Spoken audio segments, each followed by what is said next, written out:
Chapter 1. The Plane Survival Game. Starting with the talent of information. Divine talent acquisition center wishes can be fulfilled. Upon acquisition, one immediately gains the qualification to traverse into the closed beta game. The author has personally tested its efficacy. May all enjoy a delightful gaming experience. Welcome to the Plane's Survival Game. From this day forth, you shall embark on a perilous journey of survival in this treacherous world. This realm is a battleground drenched in blood and fire, a path leading to power and dominion. Embrace the unique vehicle that belongs solely to you, and utilize everything at your disposal to endure the horrors of each terrifying night. As a cold, mechanical female voice echoed in his mind, Ji Zong awoke on a patch of grass, gazing at the unfamiliar surroundings, a look of confusion crossing his handsome visage. Wasn't I in class? Where am I? The familiar desk and classmates had vanished, replaced by an expanse of endless wilderness. The azure sky, white clouds, and blazing sun enveloped him, while the scent of wild grass and earth assailed his senses, evoking a primal essence of the untamed outdoors. Ji Zong, bewildered, scanned his surroundings and soon noticed a figure not far from him, causing him to gasp in shock. For that silhouette was anything but human. It was a grotesque creature, its body rotting, limbs stiff and contorted. It moved mechanically across the grass, emitting a low, beastly growl. What was that, a zombie? No, what in the world is this place? Am I hallucinating? Before Ji Zong could comprehend the situation, a luminous screen appeared before his eyes. Plane Survival Guide 1. Each individual will initially receive a random vehicle and a random talent. Please select an appropriate survival strategy based on your acquired vehicle and talent. 2. The nights on the plains are rife with ferocious monsters. Endeavor to remain within your vehicle to avoid attacks. 3. Vehicles are unique entities. Once completely destroyed, survivors will lose their shelter and must seek refuge in the vehicles of others. 4. Survivors cannot plunder one another. Any forced transactions against ones will be deemed invalid. 5. The vast majority of items you encounter can be upgraded through resources. Players are encouraged to develop a balanced approach to confront various unforeseen situations in the future. 6. The plains harbor abundant resources and opportunities, necessitating exploration for acquisition. However, be cautious not to trespass into the domains of certain terrifying entities until you possess adequate strength. 7. The division between day and night occurs at 6 p.m. after nightfall. All monsters will enter a frenzied state. Treasure the precious daylight hours to swiftly gather the resources you require. 8. The first survival period lasts 7 days. Each day, the number and strength of monsters will escalate, culminating in a terrifying tide of the undead after 7 days. Players are advised to prepare thoroughly in advance. 9. This is a real world where death signifies true demise. Employ every possible means to strive for survival. Survival in the plains. Vehicles? After meticulously perusing these 9 survival guidelines, Ji Zong felt a sudden heaviness in his heart. It appeared that he had indeed traversed dimensions, much like in the novels, becoming ensnared in a mysterious survival game. Moreover, it seemed he was not the only one facing such a predicament. He observed that in the upper right corner of the interface were options such as regional chat, personal information, marketplace, and backpack. Upon clicking on regional chat, the interface transitioned. Regional population 999831000000. Wow, I've awakened the system. Ha ha ha. You all have systems too? I thought I was the chosen one. Damn, what on earth is this survival in the plains? Did you all receive the notification too? Goodness, there are zombies here. This is terrifying. What kind of place is this? There are monsters. It's chasing me. Help. Is there anyone who can save me? Stop shouting. Take a good look at the survival guide. All of this is real. So, everyone has traversed together. Is this an apocalyptic survival game? I saw zombies too. This world feels genuinely perilous. Isn't it called a survival game for a reason? If it's not dangerous, what's the point? Didn't you see the count above? Nearly 20 people have already met their demise. Oh no, am I only wearing a pair of shorts? How am I supposed to survive in this world? What happened to the beginner's 2-piece set mentioned in the survival guide? The regional chat buzzed with heated discussions. It was evident that everyone was in a state of confusion and anxiety. At that moment, a new notification captured everyone's attention. Drawing vehicles for all players. Here it comes. Upon seeing this message, Ji-Song instantly perked up. According to the survival guide's description, vehicles were the most crucial elements in the entire survival game. Securing a good vehicle would not only ensure safety and survival rates, but also create a significant advantage over other players right from the start. The moment to test one's luck had arrived. Before Ji-Song could mentally prepare himself, the results of the draw were promptly displayed. Ding! Congratulations! You have drawn the vehicle Old Van. Accompanied by the chime, an antiquated van, appearing to be over a decade old, materialized prominently on the grass. Its paint was chipped, the doors were dented, the chassis was encrusted with grease and dirt, and the tires were worn down. Ji-Song opened the door and entered, only to be greeted by a strong, musty odor. The seats were sagging, the central console was caked with dust, and there was no multimedia, not even an air conditioning radio. Alas, it was undoubtedly a scrap vehicle, Old Van grade, Tier 1 vehicle, maximum speed, 60 km/h durability, 15 slowly decreasing remaining fuel. One unit can travel 300 kilometers upgraded components. None level 0 vehicle advancement requirements. Gold X50, parts X30, steel sheets X100, level 1 ship X1 modification parts must be level 10 or above to unlock advancement evaluation. The venerable vehicle, boasting a mileage of 600,000 kilometers, appears on the verge of disintegration. Yet, each loosened component and screw retains a remarkable equilibrium as long as it remains untouched. It shall never succumb to failure. Upon witnessing such a description, Ji-Song felt as if the sky had collapsed upon him. He had harbored hopes for an off-road vehicle, or perhaps a camper, only to be presented with a battle-worn van. Nevertheless, despite its dilapidated state, Ji-Song promptly closed the door, for it was still a formidable metal shell capable of withstanding the onslaught of zombies. Moreover, this would henceforth be his home. He sighed and glanced at the regional chat. Ha ha ha. I drew an armored vehicle. I'm taking off. Wow, great one. Please carry me along. I only drew a two-door sedan. Sedan 1. Damn, I got an old man's joyride. I received a large off-road vehicle. Feeling fantastic. Haha. Wait, am I the only one who got a motorcycle? A motorcycle is already a win. I drew a freaking bicycle. How am I supposed to hide in that? Squeezed into the front basket. What difference does that make from just letting me die? I ask. That's a bit tragic, brother. Hurry and seek refuge with others. Let's forget about the bicycle. Standing up to pedal wouldn't even outrun a zombie. Observing the various messages in the regional chat, Ji-Song felt somewhat reassured. His van, after all, was still superior to those motorcycles, tricycles, and bicycles. Just then, a second extraction notification emerged, drawing talents for all players. With the first random draw setting the stage, the atmosphere among the players grew tense. Ji-Song fixated on the luminous screen, holding his breath. The van had already granted him a slight advantage. The talent drawn must not falter. He silently prayed. However, after a dozen seconds of anticipation, still no movement occurred. He glanced at the chat channel, which had erupted in excitement. Holy cow, I drew in level strength talent, a 10-fold power boost. I feel like I could tear a zombie apart with my bare hands. I got a fire-related ability, but why is it only level? I have a clever combat talent. I envy you all. I drew a support ability, and it's utterly useless. It's best not to discuss it openly. Talents are trump cards. Didn't you notice that no one on the public screen has posted in a level or higher talent? Someone must have drawn one. The great ones are keeping it under wraps. As Ji-Song read these comments, his heart sank further. What was happening? How could everyone else draw something while he remained empty-handed? Was it a bug? Just as he was about to lose his composure, a celestial sound echoed in his mind. Ding, congratulations. You have drawn the SS level Hidden Talent Daily Intelligence Uniqueness. Talent Daily Intelligence Level. SSS Hidden Talent Function.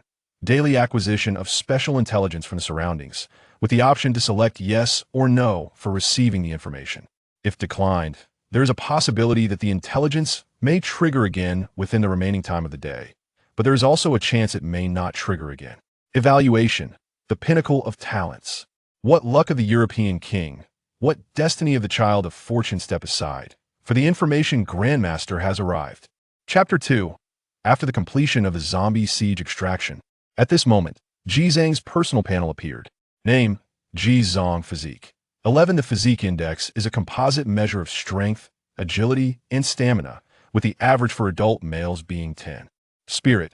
9. The Spirit Index is a composite measure of sensation, willpower, and energy, with the average for adult males being 10 bound vehicle, a dilapidated van.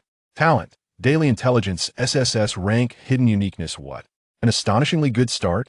Upon seeing the terms SSS rank, hidden, and uniqueness, Ji Zhang's eyes widened in disbelief. He had hoped for a talent above B rank, but unexpectedly, the heavens favored him with a top-tier gift. The uniqueness signifies that he is the sole possessor of this ability in the world. Although it may not be as overtly powerful as strength or supernatural abilities, intelligence-based skills are precisely the core elements in exploration survival games. This is splendid. All novice configurations have been distributed. Players, commence your journey of survival. Friendly reminder. A treasure chest will randomly refresh near each player's birthplace. Do not forget to search for it. A treasure chest nearby? Upon reading this prompt, Ji Zhang quickly calmed himself and stepped out to survey the surroundings. Ding! Today's intelligence triggered. Would you like to receive it? After just a brief stroll, Ji Zhang heard the notification in his mind, momentarily taken aback had it triggered so soon. After pondering, he ultimately clicked no. The announcement had already indicated that a treasure chest was nearby. If today's intelligence also revealed the location of the chest, it would be redundant information, leading to a significant loss. Ji Zhang continued to search the grass around him. Soon, he spotted a wooden chest lying quietly in the grass, emanating an alluring glow. Ji Zhang's eyes brightened, but he refrained from rushing over as the chest was alarmingly close to a zombie, merely 7 or 8 meters away. He crouched slightly, lightening his steps, even holding his breath as he stealthily approached the wooden chest. He raised his hand to open it. With a flash of light, a plethora of items appeared before him. Acquired. Gold X1, parts X3, leather X2 acquired. Glock 17 X1 in addition to the gold and materials. There was also a handgun within the chest. Ji Zhang's previously anxious heart finally found solace. Fortunately, he had obtained a firearm. He grasped the sleek black handgun, its weighty feel and cold touch imparting a sense of security that only a deadly weapon could offer. This was his first encounter with a genuine firearm, a rather captivating experience. A series of information unfolded before him. The Glock 17 pistol, equipped with a magazine capacity of 20/40 auto-loading and boasting a durability of 100, stands as a reliable weapon for self-defense under ordinary circumstances, showcasing a balanced performance that renders it a formidable instrument for mid to close-range combat. To his surprise, an additional 60 rounds of ammunition were included. Perfect, he thought, as he prepared to test its power on that nearby zombie. Following the lead of cinematic portrayals, Ji Zhang pulled back the slide, and the crisp sound of a bullet chambering echoed. Click! The noise startled the nearby zombie, which immediately emitted a chilling roar and charged toward him. The creature's speed was unremarkable, not exaggerated to a ridiculous degree, yet not slow enough to render it an easy target. Taking a deep breath, Ji Zhang raised the gun and aimed. Bang! The shot went slightly astray, striking the zombie's shoulder. Yet, that single bullet incited the zombie into a frenzied state, its speed dramatically increasing as it lunged at Ji Zhang with an ear-splitting howl. Bang! Bang! Bang! In a flurry, Ji Zhang stepped back and fired 3 more shots. Fortunately, having acclimatized to the weapon's feel, his accuracy improved significantly. With only 3 to 4 meters remaining between them, his final shot struck true, piercing the zombie's forehead and bringing it down. Successfully killed the zombie. Gold 0.1. Phew. Wiping the sweat from his brow, Ji Zhang found this experience quite exhilarating, especially for a modern youth who had never even held a gun. However, the fact that slaying zombies yielded gold was an unexpected surprise, albeit the reward felt rather scant. A mere 0.1 gold for 1 zombie meant he would need to vanquish 10 to amass a single gold coin. He tucked the pistol into his waistband and crouched to rummage through the zombie's remains, hoping to discover useful supplies. Yet, after a few futile attempts, he abandoned the endeavor. What lay before him was merely a decaying corpse, far too repulsive to endure. Perhaps I should explore elsewhere, Ji Zhang mused, glancing at the time in the upper right corner. 4 hours remained until dusk. The uncertainties of the night loomed ahead, necessitating ample preparation. He took a moment to review the area chat. Many players, like himself, had uncovered novice treasure chests yielding an assortment of weapons, tools, and food. Among them, a fortunate individual had even procured an M4A1 rifle with infinite ammunition, sparking a wave of excitement in the chat. Infinite bullets and a rifle, Jizong thought, feeling a pang of envy. The mere thought of not having to concern himself with ammunition expenditure was exhilarating. However, he refrained from comparing himself to others, confident that with his innate talent for gathering information, such treasures would eventually fall into his hands. Shaking off these thoughts, he resolved to continue his search for supplies. Just then, an alarming noise reached his ears from a nearby location. Realizing the potential danger, his expression shifted dramatically. What the hell? Jizong cursed, swiftly turning and dashing toward his van. He slammed the door shut, ignited the engine, and shifted into gear, flooring the accelerator. Vroom! The engine roared to life, exhaust spewing clouds of smoke as the vehicle surged across the grass. Meanwhile, 7 or 8 menacing figures were already in pursuit. Regrettably, the manual transmission vehicle's initial speed was exceedingly slow, and coupled with the constraints of the grassy terrain, it was swiftly overtaken by the horde of zombies. Bang! Crash! Smash! Grr! This was the first time Jizong acutely felt the oppressive presence of the undead. Faces, grotesque and decayed, clamored against the car windows, howling as if they intended to devour him whole. He had not anticipated that the few gunshots moments ago would attract such a multitude of zombies. It seemed he could no longer afford to fire indiscriminately in the future. With deft precision, Jizong shifted gears and accelerated, gradually shaking off the relentless horde. After driving several kilometers without incident and confirming his safety, Jizong finally disembarked to assess the situation. The vehicle, having endured a barrage of blows and bites from the undead, bore dents and was smeared with blood across the doors and hood. Most alarmingly, the driver's side window had been shattered by the relentless assault of the zombies. The vehicle's durability had plummeted from a mere 15 to 14. Damn it! Jizong cursed, a profound sense of crisis dawning within him. While the doors were composed of iron, the windows were another matter entirely. If breached, he would be nothing more than a piece of meat trapped in a tin can, susceptible to being devoured bite by bite. As Jizang's gaze lingered on the window, several lines of text appeared before him. Window upgrade path 1. Shooting port completely transformed the window into a shooting aperture, allowing attacks from within the vehicle. Upon completion, all windows except the windshield will be converted into shooting ports. Upgrade requirements: Gold X5, Parts X2, Steel Sheets X5. Upgrade Path 2. Tempered glass: enhance the window to tempered glass, capable of withstanding powerful attacks while maintaining visibility for side driving. Upgrade requirements: Gold X3, Parts X1. Note: all upgrades can be refunded at any time, with 80 of materials return upon refund. Chapter 3. The Harvest of the AK-47. A bronze treasure chest appears. Gazing at the upgrade information, Jizong fell into a momentary silence. It was evident that to survive the first night, the vehicle's windows must be enhanced, yet the cost was exorbitant. The tempered glass alone required 3 gold coins, necessitating the defeat of 30 zombies to afford the upgrade.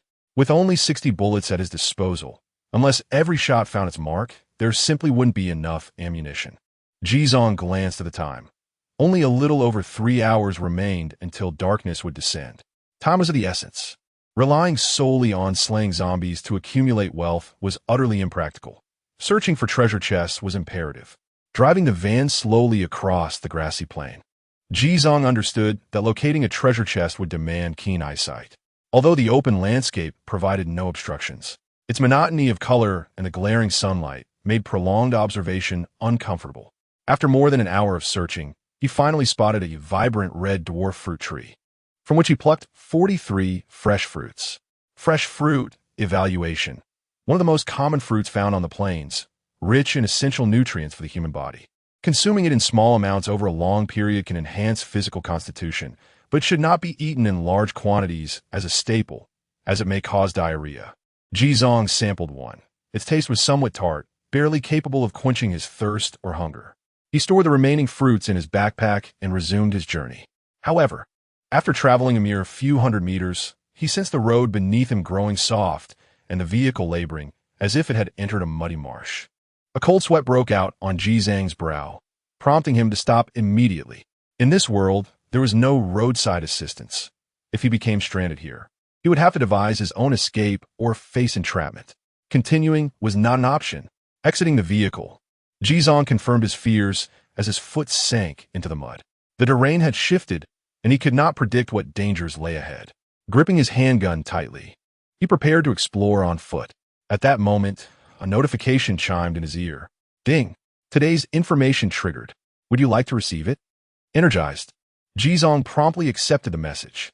Today's information, you have arrived at the outskirts of the swamp area, a region fraught with both peril and opportunity, where even zombies may become sustenance for certain horrifying entities.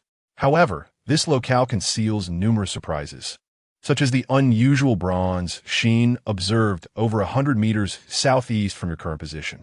Explore that area carefully. You may uncover unexpected treasures. But remember, always bring your weapon. 100 meters southeast. Jizong meticulously perused the information before directing his gaze towards the southeast. The grass there appeared sparse and uneven, glistening with moisture.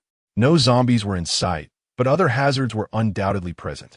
He resolved to investigate further. With his firearm held firmly in both hands, Jizong bent slightly and cautiously advanced step by step towards that direction. The earth beneath his feet gradually became softer and more slushy, soon rising above his ankles, each step resembling the act of planting rice. On several occasions, his shoes nearly got sucked away. Furthermore, Jizong noticed serpentine trails imprinted on the muddy grassland. They were the traces left by snakes, varying in size, sending shivers down his spine. With heightened caution, Jizong proceeded on foot for over 100 meters, ultimately arriving at his destination. Upon reaching this location, he immediately spotted a wooden treasure chest half buried in the mire, and his eyes sparkled with excitement. Indeed, there was one. Jizong approached slowly and opened the wooden chest.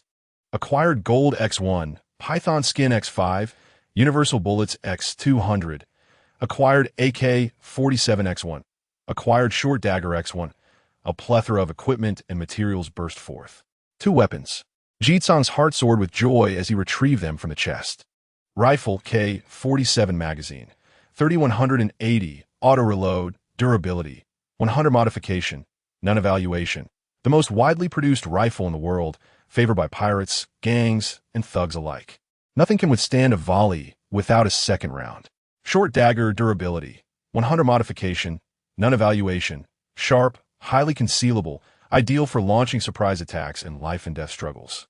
Do not hesitate, draw it, and thrust. Besides the 2 weapons, there is also python skin and universal bullets. The python skin can be used to craft armor, proving to be an invaluable material. As for the universal bullets, they can be used to load every firearm except for sniper rifles, making them a solid currency. What a delight! Jizong secured the short dagger and handgun at his waist and held the AK-47 in hand, feeling a surge of confidence. However, something felt amiss. Jizong recalled the intelligence he had received today. This area seems to have been graced by a mysterious bronze sheen. But where was this bronze sheen? Surely it could not refer to this wooden chest? Jizong calmed himself and crouched in the mud, meticulously observing his surroundings. Soon, he spotted a massive python, around 7 to 8 meters long and as thick as a bowl, slithering out from the underbrush. Goodness! Jizong was startled, watching in disbelief as the snake passed within 4 to 5 meters of him. And it was not the only one. In the next 10 minutes, he encountered no fewer than 5 large pythons. One of them even exceeded 15 meters in length, leaving him too terrified to utter a sound. If he were to be ensnared by such a creature, it would surely shatter his bones to dust. The periphery of this marshland was no place for jest. After anxiously searching for half an hour, Jizong finally noticed something unusual on the grass where a python had just slithered past. Although the muddy surface was quickly covered again, that distinct bronze hue had not escaped his keen observation. Jizong's heart raced with exhilaration. It had appeared, the luster bronze. Jizong swallowed hard to calm his emotions and slowly approached the location. The mud here had become so deep that it submerged his calves. He rolled up his sleeves and plunged his hands into the murky water, incessantly groping about. As expected, he soon felt a hard box with neatly defined edges. Jizong held his breath and exerted all his strength to lift the entire box out of the mire. Gurgle, gurgle. The muddy water bubbled incessantly, and the metallic texture became increasingly pronounced. At last, the entire treasure chest surfaced completely. Bronze treasure chest evaluation. If you find me, rejoice in secret. Treasure chest levels: wooden chest, black iron chest, bronze chest, silver chest, gold chest, purple radiance chest, black diamond chest, legendary chest. A bronze chest. On the very first day, he discovered a level 3 treasure chest. Who else can claim the same? Jizong contained his excitement and directly opened the chest. Clang! Accompanied by a crisp sound, a dazzling light emanated from within the chest. Chapter 4. A Bountiful Harvest. Upgrading the window. Gain gold x20, parts x50. Universal bullets x2000. Acquired sniper rifle x1. Obtained weapon modification. Ballistic correction x1. Received armor core x1. Rare incredible. A windfall indeed, as a multitude of rewards sprang forth. Jizang's lips nearly stretched to the back of his ears. He had not anticipated such a delightful surprise upon triggering intelligence for the first time. Without further ado, he promptly claimed all these resources and equipped them. Sniper rifle, TRG, 22 magazine, 530, auto-reload, durability, 100 modification device, none evaluation, a devastating weapon with an effective range exceeding 2,000 meters. When you take aim, it is akin to summoning the Grim Reaper. Modification device, ballistic correction, firearm evaluation, usable for the modification of all firearms, unifying ballistic trajectories and rendering them impervious to wind resistance, thereby significantly enhancing accuracy. Note, once modified, it will be permanently bound to the weapon and cannot be detached. Armor core, rare, evaluation, essential material for upgrading Tier 2 vehicles. It is one of the most precious and rare items in the early stages. Ahem, anyone who sells it must be a fool. Having perused these descriptions, Jizong could hardly contain his surging emotions. The worth of these items is beyond measure. The sniper rifle, modification device, and armor core aside, the mere 20 gold coins, 50 parts, and 2,000 bullets are the stuff of dreams for other players. Indeed, danger and opportunity are proportionate. Who else would dare to venture into such a marsh, teeming with colossal pythons, and manage to unearth a treasure from the muck? Having completed this grand harvest, Jizong was content to take his leave. However, just as he turned, he suddenly froze. He beheld the massive python, stretching over 15 meters in length and as thick as a barrel, had inexplicably appeared behind him. The serpent's foreboding slowly rose, its crimson tongue flickering. A pair of cold, slitted pupils fixated steadily upon Jizong, mere meters apart. Jizong felt as though his blood had congealed at that moment. Simultaneously, detailed information about the gigantic python materialized before him. Adult marsh blood python evaluation. A large marsh creature capable of growing over 100 meters in length. Generally docile when well fed, but should you disturb it on its territory, it will gently crush every bone in your body and swallow you whole. As the blood python inched closer, its tongue nearly brushing Jizang's face. He could clearly discern the hostility reflected in its gaze. He harbored no doubt that the moment he turned to flee, the python would open its gaping maw and seize his head, following that with a deadly constriction and consumption. Fleeing was undoubtedly a path to demise. The only way to survive was to confront it head-on. In a fleeting moment, Jizong made a decisive choice. The sharp sound of an AK-47 being chambered resonated through the air. This sudden noise startled the blood python, causing it to recoil momentarily. It then emitted a terrifying hiss, preparing to launch an attack. However, Jizong had already raised the dark muzzle of his weapon, aiming it directly at the creature's head. He pulled the trigger with relentless determination. Bang! Bang! Bang! The gunfire erupted like a series of explosive beams. The rifle unleashed a terrifying barrage, sending a torrent of flames from the muzzle directly into the blood python's skull. The creature's head was instantly shattered, its flesh torn apart, and it instinctively recoiled violently, writhing like a distressed serpent, rolling and bouncing frantically in the mud. Jizong showed no mercy, gritting his teeth as he emptied an entire magazine into it. The reloading process took 5 seconds, during which he swiftly drew his handgun, executing a classic American clearance. With 2 rounds of suppressive fire, he reduced the blood python's head and body to a grotesque, bloodied mass, rendering it lifeless, with only muscle spasms betraying its lingering reflexes. Click, click, click. Jizong emptied the pistol's chamber, finally pausing to rest his hands on his knees, gasping for breath. It was a moment of life and death that had pushed his potential to the limit. A notification appeared. Successfully killed an adult swamp blood python. Gold 0. 5. Python skin 1. Jizong glanced at the message, mildly surprised. The reward of 0. 5 gold was 5 times that of a common zombie. And acquiring a python skin was indeed a commendable outcome. However, such creatures were best suited for long-range elimination. Engaging them in close combat demanded exceptional reflexes. This time, fortune had favored him. Otherwise, a mere swipe of the creature's tail could have easily resulted in severe injury or even a fracture.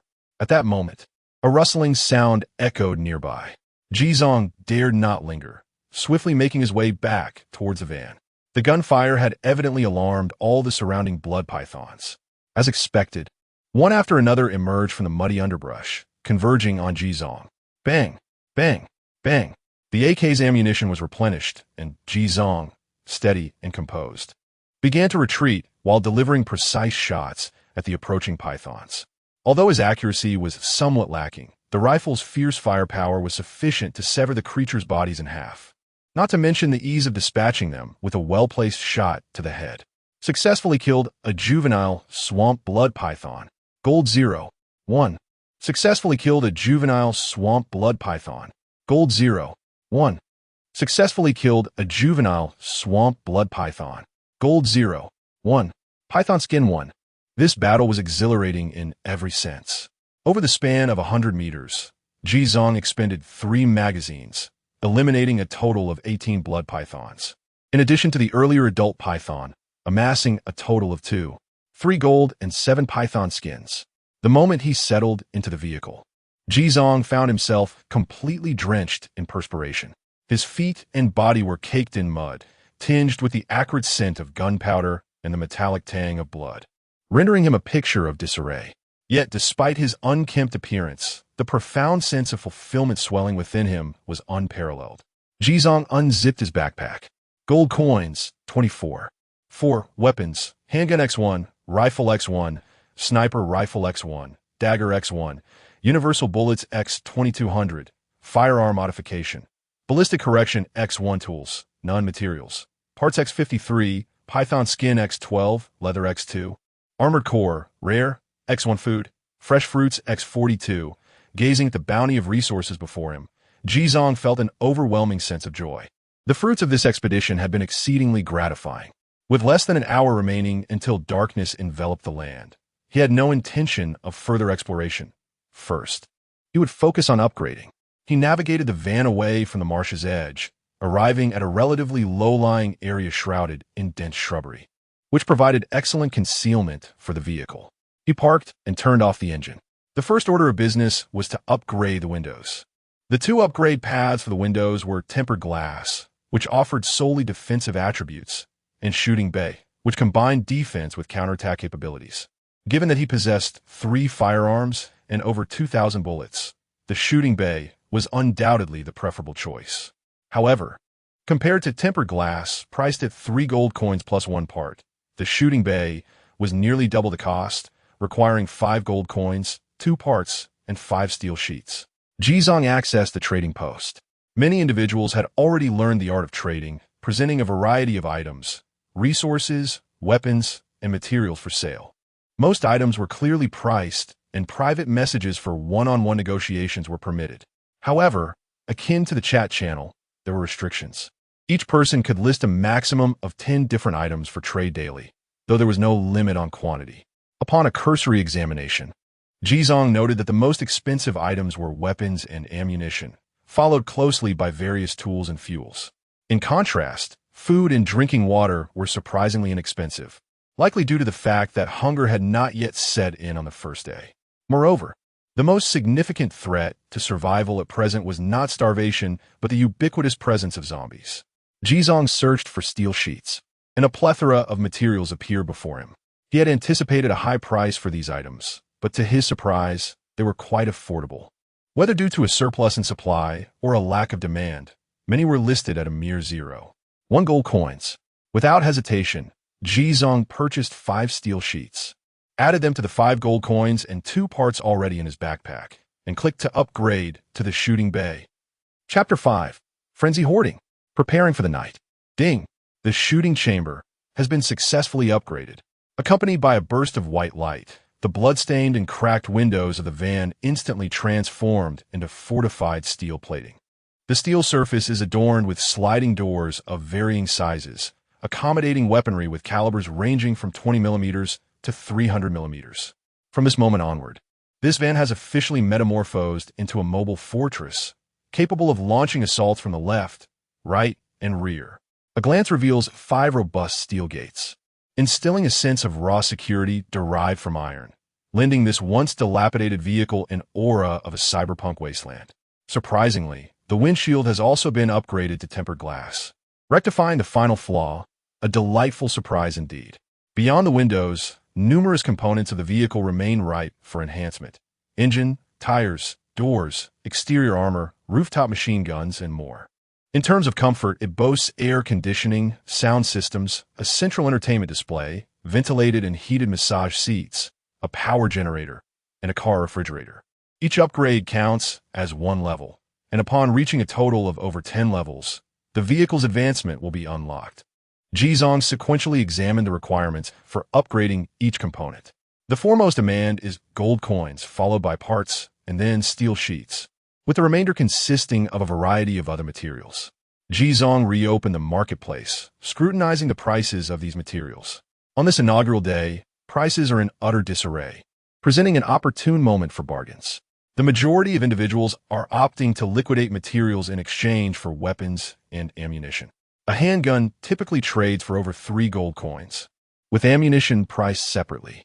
Rifles, submachine guns, and machine guns are scarce, lacking fixed prices, relying solely on private negotiations.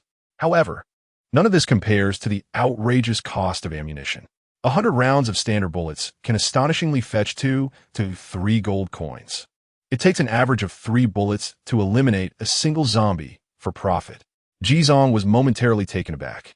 Subsequently, he opened a regional chat channel. After several hours of initial exploration, the original population of 100,000 has dwindled to 97,000, with nearly 3,000 individuals having vanished permanently. The channel buzzed with a flurry of messages. Brothers, listen to me. Invest all your gold in weapons and ammunition, and transform into a nuclear-powered tiger. I'm absolutely reveling in the kills. Haha, it's almost dark. Hurry, let us group up. Coordinates have been shared. Currently, there are 2 people in the team, both armed with handguns and combat skills, looking for someone with a plethora of bullets and a fully enclosed vehicle. Please take me along. I only have melee weapons. Is that acceptable? I'm really scared alone, no way. Melee weapons are beneath consideration. Everyone, quickly search for treasure chests while you can. Wooden chests are miraculous. I opened one at my spawn point and received a longsword.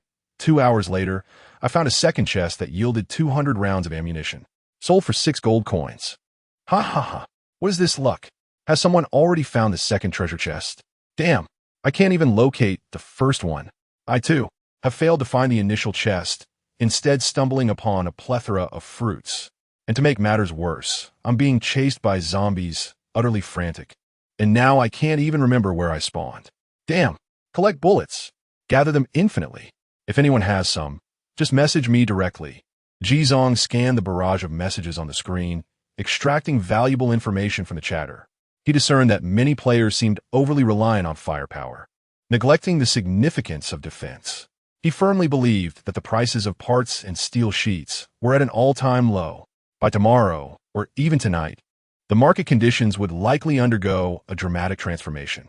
Without further hesitation, Jizong took out 500 round from his backpack, dividing them into 15 portions and listing each for 3 gold coins. He retained 500 rounds for personal use. The price of bullets had surged to 3 gold coins each, and Jizang's 15 portions sold out in mere minutes, netting him a substantial 45 gold coins, adding to his existing 19. For gold coins, his total fortune reached an impressive 64. For gold coins, a veritable millionaire. Immediately thereafter, Jizong entered a frenzied shopping spree, specifically targeting parts, The value of parts was undoubtedly higher than that of steel sheets, yet due to the current chaotic pricing, many players were treating parts and steel sheets as indistinguishable trash materials, all priced at 0, 1, or 0, 2. The prices were so low that they struggled to move, presenting an excellent opportunity for Ji Zong, who had amassed a reserve of gold coins. It was essential to note that this venture carried no risk, yet promised substantial profit margins. Even a rise from 0, 1 to 0, 2 would yield a doubling of returns. Furthermore, even if he couldn't T-sell them, they could always be used for himself. In 7 days, a massive zombie wave would descend, and if defenses were inadequate, the consequences would be dire. The subsequent consumption of these materials would be astonishing. Without delay, Ji Zong commenced his purchasing spree. Successfully purchased parts X2, cost -0, 2 gold coins. Successfully purchased parts X3, cost -0, 3 gold coins. After only a brief period of shopping, Ji Zong noticed that a small faction of other players had also recognized the importance of these materials and, like him, were engaging in a buying frenzy. It appeared that there were indeed many astute individuals. Ji Zong narrowed his eyes and quickened his pace. As darkness descended, in the final minutes before nightfall, he had accumulated over 500 parts. The price of parts in the entire area had escalated by 0, 2 gold coins. Ji Zong had no choice but to change tactics, purchasing 30 steel sheets and a small selection of food and beverages before finally halting. Phew! After stockpiling, Ji Zong exhaled slowly, opening his backpack to take a look inside. Coins, 7. 3 weapons, sniper rifle X1, assault rifle X1, handgun X1, short dagger X1, universal ammunition X450, firearm modification, ballistic correction X1 tools, none materials, parts X583, steel sheets X30, python skin X12, leather X2, armor core rare, X1 food, fresh fruit X42, bread X10, cola X3, mineral water X5. The opportunity to seize the initiative has long since passed. Now, one must prepare to confront the encroaching night. He gazed out the window, where the remnants of the sun had already dipped below the horizon. The vast expanse of the plain, as it gradually succumbed to darkness, took on an even more profound and somber weight, intensifying the pressure in his heart. Ji Zong retrieved all 4 weapons from his backpack. The dagger and handgun remained sheathed at his waist, the sniper rifle was propped against the rear side window, and he held the AK in his hands. Furthermore, he loaded the handgun with an additional 50 rounds and the AK with 200 rounds. The modification device, firearm modification, ballistic correction, was directly applied to the sniper rifle. With this ballistic correction, even a non-professional marksman could achieve remarkable stability in long-range shooting, maximizing its effectiveness. This is the formidable advantage of modification devices. However, such devices are prohibitively expensive, often costing far more than the weapons themselves. During his recent shopping spree, Ji Zong noticed that modifications for firearms such as recoilless, infinite durability, superchamber cooling, and super silencer were all priced at over 20 coins. Only a fool would be able to afford such luxuries. As for the legendary infinite ammunition, it was nowhere to be found. This item, in the early stages, would have been akin to a godlike cheat. Even if it were for sale, it is unlikely anyone could afford it, and it could only be exchanged for items of equivalent value. Chapter 6. The Night of Blood Falls. Help, Great One! At this moment, the sky had completely darkened. The bright moon hung high above, and stars twinkled in the vast expanse, while a refreshing breeze swept across, causing the flowers and grass to sway gently, creating an ambience reminiscent of a delightful summer night in the wilderness. If only it weren't for the lurking monsters. As night descends, it is once again the time for the monsters to emerge in search of prey. Dear frail and helpless little bunnies, please take care to conceal yourselves. As the clock's hand passed 6 o'clock, a rolling announcement appeared on the public screen. The atmosphere within the entire chat channel shifted to one of palpable tension. It has begun. Who will band together? Damn it, I'm truly terrified alone. I've nearly exhausted all my ammunition during the day. Everyone, share your coordinates. Those nearby, gather together. Hurry! Amidst the chaotic barrage of messages, an individual with the ID Li Jiangguo spoke up. I've shared my coordinates. If any brothers find it unbearable tonight, feel free to join us. We have already gathered over 20 individuals. There are no other conditions, just a shared sense of values, unity, and adherence to collective discipline. Goodness, it's the esteemed Jiang Wo, the one who drew the tank vehicle? Count me in. And me too.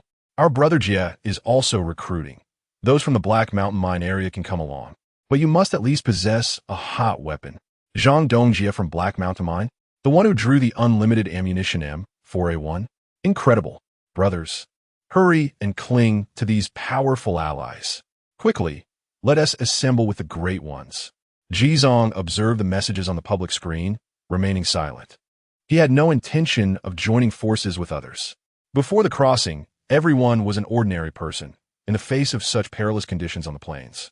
Banding together for warmth was indeed the safest choice. However, such organizations and groups are also prone to conflicts arising from uneven distribution of interests. This is not Blue Star. Devoid of legal constraints, relying solely on morality and conscience makes it exceedingly difficult to establish collective order. One could never know when internal strife might lead to disintegration. Jizong preferred to steer clear of these small factions, as the lone wolf approach aligned best with his interests. Nevertheless, this did not imply that he intended to sever all ties with others. Establishing connections and exchanging information could also be advantageous to his development. Jizong sent a message on the public screen. I advise everyone to refrain from wandering about. Turn off your vehicles, recline your seats. And if you do not possess a minimum of 200 rounds of ammunition, do not fire recklessly. Otherwise, you may easily become a living target, as zombies are exceptionally sensitive to sound. His words spark a wave of caution among many. Especially those who were preparing to break camp for the night were doused with a bucket of cold water. Is it really that dangerous? Could the esteemed one be speaking the truth? Goodness, I don't even dare to start my vehicle now. What he said must be true. I fired my weapon today and attracted several nearby zombies. I nearly didn't escape. It would be wise for you all to exercise caution. The founders of a nation have declared that if one cannot endure, it is better to retreat. As night falls, it is imperative to hold one's ground if possible. Suddenly, the undead emerge. How can there be so many? At this moment, a crimson mist envelopes the surroundings, and terrifying figures continuously materialize across the fields. The nightmarish wails echo through the air. The zombies of the night are a stark contrast to their sluggish daytime demeanor. Under the shroud of the blood-red fog, they have succumbed to a bloodthirsty frenzy, racing across the plains and emitting chilling howls, in search of any living flesh that radiates vitality. Jitsong quietly observes the outside world through a small window in the shooting chamber. The number of zombies has evidently increased exponentially compared to the day, and their speed and ferocity have escalated dramatically. It seems this night will usher in a sleepless ordeal for many. Before long, a cacophony of panicked gunfire erupts in the distance. Bang, bang, bang, bang. Someone has opened fire. Once the shots ring out, unless one side achieves a decisive victory, the chaos is unlikely to cease. Jitsong's gaze sharpens as he climbs to the rear, grasping his sniper rifle, and uses the scope to survey the distant scene. There, 2 kilometers away, stand an old vehicle, now resembling a ham exposed before an ant mound, completely overrun by the relentless swarm of zombies. The vehicle is besieged by the writhing figures of the undead, all frantically assaulting the windows and doors. The owner of the vehicle is in a state of utter panic, firing wildly while attempting to flee. However, as the windows shatter one by one, the grotesque forms of the zombies force their way inside. The meager firepower of the driver proves futile, and within mere seconds, he is utterly devoured by the ravenous horde, with no chance of escape. This horrifying scene draws a frown from Jitsong. He glances at the regional chat channel, observing the online count plummeting at an alarming rate. 97,000. 96. 500. 96,000. Help! Someone save me! I was just surrounded. Thankfully, I managed to break free. It was terrifying. My goodness. The windows are so fragile. They shattered after just a few blows. Those brothers who cannot withstand the zombie assault, hurry and drive away. Staying put will surely lead to a gruesome demise. I'm in shock. How can there be so many zombies? What scale will the zombie tide of 7 days hence be? Help! My car's chassis is stuck. Is there anyone who can assist me? I'll offer 2 gold coins and a silencer.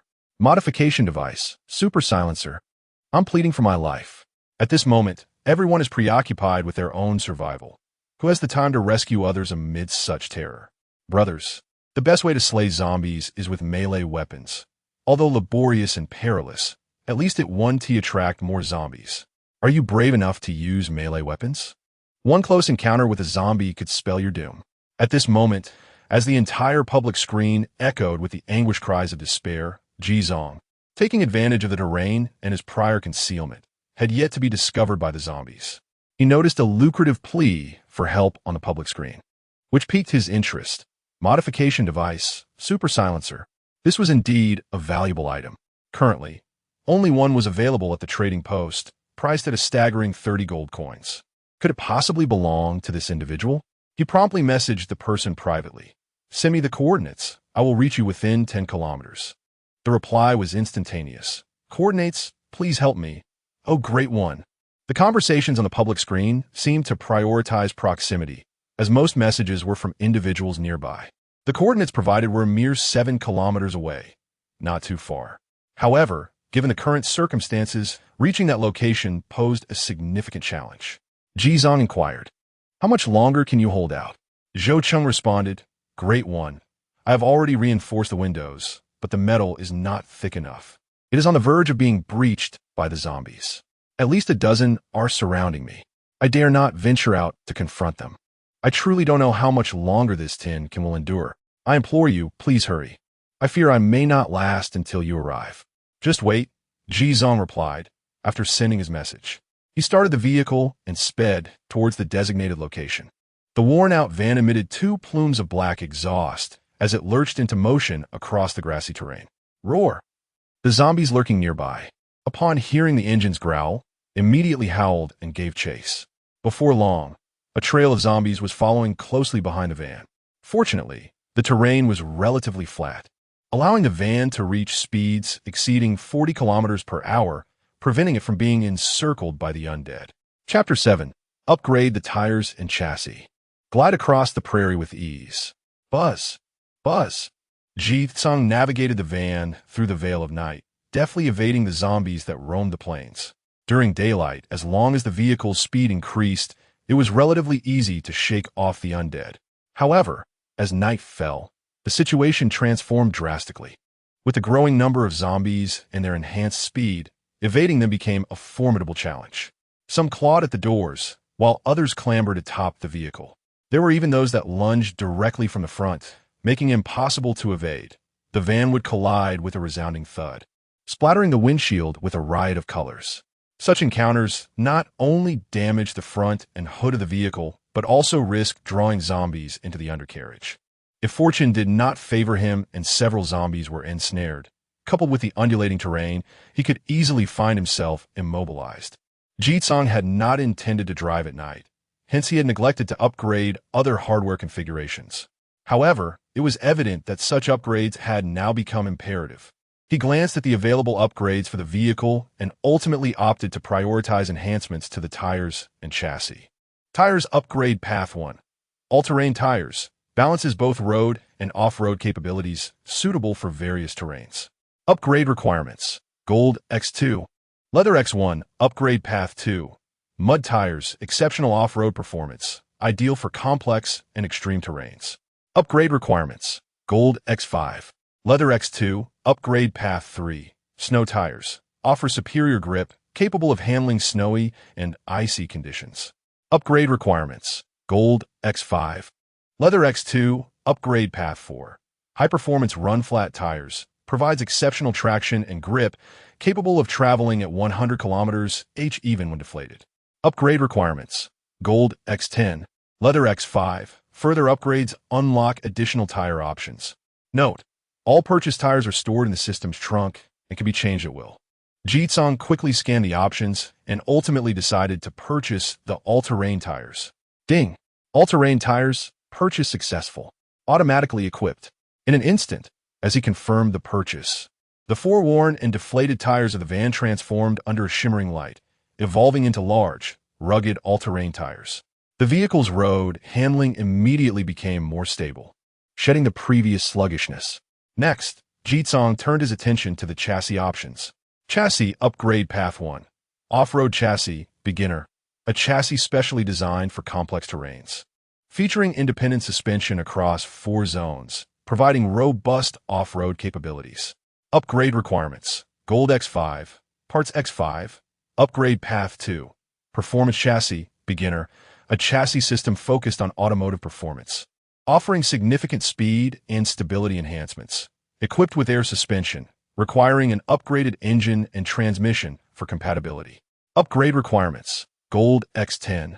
Parts X10. Further upgrades unlock mid to high-level chassis options. Jitsong promptly chose to upgrade to the off-road chassis. Ding! Off-road chassis upgrade successful. As a blinding white light flashed, the entire chassis of the vehicle was imperceptibly elevated.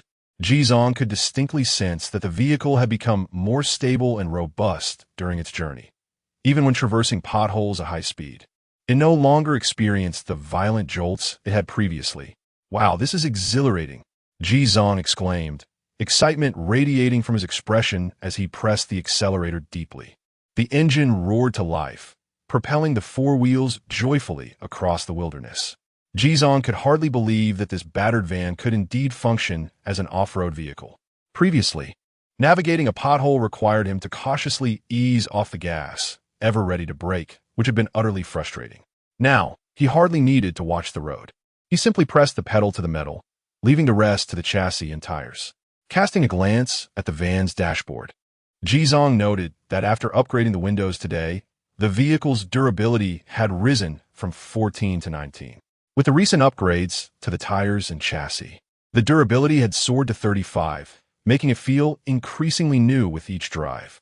Subsequently, Jizong focused intently on driving. The vehicle speed swiftly climbed from 40 km/h to the maximum limit of 60 km/h, successfully shaking off all the pursuing zombies. However, to achieve even greater speed, he would need to upgrade the engine and transmission, which was currently beyond his considerations. He was short on funds, with barely a gold coin to his name. He needed to earn money quickly. As Jizong continued on his journey, he observed numerous vehicles fleeing across the wilderness, each trailed by a horde of zombies. Driving away was nearly every player's last resort against the undead. However, to run throughout the night raised concerns. Not only was there the question of whether fuel could sustain such consumption, but it also posed a physical challenge for the players. After all, they spent the daylight hours scavenging for supplies, only to be on high alert behind the wheel all night long. Who could endure such a cycle? Moreover, the following day would demand more resource gathering, perpetuating a vicious cycle. It was evident that vehicle defense was of paramount importance, Jizong mused. Fortuitously, he had stockpiled spare parts in advance, which had proven to be a significant advantage. Such items would undoubtedly become more expensive over time. After more than half an hour of relentless speed, Jizong finally approached his destination. Instead of heading directly there, he opted to park in a somewhat concealed location and began to observe through the scope of his sniper rifle. Before him stood a black sedan, its chassis tilted precariously. Wheels and lower control arms jammed with a grotesque mass of mangled corpses, rendering it utterly immobilized. Surrounding it, a dozen zombies were frantically assaulting the car doors and tempered glass. The player trapped inside, named Zhou Cheng, had inundated Jizong with countless urgent private messages, teetering on the brink of madness. As their distance closed to within a kilometer, the vehicle's radio frequency was activated. This was a standard feature for all vehicles, allowing players to communicate directly via radio. As the connection was established, Zhou Cheng immediately began pleading for help, his voice filled with desperation. "I've arrived. Please pay me the reward first." Jizong initiated the transaction. Zhou Cheng dared not propose any conditions of saving my life first, and then paying, for in this moment of peril, he found himself devoid of any options, compelled to place his trust in the other party's integrity. To be candid, even if Jizong accepted the payment and chose not to render assistance, Zhou Cheng would have no recourse against him, at most. He could expose the incident on the public screen before his demise, and in such a climate of pervasive fear, it was unlikely anyone would take heed. Transaction successful. Acquired modification device, super silencer. Received gold X2. 1. It was in his grasp. Jizong cast a glance at the detailed introduction that promptly materialized before him. Modification device, super silencer, firearm, Rating. The super silencer can entirely eradicate the sound of gunfire, minimizing the noise to an absolute minimum while simultaneously reducing recoil, thereby enhancing both the shooting experience and handling.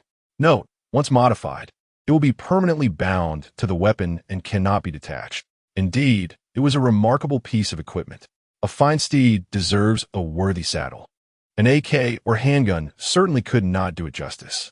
Without hesitation, Jizong affixed this modification device to his sniper rifle. A burst of white light emanated, revealing a silencer with a matte finish gleaming atop the rifle's elongated barrel. Jizong, exhilarated, licked his lips, climbed into the rear seat, opened the shooting compartment, and extended the barrel and scope outward. With a crisp click, the bullet was chambered, the scope aligned, and he held his breath, focusing intently. Then he squeezed the trigger. The fierce roar of the bullet was transformed into a melodious, crisp whistle under the silencer's soothing embrace, resembling an invisible assassin traversing the night sky, traversing over 1,000 meters to strike true at a zombie's head. With a resounding thud, the creature's cranium exploded like a watermelon, its remnants splattering evenly across the window of Zhou Cheng's small car. Chapter 8. The new title of Ranger. The stability is astonishing. It truly strikes precisely where aimed.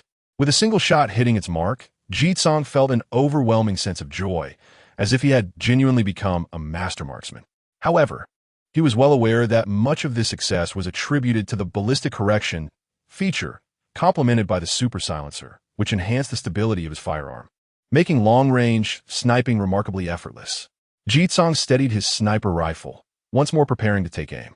The crosshair in the scope resembled the brush of a Grim Reaper, capable of claiming the life of anyone it touched. Occasionally, when encountering overlapping zombies, he could even achieve the remarkable feat of piercing through 2 or even 3 targets with a single bullet. Successfully killed a zombie. Gold 0. 1. Successfully killed a zombie. Gold 0. 1. Leather 1. Successfully killed a zombie.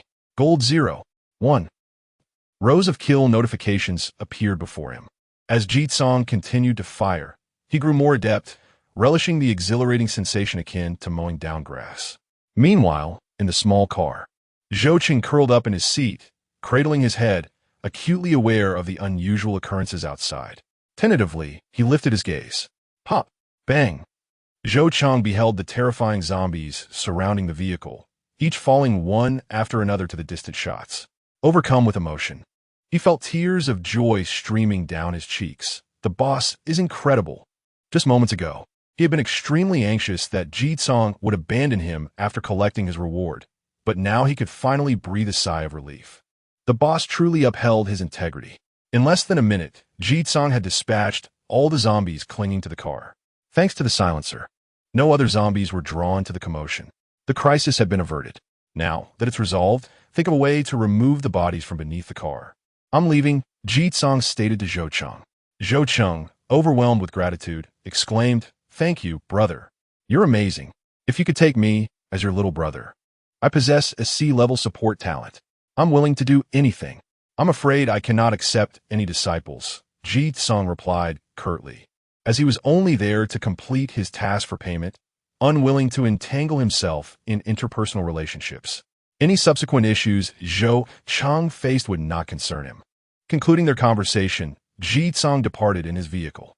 This operation had consumed a total of 20 sniper rifle rounds and nearly 10 kilometers of fuel, yielding 6 gold coins and a silencer in return. By any calculation, it was a substantial profit. Finding a safe spot to park, Jizong consumed 2 dry, unpalatable pieces of bread. One must admit, the food in this world was truly unappetizing. Fortunately, the taste of cola remained consistent.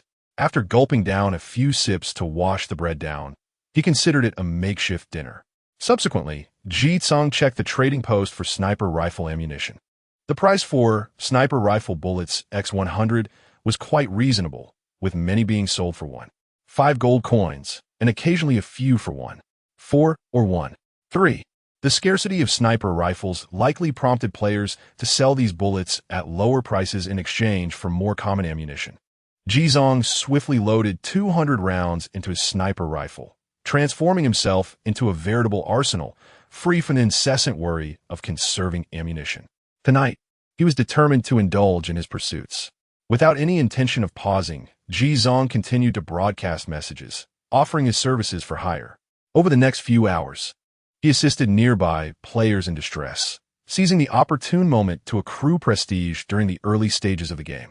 He refrained from exorbitant demands, merely requesting a modest fee for his efforts. Some offered a couple of gold coins, while others provided food or materials. He assessed each situation, lending a hand when feasible, as he too needed to eliminate zombies, thus achieving dual objectives. However, it wasn't long before he encountered a player with the ID Wang Guang, who was surrounded by zombies. This individual, adopting a morally superior stance, refused to share any loot and sought to exploit Ji Zhang's assistance without compensation. After being insulted by Ji Zong, he lost his composure and erupted in a fit of rage on the public screen. "I will expose that Ji Zong," he declared, claiming to have sought his help multiple times only to be met with demands for payment and further insults. Such a scoundrel does not deserve to live. This proclamation stirred a considerable uproar.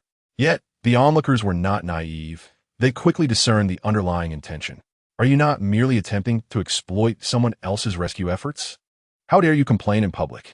It seemed he was a product of a society that had nurtured entitlement, presuming everyone owed him a service without recompense. Can you believe there are those who would engage in online harassment? This individual risks his life to provide aid. What is wrong with charging a fee? Does he have to treat you like a son? If your actions deter those capable of helping, I might just tear you apart. The crowd erupted in scorn, particularly those who had previously been rescued by Ji Zong, their outrage reaching a fever pitch. Wang Guang had intended to leverage public opinion against Ji Zong, but instead found himself overwhelmed by a torrent of disdain, retaliating verbally with the others. Soon he was buried beneath a cacophony of contempt, rendered voiceless. Due to the excessive number of times he had been blacklisted, his ID was transformed into the notorious public enemy. Meanwhile, Ji Zong remained undistracted by this petty drama, continuing to accept tasks along his path. From 7 p.m. to midnight, he traversed over 100 kilometers, nearly exhausting his 200 rounds of fresh ammunition. Upon completing his final assignment, a crisp notification resonated in his mind. Ding! Congratulations, you have acquired a new title. Ranger. Ranger, basic title, attributes, Constitution 3. Spirit 3, additional gold coin bonus for kills. 20, cumulative. 0, withdrawable at any time, evaluation. Departing with grace, hidden in both achievement and renown. Completing 10 rescues of other players within a limited time grants this title.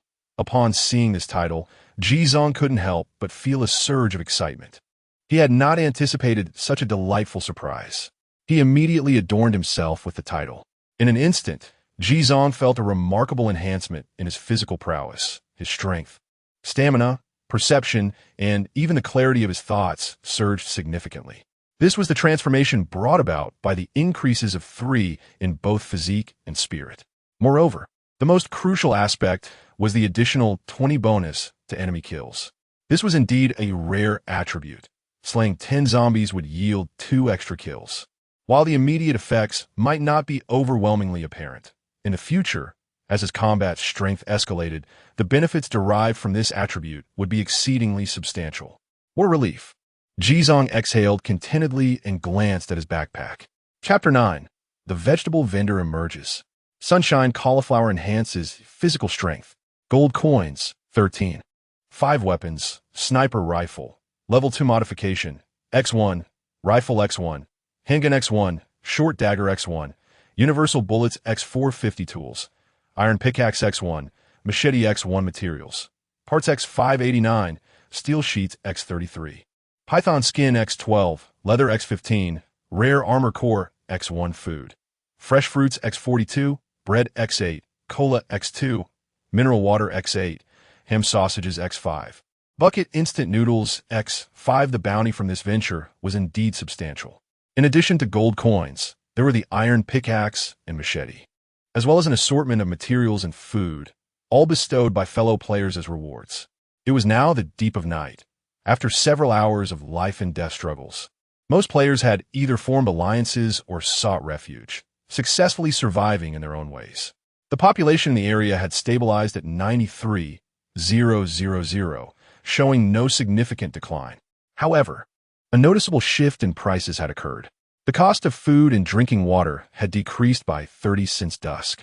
Conversely, the prices of parts and steel sheets, essential for upgrading vehicles and major components, had surged several times over. Particularly, parts had now soared to 5 gold coins each. The previously cheap rates were now a distant memory. Firearms and ammunition had seen a slight increase, but one item had skyrocketed in price: automotive fuel.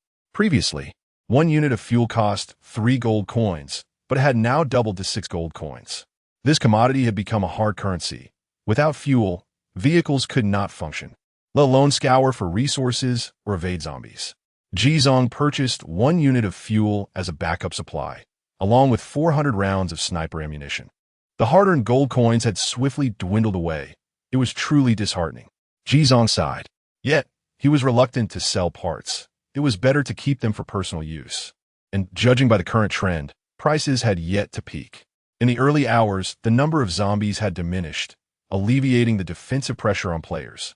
Many began to engage actively in chat channels and trading posts. Outside, the full moon shone brightly, and stars twinkled in the night sky. Jizong reclined his seat comfortably and opened the chat channel. "I've finally made it through. Oh no, my vehicle almost fell prey to those wretched zombies. Its durability is down to 7. Can someone tell me how to repair it? I feel like the door is about to fall off." Upgrading the vehicle can enhance its durability, but it consumes a significant amount of gold coins and parts. I deeply regret not stockpiling parts during the day when they were only 1 gold coins. Now they've skyrocketed 5 to 6 times. Those with the means should stock up. I sense prices will continue to rise. Nearly all hardware requires parts, and with advancement, even more will be needed. We must prepare for the impending zombie tide. As it stands, I barely have any spare coins left.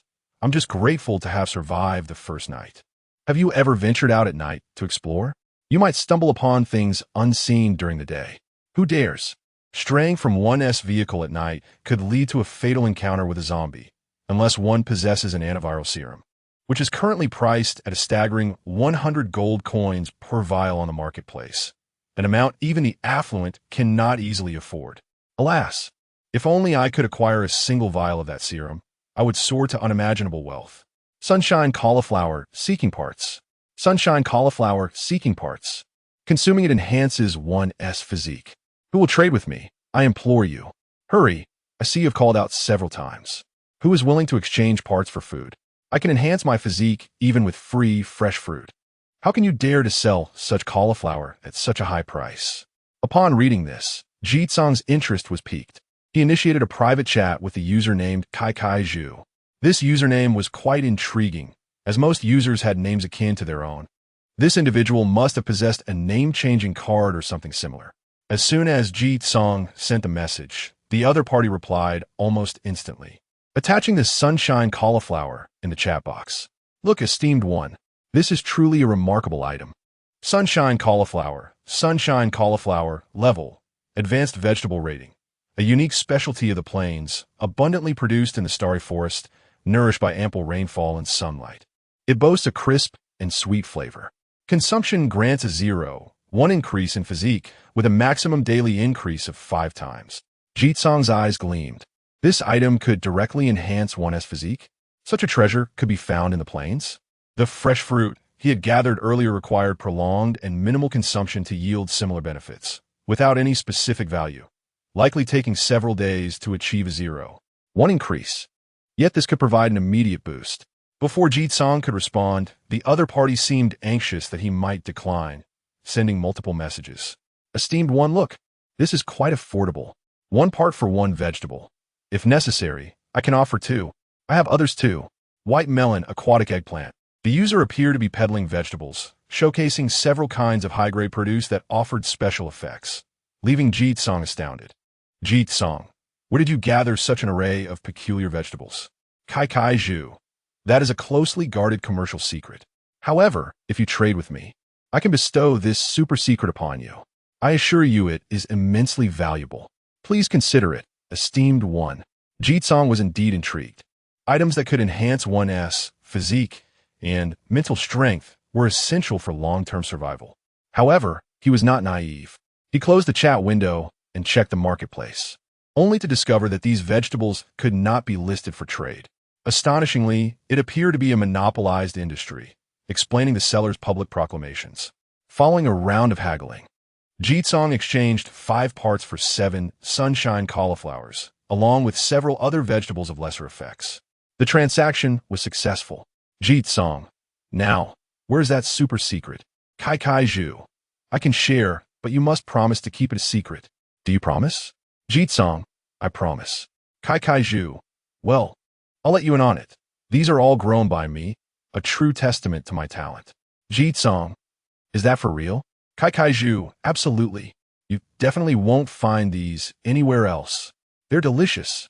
Just give it a try, and if you ever need more, you're always welcome to return. Jitsong, sure, if you have good stuff, feel free to send me a preview. Kai Kaiju, yes, let us add each other as friends. They briefly exchanged friend requests, concluding their conversation. Jitsong retrieved several vegetables from his backpack. The sunshine cauliflower resembled broccoli, albeit only the size of a palm, glistening with moisture and enticingly appetizing. Jitsong took a bite, and his eyes lit up instantly. The texture was crisp and sweet, bursting with juice, refreshingly quenching. This was surprisingly delicious. After munching on 2 pieces of dry bread earlier, he was still unsatisfied, but this completely ignited his appetite. In no time, he devoured all 5 pieces of sunshine cauliflower. Once finished, he felt a warm sensation enveloping his body, akin to a gentle intoxication. Unbeknownst to him, his physical attributes were gradually increasing. He opened his personal status. Name, Jitsong. Title, Ranger, Constitution 3, Spirit 3, Additional Kill Bonus 20, Constitution 14. 5. The Constitution metric encompasses strength, agility, and stamina. The average for adult males is 10. Spirit 12. The spirit metric encompasses perception, willpower, and energy. The average for adult males is 10. Additional kill bonus, 20 accumulated, 0 gold, vehicle bound. Old van, level 3 modification. Talent, daily intelligence, SSS level. Hidden, unique, chapter 10 the following day. New intelligence has emerged. Indeed, if one continues to grow in this manner, there may well be an opportunity to engage with cold weapons later on. Jitsong contentedly shut down the panel. However, seizing this moment of leisure, he took a moment to organize his thoughts. Currently, it appears that most players have several distinct upgrade paths. The first path, vehicles. This entails converting the majority of resources into gold and materials, specifically to upgrade vehicles, thereby advancing to the second tier of vehicles in the shortest possible time. At present, the precise nature of the second tier vehicles remains unknown, but it is certain not to disappoint. The second path, personal attributes. The priority here is to enhance physique, followed by spirituality. This represents the fundamental route of physical evolution, as few do not yearn to become extraordinary beings in terms of their physicality. However, the majority are rather cautious regarding their lives and lack the combat qualities of modern individuals. Thus, engaging in high-risk physical combat is challenging without a foundational skill set. The third path, weapons. This is the most expedient route. Its advantages lie in greater safety, while its drawbacks include the transient nature of enhancements, as weapons possess durability. For instance, after a night of use, his sniper rifle had already lost 8 of its durability. Unless equipped with an infinite durability modification, once a weapon becomes unusable, one must reinvest, and there remains uncertainty whether the weapon's combat effectiveness can be sustained at a high level. The fourth path, stockpiling resources. In essence, this involves finding a secure location to hunker down, akin to a hoarding mouse. This approach is the simplest and poses the least risk. However, it also results in the lowest survival rate in the later stages, as without enhancement, it becomes challenging to keep pace with the escalating strength of monsters. A sudden attack could lead to immediate demise. Jitsong meticulously contemplated the feasibility of these various paths and recognized the pros and cons inherent in each. The survival guide offers explicit advice, advocating for a well-rounded development to cope with unforeseen circumstances in the future. Each of the aforementioned paths should not be overlooked. Ideally, the best scenario would involve forming a small group where each member pursues a different specialization, achieving perfect complementarity. Nevertheless, such a group demands a high degree of trust. Otherwise, conflicts or betrayals could lead to immediate collapse. This is also the reason Ji Zong hesitated to form a team. Fortunately, he possesses the talent of daily intelligence, allowing him to maintain stability in the early stages, which will undoubtedly support his comprehensive development moving forward. Lost in thought, Ji Zong, who had been tirelessly occupied throughout the day, succumbed to slumber in the rigid confines of the driver's seat. However, that night proved somewhat uncomfortable. In the dead of night, sporadic zombies would approach and claw at the car door, their incessant wailing startling him awake, compelling him to address the situation. After several such interruptions, dawn finally broke. The sun gradually ascended the horizon, dispelling the darkness and mist that enveloped the earth. Glistening dewdrops cascaded from the blades of grass, and chirping birds perched upon the car's roof. Gazing out the window, the entire expanse of the untouched wilderness brimmed with freshness and vitality.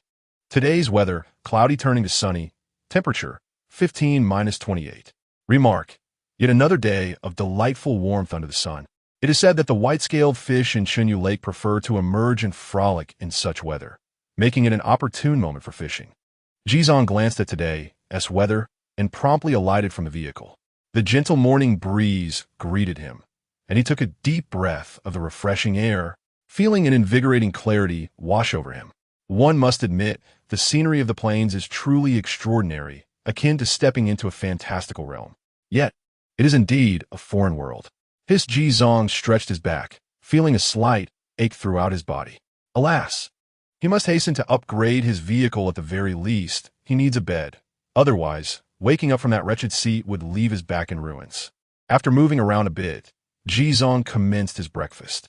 He devoured 3 large pieces of bread, 2 sausages, along with 2 fresh fruits, a sprig of sunlit broccoli, 2 cucumbers, and a large bottle of mineral water. With his enhanced physique, his appetite had noticeably increased, and even after such a hearty meal, he felt only about 60 to 70% full. Sigh, how he yearned for hot pot. Ji Zong smacked his lips and sighed. But alas, at present, one could hardly speak of hot pot or barbecue. He was left to savor the taste of starchy sausages. There was no other choice, given the current conditions. He could only endure. After finishing his breakfast, Ji Zong set off in his vehicle, embarking on today's explorations. Money. It was the second day, and under the immense pressure of survival, players were more motivated than ever. Many had already set off before dawn, with hardly anyone daring to indulge in slothful slumber. The van sped across the plains, the vitality of the wilderness rushing past the window. Fortune favors the diligent. Within mere minutes, Ji Zong discovered a wooden treasure chest nestled in a small basin. What a promising start. Ji Zong was elated and quickly exited the vehicle to open the chest. Creak. Obtained. Gold X2, Universal Bullets X400, Fuel X1 Fuel, and 400 rounds of Universal Bullets. This was truly a resource treasure. Ji Zong's spirit soared, as the total value of this chest exceeded 15 gold coins. He gathered all the resources and stowed them in his backpack. With such a fortuitous beginning, Ji Zong felt invigorated with confidence. He resumed his journey. The van rumbled back to life. After upgrading the tires and chassis, the van's efficiency nearly doubled, allowing him to maintain speed without much deceleration, simply pressing the accelerator to race ahead. Coupled with a few enhancements to his mental acuity, Ji Zong's vision had also improved significantly. The combination of these factors greatly accelerated his search efforts. Unfortunately, in the subsequent hours, Ji Zong was unable to uncover another treasure chest.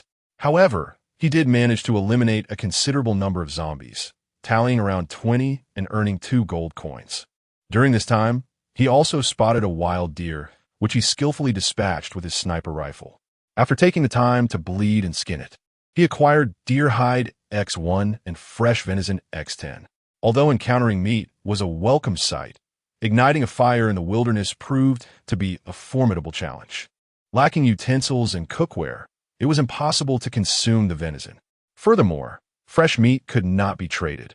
Only modern provisions, such as instant noodles and ham, which could be procured from treasure chests, were eligible for exchange. Consequently, Ji Zong had no choice but to stow the meat in his backpack.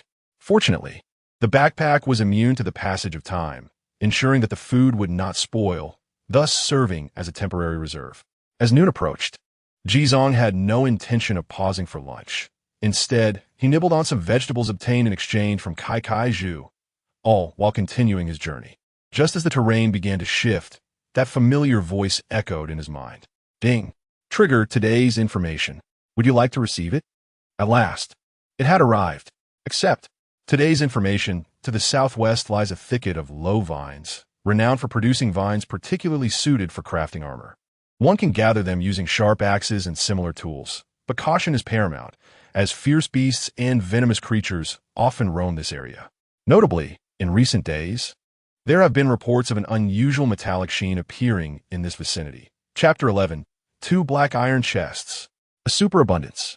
Once again, a metallic luster. The treasure chests have arrived. To the southwest, Jizong opened the shooting compartment on the right side of the vehicle and indeed spotted a distant thicket of low vines. Without delay, he drove over and parked a few dozen meters away, then donned his gear. His pistol and dagger remained sheathed at his waist, while he grasped a fully loaded AK-47 in hand. This time, Jizong also slung a sniper rifle across his back, preparing for any unforeseen circumstances. Such a locale surely harbored formidable creatures akin to the adult blood pythons encountered in the swamp previously, necessitating utmost caution. As Jizong approached the edge of the low vine thicket, he began to stealthily infiltrate. These vines appear to be a plant never before seen on Blue Star. Twisting and curling, their tips adorned with leaves, yet they were not dense, allowing for easy navigation. Jizong even attempted to sever a few with his dagger, discovering their remarkable resilience. Indeed, they would serve excellently as materials for protective armor, but without specialized tools, gathering them was out of the question. Moreover, collection was not the aim of his current venture. Silently, he continued his incursion, striving to minimize noise. However, his living presence evidently attracted the attention of several venomous insects. A rustling sound beneath his feet heralded the emergence of a centipede over 70 centimeters long, thick as a wrist, glistening with moisture. It was Jizong's first encounter with such a lengthy and robust creature, sending a chill from the soles of his feet to the nape of his neck. Surely, it had grown by consuming flesh. Yet, he dared not fire his weapon here. As the centipede approached his feet, Jizong steeled himself, drawing his dagger and plunging it toward the creature's head. With a swift thrust, the dagger pierced the centipede's head, splattering a cascade of vibrant colors as it was pinned to the ground, its body thrashing violently in its death throes. Jizong quickly retreated, waiting for the creature to succumb before cautiously retrieving his dagger. Successfully killed a venomous centipede. Gold 0. 2. Venom 1. To his astonishment, this creature was more valuable than a zombie, and it even yielded materials. Jizong cleaned his dagger on the vines and pressed on deeper into the thicket. Soon, a variety of venomous insects made their appearances, including large crawlers, azure scorpions, and spiders the size of human heads, inducing a sense of physiological discomfort. Reluctantly, Jizong raised his sniper rifle, equipped with a superior silencer, allowing him to eliminate these pests one by one without alarming other creatures nearby. He wandered through the forest for half an hour, an increasing sense of restlessness gnawing at him. Just as he contemplated changing his direction, he turned to find 2 pitch-black chests lying quietly amidst a dense tangle of vines. Bathed in sunlight, the chests shimmered with an enticing metallic sheen, dazzling to the eyes. Two chests. A thrill coursed through Jizong's heart, his gaze electrified with excitement. He immediately began to clear away the surrounding vines, striving to make his way toward them. Yet, the closer he ventured to the chests, the denser the vines became, and when only a meter remained, he found himself entirely obstructed, forced to meticulously cut his way forward with his dagger. After cutting for a good 10 minutes, his hands grew sore, and he had only managed to sever a few vines, with dozens more still awaiting his attention. Damn it, if you can't afford it, then don't ask for it. Jizong muttered under his breath, feeling exasperated. Deciding to take a different approach, he lifted his sniper rifle and methodically shot at the vines, expending dozens of bullets before finally reaching 2 boxes. Black iron treasure chest. Description: I'm not to be compared with those shabby wooden boxes. Who knows what dazzling treasures might await within? Treasure chest levels: wooden chest, black iron chest, bronze chest, silver chest, gold chest, purple diamond chest, Black Diamond Chest, Legendary Chest. As the information appeared before him, Ji Zhang's excitement was palpable. He licked his lips and reached out to open the first chest. Clang! The chest emitted a crisp sound as it opened, and a burst of light flashed forth. Acquired Gold X9, Short Vines X20. Universal Bullets X1000. Acquired Cold Weapon Modification. Super Sharpness X1. Acquired Hot Weapon Modification. Infinite Bullets X1. Upon seeing these items, Ji Zhang was momentarily stunned, before a wave of ecstasy washed over him. Incredible. Infinite bullets. He promptly stowed all the resources into his backpack, and lines of information began to materialize before him. Modification device. Super Sharpness, Cold Weapon Description. Can be used for the modification of all cold weapons. Once applied, it allows for extreme sharpening, significantly enhancing power. It is the strongest core of the entire cold weapon modification series. Note, once modified, the weapon will be permanently bound and cannot be disassembled. Modification device. Infinite bullets, hot weapon description. Can be used for the modification of all hot weapons. Once applied, the magazine is expanded to infinite capacity, and the bullet replenishment speed is reduced to 3 seconds. It is the strongest core of the entire hot weapon modification series. Note, once modified, the weapon will be permanently bound and cannot be disassembled. To have received 2 core modification devices simultaneously, the renowned Infinite Bullets speaks for itself. It is akin to a cheat in the early stages, and such items are rarely available in the trading market. Even when they are, their prices are astronomical, comparable to that of antiviral serums. As for the super sharpness, perhaps due to the low prevalence of cold weapons, Ji Zhang had never heard of it before. However, it is a core modification component comparable to infinite bullets, and its true value is certainly not to be underestimated. What a thrill! Yet this was not the end. Ji Zhang turned his gaze towards the second treasure chest, took a deep breath, and reached out to open it.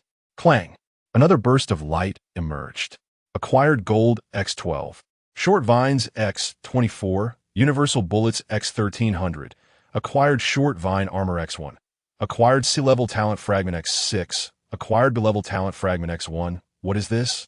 Ji Zhang's eyes widened slightly as lines of information unfolded before him. Dwarf Vine Armor. Level. Common, Weapon and Armor Levels. Common, Fine, Rare, Exquisite, Secret Treasure, Legendary, Epic. Mythical, Durability. 100 Evaluation. This armor is crafted from the most resilient core strands of dwarf vine, exhibiting exceptional toughness, capable of effectively withstanding ordinary bullets and the slashes of sharp blades. When damaged, it can be restored to its original state by soaking it in water for a period. C-Class Talent Fragment Evaluation. By utilizing 10 C-Class Talent Fragments, one can synthesize a random C-Class talent. B-Class Talent Fragment Evaluation. By utilizing 10 B-Class Talent Fragments, one can synthesize a random B-Class talent. Talent Fragments. Synthesis of talents? Upon discerning the subsequent lines, Ji Zhang's heart momentarily skipped a beat. He had presumed that each individual possessed only a singular innate talent. However, it now appeared that one could indeed harness multiple talents. Chapter 12. The Onslaught of the Colossal Centipede. Upgrade the outer armor. Such words carry immense weight, signifying a substantial elevation of the maximum potential for each player, particularly for the elite ones. Yet, the apparent barriers of talent levels seem not so easily surmountable. After all, not every chest yields fragments, and it appears only those of black iron grade or higher do. If we calculate based on the current probability of 1 in 2, one would need to open a minimum of 20 black iron chests to gather enough fragments for a B-grade talent, or alternatively, seek out chests of a higher grade. However, such advanced chests are notoriously elusive. Ji Zhang murmured to himself. The black iron treasure chests were hidden deeply within the forest, while yesterday's bronze chests lay submerged in murky swamp waters. Without hints, only the luckiest of players would stumble upon them.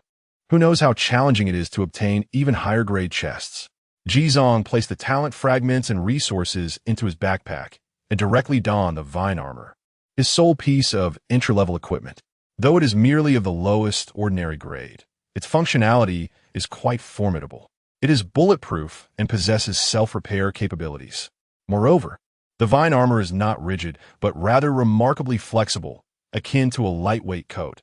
weighing merely 2 or 3 pounds, thus allowing for unrestricted movement. Let us retreat for now. Jizong surveyed his surroundings, deciding against further exploration.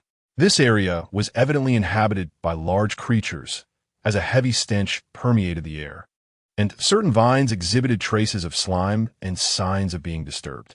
Having secured the treasure chest, delving deeper would be exceedingly perilous. Jizong immediately turned to retrace his steps. On his way back, the number of venomous insects had noticeably increased. The thicket rustled ominously as various eerie insect shadows, large and small, approached him incessantly. The firepower of his sniper rifle was proving inadequate. Damn it, Jizong could no longer afford the luxury of stealth. These creatures were poisonous, and he had yet to inject himself with the antiviral serum. A single bite could spell his doom. Jizong swiftly exchanged his sniper rifle for an AK, employing rapid 3-round bursts as he retreated hastily. Bang! Bang! Bang! The fierce gunfire ignited a frenzy within the thicket. Sounds of rustling emerged from all directions while, in the distance, a series of crisp, rhythmic clicks echoed. Those were the sounds of a colossal arthropod crawling. Jizong felt a chill race down his spine. Cursing vehemently, he stowed all his firearms into his backpack and bolted away. The terrifying noise drew rapidly closer. Jizong dared not look back, fleeing desperately while occasionally pushing aside vines, crawling, and leaping as if he were competing in a 100-meter obstacle race. Fortunately, the menacing sounds behind him were hindered by the dense foliage, preventing them from outpacing him. Thus, Jizong sprinted at breakneck speed for several minutes, ultimately escaping the thicket of vines. He had no time to rest and dashed into the vehicle. With a slam of the door, he ignited the engine and pressed the accelerator. The vehicle roared to life, the exhaust pipe belching out a cloud of smoke as it surged forward. It was only at that moment that Jizong comprehended the nature of his pursuer. It was an enormous centipede, its girth measuring nearly a meter, with countless limbs scuttling rapidly. Its black exoskeleton gleamed ominously under the sunlight. The front half of its body, already stretching dozens of meters, left the remainder concealed within the forest. Who could fathom its true length? Gigantic horror centipede, level, elite monster description, a large arthropod dwelling in the underbrush of the thicket. Lacking the venom of smaller centipedes, it is nonetheless extremely ferocious. When disturbed, it launches frenzied assaults on all living beings. Encountering it necessitates maintaining a safe distance, for its razor-sharp pincers can effortlessly sever one in two. An elite monster. He had presumed that the mature blood python he encountered previously was an elite foe. But this was the true embodiment of an elite creature. Jizong's heart raced, his foot practically yearning to meld with the accelerator. However, as he escaped the thicket, the speed of the gigantic horror centipede increased dramatically. It swiftly undulated across the ground, catching up to the van in less than 10 seconds. Its colossal form reared up, directly clinging to the roof of the vehicle. Sharp limbs pounded against the car's surface, causing the van to shudder violently. Dull thuds echoed as numerous deep dents marred the thin body of the vehicle. Simultaneously, the centipede's menacing pincers lunged toward the door. Crunch! With overwhelming force, the pincers pierced through the metal door. The vehicle's durability plummeted by 5. Had it not been for the A-pillar obstructing it, one mighty tug could have easily dislodged the door. With such a monstrous entity grasping it, the van's speed drastically decreased. Veering off course and teetering on the brink of overturning, disaster loomed. In this life-and-death moment, Jizong's heart raced. Yet, instead of retaliating with his firearm, he gazed at the mangled door, where a line of upgrade options materialized before him. Vehicle body, upgrade path 1. Exterior armor, upgrade the entire vehicle body to a monolithic die-cast alloy, supplemented with 8mm military-grade ballistic armor, capable of withstanding the majority of firearm attacks. Upgrade requirements: gold X10, parts X10, steel sheets X20, upgrade. I demand an upgrade. The instant the command was issued, a radiant white light enveloped the entire van. The centipede's pincers, which had intruded into the vehicle, were severed by the blinding glow, clattering to the floor inside. As the brilliance faded, the previously damaged door had returned to its original state.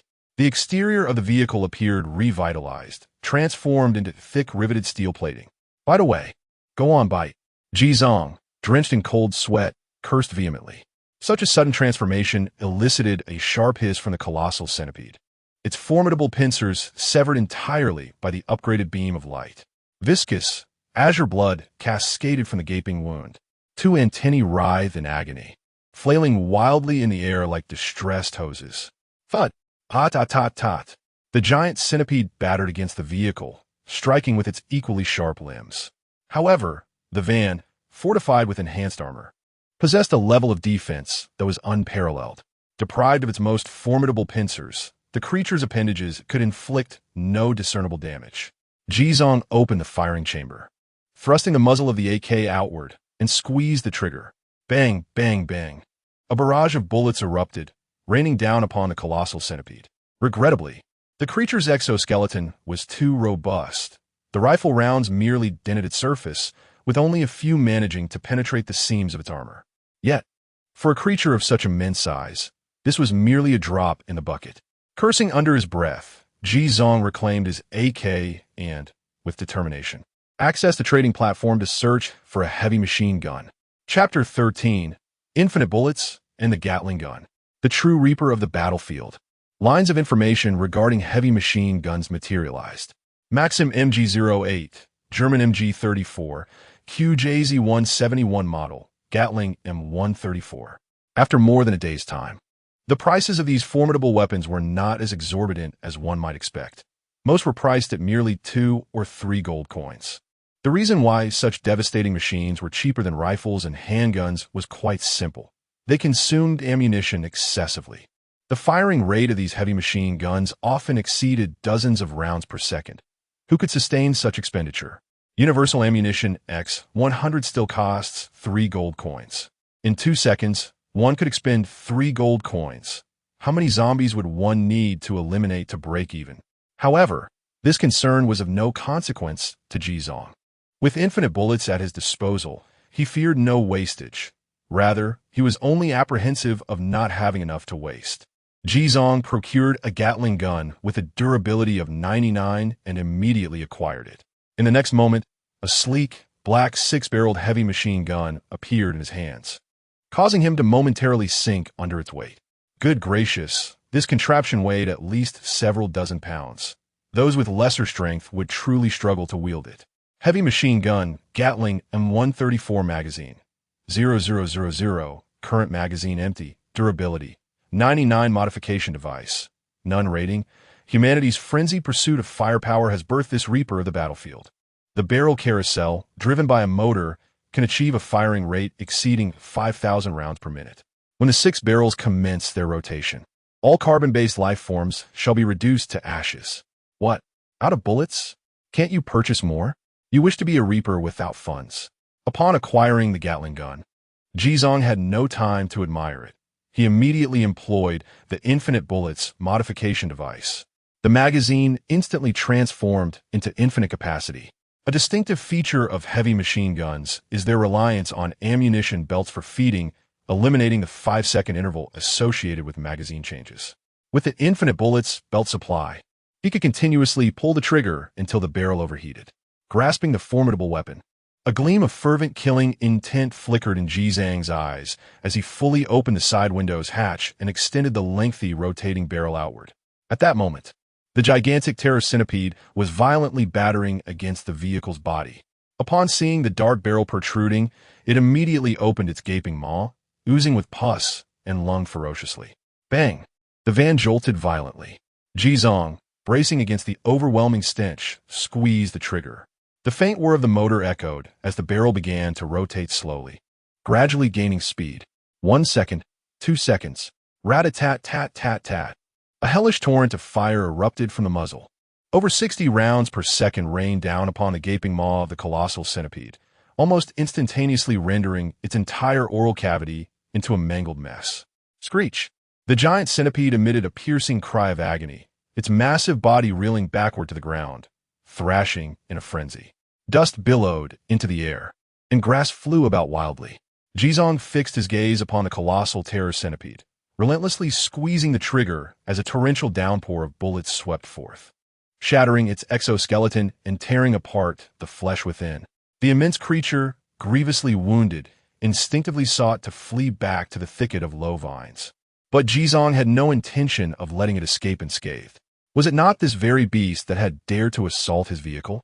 He flung open the car door, brandishing the Gatling gun, and pursued his prey with fervor. The relentless barrage of gunfire echoed. Rat-a-tat-tat-tat. The centipede, its head obliterated and many legs severed, found itself unable to flee from Jizong's onslaught, resorting instead to a futile struggle of rolling and leaping in place.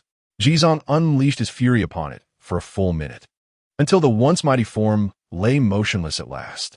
The searing red barrel of his weapon gradually ceased its activity, wafting the tendrils of smoke into the air. Successfully slain a colossal terror centipede, elite monster. Gold 2. Colossal Terror Pincer 1. Congratulations on achieving the first kill of the Colossal Terror Centipede, elite monster. In this area, additional reward, Gold 10. Phew. With the battle concluded, Jizong slumped to the ground, panting heavily. The adrenaline-fueled state of combat began to wane, leaving him acutely aware of the soreness and fatigue that enveloped his body, rendering him reluctant to move. The recoil from wielding the Gatling gun had been formidable, and, compounded by his earlier frantic sprint, he felt utterly exhausted. Yet, every effort had been worthwhile. The reward for the elite monster's first kill amounted to a gratifying 12 gold coins, along with the coveted Colossal Terror Pincer material. Curiosity piqued, Jizong examined the item. Colossal Terror Pincer description. The pincer of the Colossal Terror Centipede, remarkably resilient, composed of a unique material, it can serve as a forging material for special growth equipment. What an excellent find. However, what did special growth equipment entail? Was there truly equipment capable of evolving and advancing? Jizong perused the trading post, but found no related items or materials. Nonetheless, it was unsurprising that he possessed the first kill of the elite monster in this region, as none other had claimed it. Once his racing heart had settled, Jizong glanced at the still glowing barrel of the Gatling gun, feeling a twinge of regret. The barrel had overheated and required time to cool before it could be used again.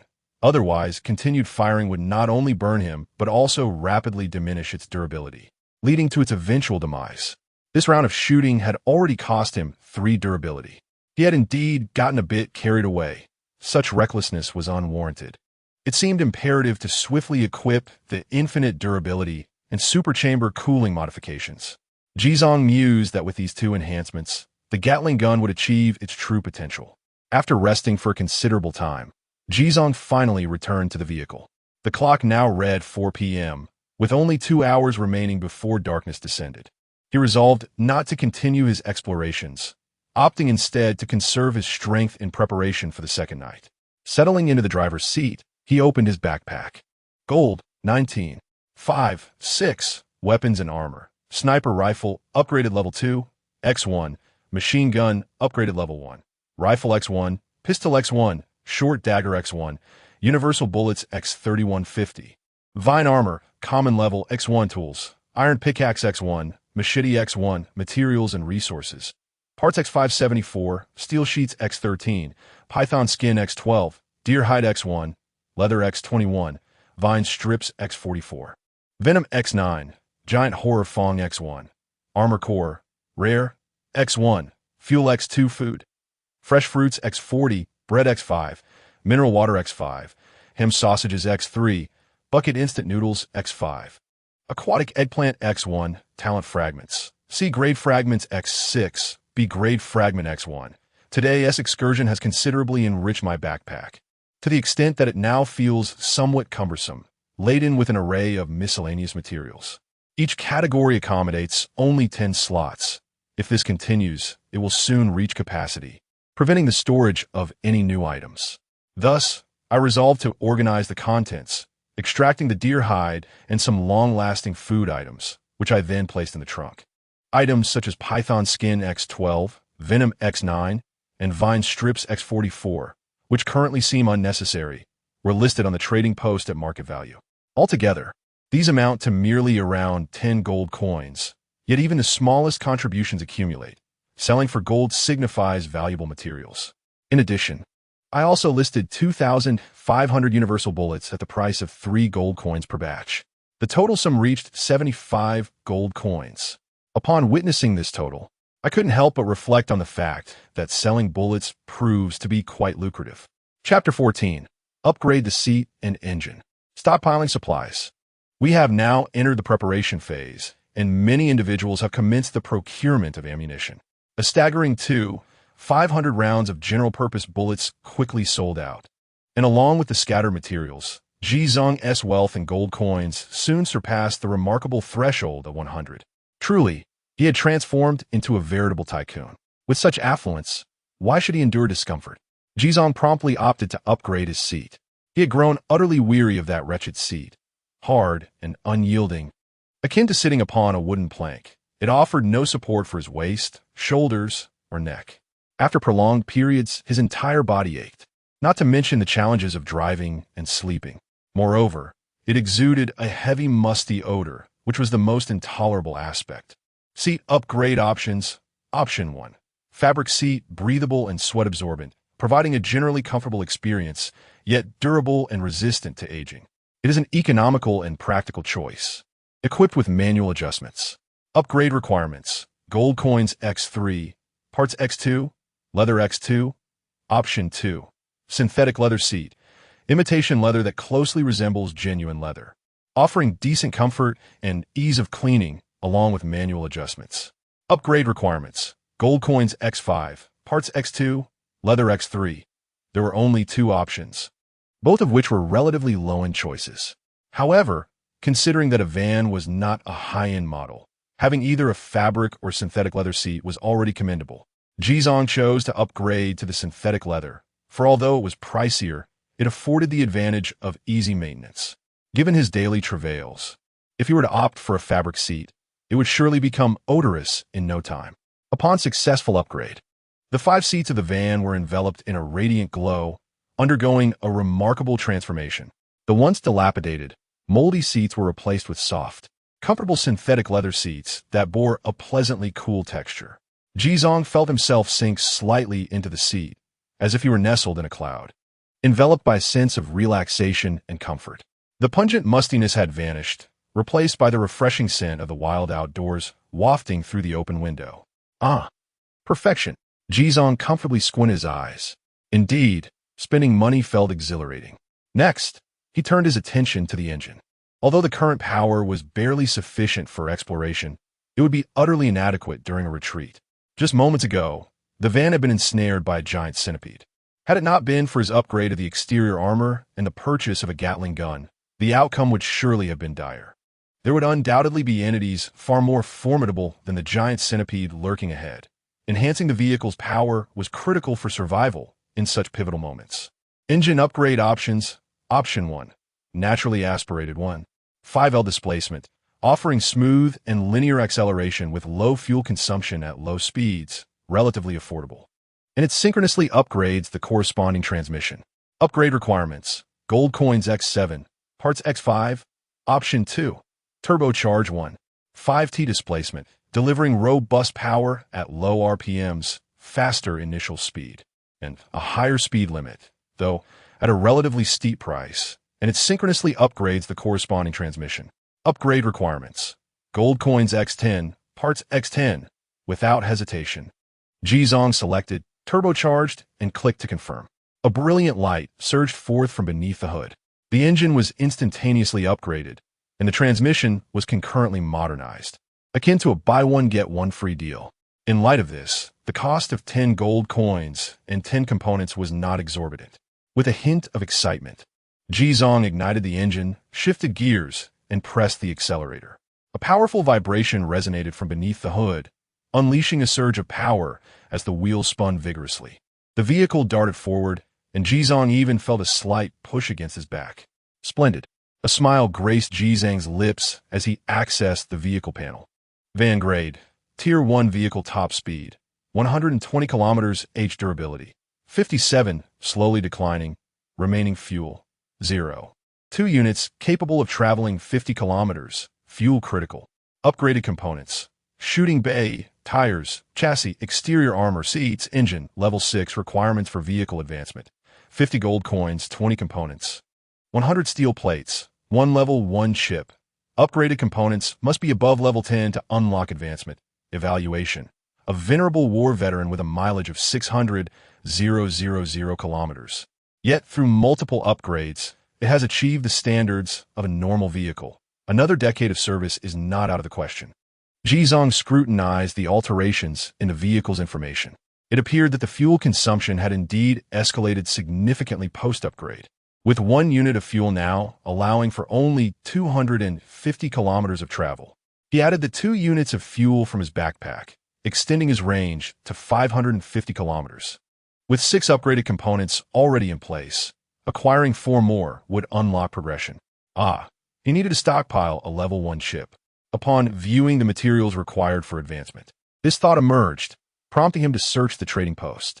Level 1 ship price, 15 gold coins. Level 1 ship price, 14. 9 gold coins. Level 1 ship price, 14. 8 gold coins. Price updated 1 minute ago. There were very few level 1 ships available at the trading post, and the prices were not particularly high, with sellers undercutting each other.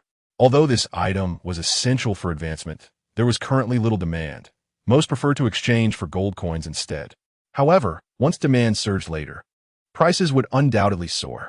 Jizong promptly engaged in private negotiations with the sellers, haggling until he secured 1 level 1 chip at the lowest price of 8 gold coins. With the chip acquired, his next focus turned to essential supplies. Now financially buoyant, Jizong felt an impulse to purchase everything in sight. The previous hard and dry bread was unpalatable, even to dogs. He ordered 20 loaves of premium Black Mountain toast, 10 cheese sandwiches, 10 flaky pastries, 10 sausage buns, and 10 custard buns each. This would be his breakfast henceforth, as these items could be stored for at least a week, simply tossed into the trunk. Subsequently, he bought meat-filled buns, donkey meat pastries, Cantonese dim sum, roast duck, marinated goose, and cumin chicken racks, requesting modest quantities of each, enough to last a day. All intended to be consumed that very day. Next came the snacks: konjac jelly, spicy strips, tiger skin chicken feet, potato chips, nuts, and crispy fish, each in generous quantities tossed into the trunk. Of course, sweet beverages were indispensable for a balanced diet. 2 cases of cola, each containing 24 bottles. 5 cases of bottled water, each holding 12 bottles. In addition, he procured 2 sets of fresh clothing, a large bag of tissues, and various other miscellaneous items. All set. Jizong gazed at the trunk brimming with supplies, a broad smile illuminating his face. It finally resembled a life worth living. The total expenditure for these purchases amounted to 5 gold coins, ample to satisfy his appetite for a while.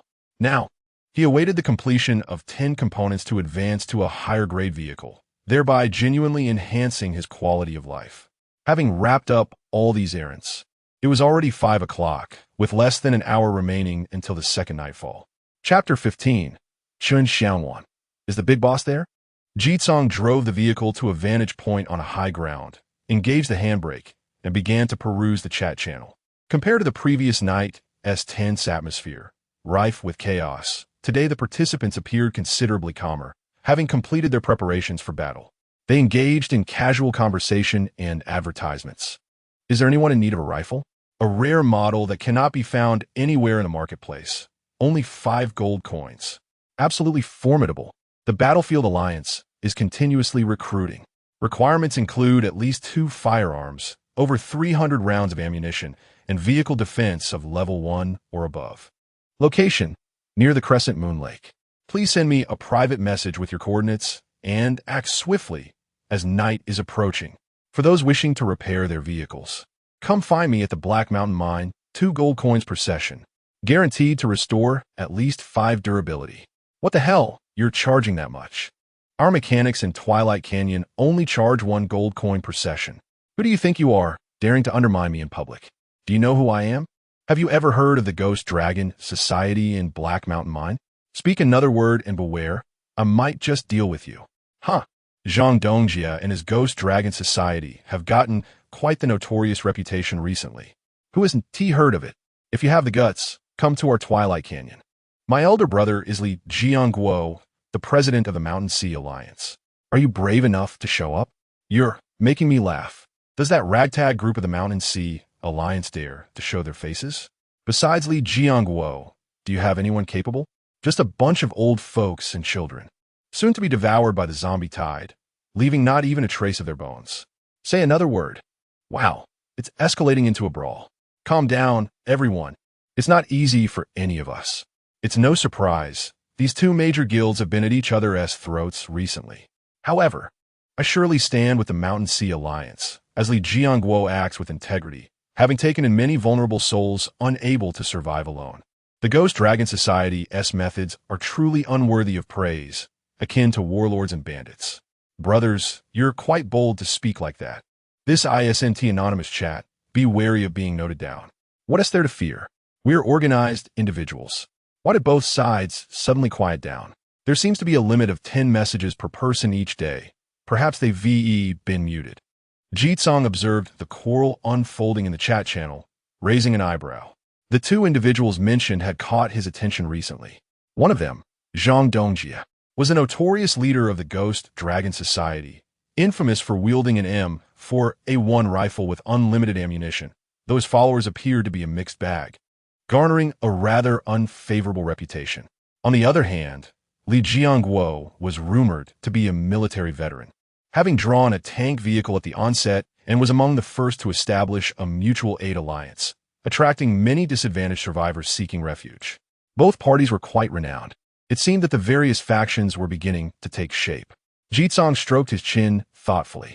The area he inhabited was vast, and from the chat, it was evident that it could be delineated into several major regions: Black Mountain Mine, Starry Forest, Twilight Canyon, Crescent Moon Lake, among others. Additionally, there were smaller areas such as swamps and low vine forests. However, he seldom glanced at the chat channel, and the places he had explored were merely within 100 kilometers of his vicinity. Surely, there were other locations he remained oblivious to. How he wished for a map. Jizong mused. While he contemplated resuming his viewing, his peripheral vision caught a glimpse of the mailbox in the upper right corner, adorned with a striking red numeral, 21. Who could have sent me so many private messages? Jizong opened it to take a look. 11:24 Kai Kaiju. Are you there? 12:33 Kai Kaiju. Ding ding ding. Are you there, Big Shot? 12:52 Kai Kaiju. Brother, reply to me. I have new dishes here. 13:11 Kai Kaiju. Are you there? 16:25 Kai Kaiju. Are you there? 17:31 Kai Kaiju. Are you there? Jizong found himself in silence during the brief moment of checking his messages.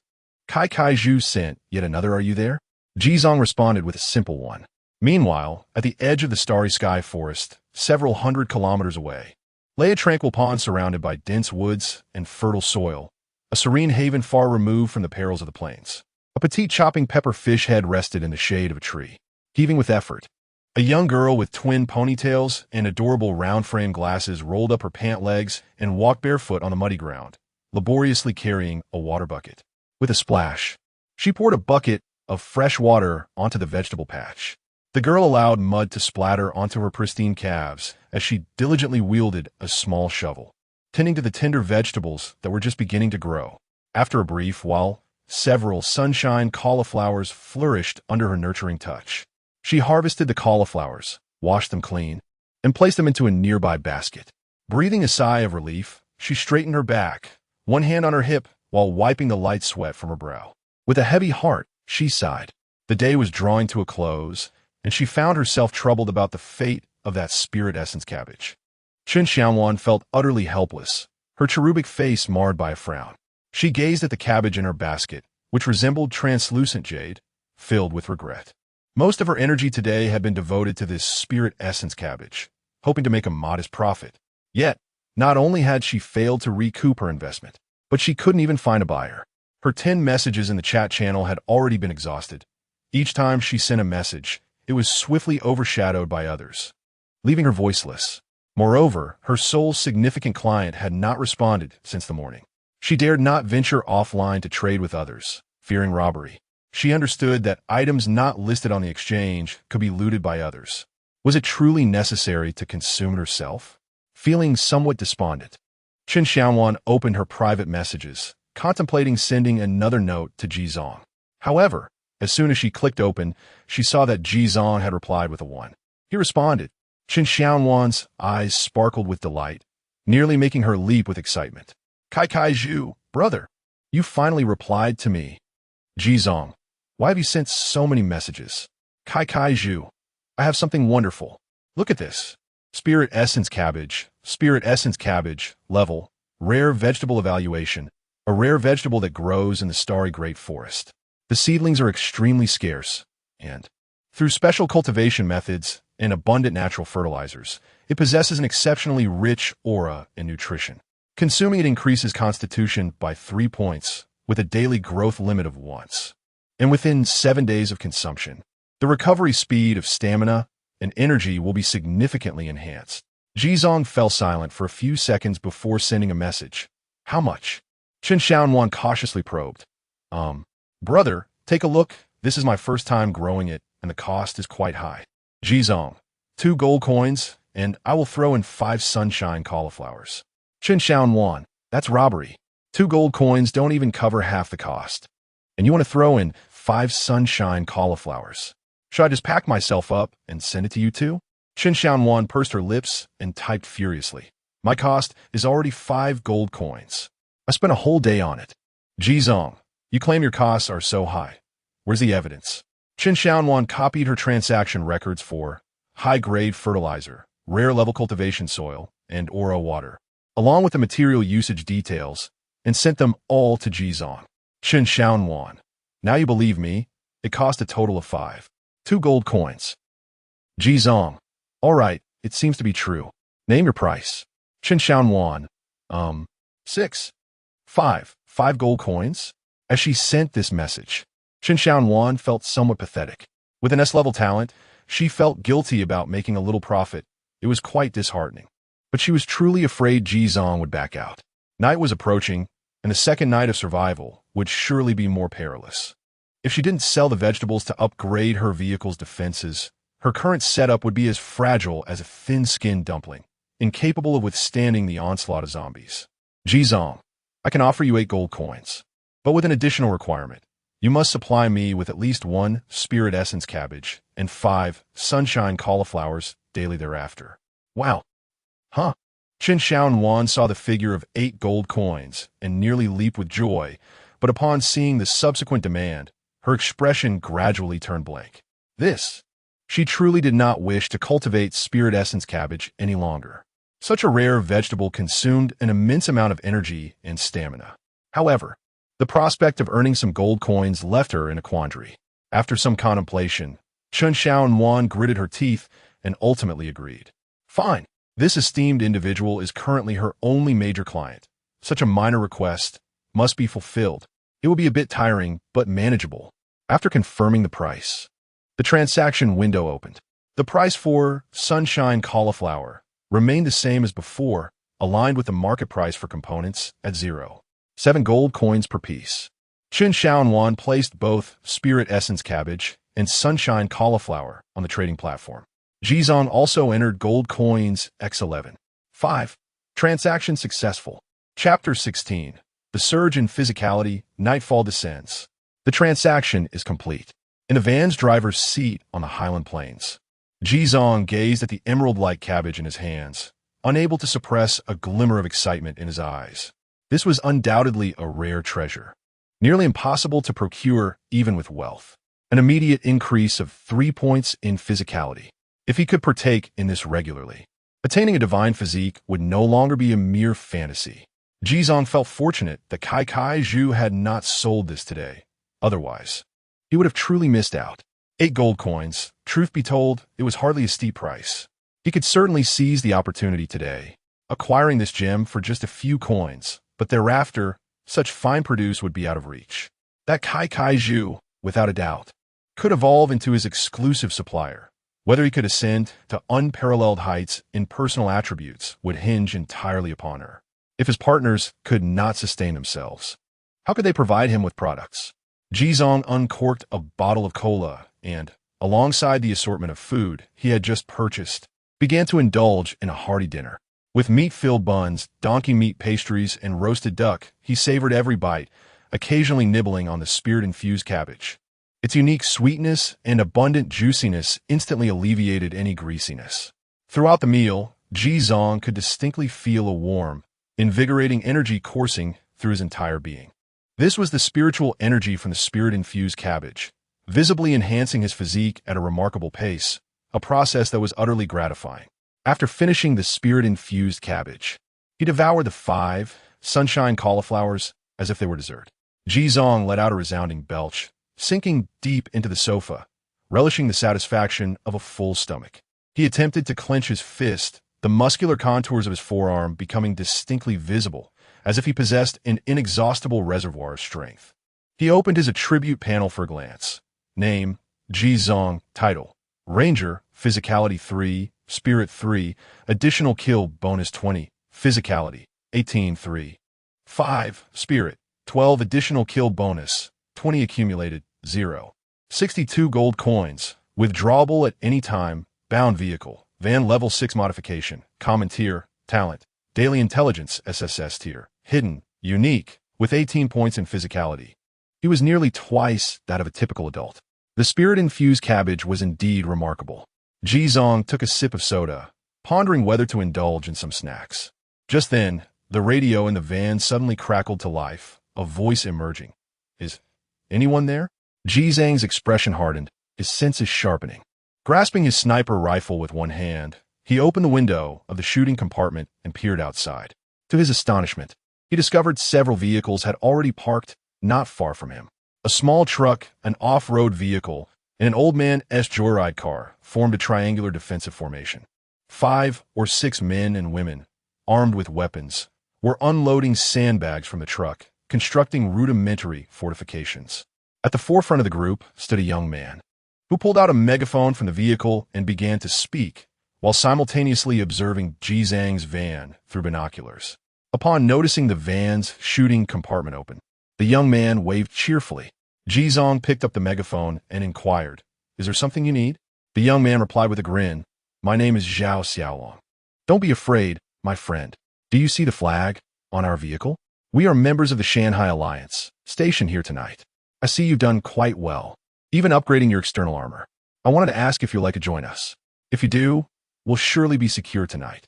Zhao Xiaolong confidently added, "We have 5 firearms and a total of 200 rounds of ammunition. Aside from the old man's vehicle, the other 2 have also been upgraded for external armor defense." At this, Ji Zong paused slightly. Shanghai Alliance? Aren't you from the Twilight Canyon area? Zhao Xiaolong did not hide the truth and explained. It turned out that this group had just returned from mining in the Black Mountain area today. Resources like iron, ore, and elemental minerals could not be listed on exchanges or transferred through personal transactions. They had to be collected and transported manually. After returning, members with the relevant skills processed the materials into iron sheets and parts to sell. This was a venture that had only begun to be attempted today. Ji Zong found this quite enlightening, realizing that they were already engaging in industrial chains. Intrigued, Ji Zong seized the few remaining minutes before dusk to engage in conversation with Zhao Xiaolong, gaining insight into the Shanghai Alliance. The alliance, led by President Li Jianguo, boasted over 600 members, continuously growing, and had established a complete and effective operational system, emphasizing unity and mutual assistance. It was during this discussion that Ji Zong learned that 3 members of Zhao Xiaolong's small team had lost their vehicle the previous night and were now relying on the other 3's vehicles. This was also why their off-road vehicles and small trucks could upgrade their external armor so swiftly. The collective strength of many residing together in a single vehicle allowed them to pool resources, significantly enhancing upgrade efficiency. Moreover, Li Jianguo, having a military background, appeared quite adept at combat strategy. Although Zhao Xiaolong and his team's fortifications were basic, they were methodical and appeared quite professional. Stationed outside the vehicle allowed them to effectively eliminate zombies from a distance, preventing hordes from approaching and conserving the vehicle's durability. Of course, the primary goal was to withstand the initial surge of attacks, as they would inevitably need to rest in their vehicles later in the night. Zhao Xiaolong cheerfully asked, "So, what do you say? Are you in? If you prefer not to join the Shanghai Alliance, we can still collaborate for the night." However, Ji Zong politely declined. At his current level, he felt no need to partner with others for an overnight stay, as he intended to venture out for work later. A corpulent man beside Zhao Xiaolong remarked, "Let it be, Brother Zhao. What he can no longer endure, he will inevitably seek our assistance." Zhao Xiaolong had no choice but to relent, Very well, I shall not press you further. However, my brother, should you find yourself in need of our aid later, be advised that it will come at a cost. You understand, do you not? The notion of compensated assistance has become an unspoken rule among us. After all, no one's ammunition is acquired without effort, and in this harsh world of survival, strangers bear no obligation to offer help without recompense, whether the amount is great or small. It is only just. Jizong interjected, I certainly comprehend, and the same goes for you. If you cannot withstand it, feel free to approach me. Ha ha! Upon hearing Jizang's response, the rotund man and his companions could not suppress their laughter. Seriously, this fellow is exceedingly confident, is he not? We are 6 individuals with 2 armored vehicles and formidable firepower. It is clear who would be seeking assistance from whom. Truly, the world has turned upside down. Thus, the dialogue between the 2 parties came to a close, as darkness had completely enveloped the land. Shadows and a miasma of blood silently engulfed the vast expanse of the plains. The second night had descended. Chapter 17. The gluttonous zombie emerges. A terrifying scene as darkness fell. The rotund figure was filled with excitement. Standing atop a sandbag with his AK poised, he fired a shot into the sky. What are you doing, you fool? Wasting bullets. Another woman scolded. What is there to fear? We have plenty of ammo, he retorted nonchalantly. But in the next moment, a chilling dread swept over everyone as they felt an icy shiver run down their spines. From the blood mist gradually rising not far away, alongside numerous ordinary zombies, towering and corpulent zombies began to emerge one after another. Each of these portly zombies stood over 2 meters tall, their bodies grotesquely covered in bulging flesh, their bellies protruding as if bloated with air. New zombies have appeared. Set up defenses. Wait until they come closer to attack. Zhao Xiaolong commanded with urgency, as the others took their positions, preparing for an assault. Meanwhile, Jizong was secretly observing the situation from within the vehicle. As his scope focused on the corpulent zombies, a line of information materialized before him. Fatball zombie, rating, a special variant among zombies, possessing immense size and thickness of fat, exhibiting extreme strength and defense, though somewhat lacking in speed. Jizong narrowed his eyes slightly. Such a peculiar zombie has emerged on the second night. It seems the difficulty escalates exponentially each evening. What horrifying spectacle will the 7th night bring? With a decisive click, Jizong chambered around in his sniper rifle and aimed at the head of a fatball zombie. A shot rang out. The fierce bullet traversed over 1,000 meters, striking true to the creature's brow, blowing apart a significant portion of its skull. The massive figure, weighing at least 700 or 800 pounds, crashed to the ground. Successfully killed a fatball zombie. Gold 0. 5. 0. 5 gold for a major monster, on par with an adult swamp blood python. Tonight promises to be lucrative. Jizong felt a rush of excitement and quickened his shooting pace. Successfully killed a fatball zombie. Gold 0. 5. Successfully killed a fatball zombie. Gold 0. 5.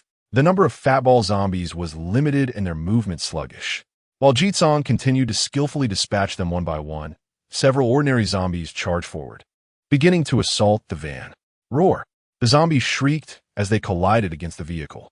However, the attacking power of ordinary zombies was akin to mere scratches against the armored exterior. Even elite creatures like the giant centipede could only inflict damage with their pincers. Other attacks barely dented its durability. Nevertheless, the sheer number of ordinary zombies obstructed Jizong's sniper view. He swiftly redirected his shots, eliminating the troublesome creatures. Seizing the opportunity, he glanced towards Zhao Xiaolong's position, his eyes widening in shock. Good heavens, how did it come to this? Surrounding Zhao Xiaolong's position were throngs of grotesque figures, densely packed and menacing. The zombies advanced relentlessly, steadily encroaching upon the safety perimeter. This was not due to their feeble firepower, but rather the cacophony of gunfire that attracted the nearby undead. If only ordinary zombies were present, the situation might have been manageable, but alas, the grotesque meatball zombies emerged. Bullets proved ineffective against them, with only headshots capable of delivering any significant damage. Zhao Xiaolong was the sole possessor of a ballistic correction rifle, tasked with eliminating these formidable foes, yet it took 2 shots to achieve a headshot. How could they possibly hold their ground? As a meatball zombie charged forward with its enormous belly, Zhao Xiaolong and his companions' defenses crumbled entirely. "Get in the vehicle," they shouted, scrambling in a panic to their respective transports, slamming the doors shut with a thud. The zombies roared and surged forward, battering against the vehicle doors. The small truck, an off-road vehicle, fortified with armor, managed to withstand the onslaught, but the elderly man's vehicle fared poorly. Inside, two young women screamed incessantly, watching in horror as the meatball zombie wreaked havoc, distorting and deforming the vehicle until they had no choice but to abandon it. Under the cover of others, they fled into the small truck and off-road vehicle, becoming mere tenants within. Each vehicle represented an absolute territory for the survivors. Others could only board with the owner's consent. This arrangement meant that they would become subservient to the vehicle's proprietor. Jizong had heard other survivors mention in the chat that tenants could not alter their bindings or betray their vehicle's owner. Any coins earned could only be spent within the owner's vehicle, rendering their situation rather dire. Encounters with normal individuals were tolerable, but should they cross paths with those of a twisted psyche, they faced the grim prospect of enslavement. The crack of the sniper rifle echoed as bullets pierced the crimson mist, dispatching the oversized heads of the zombies. In less than 10 minutes since dusk fell, he had already eliminated nearly 10 meatball zombies, earning 5 coins. In his vicinity, the number of meatball zombies dwindled, with the remaining ones beyond his shooting range.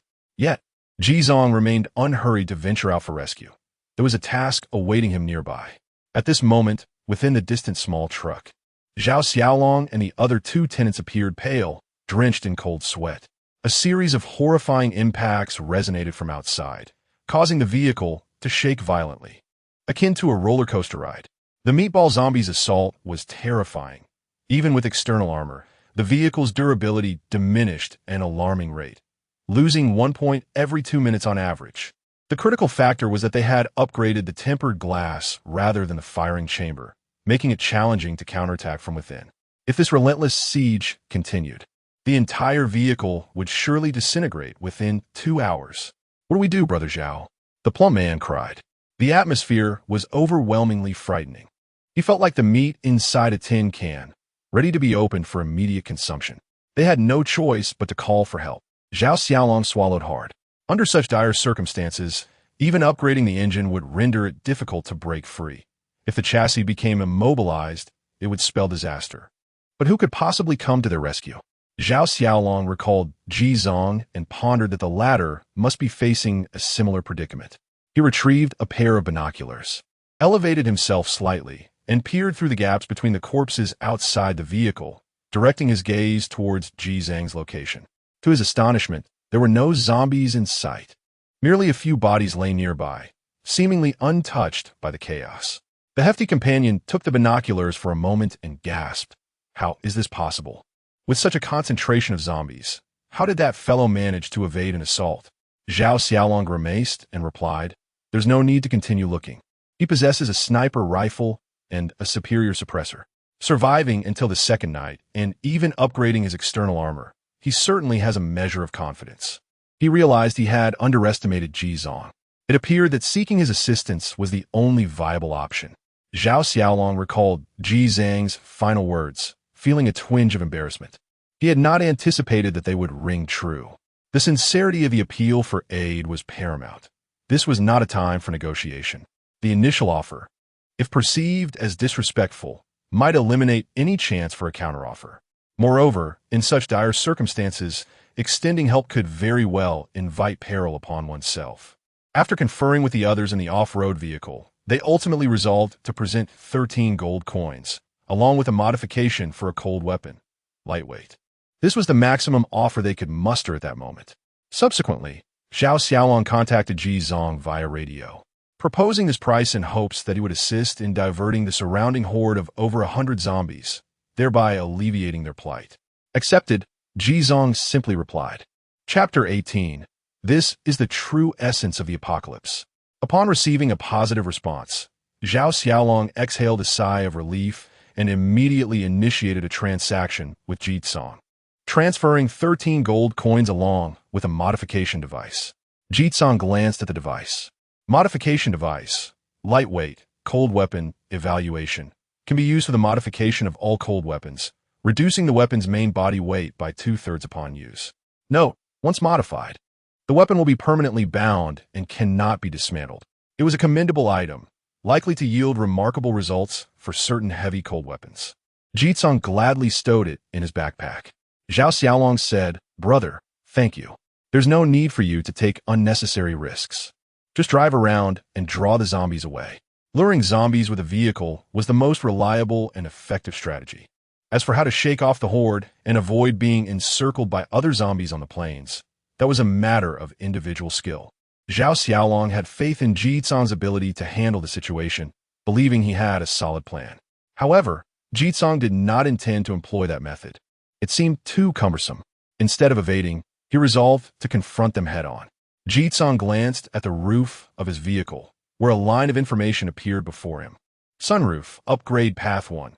Observation hatch transformed the roof into a retractable steel hatch, allowing one person to observe and shoot. Upgrade requirements: gold coins X5, parts X2, steel sheets X5, upgrade path 2. Machine gun mount, upgrade the roof to accommodate a detachable machine gun mount, compatible with all types of heavy machine guns. Upgrade requirements: gold coins X7, parts X5, steel sheets X5. Jitsong promptly selected the upgrade for machine gun mount. A brilliant white light enveloped the vehicle's roof, transforming it from a solid steel cover into a retractable hatch. A collapsible ladder emerged, allowing easy access to the top. Jitsong opened the hatch, lowered the ladder, grasped his handgun, ascended, and aimed the barrel skyward, firing 3 shots. Bang, bang, bang. Zhao Xiaolong and his companions had ceased their assault. The sound of Jitsong's gunfire echoed across the desolate high ground, instantly capturing the attention of all nearby zombies. Even the hundreds surrounding Zhao Xiaolong halted their attack, turning their heads toward the source of the gunfire. Bang, bang, bang. Another 3 shots rang out. At that moment, the horde of zombies instinctively emitted horrifying howls and began to rush toward the van. Zhao Xiaolong and his companions were momentarily stunned. "Brother, how can you be so audacious? Aren't you afraid of being overwhelmed?" The sound of gunfire was far louder than that of an engine. They had only dared to maintain their ground due to their confidence in firepower suppression. "Are you wielding a sniper rifle alongside a handgun? And all by yourself?" Soon, the zombies surrounding the small truck and the off-road vehicle retreated like a receding tide, granting them a clear view as the suffocating pressure dissipated abruptly. "Quick, Zhao Ge, we must flee," the plump one urged nervously. "Not yet, hold on." Zhao Xiaolong's gaze was fixed intently outside the window.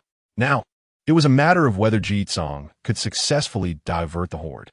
Should the density of the zombies on this elevated ground diminish to its lowest point, they could await dawn without fear of encirclement. However, to Zhao Xiaolong's astonishment, Jizong did not drive away. He seized his binoculars to observe Jizong, who had fully extended himself out of the sunroof, holding a sniper rifle as he methodically eliminated the nearest zombies, showing no concern for the horde approaching from the perimeter or the masses shifting toward them. "Move quickly. You are about to be surrounded," Zhao Xiaolong urgently warned through a megaphone. Yet Jizong remained unhurried, continuing his methodical extermination of the closest undead.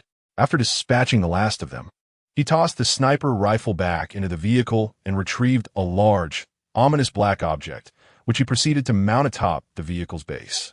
Upon discerning the nature of this apparatus, Zhao Xiaolong's pupils dilated in shock, rendering him momentarily paralyzed. "Brother Zhao, what's happening? Let me see." The portly man took the binoculars, peered through them, and nearly leaped with shock. Holy crap, a Gatling gun. In the very next heartbeat, Jizong had completed the installation of the heavy machine gun. Gripping the handles, the 6 barrels began to rotate in preparation. Then, with a thunderous roar, they unleashed a torrent of fiery projectiles, transforming the night sky into a cascade of shooting stars aimed at the grotesque figures charging toward the van. Over 200 zombies surged forward, among them at least 15 of the formidable meatball zombies. Such a scale of assault would instill dread in any survivor team. Yet, in the face of the Gatling gun's infinite ammunition, they were merely a horde of coins waiting to be harvested. Jizang's eyes sparkled with exhilaration as he felt the fervent vibrations pulsing through his palms, adrenaline surging within him. This was his moment of slaughter. The barrage of gunfire melded into a resounding roar that echoed through the night. The terrifying kinetic energy of the bullets obliterated every flesh-and-blood target they struck. Not only the ordinary zombies, but even the heavily armored meatball zombies succumbed to the impact, torn into gory fragments. Successfully eliminated a zombie. Coin 0. 1. Successfully eliminated a zombie. Coin 0. 1. Successfully eliminated a meatball zombie. Coin 0. 5.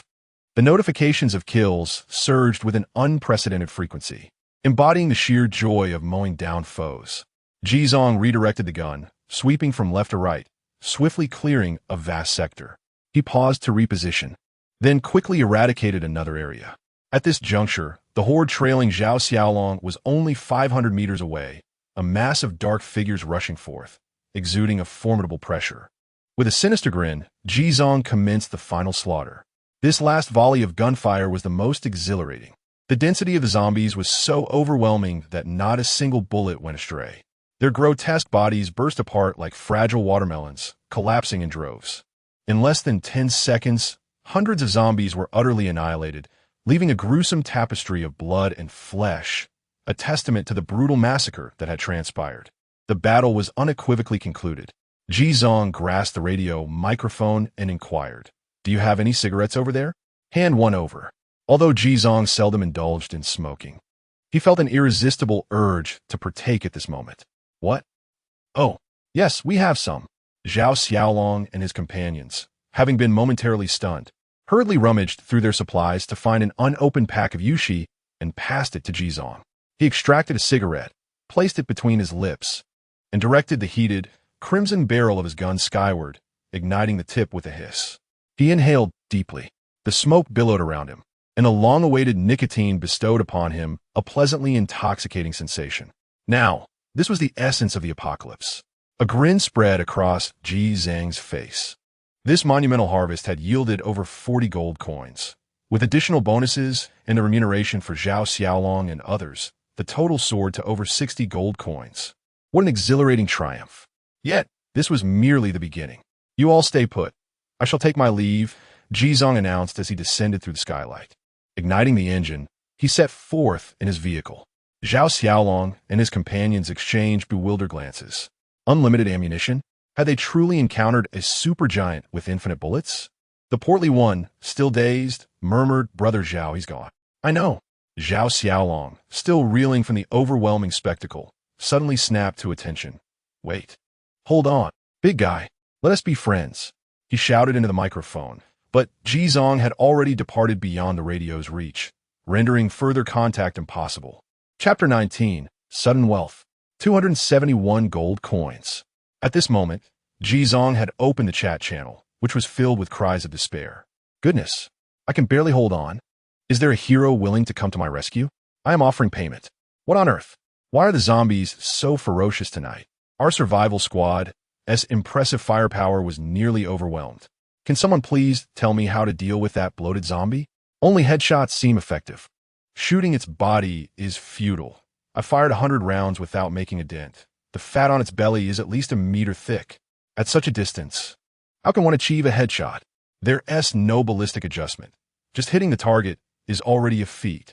Remember, even if you can't fight back, do not attempt to escape by car. Those who flee by vehicle are doomed. The bloated zombie cannot be breached. I just witnessed someone crash into it, and their car got hopelessly stuck with the front wheels lifted off the ground. Haha, this is what you get for refusing to join a major group. Those lone wolves and small teams must be utterly bewildered now. Someone, please come to my aid. I'm surrounded by hordes of zombies." Jizong glanced to the number of players in the upper right corner. During the day, there were still over 90,000, but now it had fallen below that threshold. In less than half an hour, thousands had perished amidst the zombie onslaught, highlighting the dire situation. Following the method from the previous night, Jizong posted a message offering paid assistance on the public screen, which immediately sparked a flurry of discussion. "Wow, another hero has begun the rescue. Hero, save me. Attention, everyone. There are many scoundrels out tonight trying to swindle money. Exposing these IDs. Chen Tian, Zhou Yuyu, Qianbin. Damn it, they promised to assist. Yet before we even saw them, they initiated a transaction. Pure swindlers. Isn't this Ji Zong the lone wolf from last night? How can he still come out to rescue us in such dire circumstances? Isn't he amazing? Is he also a gold coin scammer? Goodness. Who dares to claim that Ji is a scammer? He saved me last night. I would call him the greatest sniper of the plains. My brother Ji is a deity, and I shall not entertain any rebuttals. He just rescued our squad. At this moment, Zhao Xiaolong also appeared and provided the first user review of the night. He was astute enough not to disclose Ji Zong's possession of infinite bullets and a Gatling gun. He merely mentioned how Ji Zong had saved their mining team. As the captain of the Mountain Sea Alliance, Zhao Xiaolong frequently participated in public discussions, and many recognized him. His endorsement instantly attracted greater attention. Within mere seconds, Ji Zong received over 100 requests for assistance from nearby players. Orders were pouring in. Ji Zong accepted a nearby request and embarked on his journey of rescue across the plains. However, to be candid, the reward for these rescues was merely supplementary income. The primary source of revenue for the night would still hinge on the bloated zombies. 10 zombies yield 5 gold coins. 100 would amount to 50 gold coins. The profit would be astronomical. Ji Zong yearned to wield his sniper rifle with the ferocity of a machine gun, eager to eliminate every target in sight. However, the driving conditions tonight proved significantly more challenging than the previous evening. This was primarily due to the presence of the bloated zombies, which could not be approached like ordinary undead. They necessitated evasion or distant targeting, greatly diminishing driving efficiency. On several occasions, Ji Zong found himself forced to halt his vehicle, resorting to his heavy machine gun to clear a path. Consequently, the success rate of his rescue missions plummeted.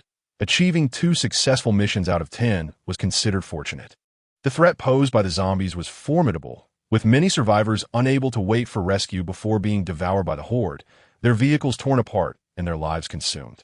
At midnight, after 6 arduous hours of travel covering over 100 kilometers, Ji Zong successfully completed 8 rescue missions. Collectively, these missions yielded a total of 50 gold coins, along with a variety of miscellaneous supplies, a substantial reward compared to the previous night. As the peak of the zombie outbreak subsided, the situation stabilized, leading to a significant decrease in demand for rescues. Ji Zong found a place to park and leaned back in his seat to rest. The continuous strain of prolonged driving and combat had drained his physical and mental energy, a feat he would have struggled with in the past.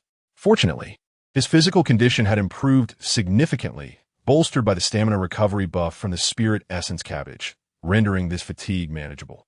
Ji Zong took stock of his haul from the night. With an overwhelming number of scattered items, his backpack was overflowing. He decided to sort through the useless items and put them all up for sale at the trading post, earning an additional 20 gold coins. He also extracted the extra kill bonuses from his titles. His total gold count had reached a staggering 271 coins. The majority of this income stemmed from his zombie kills. Having dispatched over 500 ordinary zombies and at least 150 bloated ones, the actual ratio of these 2 types of zombies should be approximately 30:1. But Ji Zong had specifically targeted the bloated zombies throughout, resulting in such immense profits. 271 gold coins. While the leaders of various factions might be extracting countless coins from other survivors, Ji Zong stood head and shoulders above his fellow lone wolf players, firmly in the lead. He could feel his fortune on the cusp of soaring. Rubbing his hands together, he opened the trading post for a brief glance. The price of the antiviral serum remained stubbornly above 100 gold coins. He had hoped for a slight decrease, as acquiring one was essential for survival in the later stages. For now, he decided to wait. Other items took precedence. Ji Zong then checked the prices of various modification devices. The unlimited bullets modification was available for a staggering 150 gold coins, an increasingly outrageous sum. As for unlimited durability, it appeared there were none available at all. It seemed that most of these weapon modifications had been claimed by survivors for their own use. Ji Zong felt a pang of regret. His sniper rifle's durability had dwindled to 68, while his Gatling gun was at 77. If he continued at this pace for a few more nights, they would likely be rendered completely useless. Yet, with no one willing to sell, he had no choice but to patiently await his turn. At worst, he could simply refrain from using it until its value dwindled to naught. After a brief search, Ji Zong ultimately invested 18 gold coins to acquire a superchamber cooling device, along with AI recoil suppressor for 12 gold coins. Modification device, super chamber cooling, firearms. Rating, applicable for modifications on all firearms upon activation. The cooling rate of the chamber increases 20-fold and significantly reduces the rate of durability loss. Note, once modified, it will be permanently bound to the weapon and cannot be disassembled. Modification device, recoil suppressor, firearms. Rating, applicable for modifications on all firearms upon activation. It eliminates bullet recoil, greatly enhancing shooting stability. Note, once modified, it will be permanently bound to the weapon and cannot be disassembled. These two modification devices were entirely affixed to the Gatling gun. Subsequently, he procured additional essential materials, such as steel plates, for vehicle upgrades. Now, the moment of truth had arrived. Jitsong gazed at the remaining upgrade options for the vehicle, his heart beginning to race with anticipation. Chapter 20, Vehicle Secondary Advancement. The Armored RV. Now, the vehicle has been upgraded in 7 components, with only 3 remaining. After careful consideration, Jizong has chosen to upgrade the power generation device, air conditioning, and millimeter wave radar. Power generation device upgrade path. Upon upgrading, it will be equipped with a generator and battery, enabling the vehicle to generate power while in motion, providing electricity for air conditioning and multimedia. Upgrade requirements: 3 gold coins, 3 parts, 1 positive material. Air conditioning upgrade path. After the upgrade, a front row single cooling air conditioning unit will be acquired, necessitating prior enhancement of the power generation device. Upgrade requirements: 2 gold coins, 1 refrigerant. Millimeter wave radar upgrade path. Upon upgrading, the vehicle will be outfitted with 6 millimeter wave radars on all sides, capable of monitoring moving objects within a 20-meter radius while the vehicle is in operation. Upgrade requirements: 5 gold coins, 5 parts. Jizong completed the acquisition of the missing materials at the trading post and proceeded to upgrade in sequence. Once the final component was upgraded, a line of text appeared before him. Congratulations! The vehicle components have reached level 10. Vehicle advancement is now unlocked. Advancement requires 50 gold coins, 20 parts, 100 steel sheets, 1 level 1 chip, conditions met. Come on, come on. Jizong was brimming with excitement.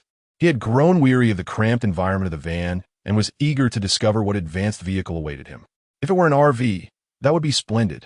He took a deep breath and clicked to advance. Ding! Please select the vehicle advancement path. Advancement path, phantom vehicle evaluation. Become a ghostly wanderer, drifting between the realms of night and mystery. The phantom vehicle boasts exceptional functionality, good maneuverability, and low manufacturing costs. After upgrading specific components, it can consume a large amount of fuel to become invisible in the darkness. Its downside is the singular advancement path, rendering it relatively weak in the mid to late stages. Advancement path, combat vehicle evaluation. A man must fight. Engage in frenzied slaughter on the battlefield.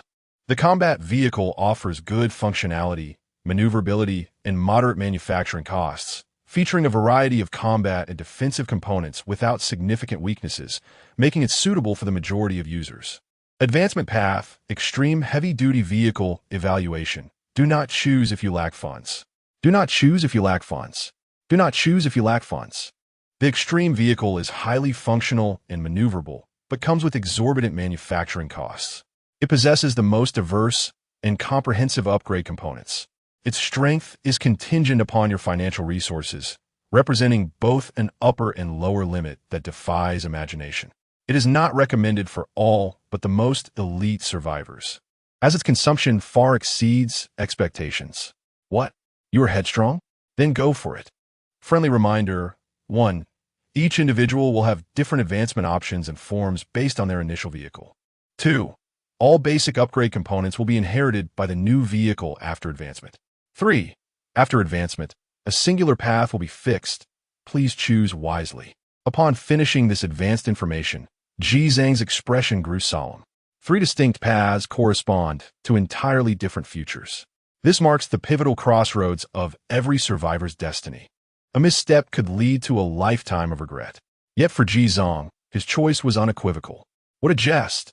Armed with an SSS-level intelligence talent, could he not afford a single extreme loadout? Route 3. Advance for me. Jizong decisively pressed the selection button. Ding. Coins minus 50, parts minus 20. Steel sheets minus 100, level 1, chip minus 1. Advancement successful. In the next moment, the entire van erupted in an extraordinarily brilliant white light. Jizong felt himself slightly levitate, detached from his seat. Everything before his eyes transformed into swiftly evolving silhouettes under the radiance. The vehicle expanded, its interior melding and solidifying. This entire process lasted a full 2 minutes before Jizong descended from midair, landing back in the driver's seat. As the white light dissipated, the world around him had undergone a staggering transformation. Jizong swallowed slowly, an uncontrollable ecstasy gleaming in his eyes.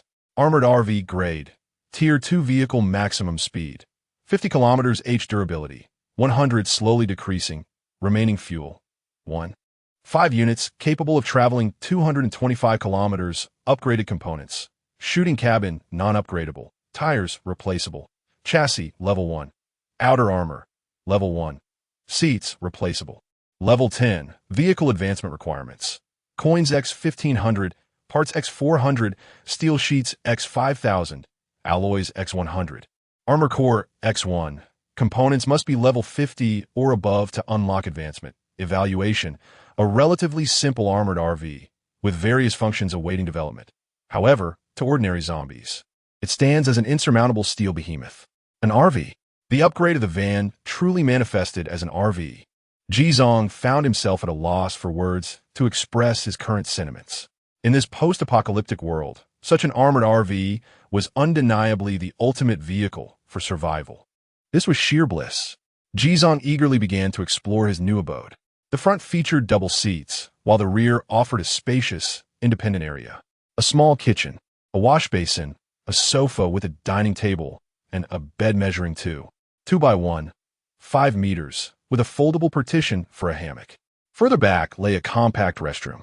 Upon witnessing these amenities, Jizong felt overwhelmed with emotion. Damn it! Finally, no more sleeping on the sofa. No more squatting in the wild. Finally, a chance to bathe. After 2 days of grime, blood, and constant sweating, he felt utterly sticky and foul. The discomfort was indescribable. Unfortunately, he couldn't indulge in these luxuries just yet, as there was no water. He turned on the faucet, but not a single drop flowed.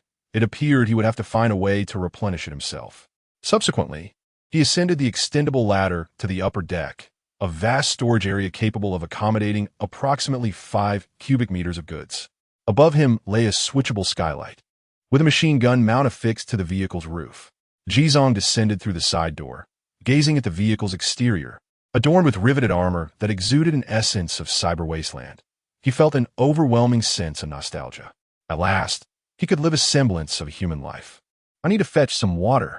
A shower first, he thought, as he was covered in dirt and sweat, unworthy of the pristine white bed awaiting him. Resolute, Jizong entered the vehicle, ignited the engine, and pressed the accelerator, heading eastward. He was not far from the moonlit lake. A tributary stream lay merely 2 kilometers away, where he could procure water. However, the moment he pressed the accelerator, he felt the vehicle respond like a weary old ox, sluggish and lethargic, struggling to gain speed. It was then that Jizong was astonished to discover that the maximum speed of the vehicle had plummeted from the previous 120 kilometers h to a mere 50 kilometers h. The once formidable 1.5T engine was evidently incapable of propelling it any longer. Moreover, the fuel consumption was alarming. 1 unit of fuel could only sustain a journey of 150 kilometers. The fuel efficiency had doubled compared to that of the initial clunky van. Damn! This is burning through cash, Jizong thought, feeling a slight headache. The advancement prompt was indeed no trivial matter. The consumption of such heavily loaded vehicles far exceeded his expectations. But it was all right. He had plenty of money. Chapter 21. An Unexpected Delight. Acquiring the growth equipment, Blood of the Moon. Jizong expended 15 gold coins and 10 components to elevate the engine to level 2. The displacement surged to 2.0T, significantly enhancing its power, allowing for a maximum speed of 80 kilometers h. He drove the RV across the plains at 1 a.m., swiftly reaching a stream 2 kilometers away. With the blood mist dissipated, the moonlight and stars reflected on the water's surface, shimmering brilliantly. Jizong spent a few coins at the trading post to purchase a water pump and hose. Connecting one end to the RV's water reservoir and the other into the water, activating the machine. The clear stream water was gradually siphoned into the vehicle's reservoir, which could hold 300 liters, ample for a week's use. Taking advantage of this interlude, Jizong lit a cigarette, leaning against the side of the vehicle, admiring the enchanting nocturnal scenery. However, as his gaze inadvertently swept across a patch of grass, he paused, momentarily taken aback. What was that light? The grass emitted an unusual, faint glow, subtle yet perceptible enough for Jizong to notice. There was definitely something there. Jizong quickly composed himself, retrieving his pistol, dagger, an AK from the vehicle, and set off on foot towards the source of the light. As he drew nearer, he discerned what was glowing. It was a treasure chest, a chest adorned with intricate patterns emanating a soft white light. The surrounding weeds appeared illuminated in a ghostly green, akin to a dim lantern shining amidst the grass. Hastening his steps, Jizong approached the chest, brushing aside the weeds, and a line of information materialized before him. Glowing treasure box evaluation. The glowing treasure box only appears during the optimal moonlit hours, seemingly containing numerous valuable items. What a remarkable find. Jizong was elated, astonished that a simple water retrieval could lead to such serendipity. Moreover, judging by this description, it appeared that such special boxes emerged only after the blood mist had vanished. With a mix of anticipation and trepidation, Jizong reached out to open it. Clang! The crisp sound of the chest opening resonated, revealing several lines of information. Acquired noise emitter X1, acquired armor-piercing rounds X30, acquired special growth weapon gift box X1. Rare. Indeed, this was unlike an ordinary treasure chest. Jizong eagerly examined the details of these items. Noise emitter, magazine. 1-1, infinite charge evaluation, a special firearm capable of launching noise spheres over a distance. Emitting high-frequency sounds for 5 minutes to attract zombie creatures, with a maximum range of 1,000 meters. Each noise sphere requires a recharge time of 12 hours. What a captivating tool to gather zombies. With this device, the concern of scattered zombies would be a thing of the past. Furthermore, in the event of a massive zombie tide, it could serve as an invaluable means of escape. The 2 noise balls seem somewhat insufficient, and the charging time is rather prolonged, making frequent utilization impractical. Jizong continues to examine the second reward. Armor-piercing round evaluation, specialized ammunition for anti-material rifles. Possessing extraordinary power and extreme rarity. This item cannot be listed on the exchange. Specialized ammunition for anti-material rifles?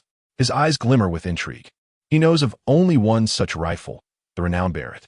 Jizong promptly opens the exchange to search for related information, but finds none. It appears to be another item that cannot be listed. He posts a purchase request on the public screen and proceeds to review the third reward. A special growth weapon gift box. This is the highlight of the luminous treasure chest. Jizong harbors a vague feeling that the culmination of the weaponry path should lead to such growth weapons. After all, conventional firearms and melee weapons reach their maximum potency once all enhancement devices are fully upgraded. Compared to vehicles or infinitely stackable personal attributes, they seem somewhat outpaced. Here it comes, my first growth weapon. Jizong's heart races with anticipation. He clicks to open it. In the next moment, the entire weapon gift box transforms into a swirling mass of white light. At times, it morphs into a gun, at others, a large hammer, and occasionally a long sword. The speed of the white light's transformation accelerates, and its form becomes increasingly indistinct. However, it appears predominantly as melee weaponry. After several tens of seconds, the white light finally solidifies. The brilliance gradually fades, revealing the weapon's metallic texture and sharp aura to Jizong. It is, astonishingly, a long knife measuring 1 meter in length. The blade exhibits a stark black and red hue, with patterns swirling like ripples, while the handle is crafted from an unknown special material, feeling cold and coarse to the touch. Jizong attempts to lift it, but instinctively finds it immovable. Remarkable. He exerts force, his forearm muscles clearly defined, and after considerable effort, he finally hoists the knife. This is no mere lifting. It feels akin to lifting weights. This knife must weigh at least 100 pounds. What kind of extraordinary individual could wield it? A line of information appears. Blood of the Moon, growth weapon, level, rare, weapon and armor levels. Common, fine, rare, precious, secret treasure, legendary, epic. Mythical durability, infinite enhancement device, none forging progress, 0 exclusive skill, none. Unlocks upon reaching the precious level, evaluation, a gift from the goddess of night. Forged from celestial iron and moon bloodstone. This divine artifact boasts immense power and staggering weight. Its current level is too low to unleash its true potential. Friendly reminder. After acquiring the first growth weapon, the probability of obtaining subsequent growth weapons will significantly decrease. So formidable? Jizong gazes at the details on the panel, momentarily lost in thought. This item is nearly equivalent to a trump card, and there is even an exclusive skill yet to be revealed. He recalled the last time he had slain the Colossal Terror Centipede, obtaining the Colossal Terror Pincer material, which was precisely the forging material for this weapon. He opened his backpack and directly retrieved the Colossal Terror Pincer. Upon clicking the forging option on the weapon, a prompt immediately appeared, lacking the Forge Master series of talents, unable to use. Indeed, he had anticipated it wouldn't be so straightforward. It seemed he would need to gather more materials from such elite monsters in the future, and also seek out a reliable blacksmith. However, the modification device should be functional, right? Jizong attempted to apply lightweight from his backpack onto the Blood of the Moon. Success. The weight in his hands was significantly reduced, though not to the extent promised. The description of lightweight indicated a reduction of 2/3 of the weight, which was evidently far from accurate. Upon examining the equipment description, he discovered the term lightweight, level 1. There was a note stating, all effects of modification devices on growth equipment are reduced by 80, but can be enhanced with level progression. Chapter 22, Administering the Antiviral Serum. The terrifying cosmic forest. Can the levels of the modification devices stack? What a bottomless pit. Jizong, filled with discontent, resolved to utilize his cherished super sharp blade for the moon's blood. He observed a radiant gleam sweep across the blade's edge, its sharpness significantly enhanced. What should be done next? Jizong exhaled slowly, wavering in his decision. He currently possessed over 100 gold coins, seemingly a substantial amount. Yet it was easily spent. Vehicles, weapons, personal attributes, all required investment. With the acquisition of cold weapons, it was imperative to shift focus. After pondering for a while, Jizong ultimately decided to procure an antiviral serum first. He accessed the trading platform and identified 3 sellers offering antiviral serum. One listed it for 145, another for 130, and most affordable at 100. Jizong tentatively contacted each seller to negotiate, swiftly uncovering their motives. Those capable of possessing such elite items were either formidable magnates or exceedingly fortunate individuals. Clearly, the seller offering it for 100 gold coins was the latter, lacking substantial strength and eager to liquidate. Although he feigned nonchalance, Jizong skillfully negotiated and ultimately secured the serum at a price of 89.5. At last, it was his. Jizong retrieved a small vial of ethereal blue injection. Antiviral serum. Rating, upon injection, it grants immunity against corpse toxins, insect venoms, snake venoms, miasmas, infections, etc., though it exhibits diminished effectiveness against certain advanced toxins. Indeed, it was a remarkable item, and its high cost was justified. Jizong injected the serum into his wrist. The process bore no unusual sensation. Yet now, he possessed a body impervious to toxins. This sense of security was something firearms could never provide. Having completed these tasks, Jizong finally relaxed. The water reservoir of the RV was filled. He proceeded to stow away the water pump and hose before entering the vehicle and shutting the door. Stripping off his foul-smelling clothes, he headed to the bathroom for a refreshing shower, scrubbing away the accumulated grime. After changing into clean attire, he leaped onto the soft, luxurious bed, letting out a satisfied sigh. Ah, how delightful.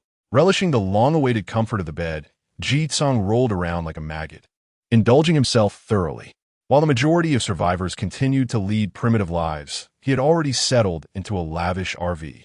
Such is the privilege of wealth.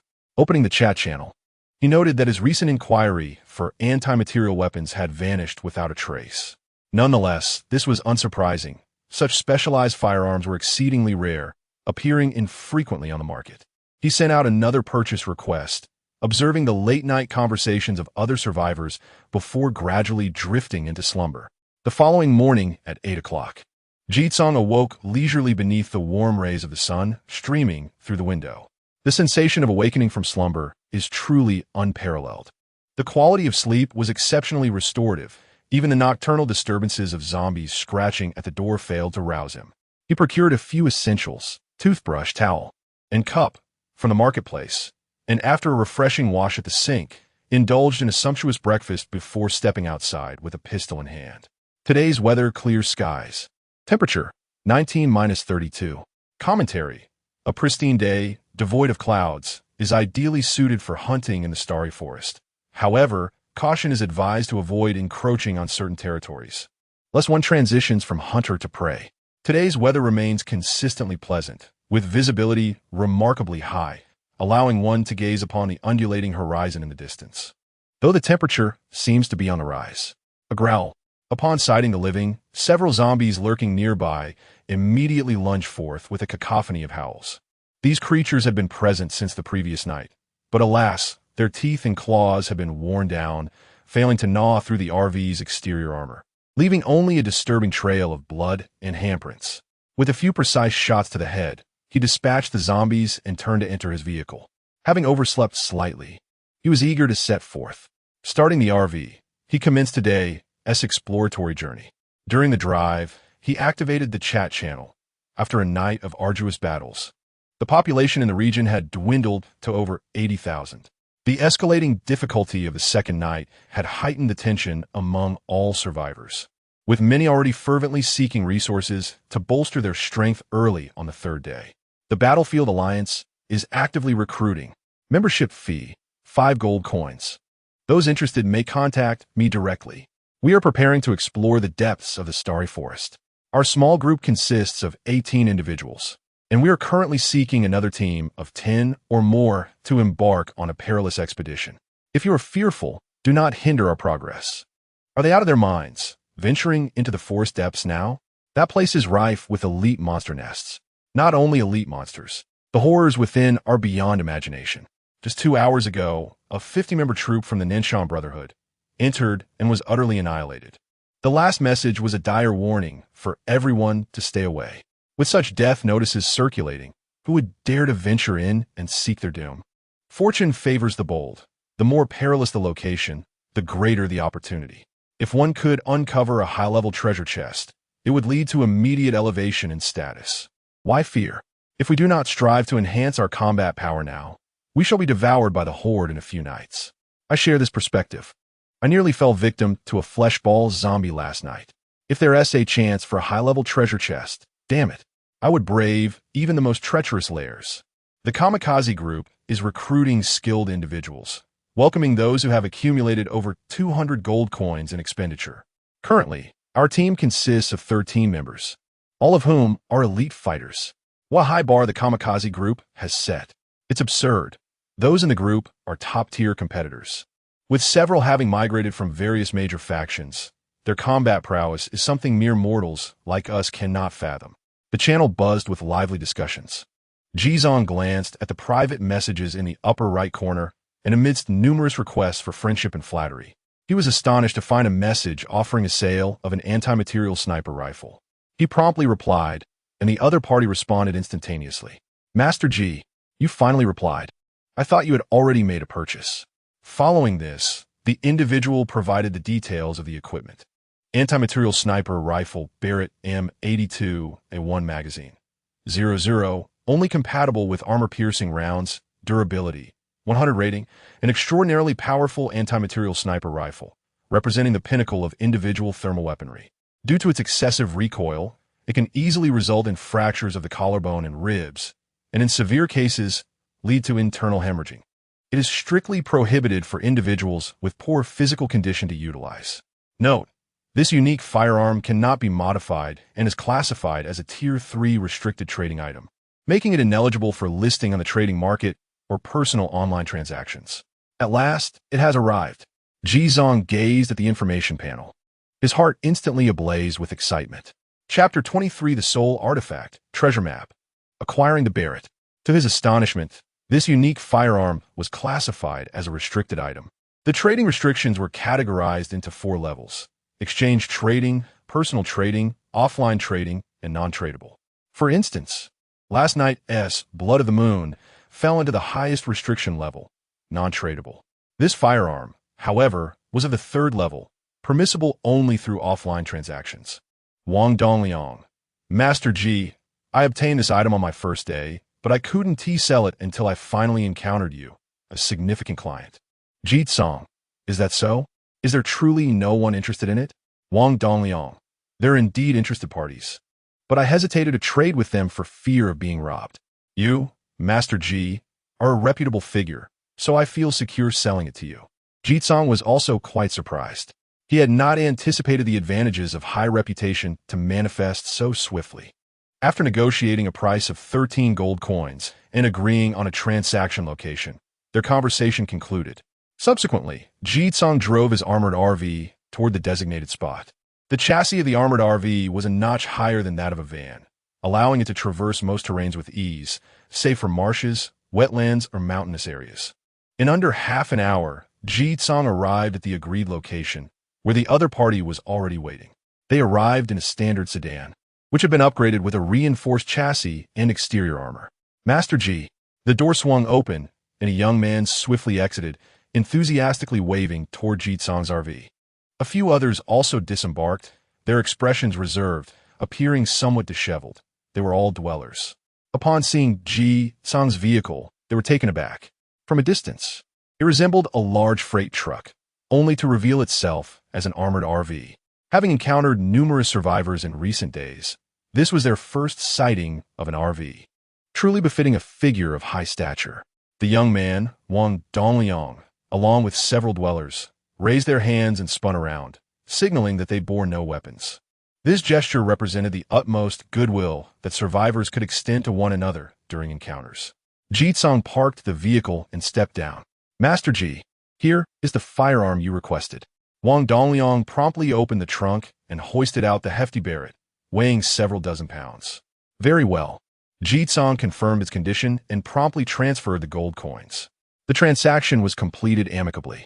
Jitsong received the formidable weapon with great affection, unable to resist its allure.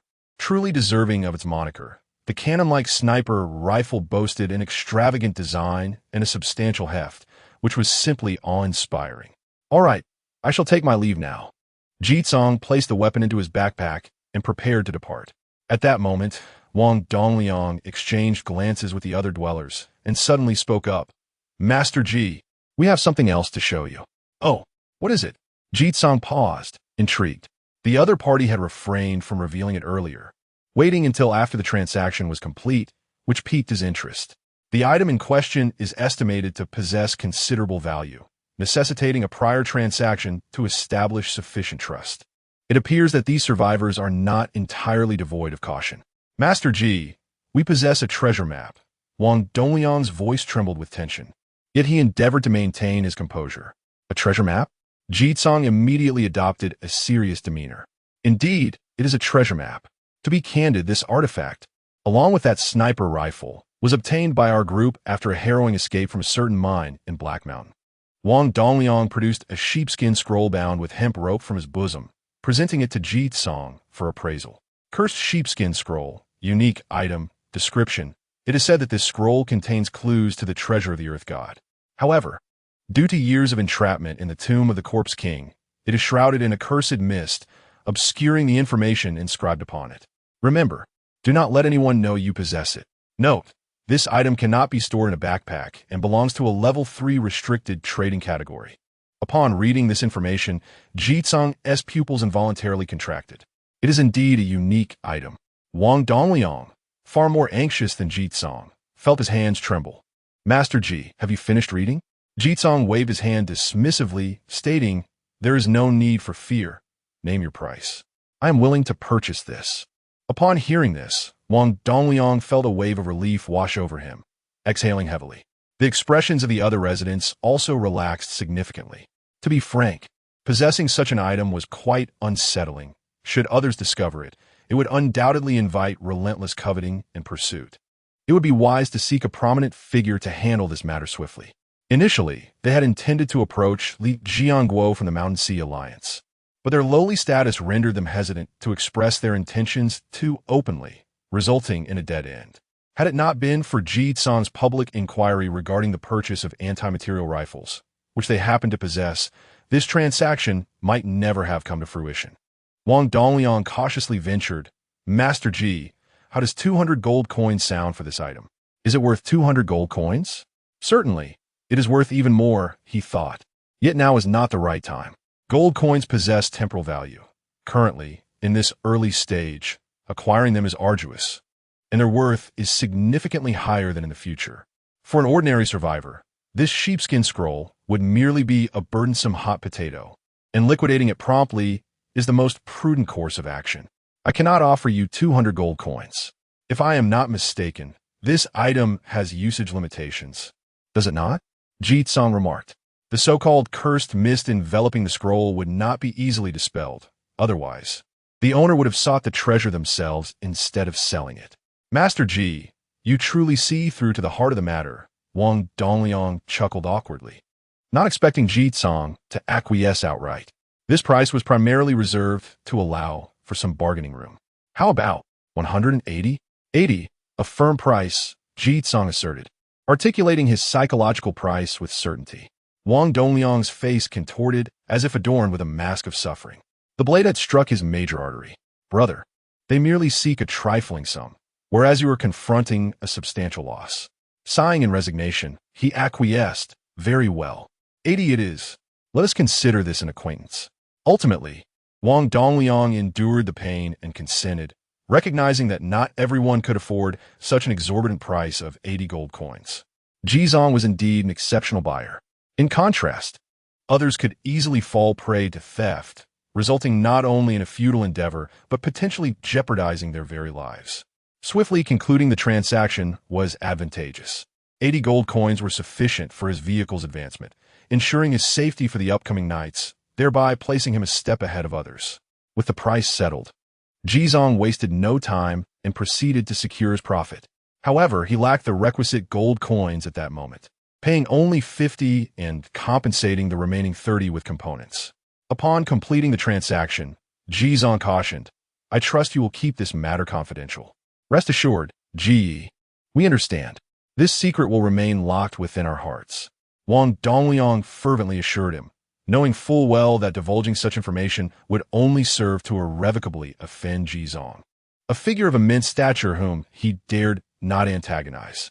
The two exchanged friendships and parted ways.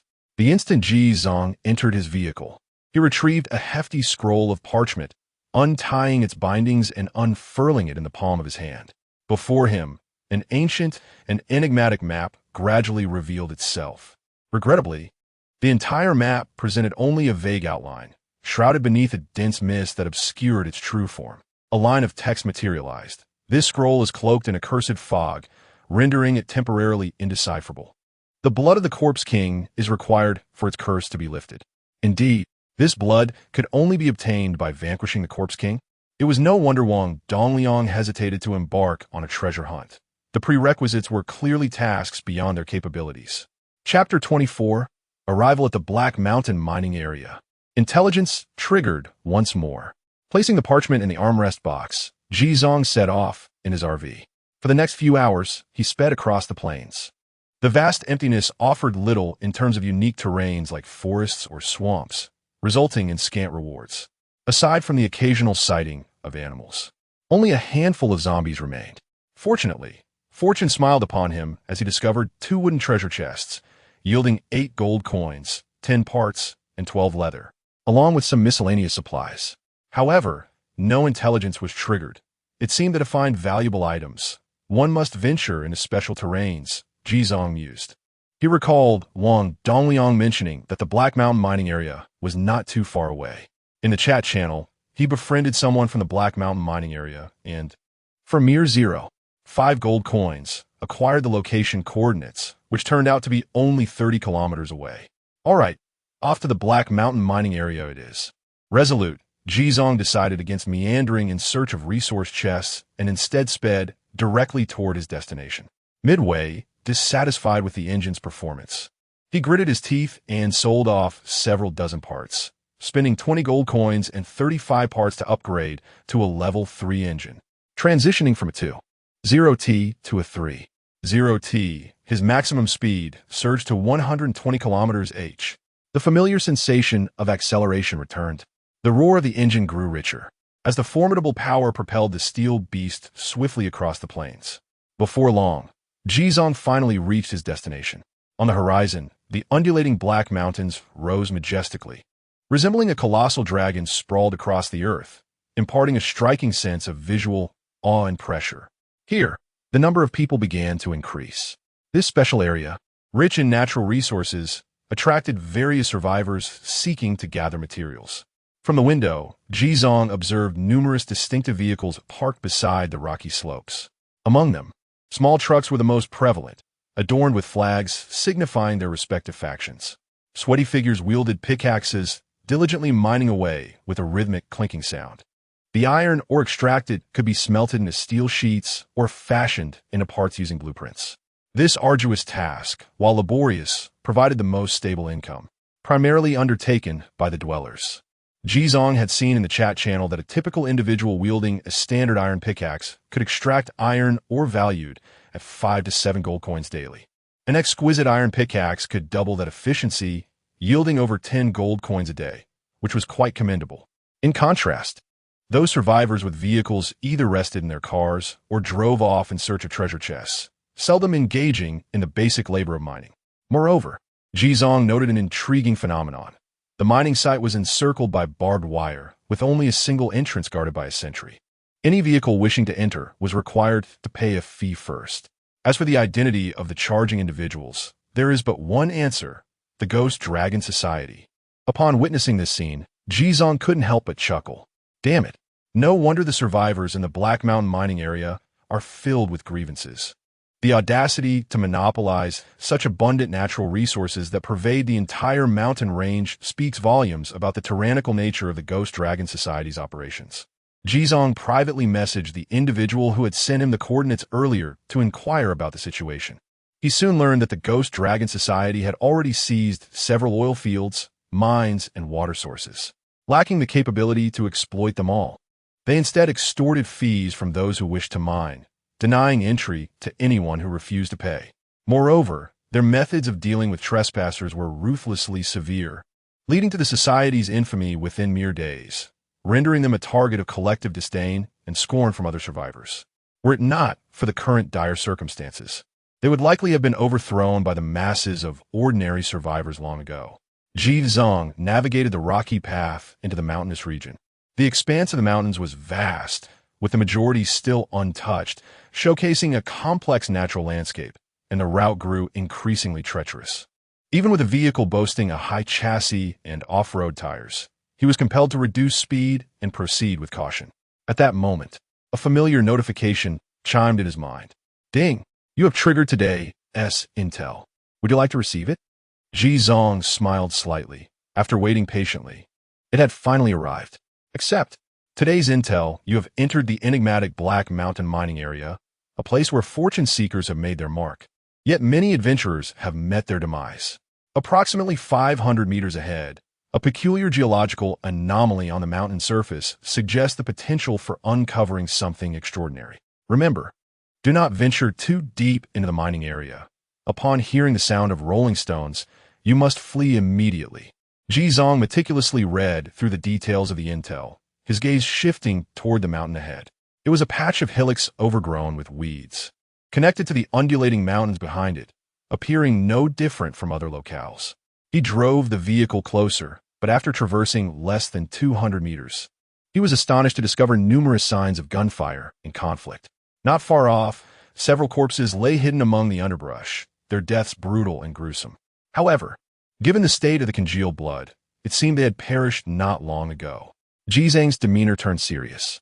The intel had warned that upon hearing the sound of rolling stones, one must flee without delay, indicating the imminent emergence of creatures from the mountains.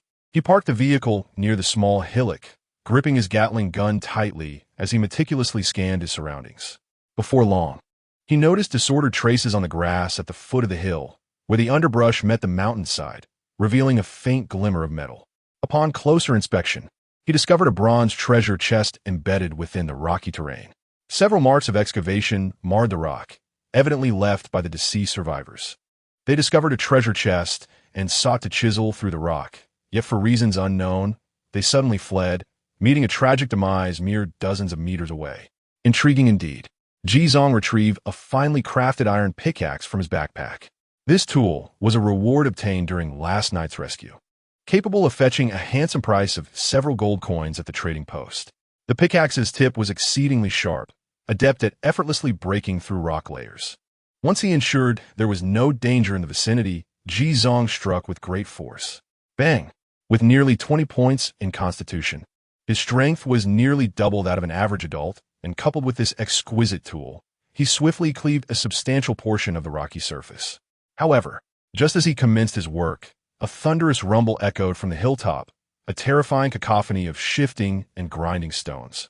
Chapter 25. Vanquishing the Mountain Golem. Acquiring the new talent, Eagle Eye E. Lo and behold, Jizong immediately retracted his iron pickaxe, grasping the Gatling gun in his hands as he retreated briskly, his gaze fixed intently upon the summit of the mountain. With a resounding rumble, accompanied by a billowing cloud of dust, the sound of cascading rocks intensified from above. In the next moment, a colossal figure, towering a height of 5 meters, emerged from the swirling smoke atop the hill, plunging downwards with reckless abandon. It was, astonishingly, a gigantic stone sphere with limbs. The sphere bore no facial features, save for 2 eyes glowing with a sinister crimson light, radiating an aura of malevolence. Mountain Golem, level, elite monster description. A loyal servant of the ancient mountain god, it has long since lost its sense of self, driven solely by divine instinct, and will viciously assault any intruder that dares to harm the mountain god's form. Indeed, it was an elite monster. No wonder those unfortunate souls met such a gruesome fate. With a thunderous roar, the mountain golem's limbs propelled it down the slope, charging directly towards Jizong, who had already retreated a considerable distance. Fortunately, Jizong was well prepared. He aimed the Gatling gun directly at the massive figure, the rotating barrel beginning to spin in anticipation. 1 second, 2 seconds. Bang, bang, bang, bang, bang. The terrifying barrage of firepower erupted instantaneously, unleashing a relentless spray at an astounding rate of 60 rounds per second amidst the cacophony of gunfire. The sheer size of the mountain golem rendered it an easy target, with nearly every bullet finding its mark. In an instant, its sturdy rocky form was shattered layer by layer, and a multitude of debris erupted like shrapnel. Though the mountain golem felt no pain, the ferocity of the assault significantly hampered its advance. Within mere seconds, its body began to disintegrate inch by inch, its head entirely obliterated, and deep fissures marred its form. At last, when it was less than 10 meters away from Jizong, its forelimbs shattered completely, and its massive body crashed to the ground with a thunderous thud, plowing a large swath of earth. A glimmer of exhilaration danced across Jizong's face as he continued to unleash a frenzied hail of bullets until the majority of the golem's remains were utterly dismantled, before finally ceasing fire. Thanks to the cooling mechanism of the superchamber, the rotating barrel remained adept, emitting only wisps of smoke, seemingly indicating to its master that it could continue the fight for another hour. Jizong surveyed the ground littered with spent casings, a sense of satisfaction swelling within him. In that brief encounter, he had expended over 1,000 rounds. Ah, the old Gatling, it truly is a delight to wield. At that moment, a notification of his triumph materialized before his eyes. Successfully slain a mountain golem, elite monster. Gold 2. Mountain Golem's Heart 1. Mountain Golem's Heart description. The hardest rocky heart of the mountain golem. It could be used as a forging material for special growth equipment. Yet another forging material acquired. This particular item, also subject to level 3 trading restrictions, holds immeasurable value at present. With a sense of glee, Jizong collected his prize and approached the bronze treasure chest. He withdrew the iron pickaxe and commenced his labor, striking with purpose. Bang, bang. After several strikes, he carved a large hole into the mountainside, revealing an entire bronze treasure chest. Jizong reached out to open it. With a metallic clink, several item notifications immediately appeared before him. Acquired 100 gold coins. Acquired 8 C-grade talent fragments. Acquired 3 B-grade talent fragments. What a delightful surprise. A chest of gold coins. And talent fragments as well. Jizang's heart soared. Although it was not as bountiful as the last bronze chest he opened, the gold coins were a tangible reward of 100, which felt quite gratifying. Additionally, there were the talent fragments he had eagerly anticipated. The last black iron chest had yielded 6 C-grade fragments, and with the 8 from this chest, he could already synthesize a C-grade talent. Jizong eagerly collected all the materials and coins. He opened his backpack and clicked on talent synthesis. Ding! C-grade talent synthesis complete. Congratulations, you have obtained the second talent. Eagle Eye C-grade. Talent, Eagle Eye level. C-grade function. The holder can activate the Eagle Eye ability by focusing their attention on their eyes, enhancing regular vision by 5 times and dynamic vision by 10 times. Please note that using Eagle Eye will rapidly consume stamina. Do not use it when exhausted. Evaluation. Transforms the body into a living targeting scope. It can be applied in long-range combat with firearms, as well as close combat with melee weapons, delivering superhuman combat efficacy. Tip 1. Survivors can possess a maximum of 2 talents of the same level. When acquiring excess talents, they can be replaced, and unwanted talents can be decomposed into fragments to exchange for higher-level fragments at a ratio of 5:1. Tip 2. Each talent can undergo an extreme awakening. This function requires exploration by the survivor. The moment he acquired the talent, Jizong felt a warm surge of energy wash over his eyes, which seemed to transform in ways he had never experienced before. He was filled with excitement. He immediately concentrated his attention on his vision, as described in the talent's details. Instantly, he sensed that his entire field of view had been adjusted, as if the focus and resolution had been enhanced. Everything around him became incredibly clear and vivid, akin to the difference between 1080p and 4K quality. Even more astonishing was his dynamic vision. He discovered he could discern the frequency of a distant bird flapping its wings. Goodness! Jizong realized he had underestimated the prowess of C-grade talents. This was far more formidable than he had imagined. He curiously observed everything around him until, after several seconds, his body began to tire as if he had just run a marathon, prompting him to retract the talent. His vision reverted to its original state. Jizong leaned on his knees, panting for a while before he could catch his breath. This ability consumed so much stamina, he felt a bit disheartened. Yet, it was no wonder. Without stamina depletion, this capability could easily reach B-grade or even A-grade. After handling the bronze treasure chest, Jizong surveyed the chaotic scene around him, feeling a tinge of confusion. The experience he had encountered was starkly at odds with the information he had received. The intelligence report had stated, this location possessed marvelous geological anomalies, capable of unearthing extraordinary treasures. Clearly, this was not referring to treasure chests. Undeterred, Jizong continued his exploration of the small hills. For a full hour, he scoured the area. Just when he was on the verge of giving up, fortune favored the diligent. In a secluded corner of a small cave, he stumbled upon an unusual stone surface. This stone exhibited a delicate, reddish, web-like pattern, markedly distinct from the other rock surfaces. Could this be what the report alluded to? Instantly invigorated, Jizong grasped his pickaxe and approached the stone. The cave's low ceiling compelled him to stoop as he ventured inside, one hand bracing against the wall while the other wielded the pickaxe, striking with a rhythmic thud. After several blows, the outer layer of rock began to flake away, revealing a dazzling expanse of red before his eyes, almost blinding him with its brilliance. Chapter 26. Assassinating the members of the Ghost Dragon Society. Acquiring the RPG rocket launcher. Before him lay a vast expanse of gemstones shimmering with a crimson glow, causing Jizong's eyes to widen in astonishment. Fire Spirit Stone Mine, rare description, an exceedingly rare mineral vein. The Fire Spirit stones extracted from it can greatly enhance fire-based talents, equipment, and artifacts. Collectible quantity. 21. To his amazement, he had stumbled upon a rare elemental mine. Jizong recalled seeing someone in the chat channel the previous day attempting to sell such a rare mineral, likely a water spirit stone or something similar. which had been snatched up instantly by the leader of the kamikaze group. The exact amount was unknown, but it was certainly not insignificant. And here he was, with an astonishing 21 of them. His heart raced with excitement as he promptly began to carefully chip away at the stone with a pickaxe. As the crystal shell shattered, thumb-sized, fiery red gemstones began to emerge, resembling lotus seeds escaping from their pod, one after another. Minutes later, the nearly 1-meter-wide mineral crystal had been completely excavated, revealing all 21 fire spirit stones, which glimmered with an enticing, translucent sheen. Upon holding them, he felt a gentle warmth, sensing the pure energy pulsating within. Jitsong gathered them all, knowing they could not be stored in his backpack, and instead placed them directly into his pockets. Just as he was preparing to depart, the sound of approaching vehicles broke the silence. Jitsong narrowed his eyes and swiftly retreated towards the RV, clutching his Gatling gun.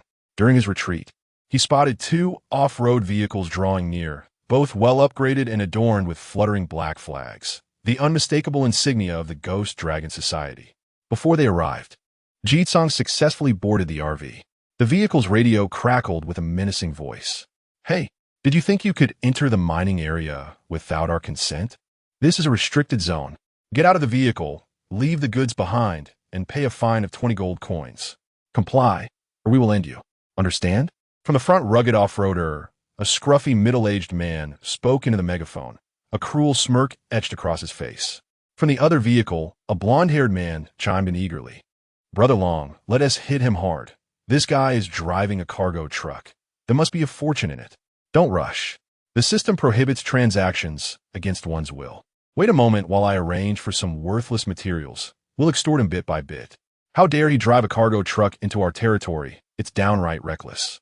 These 2 individuals were part of the Ghost Dragon Society's patrol, tasked with monitoring the mining area. They had grown accustomed to extorting and kidnapping solitary survivors like Jitsong. Those unfortunate enough to cross their path often found it nearly impossible to escape unscathed. "Hey, I'm talking to you. Are you listening?" Upon noticing that Jizong remained silent, the man known by the moniker Brother Long became agitated. He opened the window of his vehicle and, wielding a rifle, unleashed a barrage of gunfire directed at Jizang's RV. The bullets struck the armored shell of the vehicle, sending sparks flying. The reason Jizong did not respond was that he was methodically loading armor-piercing rounds into his Barrett rifle. After inserting 5 rounds, he pulled back the bolt, the sound echoing sharply as the bullet chambered. He opened the shooting compartment of the side window, extending the rifle's barrel outward, his focus sharpening as he entered a state of keen observation. Every detail of the surrounding environment came into view. He could even discern the nasal hairs of the man in the off-road vehicle. After taking aim, he squeezed the trigger without a moment's hesitation. At that moment, the man in the off-road vehicle was still issuing threats to Jizong. Seeing no response, he revved the engine, intending to confront him. But the next instant, he beheld his windshield shatter into a spiderweb pattern, a gaping bullet hole appearing at its center. His windshield was made of bulletproof tempered glass. How could it be shattered? However, the fatal wound to his head rendered him incapable of pondering this query. His eyes, once sharp, glazed over as blood trickled down from his brow. The armor-piercing round had traversed the windshield, penetrated the man's skull, and continued through 2 rows of seats and the rear window, effectively obliterating the entire vehicle. The car jolted violently. The man with the yellow hair had yet to comprehend the unfolding chaos. As he pressed the accelerator to align with Brother Long's vehicle, he turned to see the horror before him, freezing in place. Ah! Upon witnessing Brother Long lifeless in his seat, the yellow-haired man emitted a piercing scream, frantically swerving the vehicle to escape. But it was too late. Another armor-piercing round struck from the side, piercing through the vehicle's exterior and tearing open his skull. Thus, 2 members of the Ghost Dragon Society met their untimely demise with alarming ease. With the owner of the vehicles deceased, the 2 off-road vehicles gradually faded from sight, leaving behind 2 grotesquely lifeless bodies and their belongings, which could not be stowed in backpacks. Jizong drove over to inspect the resources they had, most of which were trivial items that occupied space and could hardly fetch a price. The sole item that caught Jizang's eye was a massive cannon-like weapon left behind in the yellow-haired man's vehicle. It was an RPG. Jizong hurriedly picked it up. Anti-tank rocket launcher, RPG magazine, 00, only compatible with rocket ammunition, durability, 100 rating, a formidable top-tier weapon, the epitome of infantry firepower, capable of inflicting significant damage on armor targets. Note, this unique firearm cannot be modified, listed on trading platforms, or exchanged through personal transactions. Jizong marveled at his fortune. Aside from the Barrett, this was the second unique firearm he had acquired. The yellow-haired youth had clearly neglected to report this heavy weapon to his organization, secretly stashing it in his vehicle, ultimately allowing Jizong to reap the benefits. Regrettably, this young man failed to procure any rockets and would have to gather his resources gradually, disregarding the other items, which he deemed worthless debris. He loaded the rocket launcher onto his vehicle, ignited the engine, and departed in his camper. As for the corpses left behind, he didn't spare them a glance. To be candid, had this been before his extraordinary journey, the act of taking a life would have left him trembling and anxious, if not nauseated. Yet, having encountered the undead so frequently, he now felt little more than a mild disgust towards the deceased. Having completed these tasks, the clock struck 2 in the afternoon. Jizong found a quiet spot at the foot of a mountain to park, where he quickly resolved his midday meal before embarking on an afternoon of exploration. However, lacking the support of intelligence, his fortunes throughout the day were rather mediocre. He meandered around the vast expanse of the Black Mountain mining area for most of the afternoon, only to discover a wooden treasure chest, a cold steel longsword, and a handful of gold coins, without acquiring anything else of substantial value. Chapter 27. Electronic pets. At this moment, the sky had gradually darkened. The heavens above the mining area turned to dusk earlier than those outside, and even though it was just past 5 o'clock, the surrounding landscape was reduced to mere indistinct silhouettes. Jizong searched for a vantage point and ultimately chose a hillock with a steep incline to park his vehicle. The view from here was exceptional, and the range of attack was significantly expanded, though ascending proved somewhat challenging. After several unsuccessful attempts to surge up the slope, he reluctantly spent 20 gold coins and 15 parts to upgrade to a level 2 off-road chassis. With a flash of white light, the entire chassis of the RV was elevated by another 10 centimeters, and the suspension was replaced with superior materials, while the brake calipers were upgraded to titanium alloy. The off-road capabilities, climbing ability, and hillside stopping prowess were all greatly enhanced. With a press of the accelerator, the engine roared to life, and the massive armored RV successfully ascended the nearly 60-degree slope, reaching the summit of the hillock and coming to a steady halt. Done. Jizong exhaled slowly. The terrain in the mining area was intricate, with numerous visual obstructions. He had no intention of conducting rescues tonight and would instead focus on exterminating zombies. With half an hour remaining until nightfall, the survivors began to prepare vigorously for the impending darkness. The chat channel buzzed with animated discussions. Compared to the initial day, the disparity among survivors had widened significantly. Players like Jizong, among the elite, had achieved remarkable advancements through various means, while the majority of ordinary survivors struggled, many unable to even upgrade their external armor, living in constant fear of the night. Even in their clustering, they found no relief from the looming sense of crisis. Deeply apprehensive about the potential emergence of even more terrifying zombie creatures, Jizong glanced briefly at the public chat, then opened his private message inbox, where Kai Zhu had begun to ping him an hour ago. Ding. Big brother, good stuff is out. Where are you? Are you there, big shot? Jizong replied, what good stuff do you have today? Shen Xiaowan excitedly responded, you finally came. Besides the spiritual cabbage, I planted something big today. Take a look. Starlight Spirit Fruit. Starlight Spirit Fruit, rarity, rare produce evaluation. This rare vegetable thrives under the starlight of the Great Starlit Forest. Due to its stringent growth conditions, it is exceptionally precious, rich in spiritual nutrients. Consuming it increases physical constitution by 5 points, with a daily growth limit of once, and grants starlight affinity. In an environment bathed in starlight, it provides an acceleration buff, which can stack with the number of times the Starlight Spirit Fruit is consumed. Upon reading the detailed information, Jizong's eyes brightened slightly. A fine treasure. Is this what you planted today? Kai Zhu. Its effects are indeed powerful. I actually planted this last night. One of my cultivated fruits mutated into this. Jizong has become increasingly intrigued by this Kai pig, considering it a fortuitous encounter. Kai Pig, brother, just give me a price. I haven't even mentioned advertisements today, and I've saved a large basket of fresh fruits and vegetables just for you. Jizong, I can offer you 15 gold coins, but similar to the spirit essence cabbage, you must ensure a daily supply of one. Kai Pig, brother. This mutation depends on circumstances. It doesn't happen every time.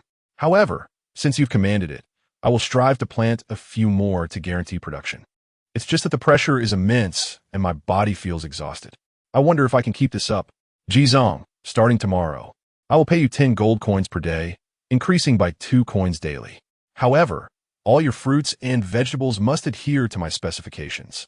Tell me, are you still tired? At that moment in the starry forest, Qin Xiaowan sat by the small pond on a stone, rolling up her pant legs, splashing her feet in the water while nibbling on a small piece of bread and chatting with Jizong. Upon seeing his message, the weariness on her face vanished, instantly replaced by an overwhelming joy that made her feel as if she could soar. Not tired, not tired, not tired. Brother, I adore you. From now on, I will do whatever you ask. If you want me to work in the factory, I will. If you want me to farm, I will. From this moment on, Qin Xiaowan, am your soldier. Jizong couldn't help but laugh. It must be said, this little creature truly brings emotional value, akin to a diligent electronic pet. Subsequently, the two successfully completed their transaction for the day. Jizong spent 30 gold coins to purchase a starlight spirit fruit, a spirit essence cabbage, 5 sunshine cabbages, and some assorted fruits and vegetables, all packed as a complimentary gift from Qin Xiaowan. Once all the fruits and vegetables were received, Jizong promptly took them out. The appearance of the starlight spirit fruit was peculiar, resembling a blue demon fruit, yet its flesh was plump and glistening, looking quite appetizing. He took a bite, and a burst of rich flavors exploded in his mouth. Wow, this is unbelievably delicious. For the first time, Jizong felt that fruit could be so delightful, sweet, refreshing, and quenching. Each bite was crisp and invigorating. In no time, he devoured the fist-sized fruit and then took out his pre-prepared dinner, enjoying it alongside the spirit essence cabbage and sunshine cauliflower. After a hearty meal, Jizong wiped his mouth, leaned back in his chair to rest, and felt a warm surge of energy coursing through him, a profound sense of nourishment enveloping his entire being. He opened his attributes panel.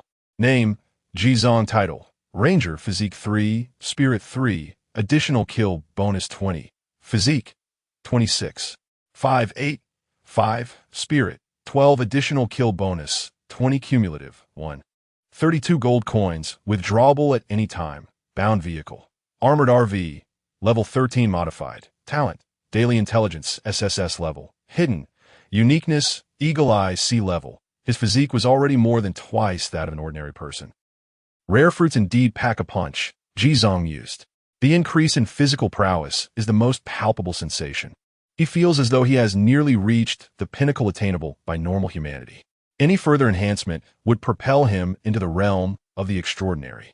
Uncertain if he is sufficiently adept to wield cold steel, Jizong alighted from the vehicle and engaged in some light movements before retrieving his weapon, the Blood of the Moon. The blade shimmered with a crimson radiance, exuding an unmistakable aura of sharpness.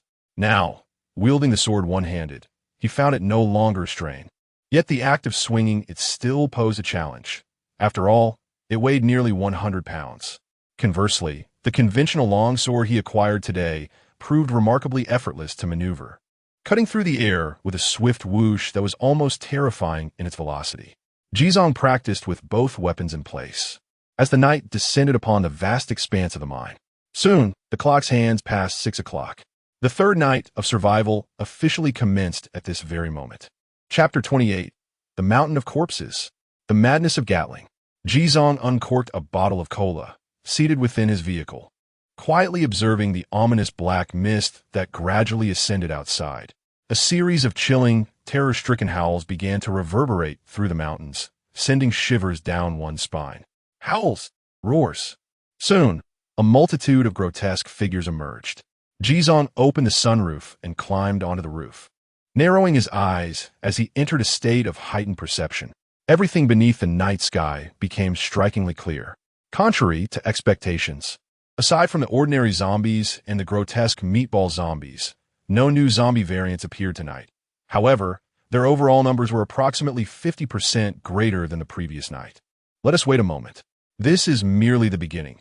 The peak density of the zombies would not arrive until 10 minutes to half an hour later. At that time, I shall deploy the noise emitter to draw a horde of monsters towards me. He opened the chat channel. Other survivors also seemed to sense that no new zombies had appeared tonight, leading to a collective sigh of relief. It seems there are no new zombies tonight. Wonderful. Simply wonderful. Ha ha ha. This significantly reduces our pressure. I advise you all not to become complacent. We are only at the outset. Here they come. The slaughter is about to commence. I am the vice president of the Ghost Dragon Society. This afternoon, 2 of my members were murdered in the mining area by nefarious individuals. I am now gathering all leads. Those who provide credible information will be rewarded with 2 gold coins. Additionally, I hereby notify all survivors in the region. Anyone responsible for today as heinous acts shall face the relentless and most frenzied retribution from the Ghost Dragon Society. Anyone who doubts this can come and test it. The previously lively atmosphere in the public screen fell into a sudden silence following Li Yu's proclamation. Members of the Ghost Dragon Society were actually slain in the mining area. The audacity and capability to commit such a monumental act could only belong to the upper echelons of a few prominent guilds. Truly formidable individuals. Observing the Ghost Dragon Society suffer a significant setback brought a sense of satisfaction and schadenfreude among the onlookers. Yet, in this moment, no one dared to voice their disdain, fearing to provoke the madmen of the Ghost Dragon Society further. Even the Sea and Mountain Alliance, a faction that was vaguely antagonistic towards the Ghost Dragon Society, along with other groups that often denounced them in public forums, maintained a prudent silence. To speak out now would undoubtedly lead to direct confrontation, potentially inciting a large-scale conflict between the factions. With only a few days left before the zombie tide, it was a crucial time for consolidating strength. No one could afford such losses. For the Ghost Dragon Society, mishandling this incident would severely diminish their intimidation over other survivor factions. If that were to happen, their downfall would not be far behind. Everyone quietly watched the unfolding drama. Jizong, too, was an observer. Their reaction was entirely predictable, yet he paid it no mind. Let them investigate at their leisure. Moreover, this was just the beginning. Perhaps tomorrow, he would encounter them again and have the opportunity to eliminate a few more. Shutting off the chat screen, Jizong sipped his cola and munched on snacks, patiently awaiting the continued accumulation of zombies. This was the matter of utmost importance before him. After a mere 10 minutes, the figures of the undead began to multiply in the surrounding ravines and woodlands. The sheer volume was astonishing. No wonder no one dared to linger in the mining area. Such numbers were beyond the firepower of any ordinary group to withstand. Moreover, the terrain was intricate. Without advanced chassis and tires, escape was futile. Once surrounded, it would be a dead end. At this moment, numerous zombies had already spotted the armored RV perched atop the small hill, rushing forward with reckless abandon to assault the vehicle. However, the armor of the RV was vastly superior to that of a simple van, rendering the typical zombies utterly ineffectual. They could strike for an entire night without chipping away at its durability. The full-force charge of the bloated zombies posed a slight threat, but their unwieldy bodies rendered them incapable of climbing slopes. They would lose their balance halfway up and tumble back down. It seemed that the advantage of terrain was indeed crucial. A smile played upon Jizang's lips as he continued to wait. Soon enough, half an hour had elapsed. The mountains echoed with terrifying howls. Jizang then retrieved a noise projector, opened the firing chamber, and aimed at a slightly sunken basin below, pulling the trigger. Bang! A sharp sound rang out. The noise grenade, flashing red like a signal flare, arced brilliantly through the air before landing precisely in the center of the basin. Upon impact, an incredibly shrill and penetrating noise erupted from the grenade, reverberating outward. The piercing sound waves echoed off the mountainsides, amplifying their intensity. In an instant, the entire mountainous region came alive with the roars of the undead. Zombies within a kilometer radius were irresistibly drawn to the cacophony, sprinting toward the same direction. The ground beneath Jizang trembled subtly. Goodness! He swallowed hard, captivated by this awe-inspiring scene. The first zombie plunged into the basin, lunging at the noise grenade. Then came the second, third, 10th. The zombies piled upon one another, forming a writhing mass of flesh at a visibly rapid pace. But this was merely the beginning. More and more zombies emerged, densely clustering like ants pouring from a nest. Jizong watched in astonishment as this mountain of corpses accumulated before his eyes, a sight more fitting for the silver screen, sending shivers down his spine. This was all money. An expression of sheer exhilaration washed over Jizang's face as he flung open the sunroof and mounted the Gatling gun onto its base. He then aimed the gun directly at the mound of zombies and fiercely pulled the trigger. The barrels whirled, unleashing a ferocious barrage of firepower. A hail of bullets transformed into countless golden streaks, raining down upon the mound of corpses in the basin. Bang, bang, bang, bang, bang. The silhouettes of zombies atop the mountain of corpses were incessantly pierced and torn apart under the bombardment of the Gatling gun, bursting forth like overripe fruit. Successfully killed a zombie. Gold 0. 1. Successfully killed a zombie. Gold 0. 1. Successfully killed a meatball zombie. Gold 0. 5. Successfully killed a zombie. Gold 0. 1. The notifications of enemy kills appeared with an unprecedented frenzy, exceeding 10 per second. This pace was more absurd than that of a money printer. Unlike the notion of sweeping through a horde on the plains, this mountain of corpses was absorbing the full brunt of heavy machine gun fire. A single bullet could pierce through several zombies simultaneously, only ceasing its journey when all kinetic energy was expended. Not a morsel was wasted. Chapter 29. The Emergence of the Mad Corpses. A horrifying cataclysm. Bang, bang, bang, bang, bang. The Gatling gun, equipped with an extraordinary cooling system, required no respite, unleashing a relentless barrage. Amidst the cacophony of gunfire that reverberated in his ears, Jizong felt an exhilarating rush of adrenaline. This was a truly cathartic slaughter. The noise generator proved to be divine.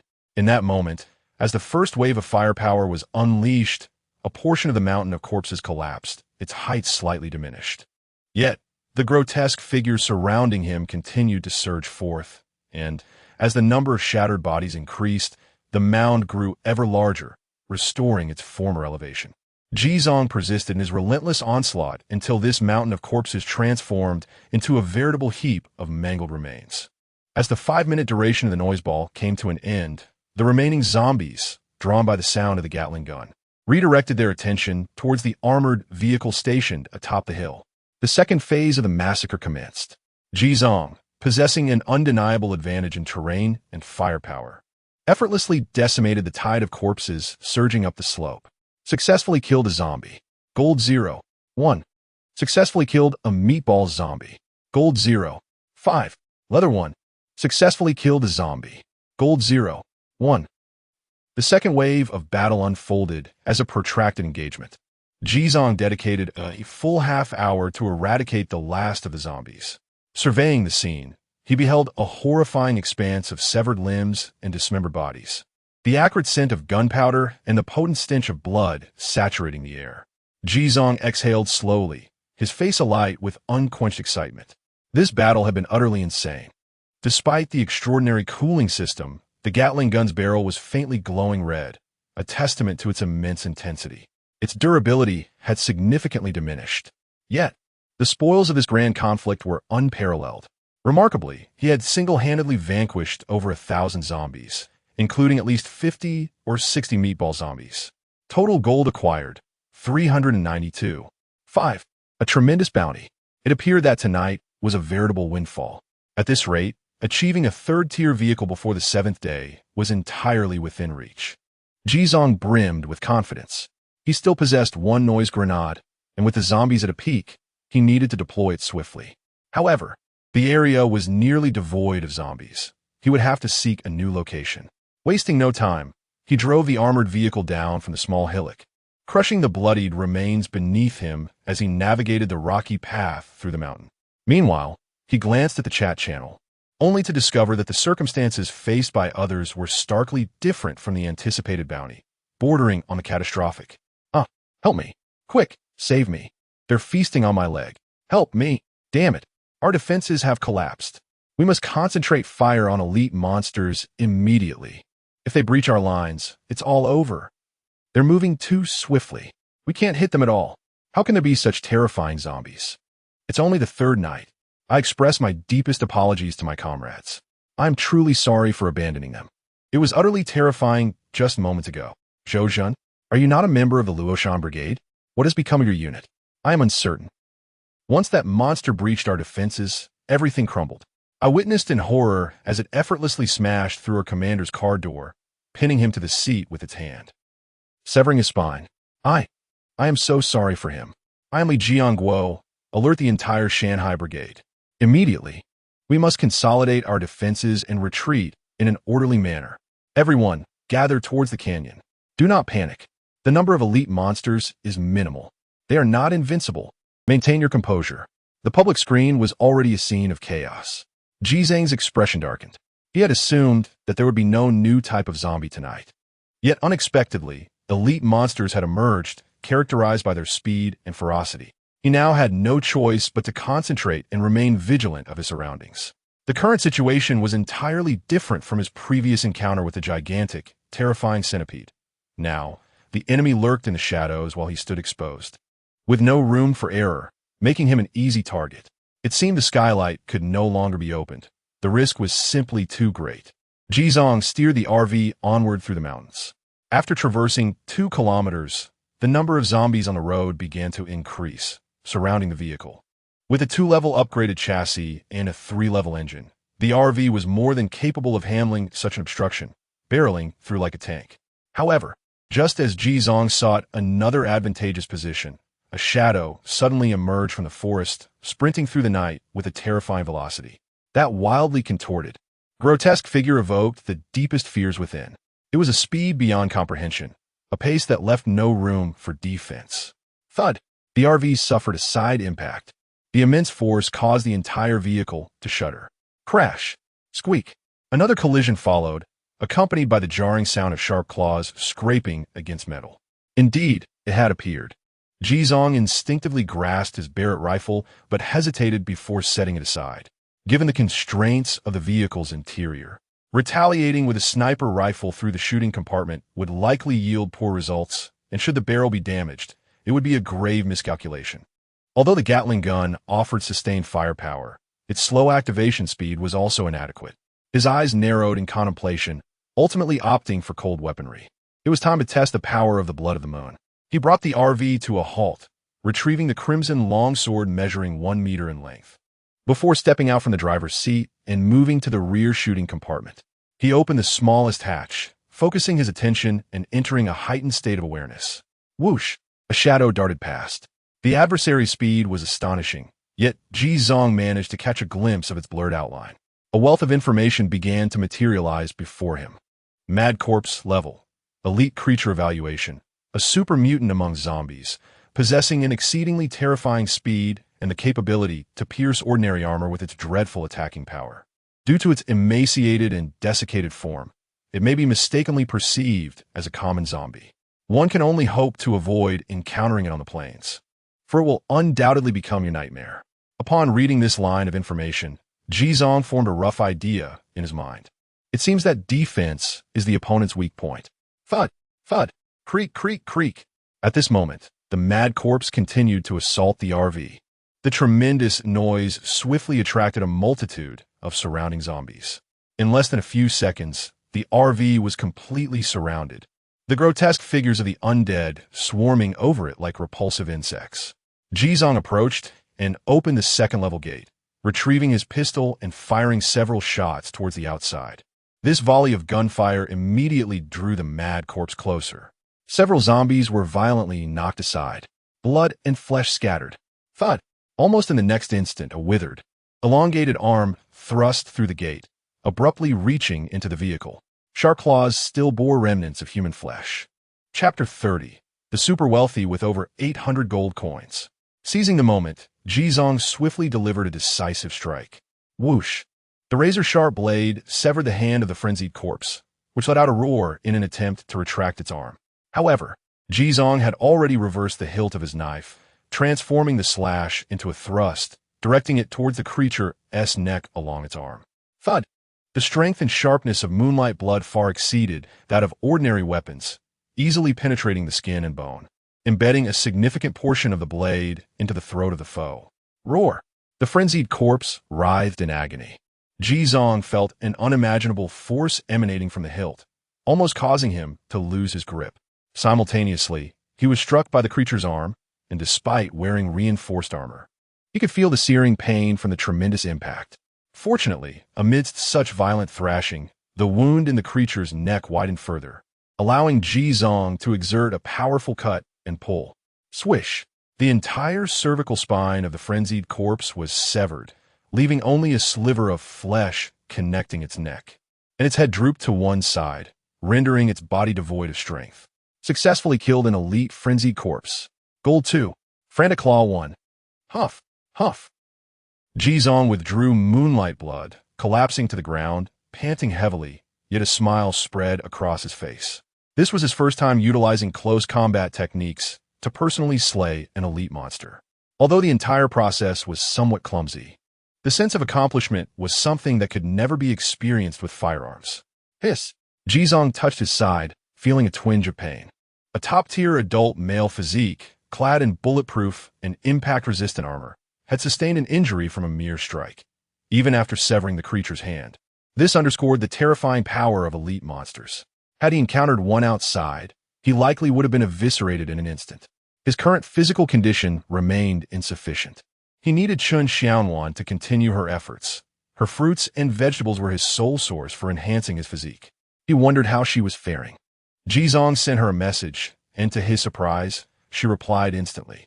Brother, brother, brother. I'm fine, I'm fine. The outside looks so frightening. You must be cautious. After a brief exchange, he learned that she had found a very concealed location, hiding away at night. Occasionally, a few zombies would spot her, but they could not breach the outer armor of her vehicle. She just needed to endure until the latter part of the night. Reassured of her safety, Jizong felt a weight lift off his shoulders. He resumed his search for advantageous terrain. Half an hour later, he finally discovered a high ground that narrowed above and widened below, backed by an impenetrable mountain, a prime location that was easy to defend yet difficult to assault. After clearing the surrounding scattered zombies, he parked his RV securely in the area and retrieved a noise projector, aiming it at the ground in the distance. Bang! The noise grenade struck the ground, releasing a piercing sound wave that reverberated through the air. The multitude of zombies wandering in the mountainous region were instantaneously ignited by this shrill wave, converging with a thunderous rumble. Jizong, exercising utmost caution this time, entered his eagle-eyed state, meticulously scanning the area below. Soon, he detected an exceptionally swift, slender shadow darting among the horde. The figure crashed through the newly formed pile of corpses at the center. Indeed, it was another frenzied zombie. However, this particular mad creature seemed oblivious to the small noise grenade on the ground, instead opening its maw, filled with slime and sharp teeth, and howling frantically as it searched for the source of the sound. Jizong narrowed his eyes. Using a Barrett to take down this frenzied zombie would be akin to using a cannon to swat a mosquito, and without ballistic correction, hitting accurately at this distance would be a challenge. There was no need to squander armor-piercing rounds. He retrieved his TRG-22 sniper rifle, extending the barrel and chambering around with a crisp sound as he aimed. Just as he focused on his target, the frenzied zombie seemed to sense something, abruptly twisting its head in his direction. Damn, does it possess a sense of murderous intent? Jizang's heart raced, and he instantly pulled the trigger. The bullet shot forth, traversing 800 meters, precisely striking the zombie's eye socket and obliterating its skull, leaving a gaping hole at the back of its head. The frenzied creature's body quivered violently before unleashing a tremendous roar, charging madly toward the RV. However, its head was now severely damaged, drastically impairing its speed.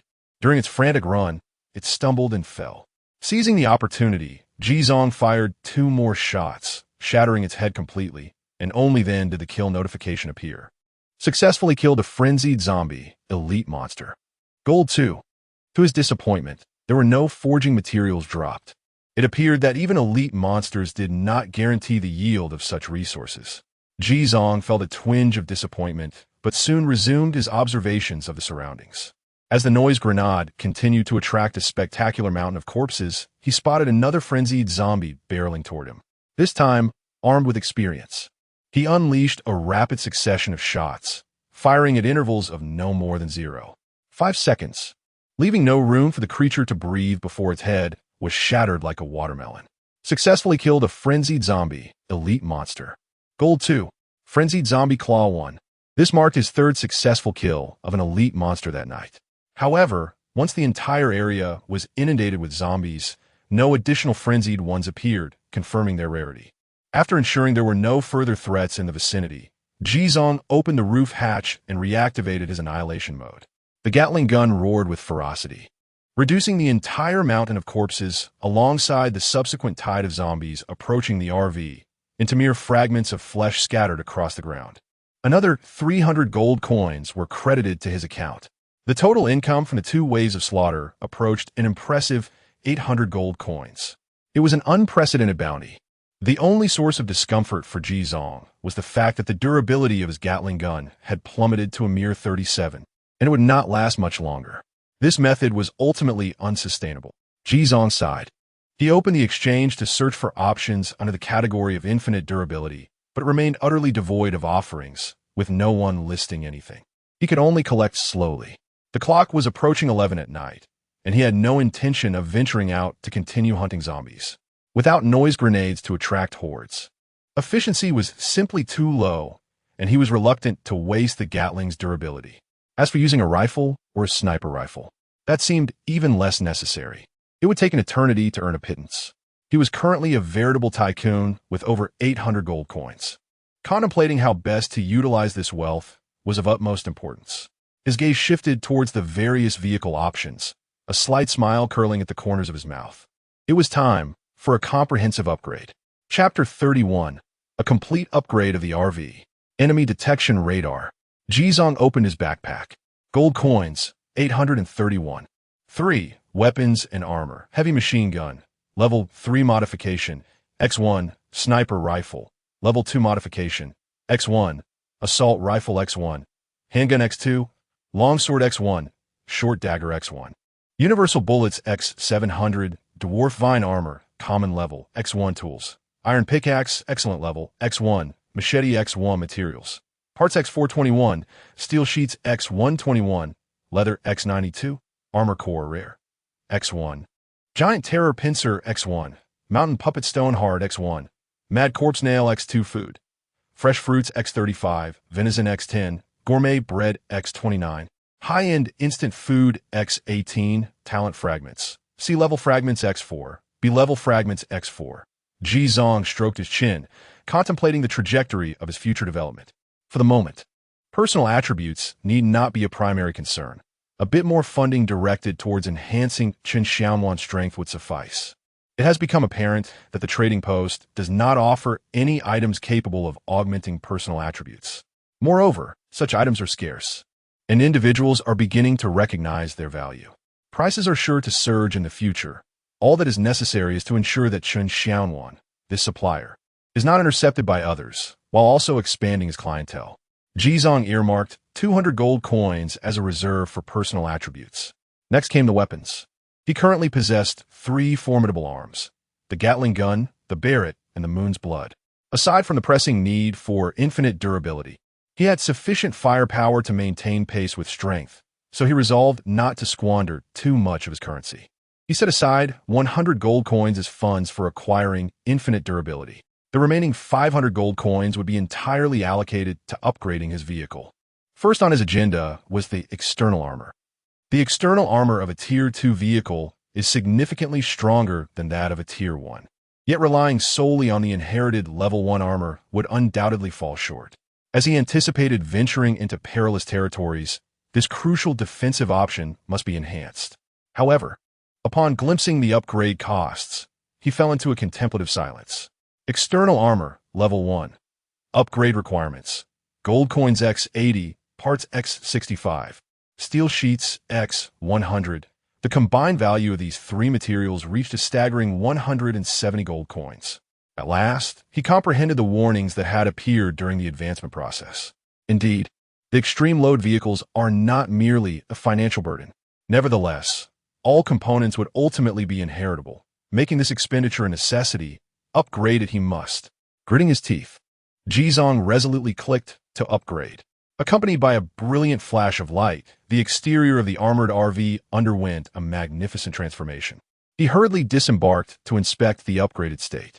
The RV had transitioned from its previous riveted armor to a sleek, matte black metal shell, devoid of any visible rivets or seams, resembling a flawless work of art.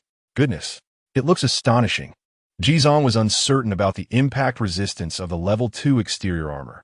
However, having expended such a significant amount of gold and materials, it surely couldn't be lacking in quality.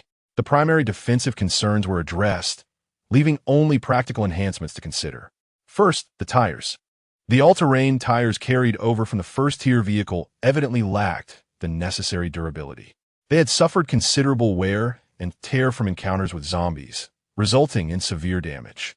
Jizong invested 2 gold coins and 1 piece of leather to procure a new set of all-terrain tires, alongside several other variants: mud tires, snow tires, and high-performance explosion-proof tires, ensuring he could make replacements at any time in the future. Nevertheless, the Paiseidor Assistant's entire upgrades awaited him after advancing to a higher-tier vehicle. The multifunctional super tires, crafted from advanced composite materials, could automatically adjust tread patterns and surface contact based on terrain, all while boasting high load capacity and explosion-proof features. Requirements for purchase: 20 gold coins, 10 pieces of leather. It was indeed a remarkable product, and he bought it without hesitation. Jizong immediately replaced the tires on his RV with these new ones. 4 enormous, pristine tires now adorn the rims. This would be his primary set henceforth, while the other tires could serve as spares. Next on his agenda were the chassis and engine. The Level 3 chassis required 50 gold coins and 35 parts, while the Level 4 engine demanded 45 gold coins and 60 parts. Jizong gritted his teeth and opted for the upgrades. These components were essential hardware that could not be compromised. Upon completing the upgrades for these 2 major components, he attempted to ignite the engine and press the accelerator. The 4.0T engine, capable of reaching a top speed of 160 km/h, emitted a deep, resonant roar, propelling the entire RV forward. Jizong was exhilarated by the responsive feel of the accelerator. Every press delivered a robust and clear feedback. Nothing quite compared to the thrill of a high-displacement engine. With a new chassis and tires, the vehicle could now traverse uneven terrains and obstacles as if gliding over flat ground, devoid of significant jolts. Coupled with the strength of the exterior armor, the RV resembled an armored tank without a cannon, ready to crush anything in its path. Having completed these upgrades, Jizong turned his attention to the interior. To elevate the modification components to level 50 and unlock the advanced vehicle tier, he knew that upgrading hardware alone would not suffice. The interior amenities needed enhancement as well. He began with the air conditioning system, spending 15 gold coins and materials to upgrade to a level 2 central air conditioning unit, which would now provide climate control throughout the entire vehicle, not just the driver's seat. Subsequently, he upgraded the large refrigerator in the kitchen area, allowing him to store perishable food items securely. Of course, the central air conditioning and refrigerator required a power source. The previous small battery could hardly support the RV's electrical demands. Jizong, therefore, made a substantial investment of 50 gold coins and relevant materials to upgrade the rooftop as foldable solar panels. During the day, one can drive out and harness solar energy for power generation. At night, the photovoltaic panels can be retracted to avoid potential attacks or damage. This power generation device is rather rudimentary. However, the next level of equipment integrates the photovoltaic panels with the exterior armor, eliminating concerns about destruction. Unfortunately, that advanced model is prohibitively expensive, costing 200 gold coins along with photovoltaic materials, prompting Jizong to dismiss it at a glance. After disregarding other non-essential facilities, Jizong ultimately opted to upgrade the radar. The previous upgrade to the millimeter wave radar proved to be a mere formality, lacking substantive significance, and, in fact, causing disturbances during the night due to the proximity of zombies, leading him to disable it. However, the secondary radar is not to be trifled with. Upgrade route, reconnaissance radar. This upgrade transforms the millimeter wave radar into a millimeter wave reconnaissance radar. capable of detecting threats within a 500-meter radius and automatically connecting to a machine gun pedestal for autonomous attack. Upgrade requirements: 100 gold coins, 85 parts, 1 level chip. Chapter 32. The acquisition of infinite durability. The appearance of the Hot Pants Girl. After this upgrade, it essentially transforms into an automatic turret. Jizong gazed at it with envy. If he could install his infinite ammunition Gatling gun and pair it with infinite durability, it would equate to an impenetrable machine gun defense tower. Alas, it is prohibitively expensive. After some contemplation, he decided to wait until tomorrow to see if he could acquire the infinite durability before proceeding. Ultimately, Jizong casually purchased 10 units of fuel at the trading post, filled his vehicle, and opened the vehicle panel. Reinforced ARV quality, superior maximum speed, 160 kilometers H durability, 100, gradually decreasing, remaining fuel, 10.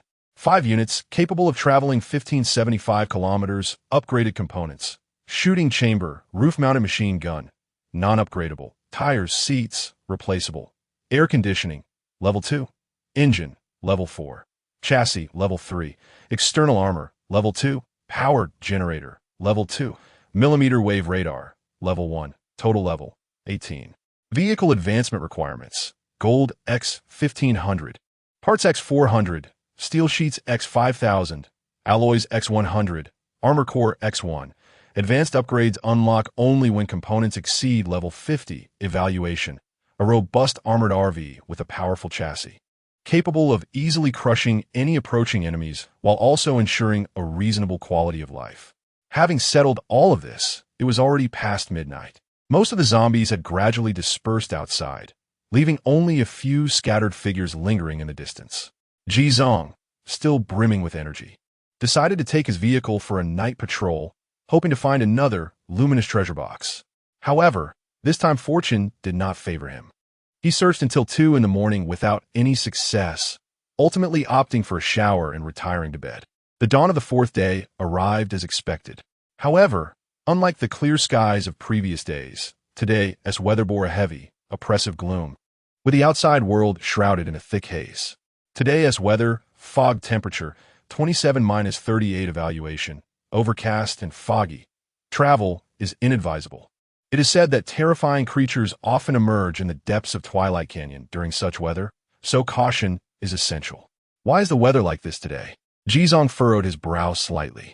To be honest, having grown accustomed to the exploratory conditions of the past few sunny days, the visibility of less than 10 meters in this fog was quite distressing. Furthermore, the temperature had risen significantly. He opened the chat channel, where others were equally complaining. He noted that the number of survivors in the area had dwindled sharply to over 70,000. Last night had been brutal. Many survivor groups that encountered the mad zombies had nearly been wiped out. Fortunately, the number of mad zombies was relatively low. Otherwise, a half reduction in numbers overnight could have been a reality. I am truly exasperated. With this weather, how am I supposed to find treasure chests? It's stifling and hot, and so humid. Damn it. The conditions for survival are becoming increasingly dire. Instead of lamenting, who knows what challenges await us? The foremost priority is to upgrade our vehicles. I have already arranged for the air conditioning. Alas, it pains me. I expended far too many bullets last night, managing to take down only a handful of zombies, the majority wasted on the mad zombies. How shall we endure tonight? We are indeed the most unfortunate. Last night, the mad zombies breached our defenses, accompanied by a throng of zombies, resulting in the loss of half our team of over 100 members. I have no idea how I survived such a situation. Even now, the thought sends shivers down my spine. I urged you all to join a powerful faction, but none heeded my advice. Just look at the Battlefield Alliance and the Mountain Sea Alliance. Has any of them encountered problems? With merely 3 days remaining until the zombie tide, let us all strive earnestly. Surviving this ordeal is tantamount to victory. Jizong edited a procurement message, which included a list of forging materials, armor-piercing ammunition, rockets, and infinite durability, among other items. After sending out the procurement message, he closed the chat screen and set off in his RV to begin today's exploration. Initially, he harbored little hope. However, to his surprise, Within minutes of sending the message, several individuals reached out to him privately. Most were offering armor-piercing ammunition, but they were merely a few rounds at a time, which Ji Zong found unworthy of the drive. Fortunately, one private message offered rockets, and in a single batch of 10, after negotiating a price of 15 gold coins, they agreed to meet at a compromised location, successfully completing the transaction. Now, the RPG could finally be put to use, a formidable weapon gained. Ji Zong felt a surge of joy. His long-range offensive capabilities were undoubtedly among the finest in the game. Boasting armor-piercing Barrett rounds, RPG rockets, and an infinite ammo Gatling gun. Even when confronting elite monsters, he felt confident in his prowess. At this moment, Ji Zong had exited the mining area and returned to the vast and mysterious plains. Regrettably, the foggy weather made it impossible to spot treasure chests with the naked eye. So he wandered aimlessly, hoping to trigger some intel. He periodically sent out procurement messages. By noon, Ji Zong received a private message that truly delighted him. The sender, whose ID was Xia Zhuxuang, appeared to be a woman. She claimed to possess several forging materials and a modification for a hot weapon, infinite durability. Regardless of the veracity of her claims, it was worth investigating. The infinite durability for hot weapons was currently unavailable in the entire trading market, with no price reference whatsoever. Fortunately, she was not exorbitant in her demands, merely pricing it a third lower than the infinite ammo standard at 140 gold coins. Ji Zong, of course, aimed to negotiate downwards. Essentially, this item is designed to pair with infinite ammo, and those who could afford both were exceedingly rare. After a round of bargaining, they settled on a price of 95 gold coins. Regarding the 3 forging materials, each priced at 10 gold coins, an offline transaction was imperative. The two parties were merely 10 kilometers apart, and after exchanging coordinates, they set off to meet for the trade. This time, Ji Zong remained acutely vigilant. The ability of the other party to procure 3 forging materials in such a brief span indicated that they had at least vanquished 3 elite monsters, or perhaps she was a supplier for a particular group. It was evident that neither party was to be underestimated. After a mere 10 minutes, Ji Zong arrived at the designated trading spot, activating the hazard lights on his vehicle, making it more conspicuous amidst the thick fog. However, he refrained from exiting the car. Instead, he maintained a watchful eye on his surroundings. Soon, the sound of motorcycles' exhaust pierced the air. A young girl, clad in black fingerless gloves and a leather outfit, approached on a formidable motorcycle. Her ponytail danced wildly in the wind, and her cold, impassive visage exuded an aura that commanded distance from strangers. Chapter 33. The Proud Young Lady and the First Automated Turret. Ji Zong narrowed his eyes slightly and activated his eagle-eye state, peering through the grayish mist to meticulously assess the level of threat posed by his opponent. To his surprise, the girl seemed to sense him immediately. Her already frosty visage became even more vigilant. She executed a swift maneuver, halting her vehicle, and spoke into the intercom. "What is the trade?" Her voice was melodious, yet her tone matched her expression, icy and detached. Moreover, her mode of transport resembled not merely a motorcycle, but rather a high-tech 2-wheeled vehicle, evidently upgraded. Ji Zong also observed that she did not seem to carry any firearms. Instead, she possessed several cold weapons both on her person and within her vehicle. It appeared she was a survivor endowed with combat prowess, capable of acquiring 3 forging materials single-handedly. This undoubtedly marked her as the most formidable lone wolf survivor Ji Zong had encountered in days. Engaging with such a person necessitated caution.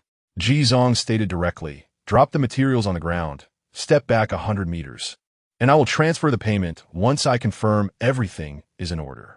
This was the fairest protocol for an offline transaction, allowing room for both parties. "Fine," Xia Zhuxuang replied coolly. She promptly discarded several materials onto the ground and retreated 100 meters on her vehicle. Ji Zong utilized his eagle eye to inspect the 3 materials on the ground. After confirming their authenticity, he initiated a transfer of 30 gold coins to her. Upon receiving the payment, Xia Zhuxuang drove away without a word. What an impolite individual. Ji Zong muttered as he drove over to collect the materials before sending a friend request to the already distant Xia Zhuxuang. His desire to add her as a friend stemmed not from her attractive appearance, but rather from the aura of strength that enveloped her. suggesting she could procure valuable items in the future. With the trust established from this transaction, subsequent dealings would likely proceed much more smoothly. Before long, Xia Zhuxuang accepted Ji Zhang's friend request.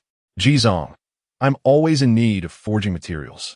If you have any valuable items to sell in the future, feel free to reach out to me. Xia Zhuxuang, The initial conversation between the two friends stalled awkwardly. After several minutes, Xia Zhuxuang finally took the initiative to send a message. Xia Zhuxuang, I have a question for you. Ji Zhang, what is it? Xia Zhuxuang, how do you possess so much money? Quite bold of you, sister. Ji Zhang replied casually. It fell from the sky. Xia Zhuxuang seemed oblivious to the jest in his words and continued. If you encounter any troubles you cannot resolve, you may hire me to assist you, provided the remuneration is sufficient. Ji Zhang, are you certain you can resolve my troubles? Xia Zhuxuang, I am quite strong. Wow, such arrogance.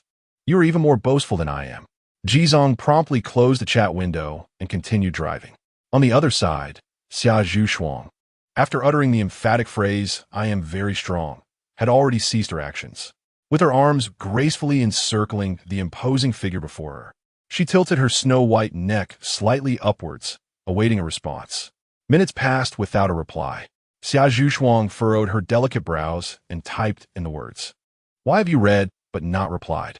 Just as she was about to send it, she deleted the message in a fit of irritation. Was he looking down on her? The girl pressed her crimson lips together. Suddenly, a zombie emerged from the thick fog, lunging wildly at her motorcycle. Whoosh! A streak of light flashed by, halting the zombie in its tracks, severing its body. Following this, several beams of light shot forth from Xia Zhuxuang's side, surrounding the zombie and beginning to leap and ricochet at high speed. Whoosh, whoosh, whoosh. After reducing the creature to a pile of flesh, all the beams of light returned to Xia Zhuxuang, hovering quietly in the air. They were a collection of diamond-shaped blades. Oomph! The girl let out a cold huff, her long legs pressing down on the gear lever, her cool and chic silhouette guiding the second-tier, ghostly vehicle as it vanished into the mist. At this moment, Ji Zhang had parked his vehicle by a stream, retrieving a water pump and hose to refill his RV. Seizing the opportunity, he climbed onto the sunroof, affixing a Gatling gun onto the machine gun mount and employing the infinite durability modification. Watching the durability indicator on the Gatling transform from 37 to infinite, he felt an exhilarating rush. This was the essence of unlimited firepower. With the critical issue resolved, Ji Zhang could confidently upgrade the targeting radar. Although it was somewhat expensive, it was undoubtedly worth its weight in value. He procured a level 1 chip from the trading post. Subsequently, he invested 100 gold coins along with other materials to initiate the upgrade. Ding! Targeting radar upgrade successful. Detected that the machine gun possesses infinite bullets, infinite durability, and the essential modification for super barrel cooling. Would you like to bind the targeting radar to the machine gun mount? No, once bound, the machine gun cannot be disassembled and will be fixed as an upgradable defense turret. Binding it would render it non-removable. Ji Zhang clicked his tongue, feeling a pang in his heart. He had intended to bring the Gatling into the dungeon for exploration. Yet there was no choice. One could not have both fish and bear's paw. Binding it would have to suffice. After all, he would no longer need to struggle to wield the gun. He could simply drive the vehicle and eliminate foes wherever he went. He clicked to confirm the binding. In the next moment, the entire machine gun mount underwent a subtle transformation. All disassemblable components and the gun itself seamlessly merged with the vehicle's external armor. And the base now featured electronic components capable of 360 rotation. Most importantly, both the gun and the mount shared the same strength as the external armor, alleviating concerns of easy damage. Ji Zhang glanced over the turret's detailed information. Machine gun turret level, defensive turret rating, equipped with an inexhaustible supply of firepower. This vehicle-mounted machine gun, coupled with radar for automatic target acquisition, is capable of executing comprehensive automated defensive assaults. Upgrade Path 1. Close-in weapon system. Upgrade the heavy machine gun to a larger caliber close-in weapon system, achieving an extraordinary fire output of 200 rounds per second, inflicting immense damage on large creatures, effortlessly tearing apart any flesh and blood. Upgrade requirements. Gold X500, parts X100, steel sheets X1500, Upgrade Path 2. Flame Turret. Transform the heavy machine gun into a focused flame turret, utilizing fuel and heavy oil as ammunition. Ejecting napalm with a maximum range of 200 meters. The extreme temperature and adhering burns can inflict continuous and substantial damage. Post-upgrade. This turret is restricted to flame-based enhancements. Upgrade requirements. Gold X350, Parts X100, Heavy Oil X50, Fuel X50. Note: upon advancing vehicles to the third tier, additional upgrade paths for anti-aircraft and laser turrets will be unlocked. Chapter 34. Today's Intelligence. Inadvertently entering the territory of a terrifying colossal creature. Goodness. Upon discovering 2 new upgrade paths, Jizong felt a tingling sensation in his mind. This entity is undeniably powerful, yet it is indeed exorbitantly costly. This is merely a second-tier vehicle. Once it reaches the third tier, there will undoubtedly be multiple defensive turrets available for enhancement. A veritable beast that devours wealth. Last night, after spending over 800 gold coins, he found himself with little more than 200 remaining. As Jizong scrutinized these upgrade options, he was once again engulfed by a sense of helplessness brought on by poverty. Time to earn some money.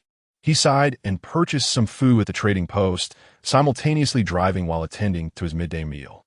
Just as he finished eating, disheartening news arrived from Qin Xiangwan. She informed him that due to today's foggy weather, devoid of sunlight, the growth of plants has drastically slowed, leaving uncertainty about whether deliveries would be successful this afternoon. Qin Xiangwan, I apologize for your wages, boss. Jizong, it's all right, take your time. As they conversed, Jizong glanced at the chat channel, which was filled with the lamentations of other survivors. It appeared that the abrupt change in weather had indeed placed many in dire straits. Numerous individuals were compelled to abandon their search for treasure chests and instead opted to gather resources from the mines and forests, at least ensuring some degree of stability. However, this shift led to a decline in the prices of various processed materials, while the prices of firearms and ammunition experienced a slight increase. Ugh! This foggy weather is utterly infuriating. It is so stifling and hot. I can hardly bear it. Upgrade the air conditioning. It's nearly 40 degrees in the afternoon. Can you stay in the vehicle without air conditioning? I truly cannot fathom how such sweltering heat can occur on a foggy day. It feels as if breathing has become a struggle. Everyone must exercise caution when using vehicles. There are monsters in the fog. Several members of our team have suddenly perished. Not a single warning reached us before their demise. Isn't it just zombies? It's as if they're acting like it's a sunny day. Just be a little cautious. It's not just zombies. Many have been issuing warnings since morning. How can so many remain oblivious? The monsters in the fog are terrifying. Indeed, our Battlefield Alliance has already issued a notice mandating that all team members must travel in groups. Going solo is a sure path to death. I am truly in despair. If it's this difficult during the day, I dread to think what the night will bring. Our team has already suffered a significant reduction in numbers. Yet regardless of our pleas, the captain stubbornly refuses to unite with other teams. Sigh. As Jizong observed the statements of other survivors on the public screen, his brow furrowed in concern.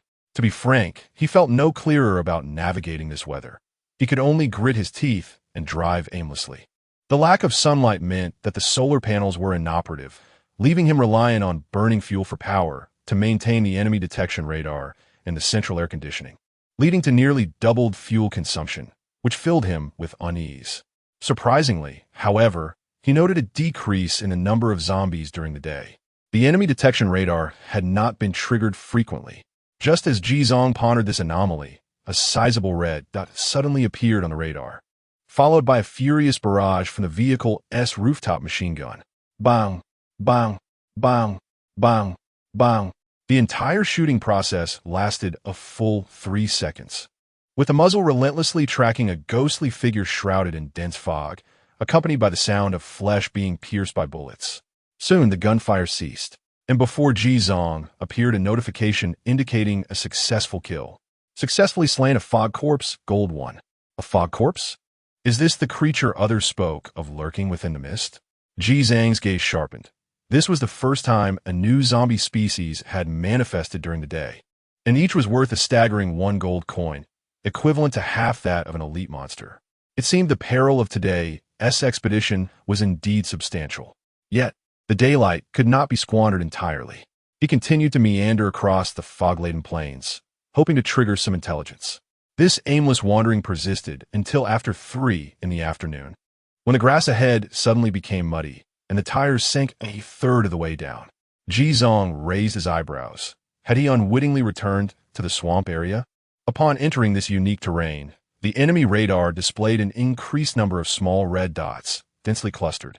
These represented the snakes, insects, and various small swamp dwellers inhabiting the waters below. The roof-mounted machine gun fired precise bursts at the anomalies detected by the radar. However, defeating these diminutive creatures yielded little to no gold. Occasionally, striking a juvenile blood python would grant a mere 0. 1 gold, hardly worth the effort. Jizong decided to deactivate the automatic attack to avoid alarming any lurking foes. With just over 2 hours until dusk, whether he could trigger any intelligence now rested on this endeavor. Jizong took the opportunity to switch the tires to a quieter, smoother mud terrain model and began to advance slowly through the swamp. Simultaneously, he readied his sniper rifle. After upgrading the chassis, tires, and engine, the RV bore no resemblance to the dilapidated van it once was.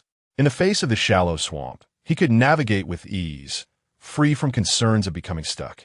As he proceeded, he cautiously picked off the occasional adult blood python or other larger swamp creatures with his sniper rifle. Finally, after half an hour of advancement, an intelligence notification echoed in his mind. Ding! Today's intelligence triggered. Would you like to receive it? Yes, yes. Jizong rubbed his hands together, excitement bubbling within him. Today's intelligence, danger warning. You are about to enter the territory of a terrifyingly massive creature, located 500 meters ahead. It is advised that only vehicles of Tier 3 or below and individuals lacking sufficient strength refrain from venturing forward. Yet, fortune favors the bold. Some undaunted souls dare to stealthily infiltrate the domain of the unknown, seeking the mysterious treasures that could transform their fortunes overnight. Let me share a secret. Starting from 300 meters directly ahead, the swamp's depth will sharply rise from 0.5 meters to 10 meters. In the dry season, mysterious white light has been known to flicker from the cracks in the muddy ground. Mysterious white light. It must be a silver treasure chest. There is no doubt. Jizang's breath quickened with anticipation. Previously, he had only encountered wooden, black iron, and bronze treasure chests, but now a 4th-level bounty had finally arrived. However, the search was fraught with greater difficulty and peril. He could not help but adopt a serious demeanor. The terrifying colossal creature mentioned in the intelligence report was certainly beyond his capacity to confront, and he must absolutely avoid provoking it. With the Gatling and Barrett rendered useless, he could only utilize his sniper rifle to eliminate the threats first. Progressing at a leisurely pace of 15 kilometers per hour, he moved cautiously through the swamp. Once the water level reached halfway up his wheel hubs, he halted, aware that further advancement risked becoming mired. Subsequently, following the positions of the dozens of red dots displayed on his radar, he methodically dispatched them with his sniper rifle. This endeavor alone consumed half an hour. After thoroughly clearing the area of threats, he spent 10 gold coins at the exchange to procure a complete set of diving gear and oxygen tanks, which he donned. He was now prepared to descend into the depths of the swamp in search of treasure. Chapter 35, Unlocking the Silver Chest. Acquiring the phasing ability. Subsequently, he expended 12 gold coins to purchase a silenced Desert Eagle pistol, which he secured alongside a dagger at his waist. The weight of the moon's blood was excessively burdensome, impeding his agility, thus he opted to forego it this time. Having completed all preparations, Jizong descended from the caravan and waded through the knee-deep swamp, making his arduous way forward. Fortunately, as the depth of the swamp increased, the murky waters became slightly less viscous, resembling a thick mire. Jizong gradually sank deeper, illuminating his surroundings with a powerful overhead light. The water in this vast mud pit was exceedingly turbid, and under such intense brightness, visibility was reduced to less than half a meter. The silence of the water was unnerving, interrupted only by the bubbles produced during his breaths. This expedition into the swamp extended for an hour. Jizong submerged to the very bottom, swimming tirelessly, yet ultimately found nothing. Resolutely, he extinguished the overhead light. Instantly, he was enveloped in suffocating darkness. Damn it, I'm blind swimming. With no sound and no light, Surrounded by endless murky water, the psychological pressure weighed heavily upon him. Nevertheless, Jizong steeled himself against the fear, meticulously feeling his way along the bottom. Time slipped away, and soon his oxygen tank was nearly depleted. Just as he intended to ascend and replace the oxygen tank, he unexpectedly spotted a faint glow emerging from the dark depths ahead. Jizong's pupils dilated as he strained to swim toward the source of the light. As the illumination grew clearer, a silver glimmering chest finally came into view. The chest lay submerged in the sludge, adorned with intricate patterns and an ethereal glow, reminiscent of a mysterious treasure resting at the ocean's floor, patiently awaiting an adventurer's discovery. At that moment, his oxygen tank ran dry. Jizong had no choice but to hold his breath, grasp the chest with both hands, and valiantly begin his ascent. Before long, he broke the surface, yanking off his oxygen mask and inhaling the fresh air deeply, while his other hand clutched the chest as he gradually swam back to the shore. With a splash, Jizong tossed the chest aside and collapsed onto the muddy ground, utterly exhausted, his body and face smeared with grime, yet grinning widely, revealing a genuine and radiant smile. Success. However, he dared not linger and rest, for the night had fully descended, shrouding the surroundings in a thick darkness. After catching his breath for a moment, he rose, hoisting the chest, and carefully navigated through the half-meter deep mud, step by step, back to the caravan. As he closed the door behind him, Jizong finally felt a sense of complete relaxation. It was now 7 o'clock in the evening, and unbeknownst to him, an hour had slipped by since nightfall. Fortunately, being in the swamp, there were no zombies lurking about. Otherwise, emerging from the water would have surely led to a fierce battle. He removed his diving suit, indulged in a refreshing shower, and donned a clean, crisp outfit. With the air conditioning humming softly, he finally turned his gaze to the exquisite silver chest on the floor, adorned with shimmering patterns. Silver chest evaluation. Are you prepared to become a formidable figure? Jizong's eyes sparkled, his heart raced. This was his first encounter with such a prestigious treasure chest. Oh heavens, grant me something extraordinary. With a blend of trepidation and excitement, Jizong slowly extended his hand to unveil its contents. Clang! A melodious sound resonated as the lid opened, and a resplendent light gradually blossomed from within. Acquired 200 gold coins, 300 parts, 10 alloys, acquired 10 disposable forging tools, acquired cold weapon modification, super sharpness X1, acquired cicada wing armor X1, rare artifact level, acquired 5 B-class talent fragments, acquired 1 A-class talent fragment. As the lines of items floated before him, Jizong's eyes widened in astonishment, nearly forgetting to breathe. While the familiar materials were noteworthy, his primary focus was drawn to the alloys, disposable forging tools, and the cicada wing armor. Alloy evaluation. An exceptionally expensive material for upgrading high-tier vehicles, obtainable through the smelting of iron sheets by blacksmith. Disposable forging tool evaluation. Inserting growth-type equipment along with forging materials allows for a single forging to be completed. Among these, the alloy was an essential material for future vehicle upgrades, while the disposable forging tool could be directly employed for weapon forging. Jizong had been contemplating the creation of weapons over the past few days, yet without the means to overpower others. He was reluctant to seek out blacksmiths in other organizations, as the cost was one concern, but safety was paramount. Now, however, he could forge on his own. He then turned his attention to the remarkable treasure from this silver chest. Cicada wing armor, level, rare artifact armor levels, common, excellent, rare artifact, secret treasure, legendary, epic, mythical, durability, 100 evaluation. Crafted from the wings of an adult phantom cicada, it is as light as a feather yet as resilient as steel. Capable of withstanding nearly all conventional firearms and the majority of cold weapons below the rare artifact level. Exclusive skill. Phasing. Upon activation, the body becomes transparent for 10 seconds, rendering it immune to any physical attacks and allowing for free flight. Skill cooldown. 1 day. Spending 10 gold can reset the cooldown. Multiple resets within a day will double the cost each time. Upon grasping the details of the equipment, Jizong inhaled sharply. Goodness, a 10-second invincibility skill. This truly elevated his status. Quite literally. Jizong eagerly lifted the cicada wing armor, marveling at its incredibly soft and smooth texture, akin to gossamer silk, with no discernible weight. This undoubtedly is not suitable to serve as an external armor like the short vine armor, but is perfectly fitting for internal protection. Jitsong shed his clothing and donned it closely. The design of this cicada wing armor is remarkably user-friendly. It envelopes the entire upper body, including the neck, conforming perfectly without any sensation of discomfort. Jitsong then put on his outer garment and took a deep breath. Subsequently, he activated the skill, phasing. With a faint sound of flapping wings, Jitsong instinctively looked down, only to find that his hands, feet, and body had vanished from sight. He had transformed entirely into a state of ethereal transparency. Astonishing. This transformation, beyond comprehension, left him in awe. It was truly marvelous. However, time was of the essence. He needed to hasten the experiment. Jitsong extended his hand and grasped the hilt of the moon's bloodblade. As expected, once he took hold of it, the entire blade also succumbed to the void state. It appeared that in this ethereal condition, he could not wield weapons for an attack, but could only wait to strike once he re-emerged. Jitsong discarded the weapon and touched the vehicle's body. It remained unchanged. This indicated that only objects he could grasp would accompany him into the void state. Then, Jitsong attempted to concentrate his thoughts to levitate.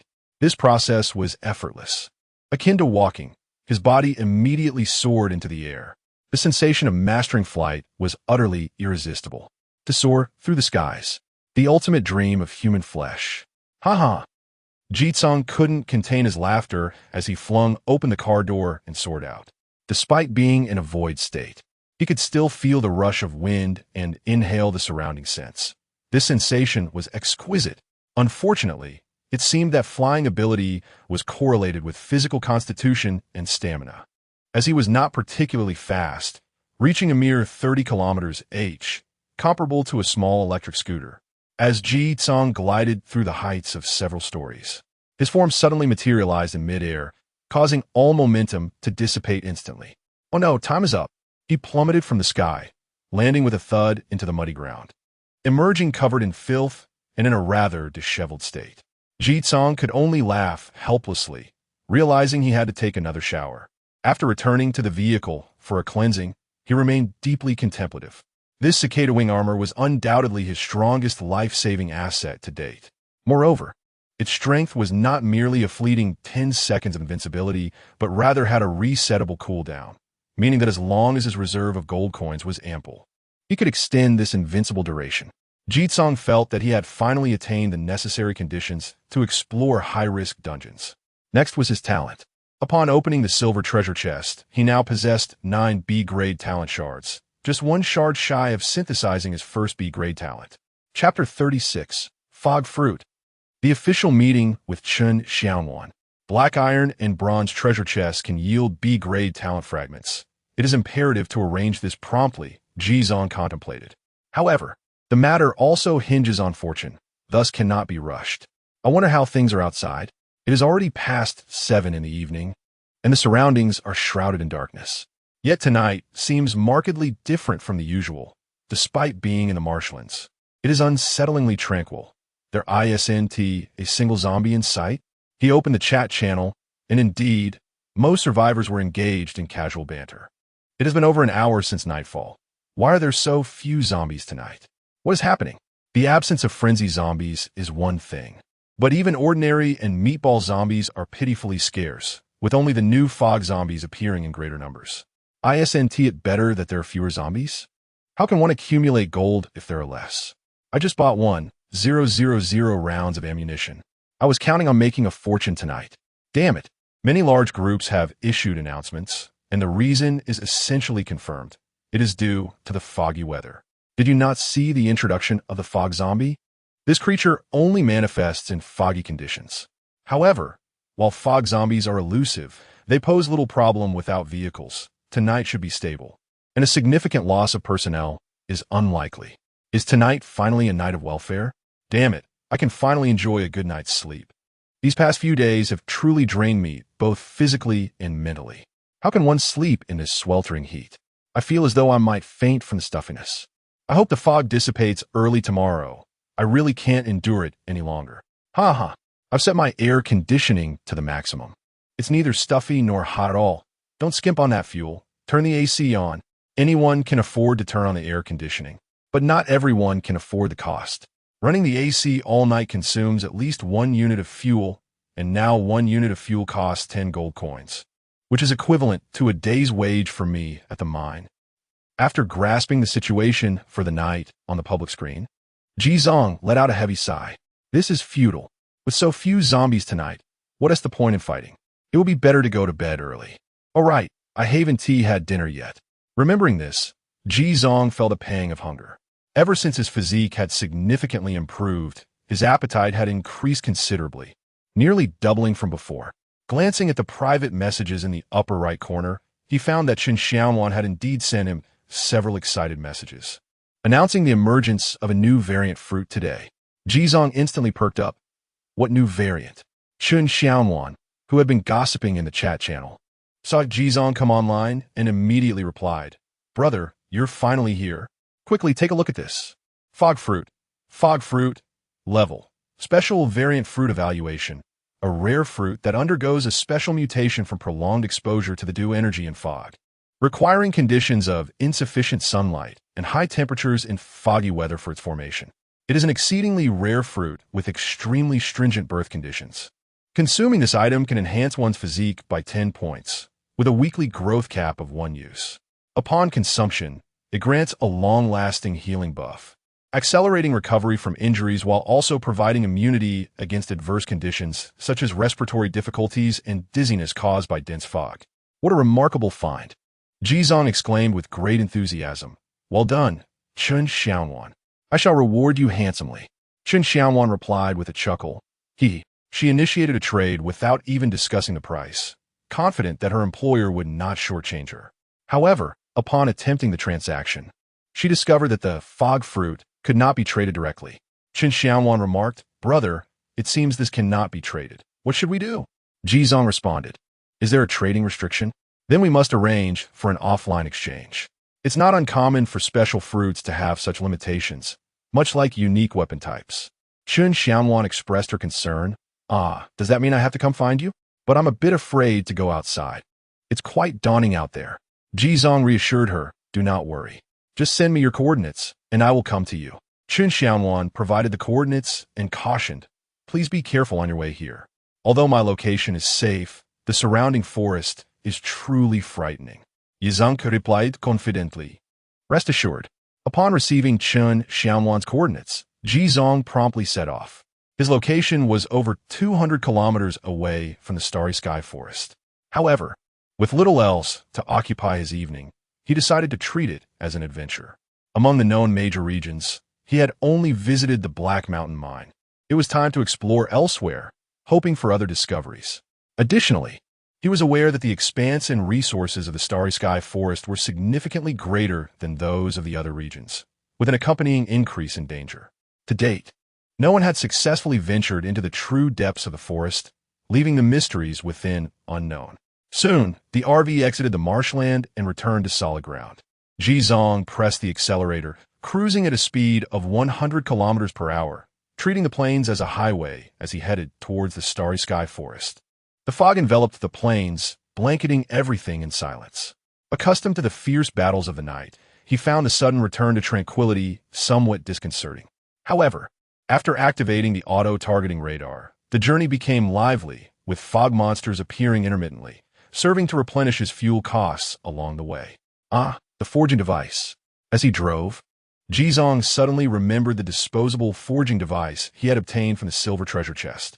He had been so engrossed in testing the cicada wing armor that he nearly forgot about it.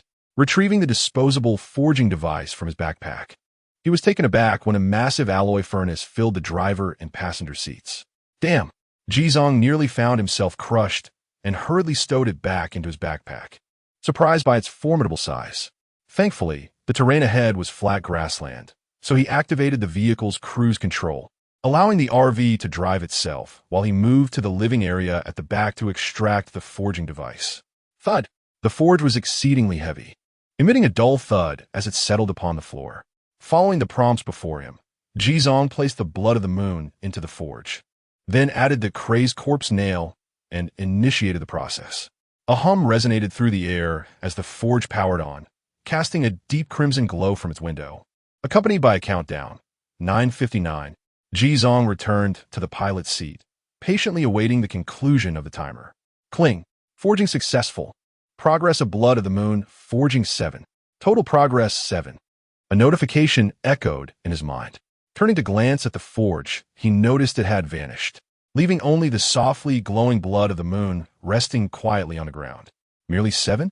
Ji Zong felt a twinge of disappointment. Yet he retrieved another forge and proceeded to repeat the process once more. Chapter 37. Arrival at the Starry Sky Great Forest, the ancient dream forest for nearly an hour. He was immersed in both driving and forging. He had a total of 5 mad corpse nails at hand, all of which had been successfully forged, each contributing a commendable 7 to the forging progress of the moon's blood.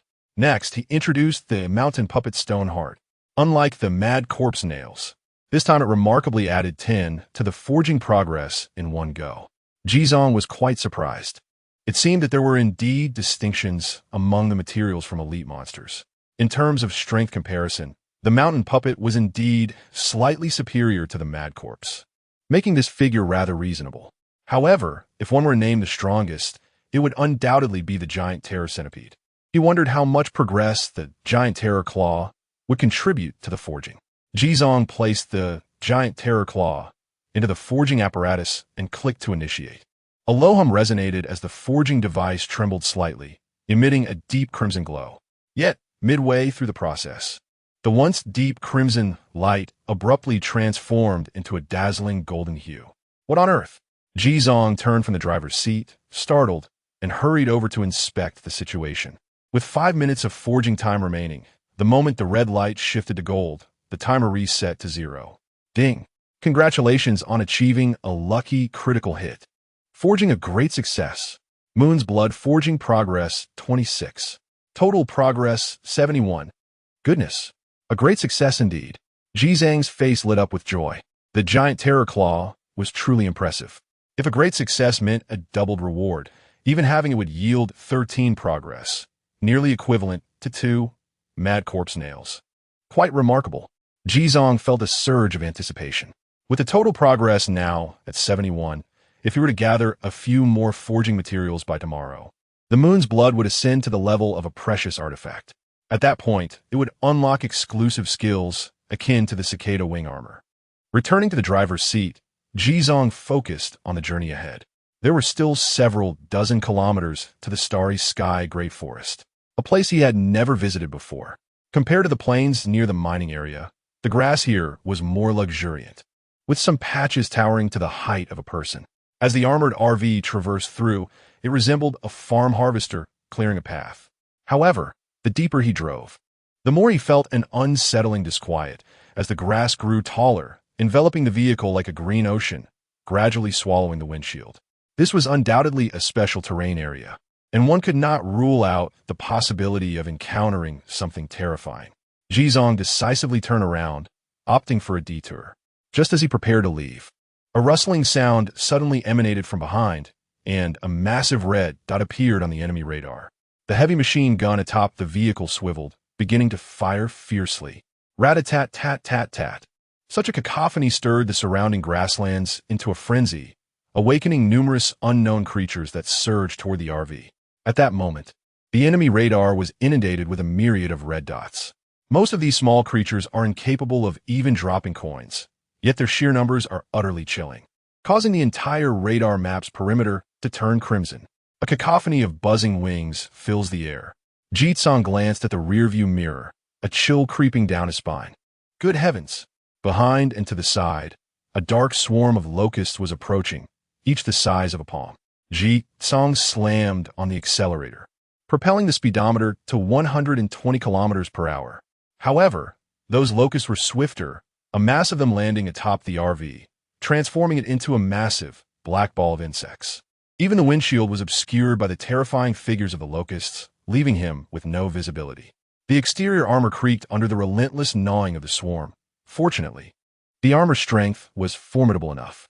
Had it been the initial van, it likely would have been dismantled in moments. At this juncture, the heavy machine gun's formidable firepower finally succeeded in eliminating the largest red dot on the radar and a notification of the kill appeared before Jitsong's eyes. Successfully killed a juvenile corpse mantis elite monster. Gold 2. Mantis Blade 1. Good grief. Even a juvenile monster is an elite creature. What terrors must lurk deeper within the grass sea? Jitsong felt a surge of alarm, grateful for his vigilance. Otherwise, he would have surely met his demise here. As the vehicle's speed gradually increased, Jitsong began to escape this perilous grassland. The swarm of locusts, unable to breach the defensive exterior, finally began to fall away, restoring his unobstructed view. After emerging from this exceedingly dangerous area, Jitsong quickly changed direction. It took him a full hour just to navigate around this vast expanse of grassland. Subsequently, he proceeded along the route to the Starry Sky Forest. He made 2 stops along the way, seeking areas dense with monsters, deploying both noise grenades from a sound emitter. Regrettably, the outcomes were somewhat disappointing. One encounter yielded 42 gold coins, and another brought in 35 gold coins, far less than the hundreds he had earned the previous night. Nevertheless, with the automatic enemy detection throughout the journey, he amassed several dozen gold coins, ultimately exceeding 100. At 11 p.m., after a grueling journey of over 200 kilometers, Jitsong finally reached the periphery of the Starry Sky Forest. The thick fog had significantly dissipated, and visibility ahead had improved. Before him lay a vast and magnificent forest extending to the horizon's edge. The roots intertwined, and the treetops soared skyward. Some trees had peculiar shapes, resembling cauliflower, forming gigantic umbrellas over the earth. Others towered thousands of meters high, piercing the heavens, shrouded in mist. The gentle starlight cascaded over this ancient forest, mingling with the surrounding ethereal fog, enveloping it in a soft, luminous veil that exuded an alluring air of mystery and dreaminess. This place is truly enchanting. Jitsong gazed out the window, his attention entranced by the scenery. The grass here is unlike the tall, tangled thickets of the plains. It is remarkably low and soft, resembling a verdant carpet, inviting one to recline upon it. Gazing towards the shade of the towering trees, one can observe numerous survivor groups stationed in this area. Their vehicles are grouped together, and as the dense fog gradually dissipates, they emerge to engage in various activities. Some gather mushrooms and wild vegetables beneath the roots of the trees.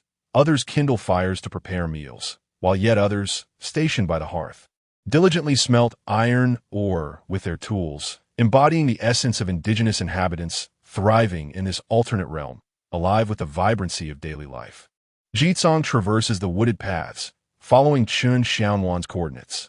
Once he reaches the forest periphery, the signs of human presence diminish significantly. Here, formidable wild creatures roam, posing considerable risks. At last, Jitsong arrives at the designated coordinates. It is a secluded little gorge, encircled by towering mountains, interspersed with dense thickets and adorned with small waterfalls that cascade, producing melodious sounds of pure springs. Jitsong sends a message to Chen Xiaowan. I have arrived. Where are you? Chen Xiaowan replies, Brother, I'm here, where are you? Jitsong responds, I'm outside the gorge, and I can see the waterfall. Chapter 38. Chen Xiaowan swear. From now on, I shall be the boss's loyal steed. Chen Xiaowan. Well, if you follow the large tree hollow on the left, you can come in. If you're driving, you'll need to take the passage at the foot of the mountain on the other side and make a few turns. Upon following Chen Xiaowan's directions, Jitsong navigated around to the opposite side of the mountain and indeed discovered a path overgrown with weeds. This area was a small labyrinth formed by several massive fallen rocks, and after several turns, Jitsong finally located a route leading inward. However, the RV was far too large to pass through. Reluctantly, Jitsong disembarked and ventured on foot. As he maneuvered past the obstacles, a breathtaking sight unfolded before him. It was a spacious little paradise.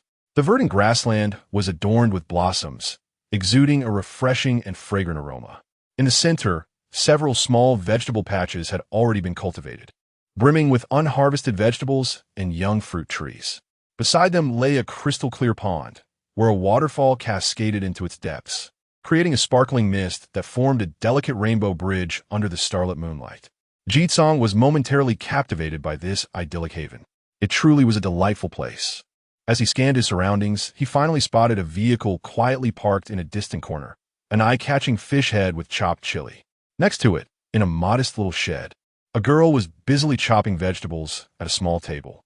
With soft yet strikingly delicate features, her long, silky hair was styled into a neat and charming ponytail, revealing her fair neck.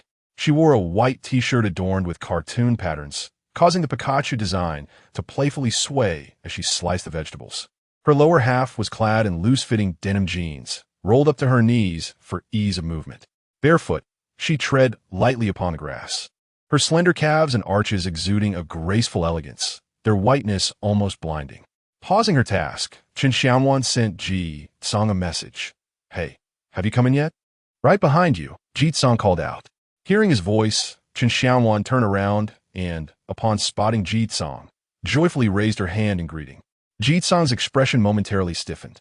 Chen Xiaowan, realizing she was still holding a knife, hurriedly set it down, feeling a tad embarrassed as she cleared her throat. Ji Tsong approached. This encounter between the two parties, the client and the supplier, marked a historic meeting. Although they had known each other for several days and frequently chatted online, this was their first face-to-face interaction. Chen Xiaowan felt a tinge of nervousness, her ears slightly reddening. I'm Chen Xiaowan. It's a pleasure to meet you." "Ji Tsong, does it need to be so formal?" Chen Xiaowan playfully twirled her fingers together, letting out a giggle. That sound was exactly as Ji Tsong had imagined it, adorably silly. Ji Tsong inquired, "What were you busy with just now?" Chen Xiaowan replied, "I was preparing a vegetable salad. Since you're coming, I didn't have much to offer, so I made some dishes. I hope you don't mind." Upon hearing the enticing aroma of food, Ji Tsong glanced toward the small dining table nearby, where an array of dishes had already been laid out, causing him to swallow in anticipation. Having hurried on his journey earlier, he had merely grazed on a few morsels, and now his stomach growled with hunger. "Shall we commence our meal?" "Hey, brother, please take a seat. It will be ready shortly." Ji Tsong settled onto a small stool as Chen Xiaowan promptly brought over a freshly prepared vegetable salad. "By the way, I have also organized what you requested." Chen Xiaowan turned and went to retrieve a bountiful basket of produce from the car, presenting it to him with both hands. Due to the dense fog that had shrouded the day, the other vegetables had not thrived, leaving only common varieties such as sunny cauliflower and aquatic eggplants. However, perched atop the basket was a radiant, pale blue fruit reminiscent of an oversized blueberry. Ji Zhang's eyes sparkled with intrigue. "Is this the fog gem fruit?" Chen Xiaowan beamed with pride. "What do you think? Impressive, right? I even cultivated several new seedlings today. After we finish our meal, I shall take you on a tour of my treasure garden."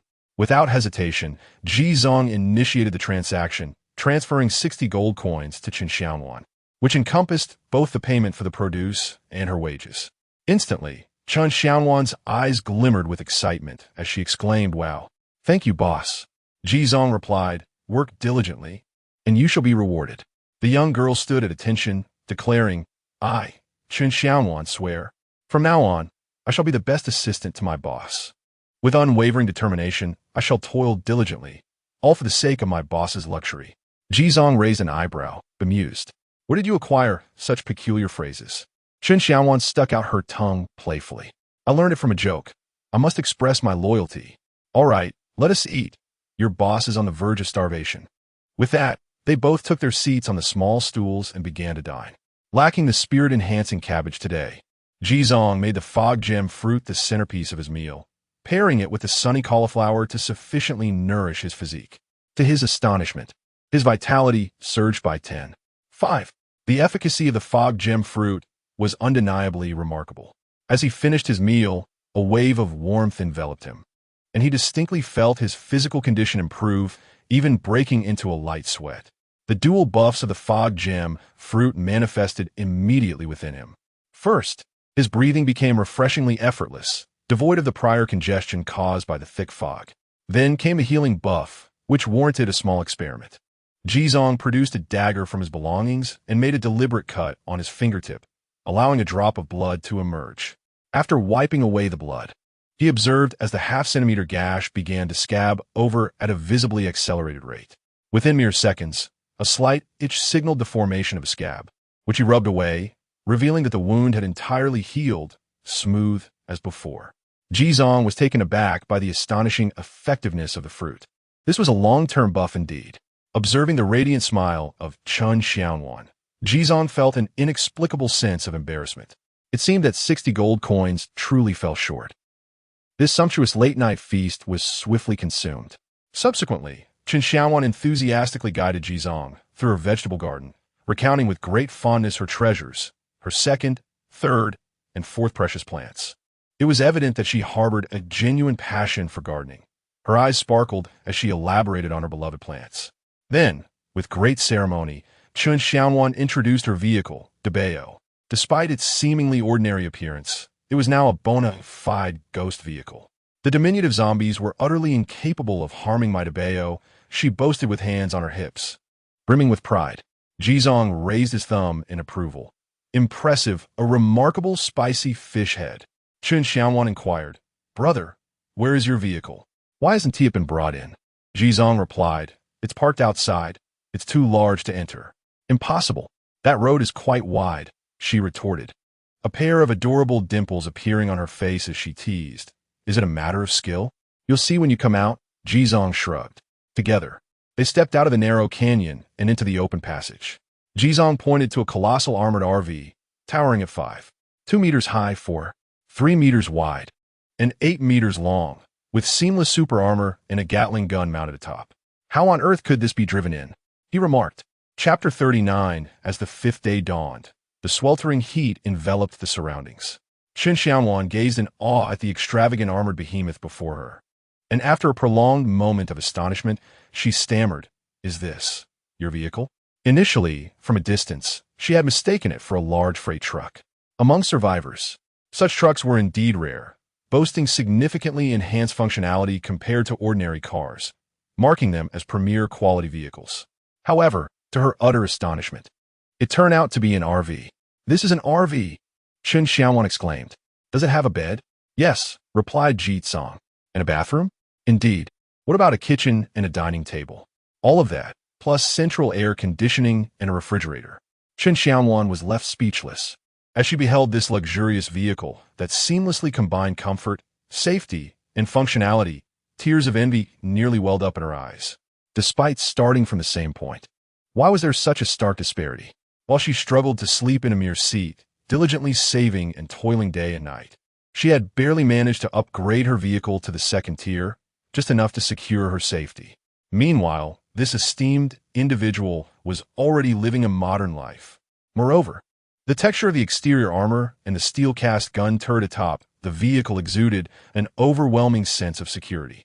In that moment, she felt as though her once proud little chopped pepper fish head vehicle was nothing more than an orphan discarded amidst refuse, utterly humiliated in the presence of such opulence. Jizong gently patted Chen Xiaowan's shoulder and inquired, "Do you have dreams, Nuanzi? Do you wish to possess such a vehicle?" With a sniffle, Chen Xiaowan replied, "I do. I dream of it."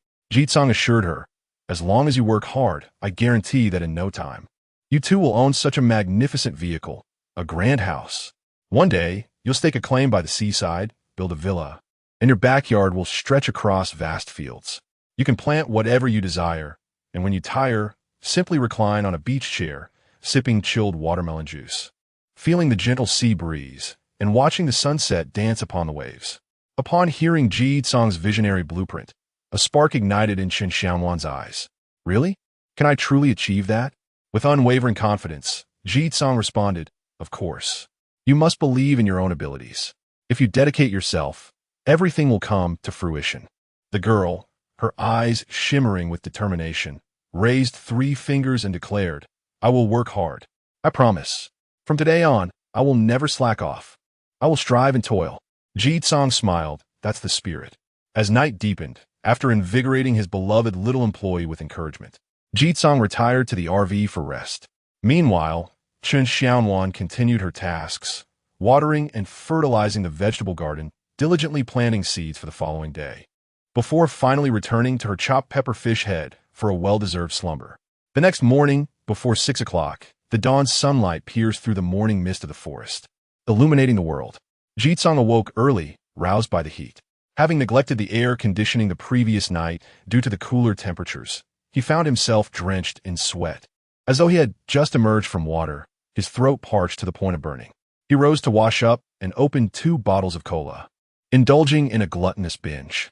Alas, the cola was not chilled, and its lukewarm state rendered it far from refreshing. Why was today even hotter than yesterday? Jizong furrowed his brow as he stepped out of the vehicle, immediately feeling the searing sun overhead. Today's weather, sunny. Temperature, 31-55. High temperature warning, commentary. The sky is cloudless, with the blazing sun reigning supreme. In such sweltering conditions, the activity levels of various creatures on Earth noticeably diminish, while the vitality of plants tends to increase. A staggering high of 55 degrees. Jizong was momentarily taken aback upon seeing this figure. He had thought the weather would return to normal today, only to find it even more outrageous than yesterday's fog. He ventured into the valley, where Chen Xiaowan was already working in the vegetable patch, donning a straw hat. The morning heat had left her youthful visage glistening with sweat and slightly flushed. "Brother, you're awake. There's breakfast over there." Chen Xiaowan pointed to a small table set before the vehicle, which was adorned with an assortment of vegetables, fruits, and bread. Jizong ate a little casually, then approached the edge of her garden and retrieved the dwarf vine armor from his backpack, handing it to her directly. "Here, this is for you." Chen Xiaowan looked momentarily stunned as she accepted the armor from Jizang's hands. This was my previous protective gear. You can use it, or, if you prefer, sell it instead. I'm getting ready to leave. Please be careful. If you encounter any trouble, just let me know. Also, if it gets too hot, don't overexert yourself and risk heat stroke. After giving her these instructions, Jizong waved goodbye and turned to leave. "Brother." Chen Xiaowan clutched the armor to her chest, watching Jizang's retreating figure, her nose tinged with an unexpected bitterness. After bidding farewell to Chen Xiaowan, Jizong returned to the RV and promptly turned on the air conditioning. The photovoltaic panels. He nearly forgot about them.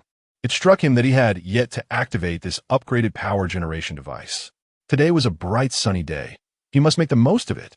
He pressed a button on the central console, and a whirring sound of motors filled the air. The folded photovoltaic panels rose from the opened exterior armor, unfurling in all directions. Not only could these panels convert solar energy into electricity, but they also effectively insulated the interior from heat, making them an invaluable asset in high temperatures. Once deployed, the vehicle's power deficit was swiftly alleviated, with the central air conditioning blowing forth a refreshing 16 breeze, inducing a sense of comfort. Bliss. Jizong sank into the sofa, relishing the chilling sensation as the air conditioning dried his perspiration. After a few minutes, he returned to the driver's seat, ignited the engine, and departed from the wooded valley. He had two objectives for the day: to find ways to earn more gold coins and to quickly locate treasure chests to assemble pieces for his first B-level talent. With only 2 days remaining until the 7th day's zombie tide, time was of the essence. Yet, the distance to the goal of a third-tier vehicle remains a staggering 100,000 miles. Time is of the essence. I must hasten to refuel. As Jizong contemplated today's plans, he opened the chat channel. It was, as expected, a cacophony of despair. I'm losing my mind. Is this truly how one lives? The temperature is already soaring above 40 degrees in the early morning. It's set to rise above 50 later. Will we be allowed to survive this? I thought enduring the heavy fog would lead to better weather, but instead, we are met with an oppressive heat. In such conditions, foregoing air conditioning could be deadly. I advise everyone not to skimp on fuel costs. Fuel costs? 1 unit of fuel has skyrocketed to 14 gold coins. Is this merely a trifle? Everyone, hurry to the oil fields and extract oil. If you find someone with alchemical talents, they can refine it into fuel. Damn, why did you mention it? We were just planning to head to the oil fields. You fool, now everyone will miss out on profits. Damn it. Is it so easy to extract oil? The Black Mountain mining area is the hottest place. I suspect many will perish there today. Sigh. If only I had a chilled cola right now. Just a sip would suffice. Ha ha ha. You dream beautifully, thinking this world has refrigerators? Upon reading this, Jizong paused momentarily.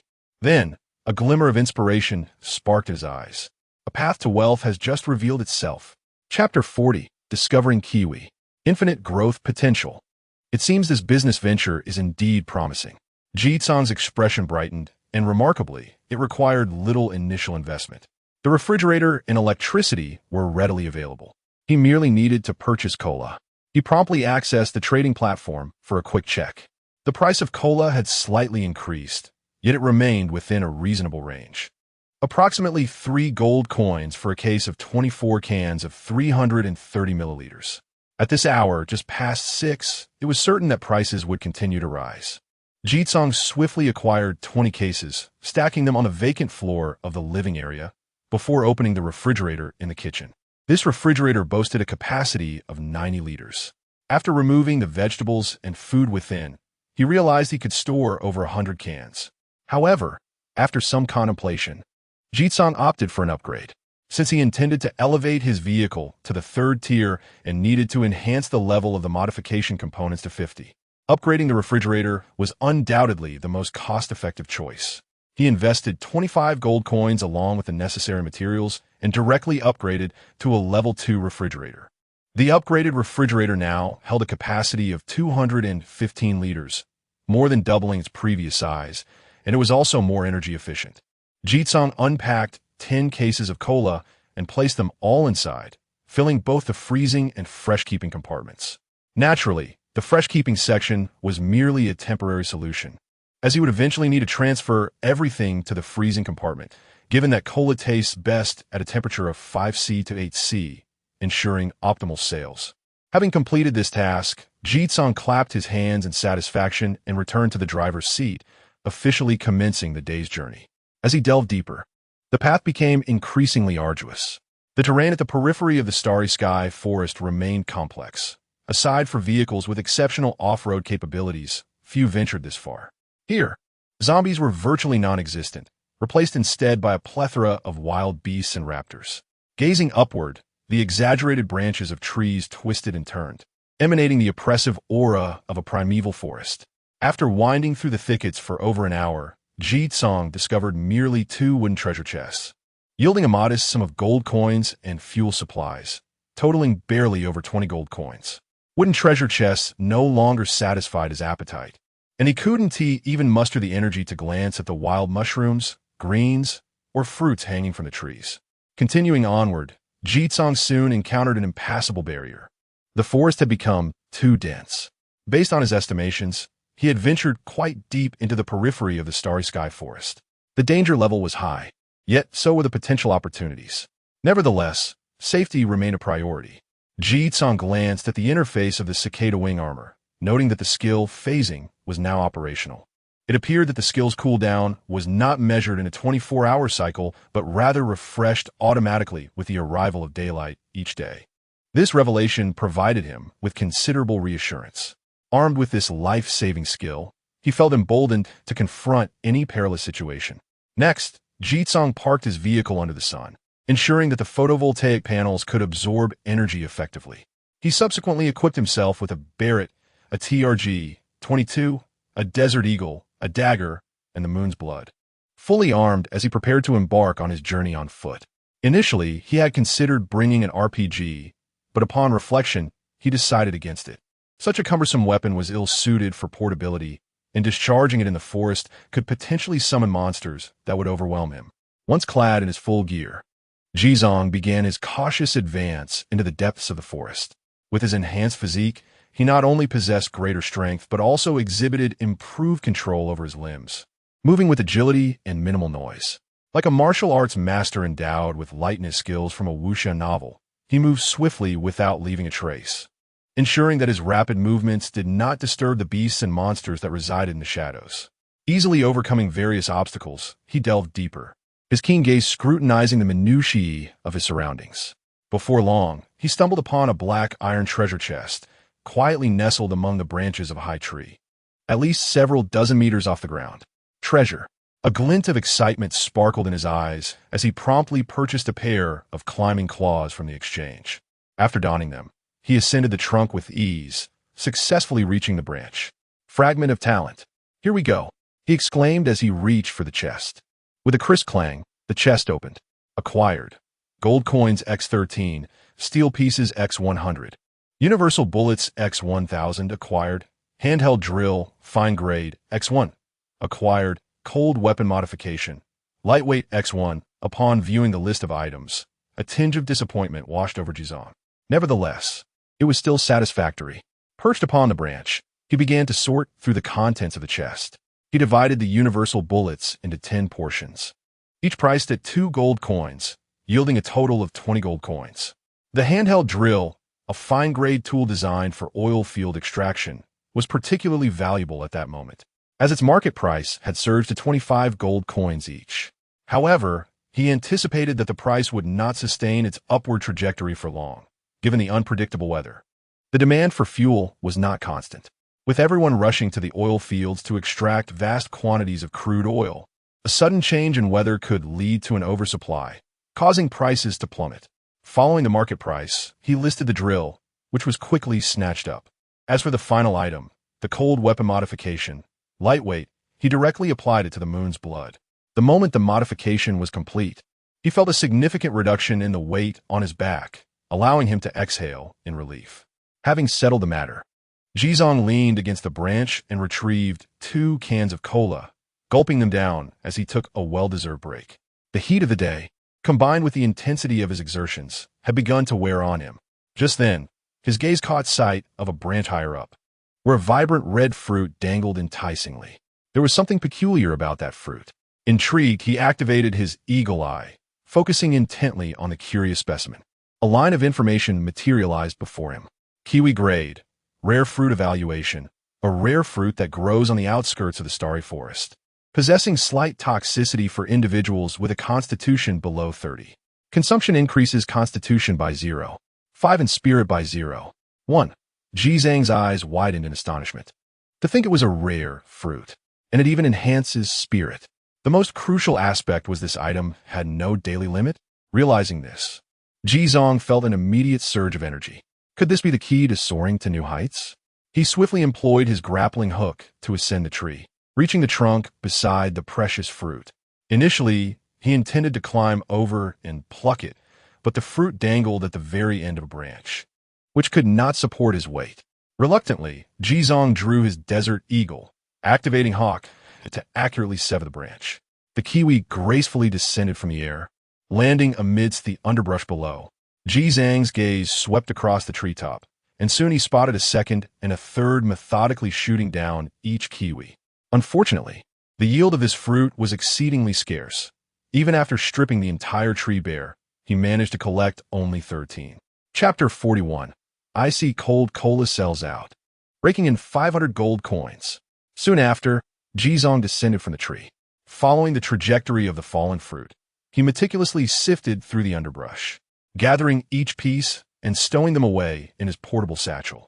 Exhaling a sigh of relief, Jizong felt the beads of sweat cascading down his body. It was a little past 10 in the morning, and the temperature in the forest had soared to at least 47 or 48 degrees, akin to a vast steamer. Even with his current physique, sustaining vigorous activity in such sweltering heat was quite the challenge. He needed to return and rest promptly. Otherwise, he risked succumbing to heat stroke. Jizong retrieved 2 bottles of functional beverages and gulped them down in one breath before retracing his steps. After half an hour, he finally returned to the camper van. Upon entering the cool interior, it felt as though he had returned from the depths of hell to the realm of the living, finally liberated from the oppressive heat. Without delay, Jizong opened the refrigerator and took out a frosty bottle of cola, exuding white vapor. With a satisfying hiss, he popped it open and savored a few sips. The icy, effervescent sweetness tingled in his parched mouth, cascading down his throat, providing an exhilarating rush from his heels to the crown of his head. Icy cold cola, truly the divine elixir of summer. After finishing one can, Jizong sprawled on the floor, relishing the refreshing breeze of the air conditioning. Simultaneously, he activated the chat channel. After several hours of chilling, the cola in the fridge was ready for sale. In the food section of the marketplace, the specific conditions of items were displayed, such as raw, cooked, room temperature, heated, or expired and moldy. These special statuses allowed for easy differentiation from standard food items. Jizong promptly listed 100 cans of cola, chilled to 5°C, at a price of 3 gold coins each, with a note stating, "Luxury beverage, high refrigeration costs. Please refrain from purchasing if you mind." He then posted an advertisement in the chat channel, reiterating the note. What followed was a cacophony of disbelief. Are you kidding me? 3 gold coins for a can of cola? Are you robbing us? I could buy a whole case for that price. Wait a minute, icy cold cola? Where on earth did you find that? Is it the one you've cooled by the air conditioning vent? Honestly, just thinking about it makes me long for the days of chilled beverages. This sweltering heat is nearly melting me away. The one advertising must be that Ji Zong fellow, right? I recall he quite renowned. He wouldn't be deceiving us on the public screen, would he? Is it true? Even the big shots are resorting to reputation to bilk money now? Damn, I'm heading to the marketplace to check. If he dares sell cola above 20°C, I'll make him regret it. Let me see, too. How warm can cola be before it called icy cold? A heated discussion erupted on the public screen, with the majority expressing skepticism towards Ji Zong's advertisement. However, mere moments later, the public screen erupted once more. No way. 5 cola. How on earth is that possible? And they launched 100 cans all at once. Does that genius, Ji Zong, possess some ice-related talent? What ice talent? As far as I remember, we only have water and fire elements, and I've never heard of anything ice-related. Damn, someone actually bought it. Wait, why is the quantity dropping so rapidly? There are only 50 cans left. Oh my goodness, it's gone. Sold out already? That was less than 20 seconds, right? You're telling me cola at 3 gold coins it can sold out in 20 seconds? Absurd. You wouldn't understand. Their positioning is that of a luxury beverage, akin to Rolex or Hermes in the previous world. Their target clientele isn't the average person. Those with wealth can certainly afford 3 gold coins. What a thrill! I just pooled together 3 gold coins with my friends to buy a can. And we each took a sip. What a delight. How did I not think of this sooner? I would have gathered my teammates to split a can. Those room temperature colas are like boiling soup, utterly undrinkable. Is there any left, Ji Zong? I missed out just now and got an earful from my older brother. It can't be all gone, right? Ji Zong, please say something. When will you restock? I simply can't wait. I'm looking to purchase. I just managed to snag a bottle. I can resell it for 5 gold coins, considering it a modest profit of 2 gold coins. I secured 2 cans. Those interested can message me directly. What? Scalpers are already here?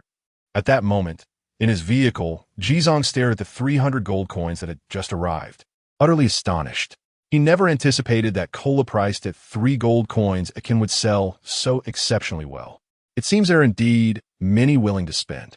Not only did it sell out instantly, but his private messages were also inundated, with his inbox reaching an alarming 99. Is anyone there? Is there any cola left? Hello. Our group requires 5 cans. Do you still have stock? Bro, I beg you, sell me a can for 2 gold coins. I desperately want a sip. Young man, could I trade a video for a can? I'm a model, you know. Shy, can there be a discount? I'm a student. I'm a manager from the Battlefield Alliance. Do you have 20 bottles available? Could we become friends? The sheer volume of messages was overwhelming, rendering it impossible for Ji Zong to respond. He had no choice but to issue another announcement. Due to the excessive messages, I will not be replying. I am currently not accepting offline orders.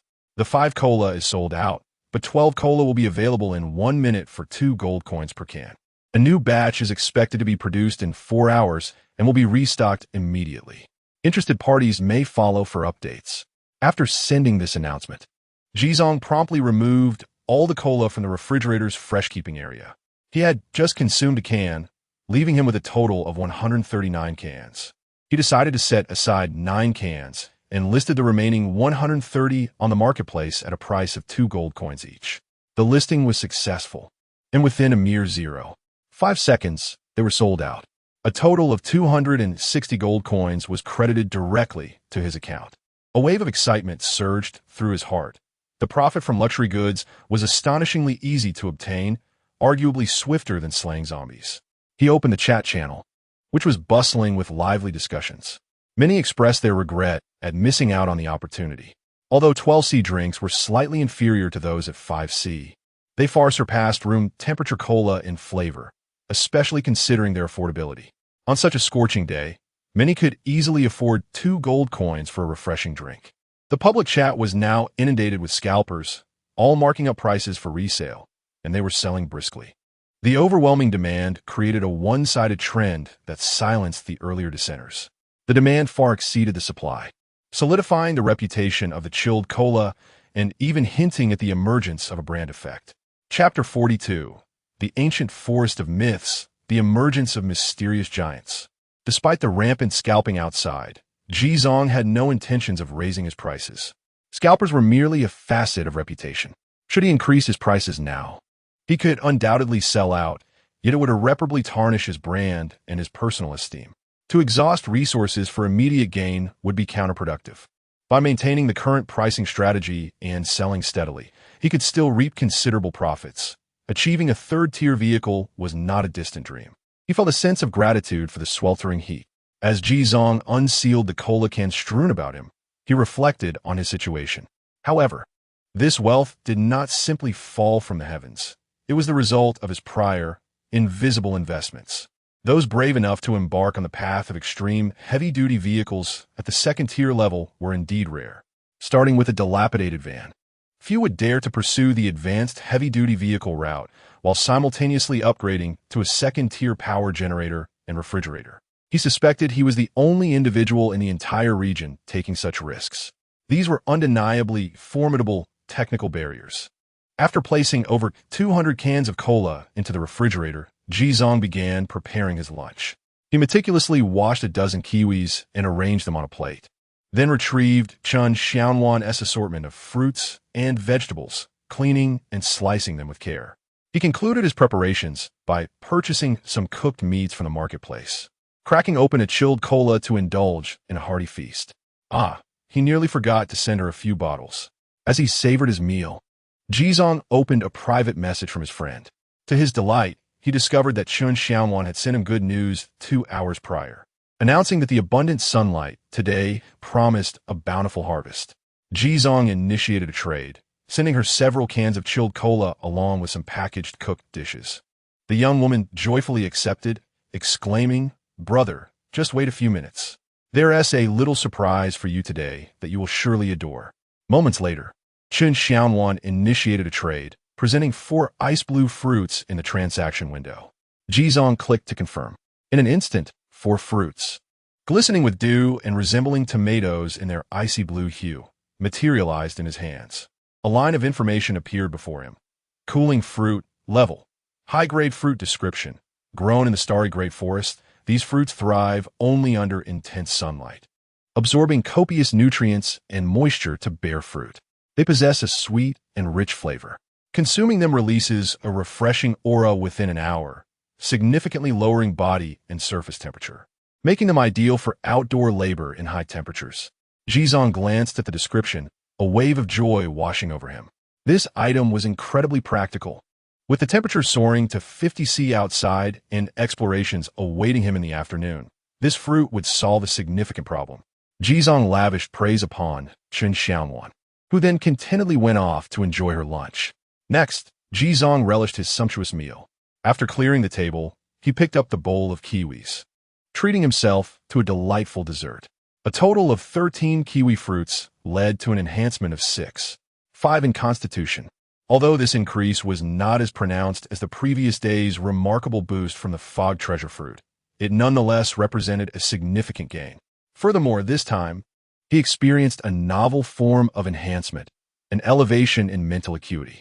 The increase of 3 points in mental capacity rendered his senses more perceptive and invigorated his spirit to a certain degree.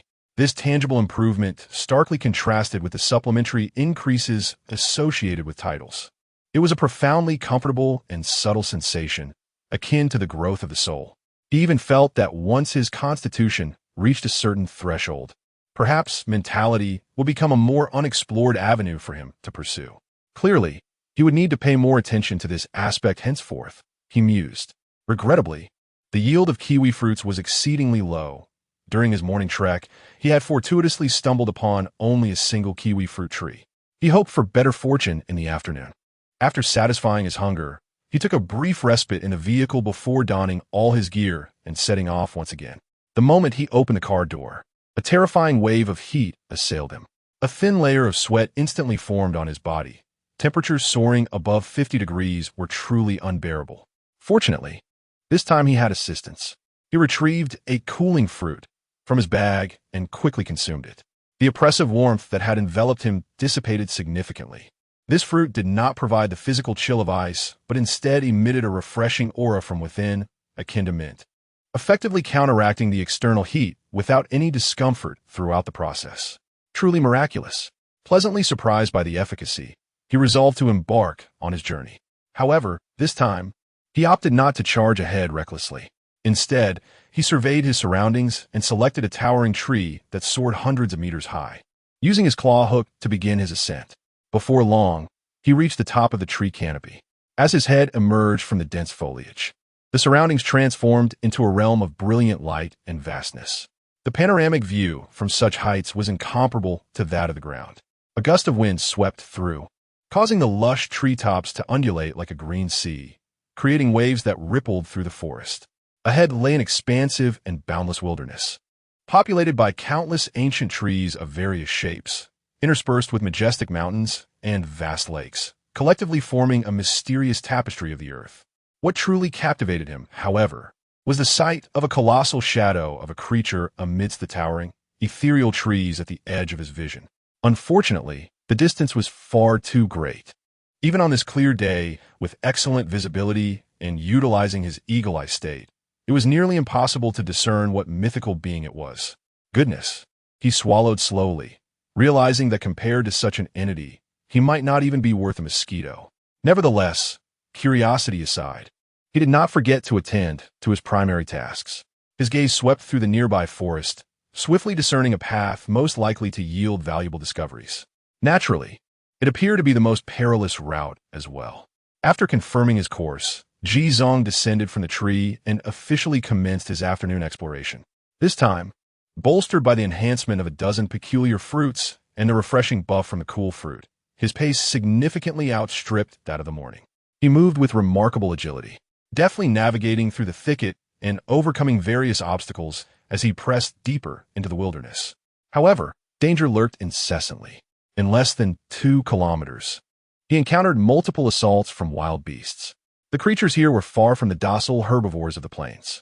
Brown bears, tigers, and gorillas, each one considerably larger than their counterparts on Blue Star, possessed the strength capable of reducing a person to mere pulp with a single swipe. Chapter 43. Intelligence Trigger. The Mysterious Colorful Radiance. Much like the adult blood python encountered previously, these creatures are valued at 0.5 gold coins and are classified as formidable beasts. In the face of such colossal predators, the firepower of a handgun is utterly inadequate. When encountering them, Ji Zong instinctively resorts to a sniper rifle for long-range precision shooting. A few well-aimed shots to the head or vital areas usually suffice to neutralize the threat.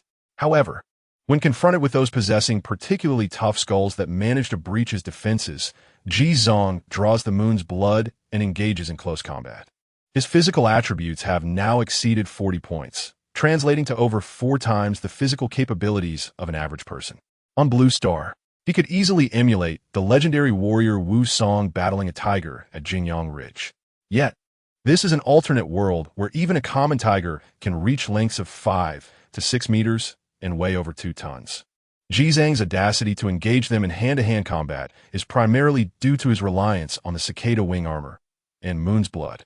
The protection afforded by the cicada wing armor is impenetrable, neutralizing the force of impacts transmitted to his body and keeping them well within his limits. As for the Moon's Blood, it is extraordinarily sharp. Enhanced by a level 2 super edge, it is devastatingly effective against such beasts. With a right angle, a single strike can decapitate even the largest of heads effortlessly. Having become adept at close-quarters combat, Ji Zong has even dispensed with his sniper rifle, opting for a full-on knife fight to hone his combat skills and melee awareness. However, this path is decidedly more perilous than the one he traversed in the morning. Within a mere 2 kilometers, he encountered his first elite monster. It was a massive tree spirit towering over 10 meters, its roots embedded deep in the ground. Its trunk adorned with moss and fallen leaves, resembling a long-dead withered tree. Ji Zong had been resting against the roots, sipping soda, when he noticed the branches above him stirring. It turned out to be a colossal hand formed from intertwined branches and vines. Startled, Ji Zong leaped forward just in time to avoid a crushing blow that would have undoubtedly crushed him into oblivion had he not reacted swiftly.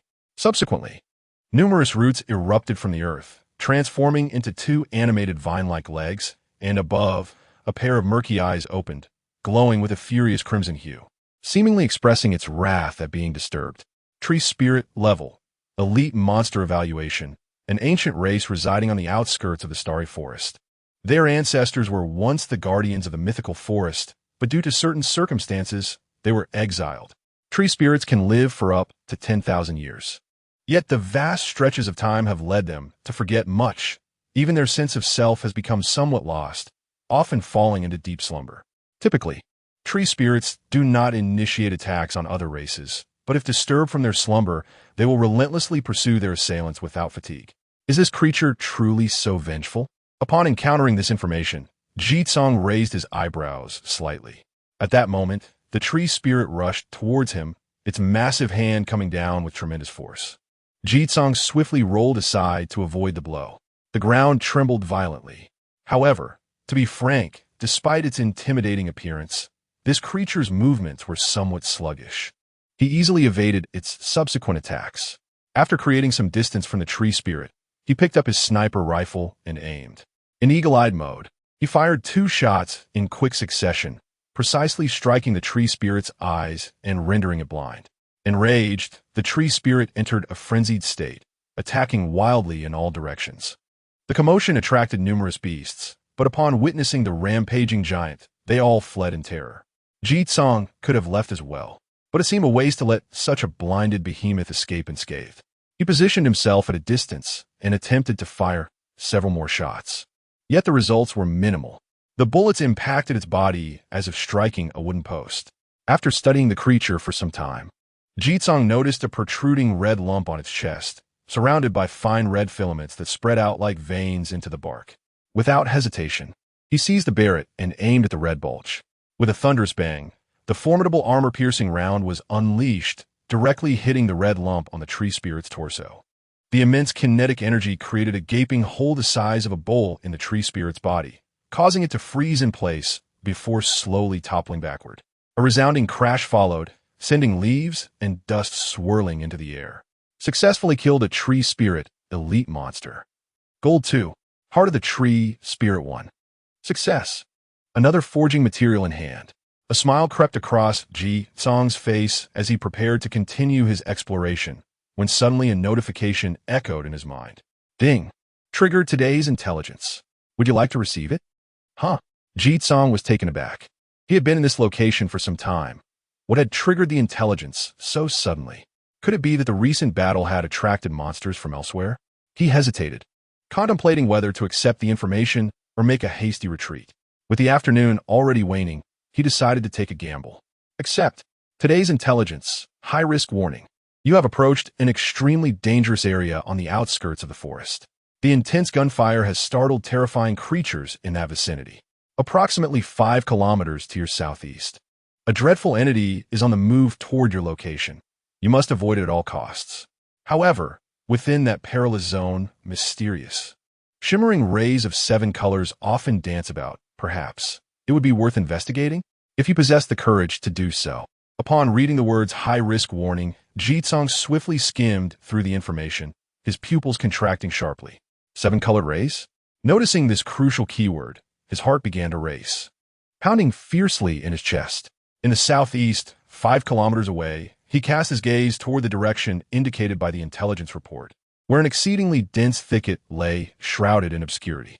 The report suggested that the terrifying creature was making its way toward this location, which implied a golden opportunity for subterfuge, a chance to pilfer its lair. Without hesitation, he resolved to act. The prospect of a treasure radiating with prismatic light was too enticing to resist. The risks were certainly justified. He discarded his Barrett rifle into a nearby thicket, stowing away all other equipment in his backpack, leaving only the moon's blood in his possession.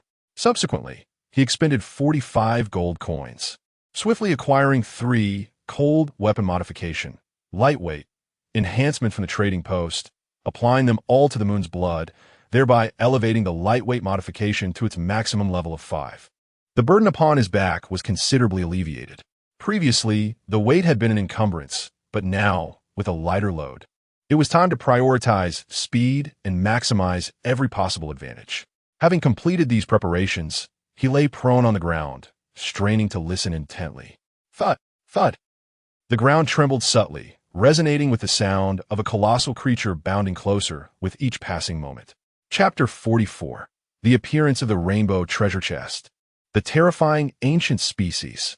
Jitsong's expression grew serious as he swiftly dashed into the nearby woods, taking an alternate route to circumvent the enigmatic giant while hastening towards the southeast. Whoosh!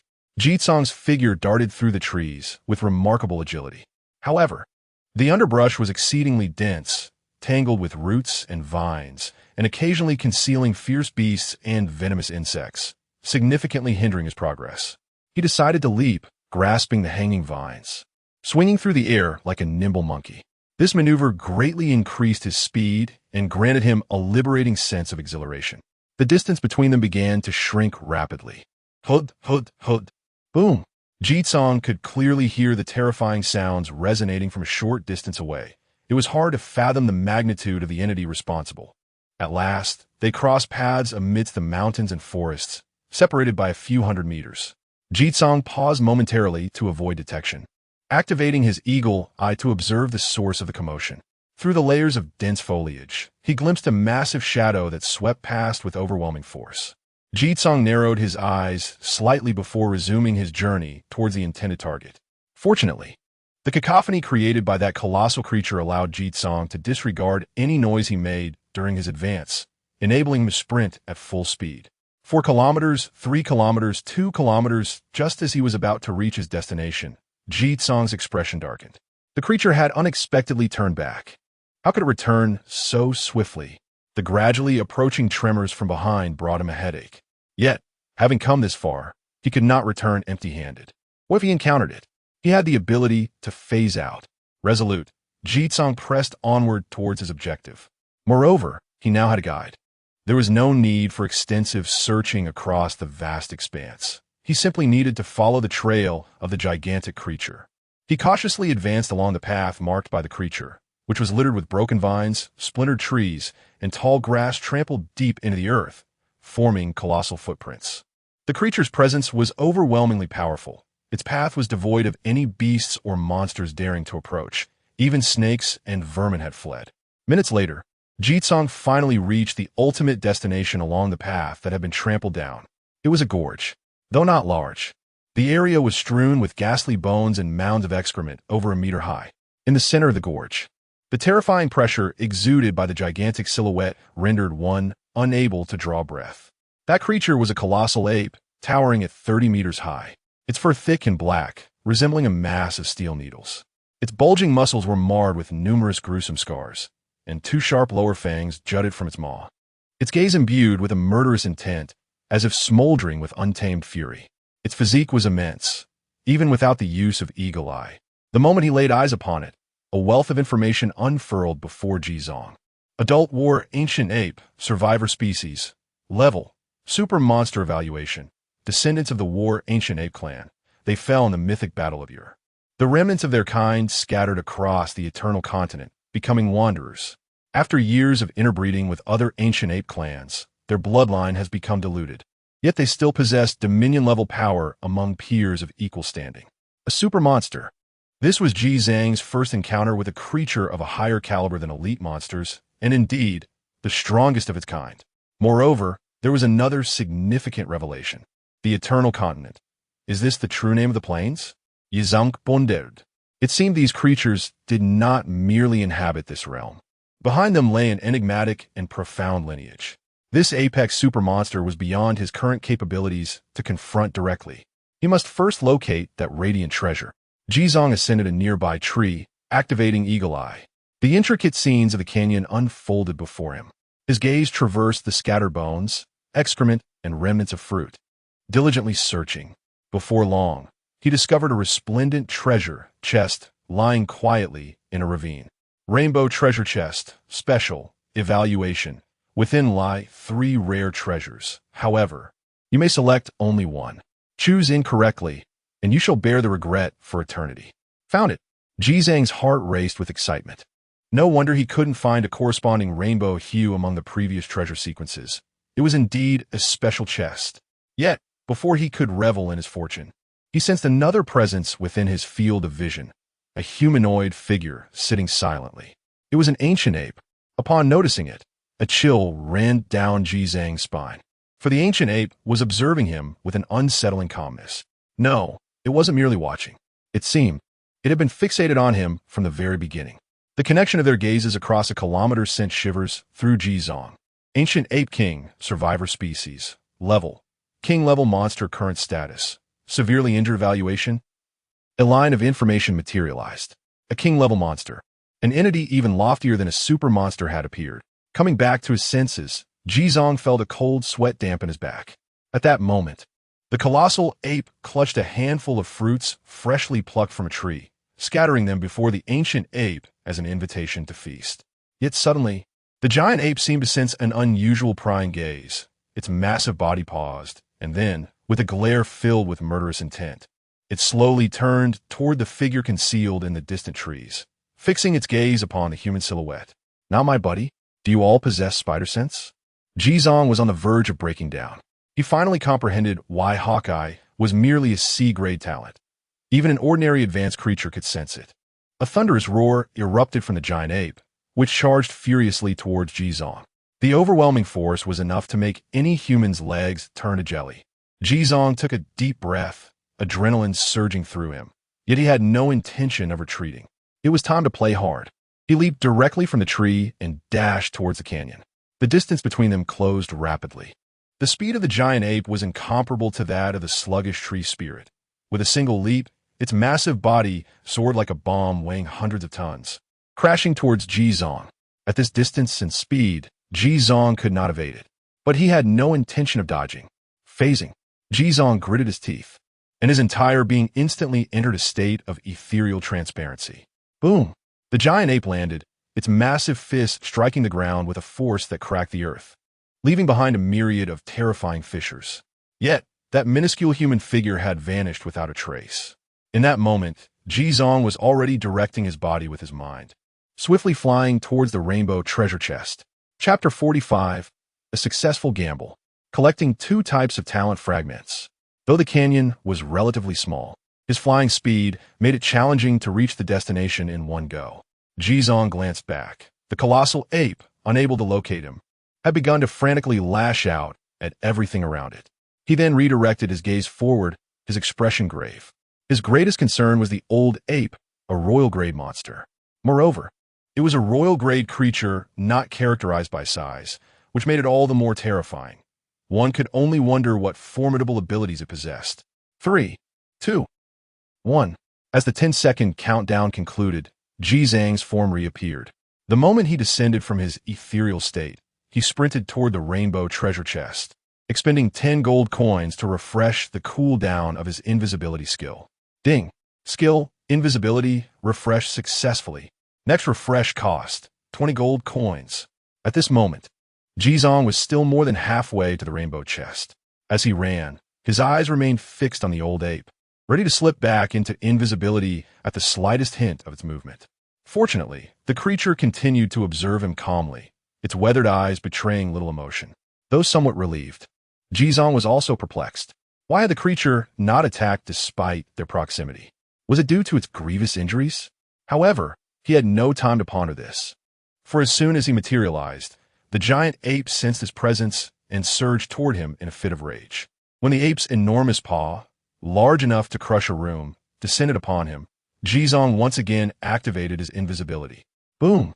Amidst the eruption of dust and debris, Ji Zhang propelled himself at full speed toward the rainbow chest. With only 3 seconds remaining on the countdown, he finally closed in on the chest and grasped it with both hands. Whoosh! The rainbow chest lifted from the ground and vanished into thin air. At this moment, Ji Zhang was closer to the true royal-grade monster than ever, a mere 10 meters away. He noted a peculiar detail. The indigenous inhabitants of this world seemed aware of the chest's presence. Such a large box radiating vibrant colors had disappeared without eliciting any reaction from them. As Ji Zhang clutched the rainbow chest, the exhilaration within him was beyond words. However, this was not the time for treasure hunting. Making his escape was paramount. He dashed toward the canyon's exit with utmost urgency. At that moment, the second invisibility period elapsed, and he found himself less than 50 meters from the now frenzied giant ape. Jizong refreshed his skill once more. Ding. Skill, invisibility, refresh successfully. Next refresh cost, 40 gold coins. The giant ape's battle instincts were indeed formidable. After just 2 instances of Jizong's invisibility, it had discerned the pattern of his ability. The moment Jizong reappeared, the creature seized a massive boulder from the ground and hurled it toward him with tremendous force. The speed of the attack was astonishing. Jizong found himself bereft of any respite, compelled to expend another 40 gold coins to refresh his state, slipping into a phantasmal guise once more. Fortunately, this time he successfully evaded the confines of the canyon. Yet, the intelligence of the war giant ape was alarmingly high. It pursued him outside the canyon, its lantern-sized eyes ablaze with fury and murderous intent, scanning its surroundings. Jizong deliberately sought to elude it, his form weaving into the dense forest beyond. At least he had managed to create some distance, but the keen senses of the giant ape soon detected him, unleashing a terrifying chase. A surge of anger welled within Jizong as he, despite the ache in his heart, spent 80 gold coins to refresh his skills yet again, fleeing in a different direction. Damn it. Thankfully, he had reserves of gold. Otherwise, he might have met his end today.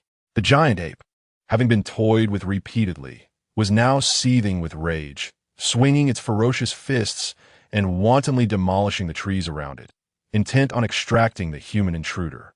As Jizong soared through the forest, he calculated that he would need to use his skill one more time to completely shake off his pursuer, a costly decision indeed.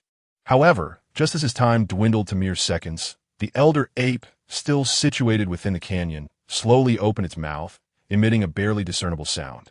This sound, though not loud, traveled swiftly, resonating like a frequency of information directly relayed to the giant ape. In its furious state, the giant ape received the leader's message and regained a semblance of reason, ceasing its pursuit.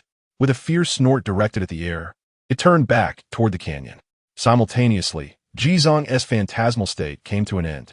Upon realizing that his pursuer had not resumed its chase, he exhaled heavily, relief washing over him. The series of phantasmal flights, coupled with his earlier frantic movements, had left him utterly drained. Transitioning from a heightened state of tension, he felt his legs grow weak, and a wave of dizziness overcame him. He sought a place to rest, consumed a bottle of energy drink, and nibbled on some functional fruits and vegetables, gradually regaining his composure. Yet, he dared not linger in that location and hastily set off, returning to the place where he had slain the treant to reclaim his Barrett. Upon arrival, his physical strength was entirely depleted.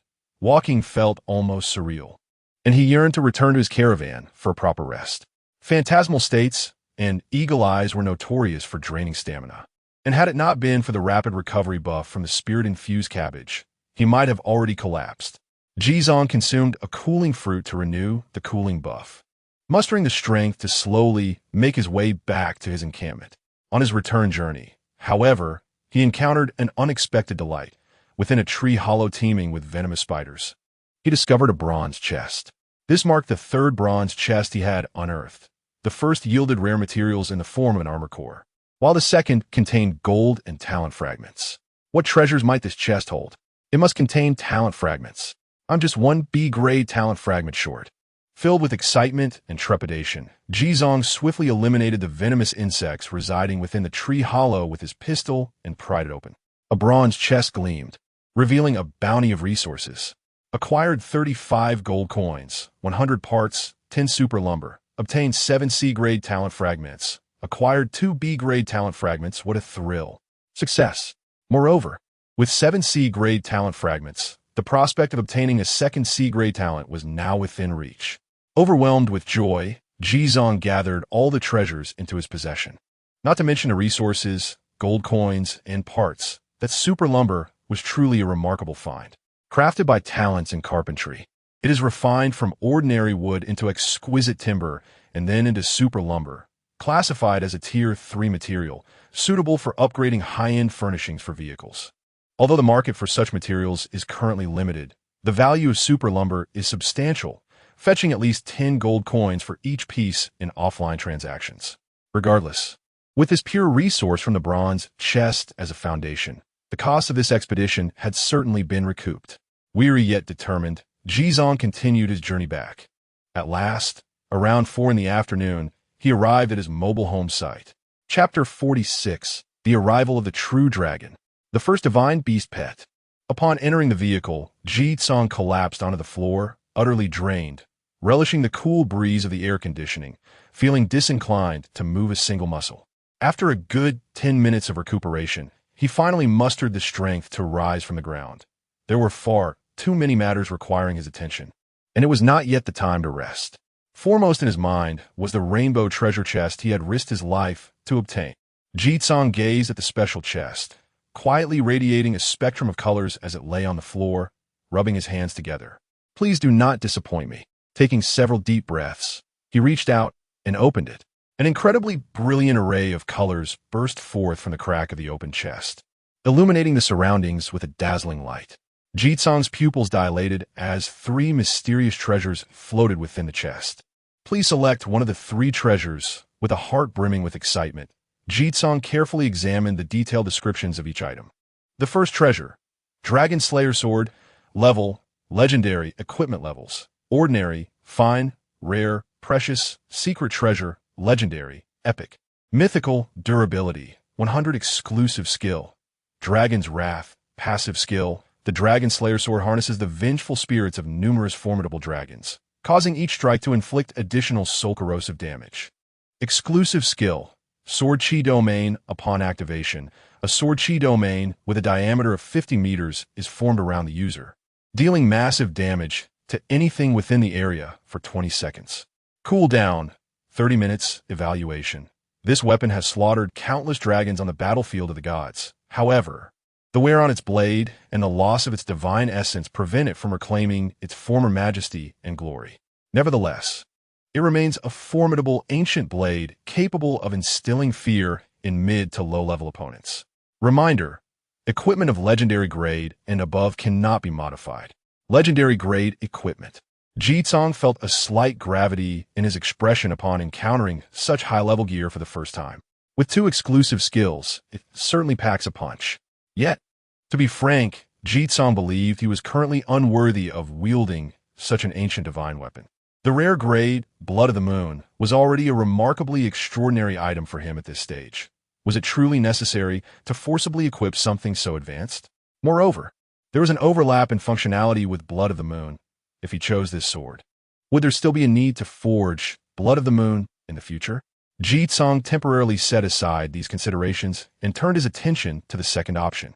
Dragon Prison Great Marsh, Quest Book, Dungeon Level.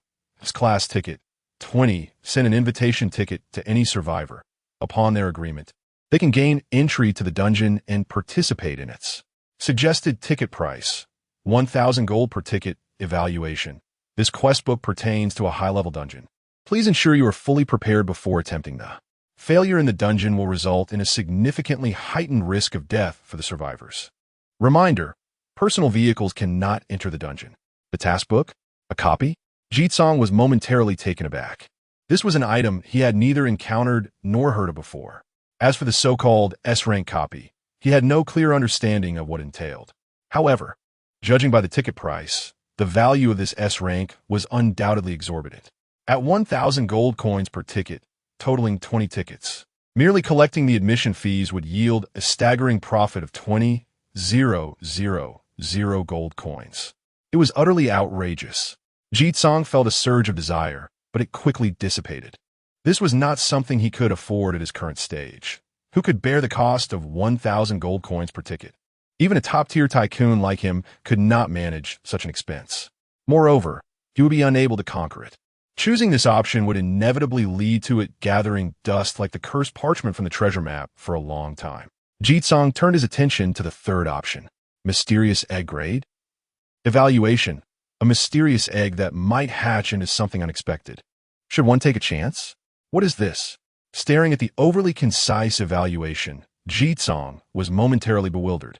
This was something that had emerged alongside the Dragon Slayer Sword and the Prison Dragon Marsh task book from the Rainbow Treasure Chest. Wait, dragon? The first 2 equipment items were related to the word dragon. Could this possibly be a dragon egg? Upon contemplating this possibility, Ji-Tsong's eyes sparkled with excitement. Following this line of thought, perhaps he could indeed gamble on acquiring a dragon companion. The egg, He had to choose the egg. Jitsong reached out, cradling the mysterious egg and slowly extracting it. Once the mysterious egg was taken out, the rainbow treasure chest gradually closed. As all the light faded, the chest itself transformed into fragmented light dust, dissipating into the air. Jitsong held the egg in his hands, gazing at the still unchanged information panel, pondering a serious question. Now what? How does one hatch this thing? Should he incubate it in bed? Or perhaps heat it in a microwave? Surely, it would turn into a delightful dish if microwaved. Jitsong pondered seriously for several minutes before finally lifting it to his ear and gently shaking it. Tap! Tulp! He heard faint sounds of collisions from within the egg. It seemed that life was already taking shape inside.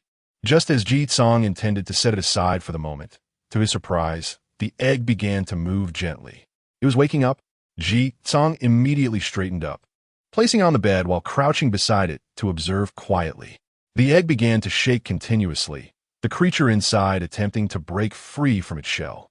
Please don't let it be some snake or chicken, Jitsong silently prayed. Soon, the shell cracked and a cute little head emerged, its large eyes blinking at the human before it. It struggled to crawl out of the eggshell, its 4 tiny feet taking unsteady steps as it slowly approached Jitsong. Could it be truly a dragon? Witnessing the birth of a genuine dragon is an experience that defies mere words to convey the tumult of emotions swirling within Jitsong at this moment. This is indeed a mythical creature, though it has only just emerged from its egg. It is already adorned with a unique white fur that gracefully sways along its head, neck, spine, and tail, reminiscent of human hair billowing softly underwater, an enchanting sight to behold. Additionally, 2 small, rounded horns protrude from its forehead, signifying its noble and pure lineage. A message materializes before him. Young dragon, pure bloodline, ancient divine beast, level, super beast growing, status, hungry master-servant relationship, none evaluation. After the ancient battle, the pure blood dragon lineage nearly vanished from existence, with legends suggesting that the remnants of their kind have fled to the mysterious realm of fissures, leaving only a scant few scattered across the eternal continent. Important notice: you have successfully hatched a divine beast pet.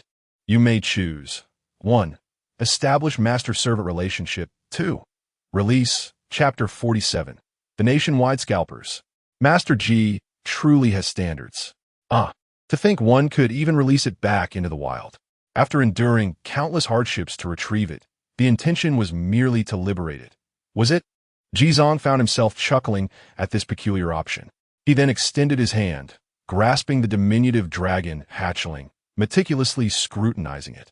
The silver-scaled skin exuded a cool, icy sensation, while the dragon fur on its head and back resembled a gentle, delicate brush, providing a delightful tactile experience.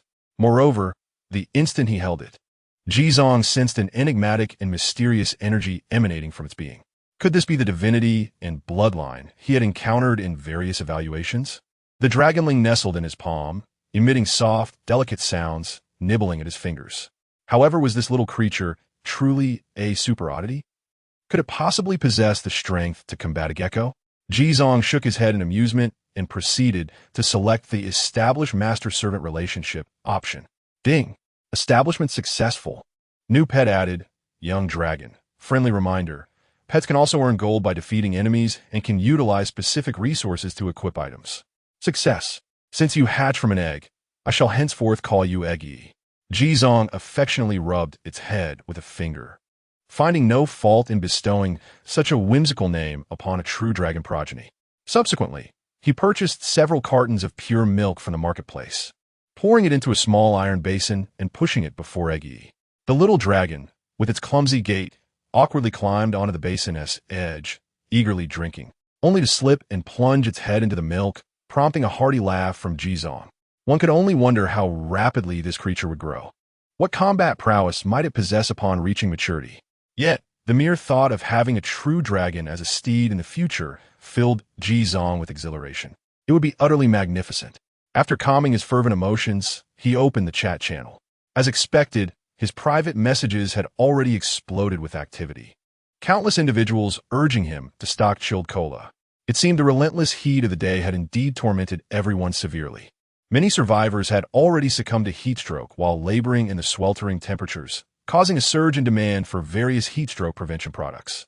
In comparison, the price of chilled cola appeared rather reasonable. Although primarily a source of indulgence, it offered little in terms of actual cooling relief. Yet it remained highly sought after by various powerful figures and elites, all eager to pay a premium for immediate access. However, Jizong had no intention of opening that avenue. He aimed to cultivate his reputation and name, for his future endeavors would not be limited to selling such rudimentary products. Thus, discreetly peddling at inflated prices was best avoided. He posted an announcement on the public screen regarding his upcoming stock. Instantly, the public screen erupted with excitement. Wow, Master G finally decided to make an appearance. Get ready for the rush. Prepare for the onslaught. Come on, I'll outbid all of you tentacled creatures. I implore you to grant me the opportunity to seize a first-hand experience. I merely wish to indulge in a hint of Xiaomi. Thankfully, in the realm of survival, there are no scripts. The competition is purely based on genuine reflexes. Otherwise, none present would savor even a sip of broth. Ah, what is this? Why are you all so exhilarated? Can you truly afford such extravagant beverages? Are you foolish? Even if one cannot afford it, the rush to acquire is necessary, as one can resell to those in need for a handsome profit of at least 3 gold coins. Goodness, has the entire populace become opportunistic resellers? Speaking of which, the esteemed G is indeed a man of principle, despite the market's fervor. He refrains from inflating prices and does not engage in clandestine supply, effectively offering a lottery to the masses, which is undeniably generous. Respect to G. He is the valiant lone wolf who emerged to provide aid on the very first night, and naturally, he is above such trivial markups, stating a price and adhering to it. I wish to acquire 10 cans. G. I am your devoted follower. What a fanciful notion, with so many people here. Securing even a single can would be a cause for gratitude. If I were fortunate enough to obtain one, I wouldn't dream of selling it. I would simply yearn for sip. The heat is nearly suffocating. After issuing the announcement, G opened the trading platform, placing all 100 cans of 4 to 5 cola from the refrigerator on the market. In an instant, the count plummeted from 100 to 0. 300 gold coins were credited. What an astonishing display of speed. G was both amused and exasperated. Without hesitation, he listed the 140 cans of cola at approximately 12 from the fresh keeping area at the price of 2 gold coins each. Once again, they vanished in an instant. As he beheld the arrival of 168 gold coins, G felt a wave of delight. Wait, this number seems peculiar.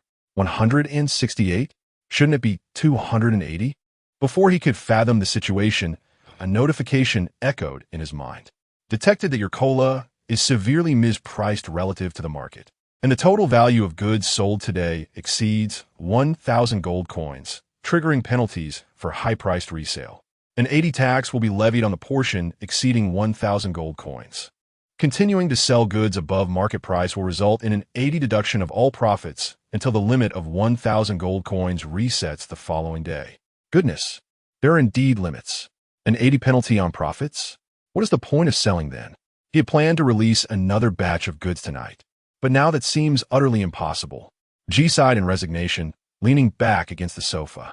Well, even earning 1,000 gold coins is a monumental achievement. One mustn't be overly greedy.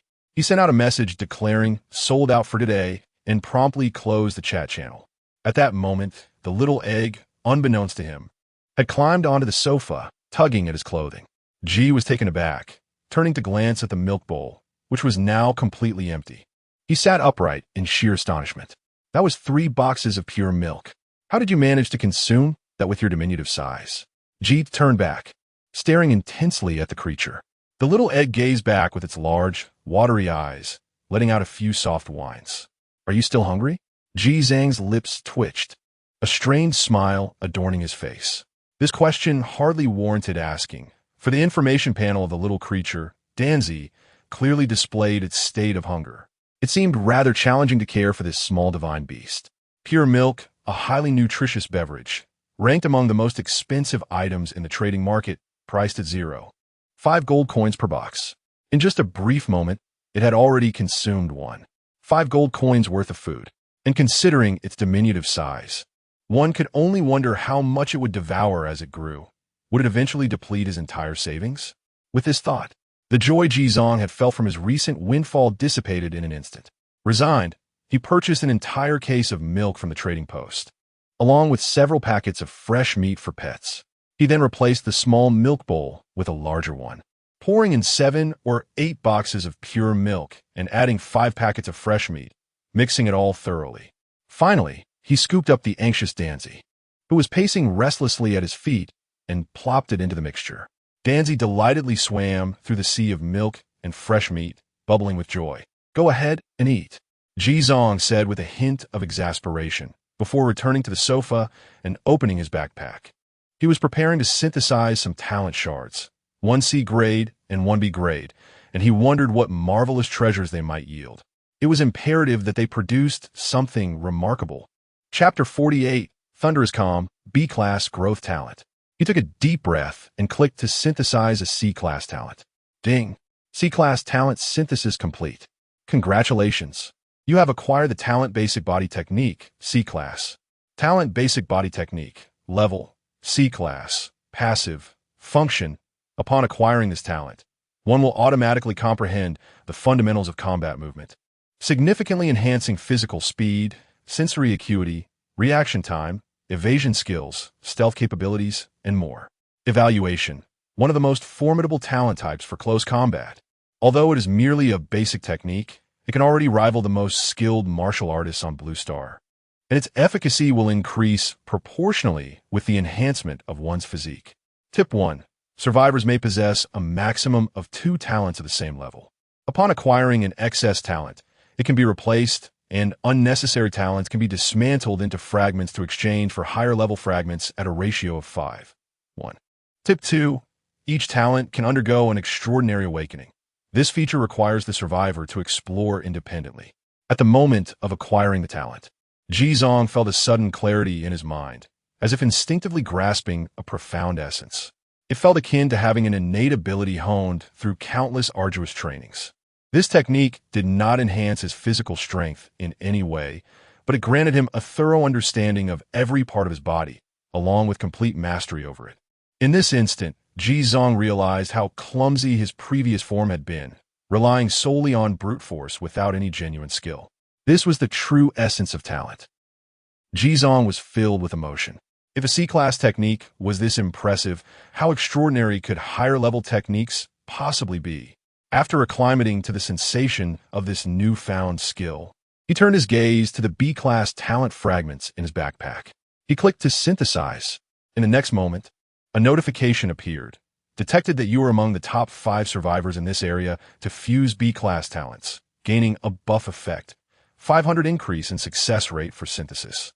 Being among the top 5, infusing B-Class talents granted a buff. Jizong's heart raced.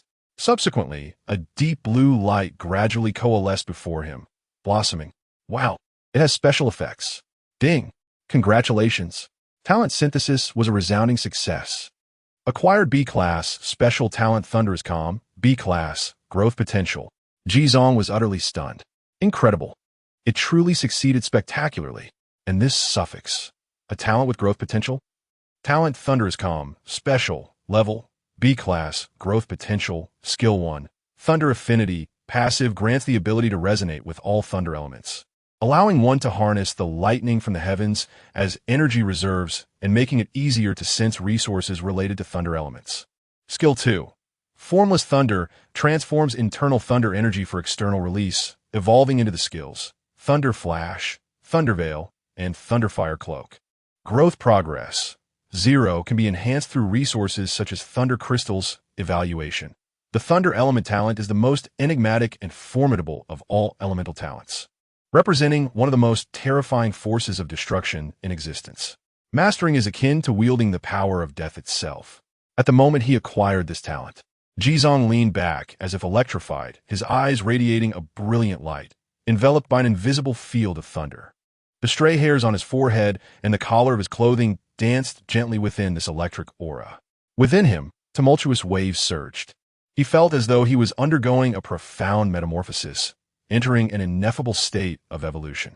It took several minutes for this condition to gradually subside, the intangible thunder field retracting into his being. Exhaling sharply, Jizong gazed at his hands with wide eyes, still in disbelief. He had, astonishingly, mastered a form of elemental power. He opened the car door and stepped outside. The hour was already past 5 in the afternoon, approaching twilight. With everything bathed in the crimson hues of the setting sun, he slowly raised a hand, aiming at a nearby tree stump. Crackling, arcs of lightning erupted from Jizang's body, swiftly converging in his palm to form an extraordinarily radiant sphere of thunder.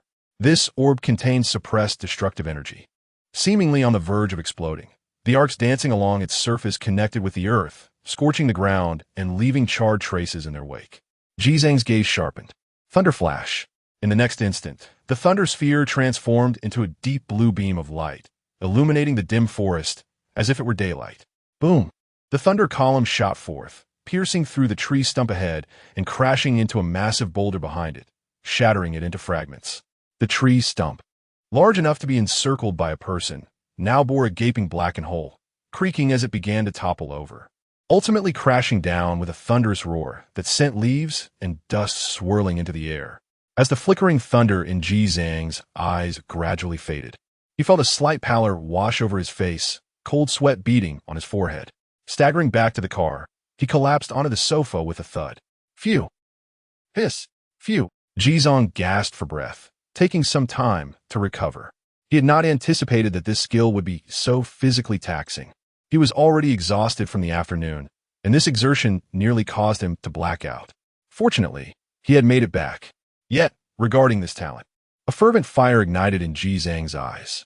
How powerful! Absolutely astounding. He had merely tested the thunder flash, and the results were already outrageous. There were still the thunder screen and thunder cloak to explore. Moreover, these were merely derivative skills. The core talent could evolve. The potential for future development was boundless. What a pity, he mused, that the last time in the mine he procured fire crystals. Had it been thunder crystals, he could have utilized them immediately. There remains a need to enhance one's physical constitution swiftly. He has now come to realize that, apart from vehicles, everything else fundamentally hinges on this essential foundation of vitality. Had his physical constitution been sufficiently robust today, he would not have found himself so utterly exhausted. One can only hope that Qin Xiaonuan will provide some delightful surprises. Jizong opened the chat with his friend, where Qin Xiaonuan had already shared an abundance of reports regarding today's battles, causing Jizong's eyes to gleam with excitement. Indeed, what a bountiful harvest it is. 21 sunshine cauliflowers, 2 spirit essence cabbages, 1 starlight spirit fruit, along with a plethora of assorted ordinary vegetables. Most significantly, a new rare fruit, known as fiery sun fruit, has been discovered. However, it is not yet time for harvesting. According to Qin Xiaonuan, this exquisite fruit requires at least 2 days to ripen, meaning it will only be ready for consumption tomorrow. Nonetheless, the preceding 3 items are more than sufficient. With a grand gesture, Jizong sent her a payment of 100 gold coins, covering the entire cultivation cost of the fruits and vegetables, with the remainder serving as salary and bonus, which delighted Qin Xiaonuan immensely. With all the produce in hand, Jizong promptly set about preparing a sumptuous dinner, as the kitchen came alive with activity. Chapter 49. Upgrading to Autonomous Driving. The 5th night falls. After a hearty meal, Jizong reclined comfortably on the sofa, basking in the nourishing embrace of the food. It was truly delightful. Daily strength enhancement. 1. At that moment, Danzi had also finished his bowl of milk, his little belly round and plump. After several futile attempts to gain traction with his paws, he finally managed to clumsily rise from the milk basin.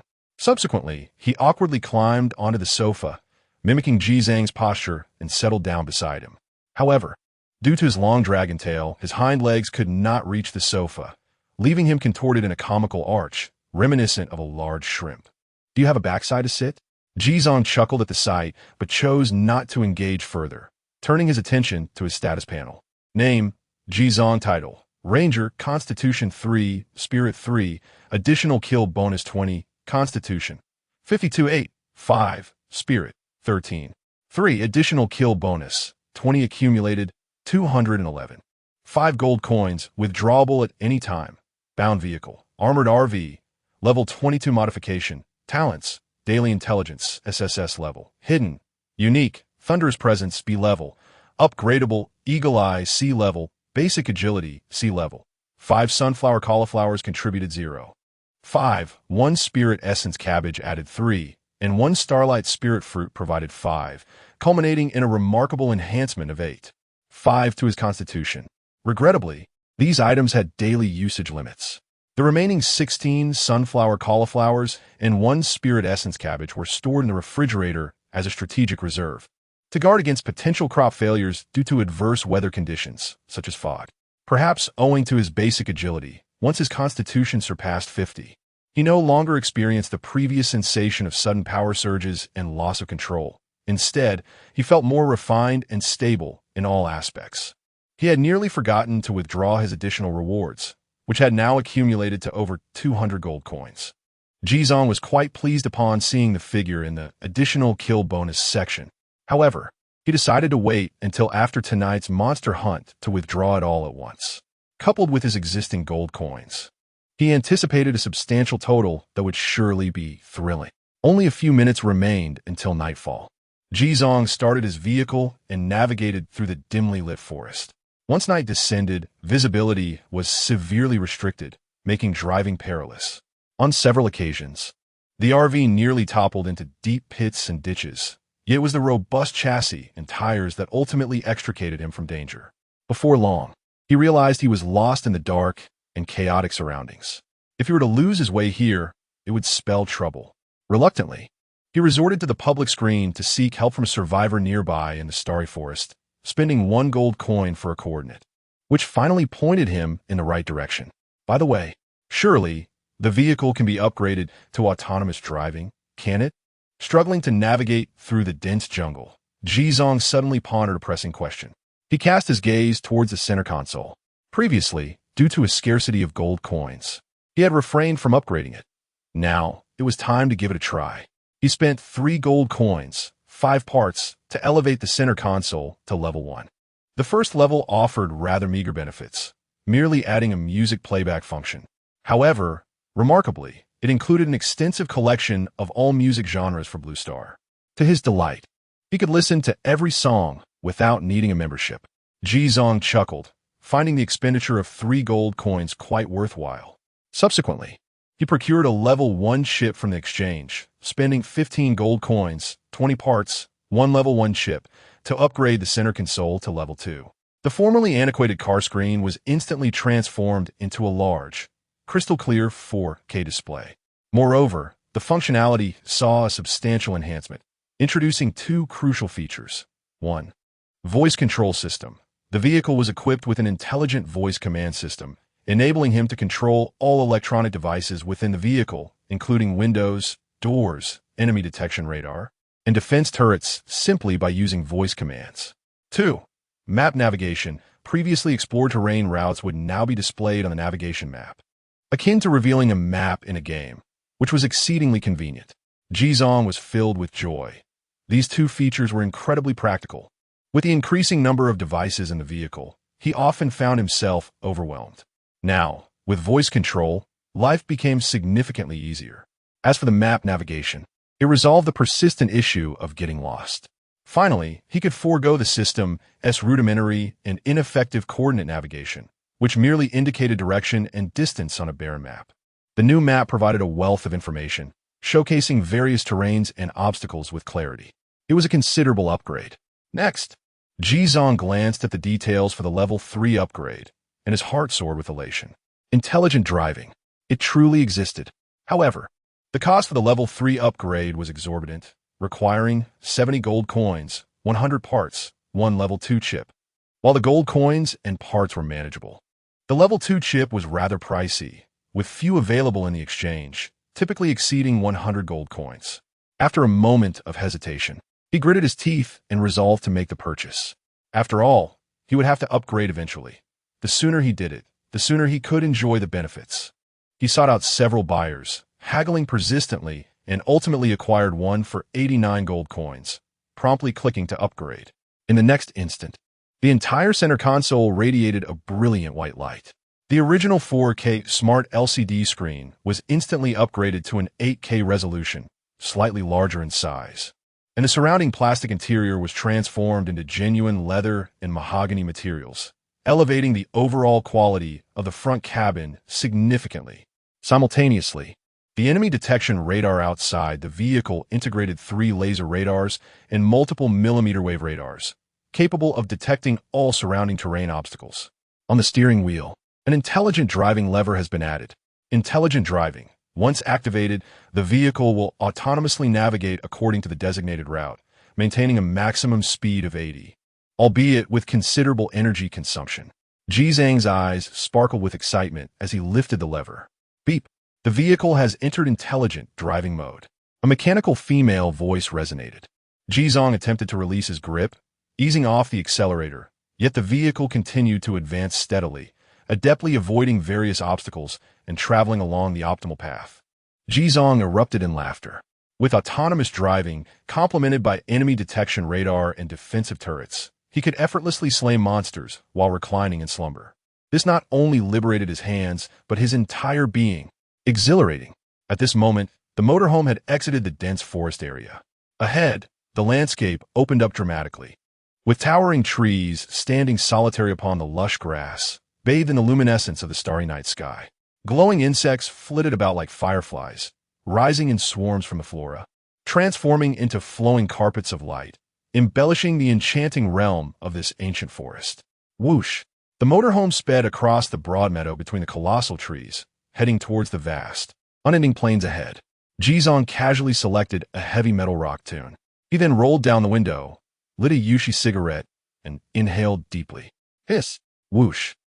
The white mist dispersed into the howling heat waves outside.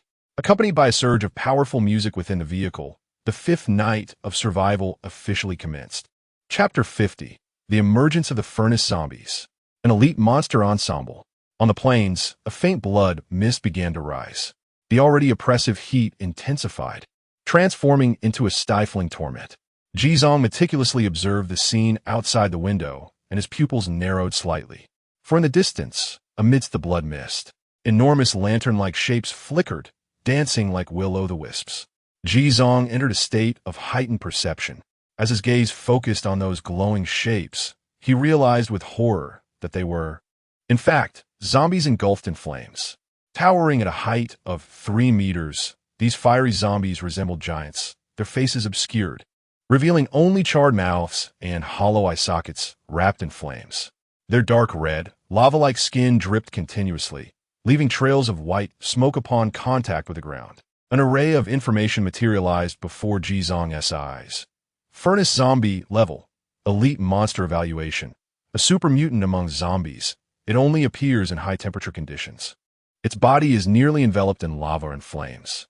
Never allow these infernal beings to approach your vehicle, or you will encounter the most horrifying demise imaginable. Indeed, a new breed of zombie. Moreover, the sheer number is rather staggering.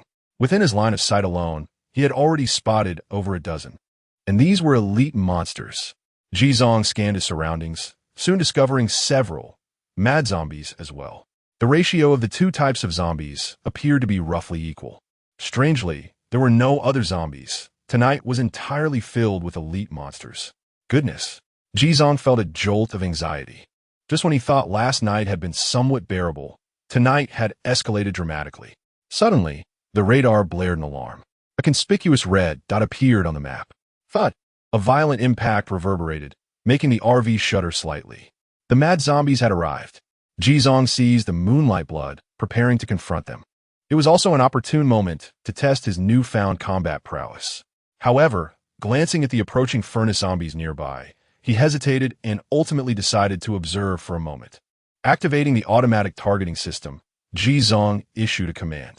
In the next instant, the radar locked on, and the turret atop the vehicle sprang to life. Its base rotating to aim at the mad zombie below, unleashing a fierce barrage of fire. Bang!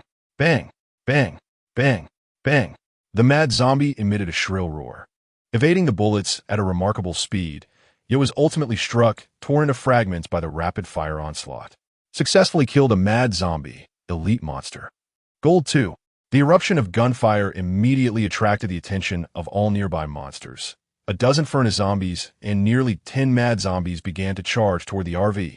The speed of the mad zombies was astonishing. Within mere seconds, 3 had breached the vicinity of the vehicle. Bang, bang, bang, bang, bang. The Gatling gun roared relentlessly, targeting the rapidly approaching mad zombies. As Jizong grasped the Barrett, he aimed from the shooting chamber at the nearest furnace zombie. He squeezed the trigger. Bang! A resounding gunshot echoed.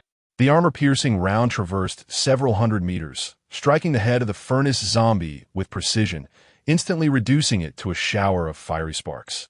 With a swift motion, Jizong pulled back the bolt to chamber another round, preparing to eliminate the next target. However, his expression faltered slightly. There was no kill notification. The very furnace zombie he had just obliterated was not dead.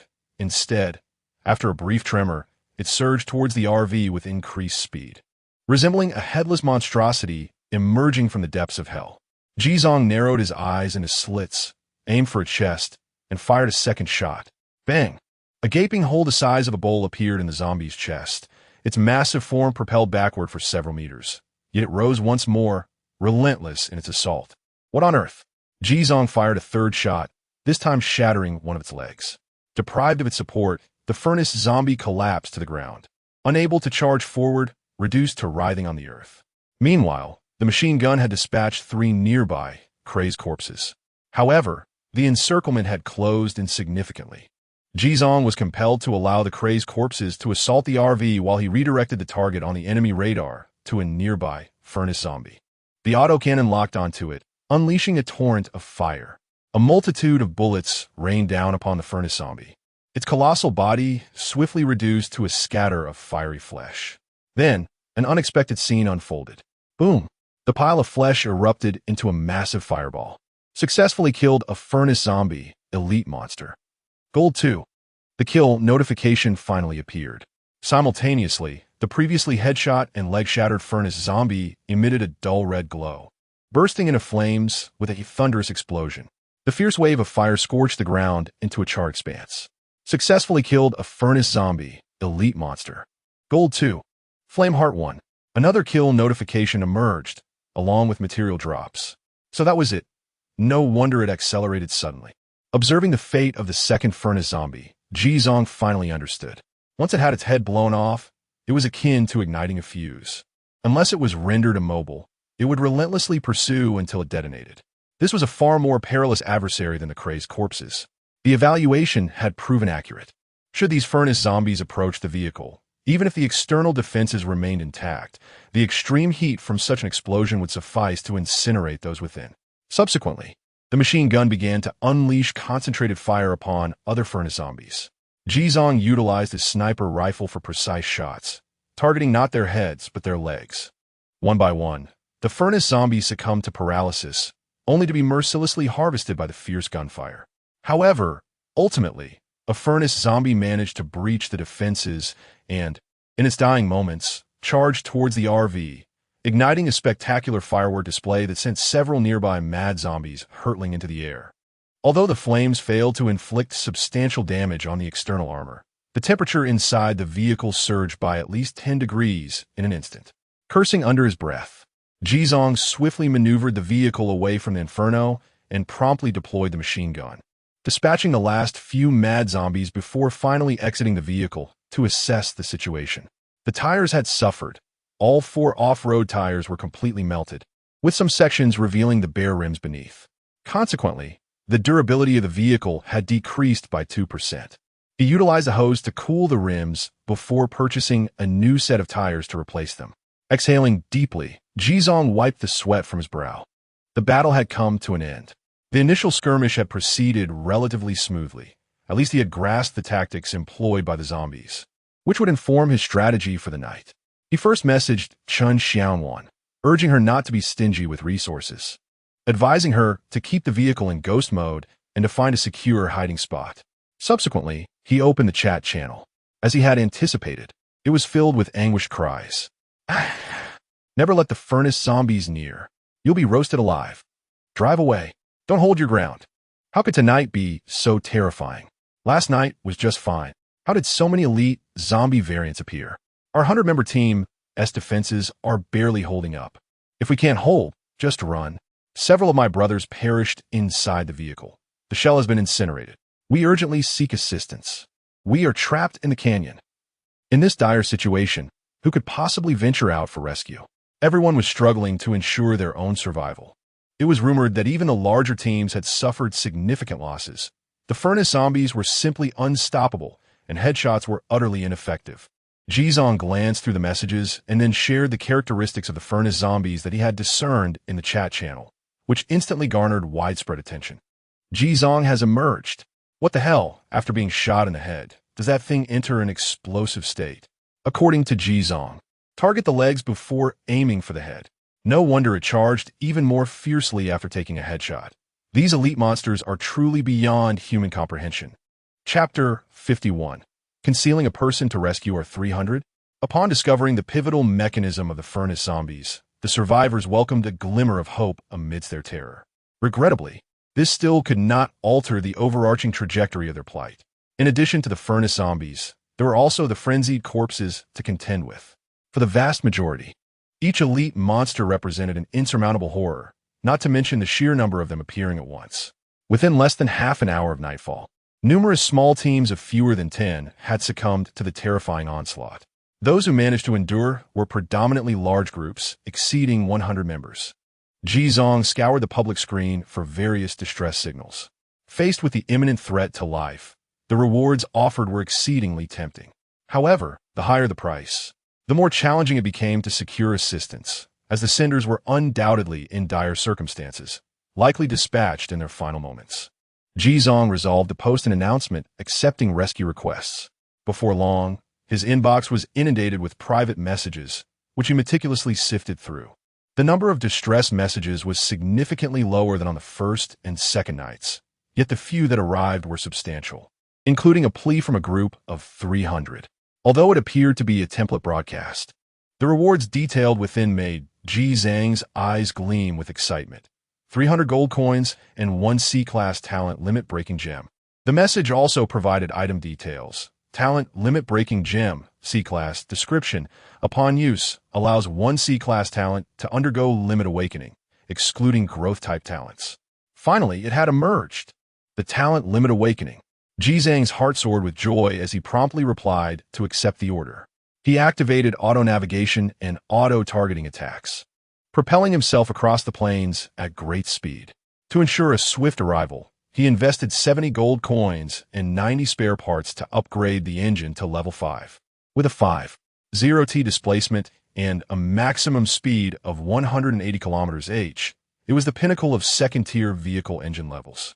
The engine roared thunderously, generating nearly 1,000 horsepower, allowing the heavily armored vehicle to traverse the rugged, overgrown plains at nearly 130 km/h.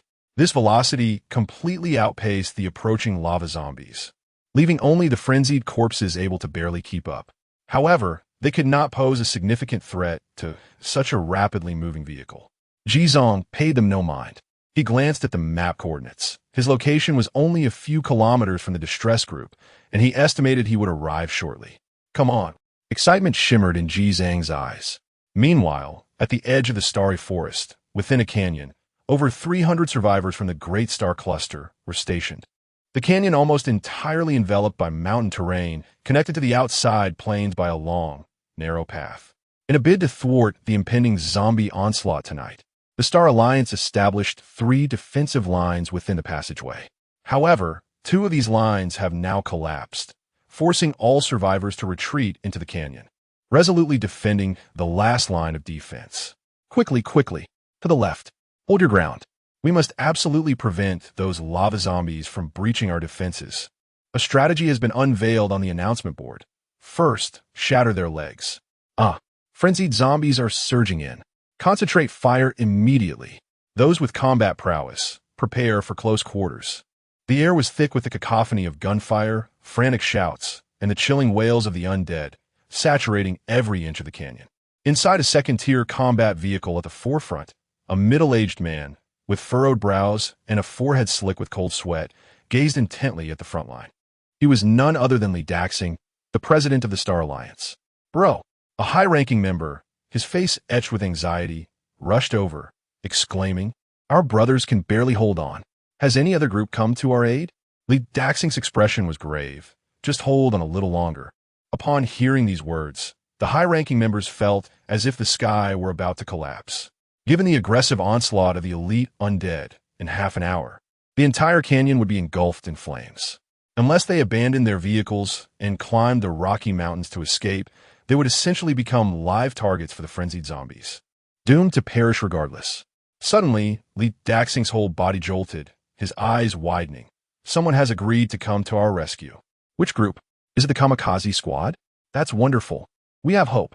The high-ranking members were momentarily filled with delight, yet Li Daxing's expression seemed awry. Brother, which group is coming to our aid? It can't be one of the three major alliances, can it? The vice president inquired anxiously. The three major alliances referred to the Battlefield Alliance, the Mountain Sea Alliance, and the Ghost Dragon Society. Aside from the Ghost Dragon Society, the other two factions occasionally deployed elite forces for remuneration. However, given the immense pressure they faced on their own fronts tonight, their ability to send reinforcements would likely be severely limited, rendering them incapable of resolving the crisis here.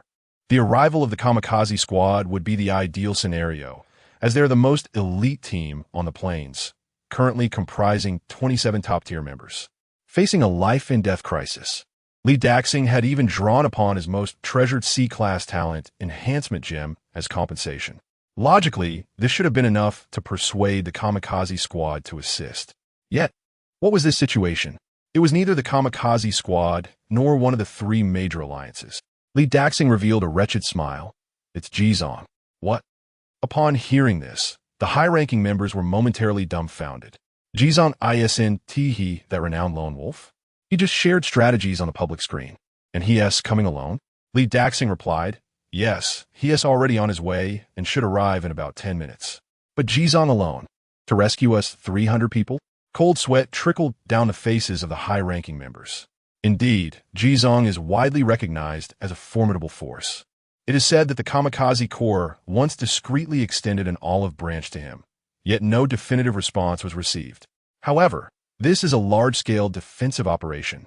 What can one individual, no matter how strong, truly accomplish? In tonight's scenario, even the Kamikaze Corps is mobilizing in full force. A flicker of despair flickered in Li Daxing's eyes. Currently, the three major factions are stretched thin and have suspended their rescue efforts. The Kamikaze Corps may be able to intervene, but they are queued behind three other units and must wait at least another 2 hours. In this situation, how can they possibly hold out for that long?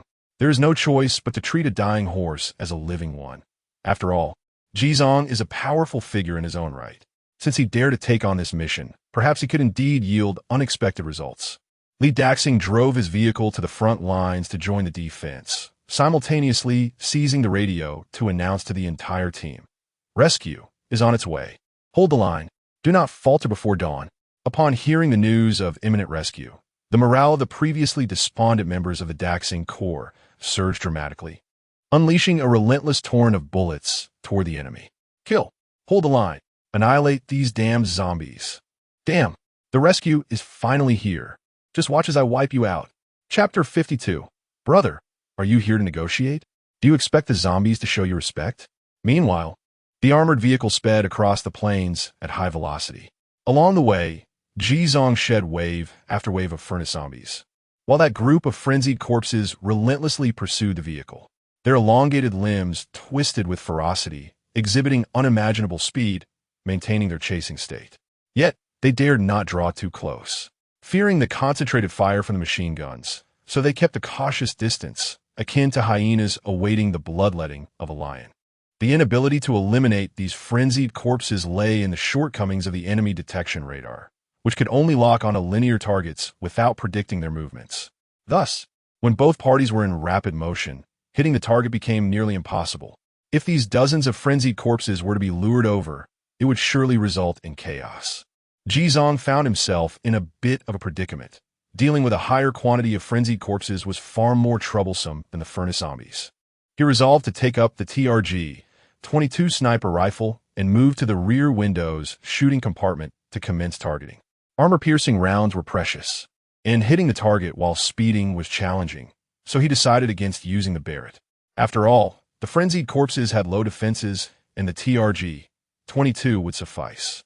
With the dual enhancements of ballistic correction and eagle eye, Ji Zong was able to strike the heads of the frenzied corpses with remarkable precision, hitting nearly one in 3 shots.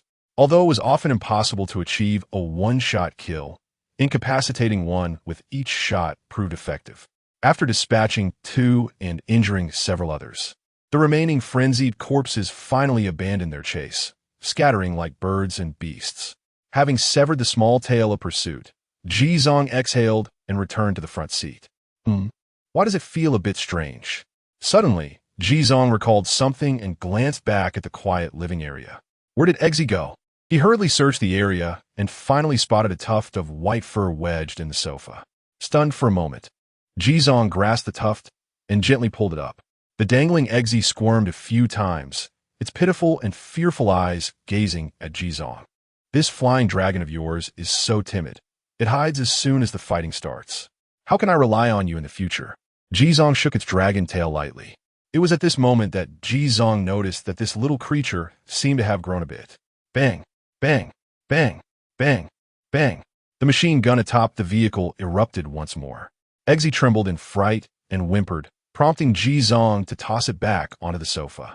It scrambled to its feet and burrowed its head into the sofa crevice, making Ji Zong chuckle in exasperation. Shaking his head in resignation, Ji Zong returned to the driver's seat. At this point, only a few kilometers remained to their destination. From this vantage point, he could see the silhouettes of the low mountains ahead and a small patch of red light on the horizon. That was the fiery glow resulting from the explosion of the furnace zombies. Ji Zong contacted Li Daxing, only to learn that their defensive line had completely collapsed. Moments ago, a horde of furnace zombies successfully breached the defenses. They abandoned dozens of frontline vehicles, barely managing to survive. Yet, this resulted in the entire line being compressed into the canyon, leaving them with no retreat. Had Ji Zong arrived 10 minutes later, the scent of flesh would have permeated the canyon. Ji Zong, hold on, I will resolve this in 2 minutes. Li Daxing, 2 minutes? Have you brought reinforcements? Ji Zong, no, just me. Li Daxing. Upon reading Ji Zhang's response, despair enveloped Li Daxing in the canyon. He even harbored a suspicious thought. Was Ji Zong attempting to deceive him into offering a reward for rescue amidst their impending doom? Such tactics were not uncommon among charlatans. After all, when faced with death, one often clings to any semblance of hope, even if it might be illusory.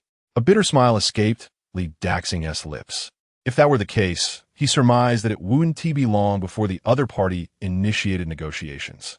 Yet, it was difficult to believe that someone of Ji Zhang's esteemed reputation would resort to such underhanded methods. Slowly, Li Daxing raised his gaze towards the inferno that illuminated much of the canyon.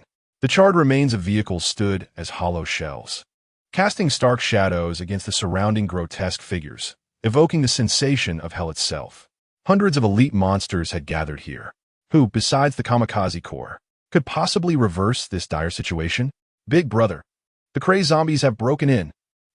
Is the rescue not yet here? We can't hold them off any longer, Commander. Faced with the desperate cries of his comrades, Li Daxing felt a lump in his throat, his hand trembling around the megaphone. Just then, a strange voice suddenly echoed through the radios of all vehicles in the vicinity. I'm here. Cease fire immediately. As this voice resonated, everyone in Daxing's team stood in stunned silence. It was a public channel, typically reserved for Li Daxing's commands. Others were forbidden to speak on this frequency. Who was this unfamiliar voice? Reinforcements? At the front lines, upon hearing this voice, Li Daxing's body jolted. It was Ji Zong. He had truly arrived. Li Daxing grabbed the megaphone and called out loudly, Ji Zong, Yizunk, is it you? Ji Zong, it's me, cease fire. What is happening? All members of Daxing's team felt as though their minds had short-circuited. They had all heard of Ji Zong's renown, a recent legend known as the Lone Wolf, an elite of the Kamikaze Corps. Could he be the external aid the commander spoke of? Yet, wasn't he a lone wolf? And what did ceasefire imply? Big brother, are you here to negotiate?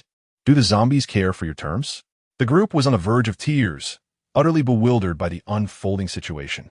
Even Li Daxing was at a loss, hastily replying, Ji Zong, we cannot cease fire. As the ceasefire was called, the horde of zombies would undoubtedly surge forward. Ji Zong commanded, Listen to me, ceasefire. Li Daxing, his lips bloodied from biting down in fury, shouted hoarsely, "The entire team, obey my orders. Ceasefire." The members gritted their teeth, yielding to the command, trembling as they released their triggers. An eerie silence enveloped the valley, interrupted only by the chilling howls of the zombies and the ominous sound of their approaching footsteps. Like a countdown to death, the distance between both sides was rapidly diminishing. Within 2 seconds, all lines were thoroughly breached. It was utterly doomed. As the grotesque figures drew ever closer, despair gripped the hearts of all. Yet, in this critical moment of life and death, an extraordinarily high-pitched, piercing sound suddenly resonated from beyond the valley. The sonic wave reverberated, causing all the zombies within the gorge to freeze in their tracks. Subsequently, they erupted into a frenzy, turning to flee the confines of the valley. The elite horde, which had fully invaded, receded like a receding tide, leaving behind only flames and remnants. Many team members, paralyzed by fear and having shut their eyes, found that death did not come as anticipated. Slowly, they opened their eyes, witnessing the rapid retreat of the zombies. This scene, which defied all expectations, left them utterly dumbfounded. Did they just retreat? Chapter 53, The Thunderous Veil Unleashed. The enormous net illuminating the night sky. As the tide of corpses receded, the pervasive aura of despair that once engulfed the canyon dissipated entirely. All those sheltered within their vehicles breathed heavily, as if they had narrowly escaped a calamity. So, are we safe now? We survived. I am alive. What on earth was that sound just now, capable of driving all the monsters away? Did that external ally employ some extraordinary device? As reality settled in, the team members remained in a state of disbelief. That was over 100 elite monsters. Did Jizong truly manage to divert them all by himself? Hurry! Reinforce the defensive line. Li Daxing was the first to regain his wits, promptly issuing the command. With the peak of the zombie outbreak now past, if Jizong had indeed succeeded in luring away those elite monsters, they merely needed to re-establish their defenses, and they would surely endure the night. Quick, quick, quick! Stop dawdling. Set up the defenses. Under the leadership of the higher-ups, all team members sprang into action, tension palpable in the air. Rumble. Hundreds of vehicles surged through the remnants of flames and ash, racing towards the canyon passage. Yet what transpired next was utterly chilling. Outside the canyon, all the zombies congregated toward a single point, the fiery glow of the furnace zombies illuminating the ground, creating an immense sphere of light. Amidst the fiery radiance, throngs of frenzied corpses roamed restlessly, seemingly in search of something. They have not departed. The group nearly succumbed to panic, instinctively raising their firearms to shoot. Fortunately, Li Daxing's sharp command halted them, forbidding any gunfire, thus regaining control of the situation. They turned their gaze forward. Not far from the horde, a massive vehicle, akin to a truck, stood solemnly. Beside it, a young figure was gazing intently at the frenzied elite monsters. Is that Jizong? He truly came alone. Despite having mentally prepared for this, witnessing the scene still sent a shiver down their spines. Indeed, the courage of a tiger and the might of a dragon. In such dire circumstances tonight, daring to venture out alone for a rescue, and single-handedly turning the tide, pulling the Daxing team from the brink of doom. Who would believe it, if not witnessed firsthand? Quickly, everyone, fortify our defenses. Li Daxing commanded the team to swiftly reconstruct their line, simultaneously sending a private message to Jizong. Jizong, hurry over. It's dangerous there. Although the monsters remained present, they had successfully gained time and breathing space. With the formidable presence of Jizong, victory in the defense was surely within reach. However, Jizong did not respond. He was still waiting. The sound-emitting device continuously unleashed sound waves, drawing nearly all the zombies from the canyon's outskirts, an astonishing number exceeding 100, crowded in that area like ants stumbling upon a feast. Soon, as the last few furnace zombies from the periphery joined the horde, the gathering of monsters was finally complete. Jizong chose not to engage directly. Elite monsters are not like ordinary zombies. Rashly opening fire would only scatter them, while some may be slain in the process. The cost-effectiveness of the monster gathering would diminish. If one were to act, it must be all at once. Jizong took a deep breath, a flicker of lightning glinting in his eyes. At this moment, Lee Daxing, after several calls met with silence, was on the verge of rushing over in his vehicle to retrieve people. "Brother, the first line of defense is about to seal," a senior member shouted. "Wait a moment." Lee Daxing raised his hand, his gaze fixed intently in Ji Zhang's direction. He could not comprehend Ji Zhang's intentions, but upon seeing the calmness of that figure, a thought suddenly emerged in his mind. Was Ji Zhang's earlier claim of resolving this in 2 minutes perhaps not a jest? "Brother." The senior who had come to inquire about the situation halted in his tracks, staring in bewilderment at the bizarre scene ahead. The horde of zombies was in disarray, while Ji Zhang remained motionless in place. Neither party had retreated nor engaged in battle. With the first line of defense unable to seal, everyone's tasks were forced to a standstill, leaving them puzzled and drawn to the front to observe. At this moment, standing beside the armored vehicle, Ji Zhang's eyes blazed like torches, a deep blue flame flickering within his pupils. The air around him began to hum, creating a subtle vibration, as if an invisible magnetic field was forming. Arc after arc of lightning emerged spontaneously, dancing joyfully across his skin. His clothing and hair swayed in the tempestuous energy field. The surrounding air gradually became blurred and distorted, rippling with the energy gathering above the horde. "Damn, this preparatory phase is so lengthy," Ji Zhang mused internally. Moreover, covering such a vast area was exceedingly exhausting. After a hard-won recovery of energy post-dinner, he had poured it all into this single move.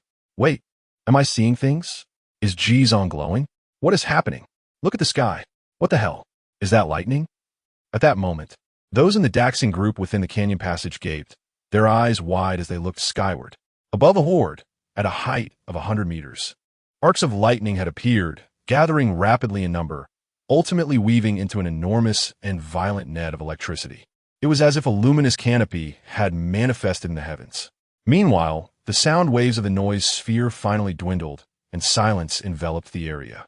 The previously chaotic movements of the zombies came to an abrupt halt, redirecting their attention towards the Daxing group in the canyon and the lone figure not far away. With a ferocious roar, the zombies unleashed their wild howls. Yet, just as they were poised to charge forth once more, the gaze of Ji Zhang ignited with fervor. Thunderous curtain. In the next moment, a tempest of thunder descended from the heavens in an instant. With a resounding boom that reverberated through the air, the vast expanse of thunderous energy crashed down upon the earth.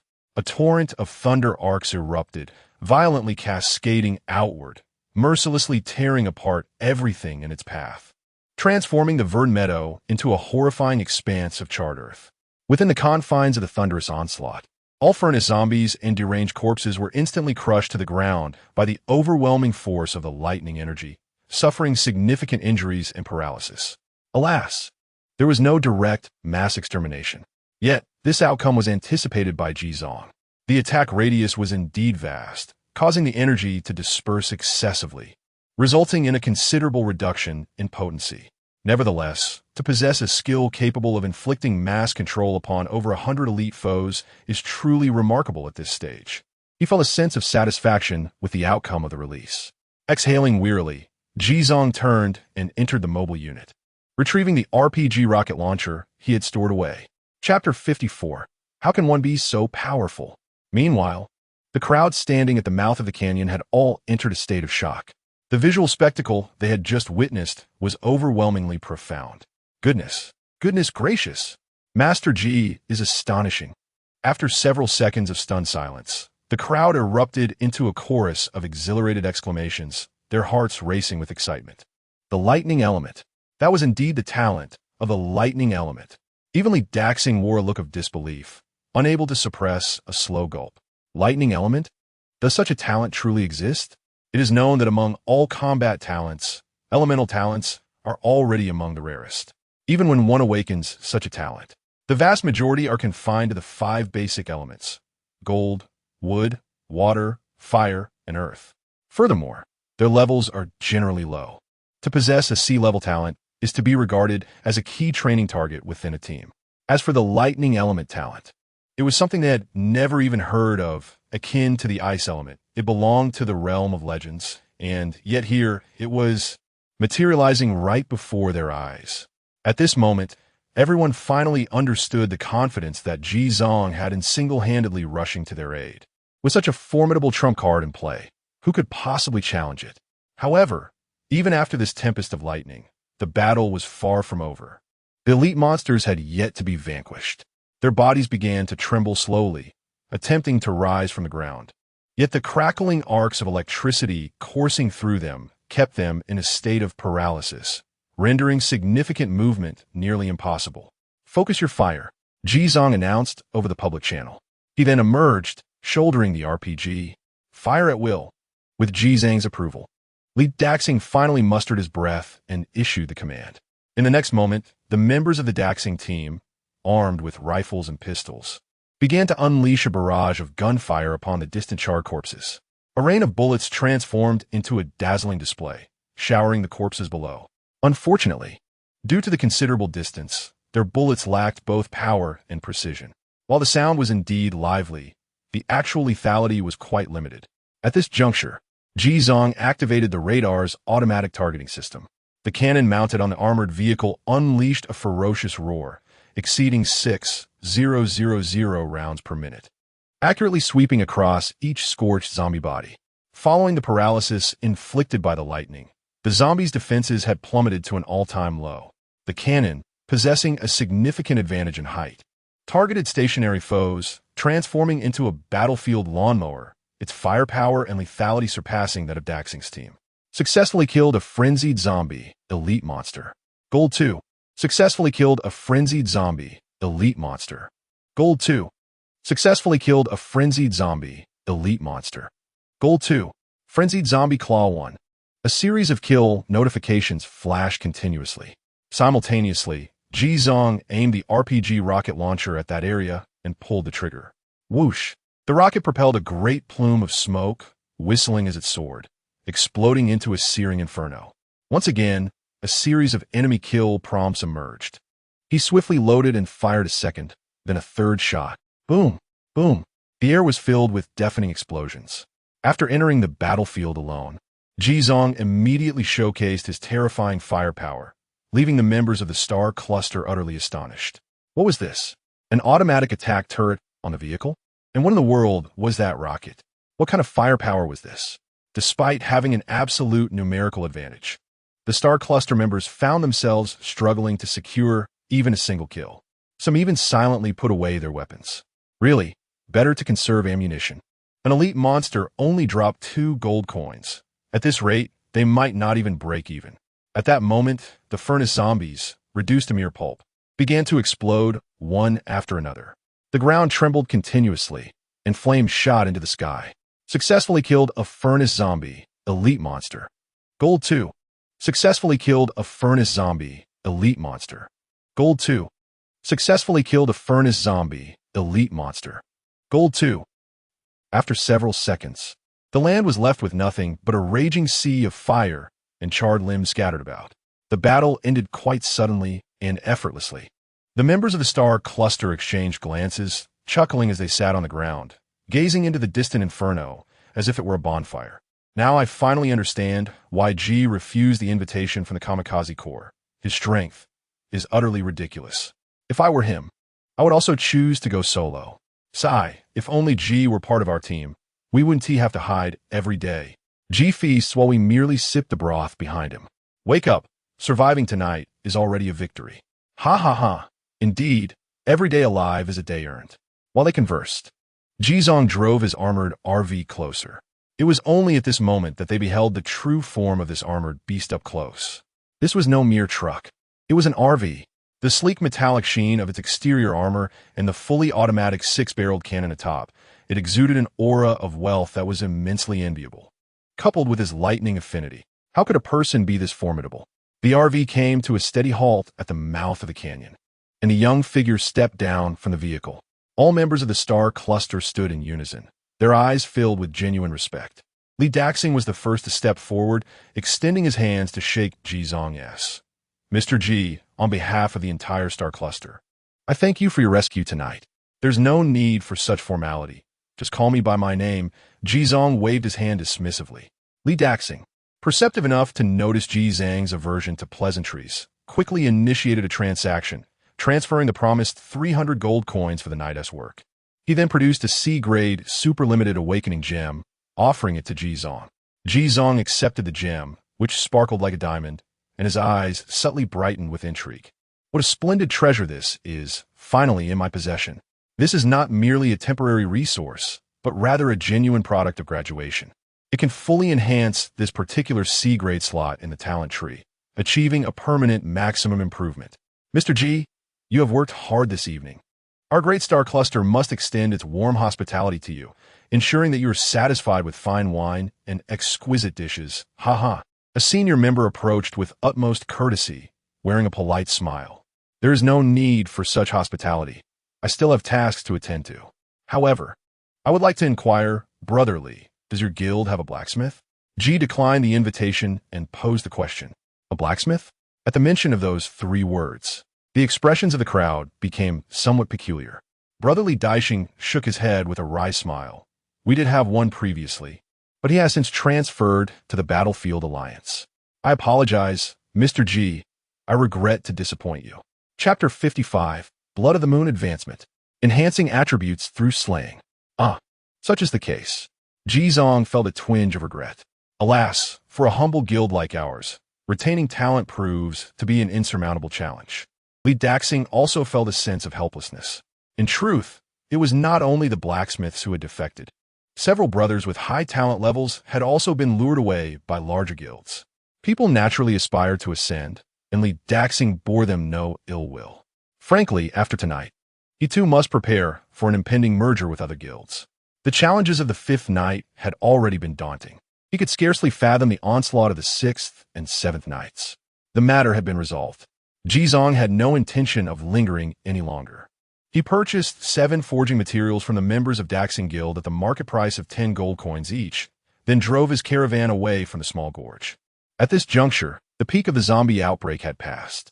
The number of survivors in the area, after a significant drop, had stabilized at over 70,000. Jizong had no desire to take on further commissions. The expenditure of using Thunder Veil had been excessive, and he needed a moment to recuperate. Casually setting a cruising route and activating automatic enemy detection, Jizong made his way to the rear living quarters, collapsing onto the sofa with a thud. This battle had yielded considerable rewards, totaling over 500 gold coins, in addition to a C-grade limit-breaking gemstone. Regrettably, the drop rate for materials had plummeted. He noticed that the more elite monsters he dispatched in a short span, the lower the drop rate became. In a previous wave, he had harvested over 90% of the elite monsters, nearly 100 in total, yet only 6 forging materials had emerged. Compared to wild monsters, this was decidedly lacking. Nevertheless, it was imperative to find a blacksmith with whom he could forge a long-term partnership. Jizong mused. He had but 3 forging devices remaining. He would use them up and see if he could achieve a significant success. He retrieved a disposable forging device. The massive iron furnace thudded into existence on the empty floor before him. He placed the blood of the moon within. Its forging progress stood at 71, and he wondered if 3 attempts would suffice for advancement. From past experiences, materials such as Mad Zombie's Claw and Flame Heart, which were derived from zombies, contributed the least to forging progress. He decided to reserve them for the 3rd attempt. First, he inserted the Mantis Blade, acquired from a juvenile zombie mantis he had slain in the grass sea yesterday. Its potency should be commendable. Buzz! The electric furnace roared to life. Jizong awaited patiently for 10 minutes, yet no golden glow of great success appeared in the furnace window. Ding! Forging successful. Blood of the Moon, forging progress 10. Total progress 81. How splendid. A 10 increase. Jizong felt a surge of elation. Hope soared within him. He proceeded to the 2nd forging device, placing in the heart of the treant, obtained from slaying a treant, and continued to wait for another 10 minutes. Ding! Forging successful. Blood of the Moon, forging progress 12. Total progress 93. Marvelous. As he observed the forging progress, Jizong clapped his hands with fervor. Perfect. It was just enough to fill it to the brim. He retrieved the final forging tool, tossed in a mad corpse nail, and clicked to begin. The electric furnace of the forging device emitted a low hum, and as the halfway mark approached, the deep crimson glow of the window suddenly transformed into a dazzling gold. Jizong raised an eyebrow in surprise. He had achieved a resounding success. As the remaining minutes of forging time dwindled to 0, several notifications appeared before him. Ding! Congratulations on achieving a lucky, critical hit. Forging remarkably successful. Progress of Moon's Blood Forging 7. Total progress 100. 7. Forging advancement triggered. Rare level, treasured artifact level. It had advanced. At that moment, the entire blade of Moon's Blood was enveloped in a radiant golden light. Jizong eagerly extended his hand, and as his fingertips brushed against the golden aura, the luminescent mass gradually shattered into sparkling specks of light, revealing the long sword hidden within. To his utter delight, this time, Moon's Blood was no longer merely a blade and hilt. It now boasted a scabbard adorned with gilded red patterns. What a remarkable development! Finally accompanied by a scabbard, Jizong grasped the scabbard, rich with metallic textures, and drew forth the treasured artifact level Moon's Blood. Following its advancement, the length of Moon's Blood increased to 2 meters, and its heft felt significantly greater. He gripped the hilt and slowly extracted the blade. Clang!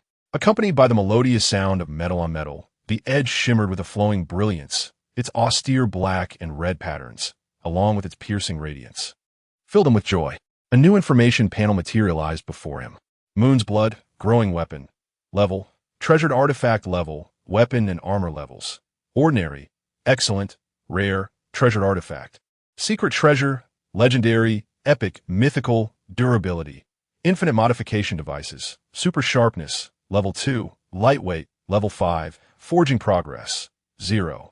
7 exclusive skill, bloodthirst, passive. Achieving a kill with this weapon grants a 1 chance to receive an increase of 0. 1 of 5 points in constitution.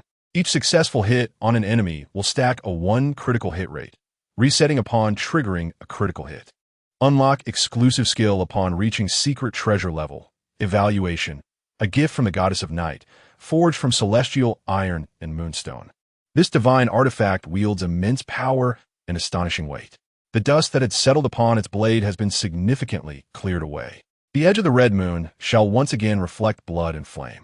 Friendly reminder. The success rate of forging varies by individual. A skilled forger can harness greater potential from your materials. Having perused the changes on the information panel, Jizang's heart raced with excitement. A weapon that enhances attributes upon slaying foes. How formidable is that? This contrivance bears no limitations, although the 1 chance seems somewhat low as his own strength increases. This attribute will undoubtedly become immensely powerful. However, observing the range of random gains between 0. 1 of 5 points made Jizong feel a twinge of anxiety. If the odds were akin to those from a certain factory, it would render the endeavor futile. Moreover, the experience points required for forging have surged tenfold. It now necessitates over 100 mad corpse nails merely to attain the next level. After some calculations, Jizong couldn't help but feel a pang in his heart. The materials alone would cost more than 1,000 gold coins. This does not even account for the fees of the blacksmith. It is an endless pit. With a sigh, Jizong picked up a fresh set of clothes and made his way to the bathroom for a shower. The cool mountain spring water cascaded over him, while the cacophony of roaring machine guns and the explosive sounds of furnace zombies filled his ears, creating an exhilarating atmosphere. After scrubbing himself thoroughly, he donned clean attire. Returning to the sofa, Jizong opened the scenic window, allowing the natural breeze to dry his hair. As night deepened, the temperature finally began to drop, relieving him from the oppressive heat of the day. However, the zombies also began to dwindle in number. Initially, he could slay 20 to 30 within an hour, but this dwindled to merely a dozen, and by nearly midnight, zombies had become quite rare. The battles of the night seemed to draw to a close. Jizong located a small stream to replenish his water supply, and his expression brightened with excitement as he rubbed his hands together and opened his backpack. The upcoming events would surely be exhilarating. Chapter 56, 2,500 gold coins. Never have I fought such a prosperous battle. Gold, 2172. 5. Weapons and armor. Sniper rifle, level 2 upgrade. X1, rifle X1, handgun X2, longsword X1, short dagger X1, universal bullets X700. Cicada wing armor, rare artifact X1 tools, iron pickaxe superior quality X1, machete X1, grappling hook X1 materials, Parts X281, steel sheets X51, leather X132, alloys X10, superwood X10, armor core rare X1, mad corpse claws X15, flame hearts X12 food, fresh fruits X31, gourmet bread X15, premium instant food X11, functional drinks X20, energy bars X5, cola X7, talent fragments, C-grade fragment X1, B-grade fragment X1, A-grade fragment X1. During this night of fierce battle, he vanquished over 300 elite monsters. And with the rewards from the Stellar Cluster, his total earnings approached 1,000 gold coins. Subsequently, he extracted an additional 336. 3 gold coins from his accumulated kills due to his title. The grand total soared to an astonishing 2508. 8. A smile graced Ji Zhang's lips. It was his first time engaging in such a lucrative conflict. Immediately, it was time for extravagant spending. Ji Zhang opened the trading post and swiftly purchased 500 parts and 500 steel sheets. The prices of these two essential materials had stabilized significantly, with parts costing 0. 8 gold coins each and steel sheets priced at 0. 2 gold coins each. In an instant, 500 gold coins were spent. While these materials could have lasted a long time at the first tier, circumstances had changed, and it was time to buy without hesitation. Upon receiving the materials, Ji Zhang promptly accessed the vehicle panel. Heavy armored RV quality, superior maximum speed, 160 kilometers H durability, 100 gradually decreasing, remaining fuel, 1. 5 units, able to travel 150 kilometers, upgraded components, shooting cabin, not upgradable, tires, seats, replaceable, machine gun turret, level 2, outer armor, level 2, targeting radar, level 2, engine, level 5, chassis, level 3, central control panel, level 3, power generation device, level 2, air conditioning, level 2, refrigerator, level 2, total level, 26, vehicle advancement requirements, 1,500 gold coins, 400 parts, 5,000 steel sheets, 100 alloys, 1 armor core, upgradable components must be level 50 or above to unlock advancement. Evaluation. A heavily armored RV with a powerful chassis, capable of effortlessly crushing any adversaries that dare to approach, while also ensuring a certain standard of living. Ji Zhang scrutinized the various upgrade options before him, engaging in thoughtful contemplation. After several minor upgrades, the total level had now reached 26. All essential functional requirements had been met. His current objective was to maximize cost-effectiveness, elevating the total level to 50 before embarking on the path of advancement. Ji Zhang rose and surveyed the interior of the camper van, quickly identifying several areas in need of enhancement. First on his list was the gas stove, an upgraded feature situated on a large marble countertop in the kitchen area, which he had often overlooked. Now, it was time for an upgrade. The gas stove, like the tires and seats, was of the highest tier, allowing only for diverse replacements thereafter. Ji Zhang expended 3 gold coins and 2 parts to procure the most affordable and standard gas stove set, along with 1 unit of fuel to activate the upgrade successfully. However, given his usual aversion to cooking, he suspected it would soon gather dust. Next, Ji Zhang turned his attention to the sofa. The sofa was constructed from fabric, with only 2 superior materials available for upgrade. The first option was a standard synthetic leather priced at 15 gold coins and requiring 10 pieces of leather. The second was Napa leather, valued at 35 gold coins and needing 20 pieces of leather. Having already invested considerably, he decided to indulge himself a bit more, recognizing the frequent use of the sofa. With a decisive gesture, he purchased the Napa leather, illuminating the upgrade. A flash of white light signified the transformation as the ordinary 2-seater fabric sofa morphed into a sumptuous leather creation. Ji Zhang sat down, enveloped in its soft yet supportive embrace, the luxurious texture prompting him to close his eyes and exhale contentedly. The comfort was indeed worth the expenditure. Following this, Ji Zhang approached his single bed, only to be met with an unpleasant surprise. His dog, Danzi, had somehow climbed onto the bed and was sprawled out, soundly asleep, with a damp patch on the sheets beside him. The little rascal had wet the bed. Ji Zhang swiftly scooped him up. Danzi, startled from his slumber, panicked and struggled as if fearing another scuffle. Only upon recognizing his owner did the tense tail relax. "Did you wet the bed?" Yi Zhang scolded, pointing sternly at the wet spot. Yet, Danzi could not comprehend, mistaking the situation for mealtime. He clumsily dragged his large food bowl over, looking up at Ji Zong with eager eyes. With a resigned sigh, Ji Zong opened 10 boxes of pure milk and added some fresh meat buns, mixing it all for Danzi to enjoy. Returning to the bedside, Ji Zong contemplated the various materials available for upgrade. The bed was categorized into 3 levels of enhancement: ordinary, elegant, and luxurious, each inclusive of mattress, sheets, pillows, and blankets. He opted for a balanced choice, purchasing the elegant type valued at 30 gold coins.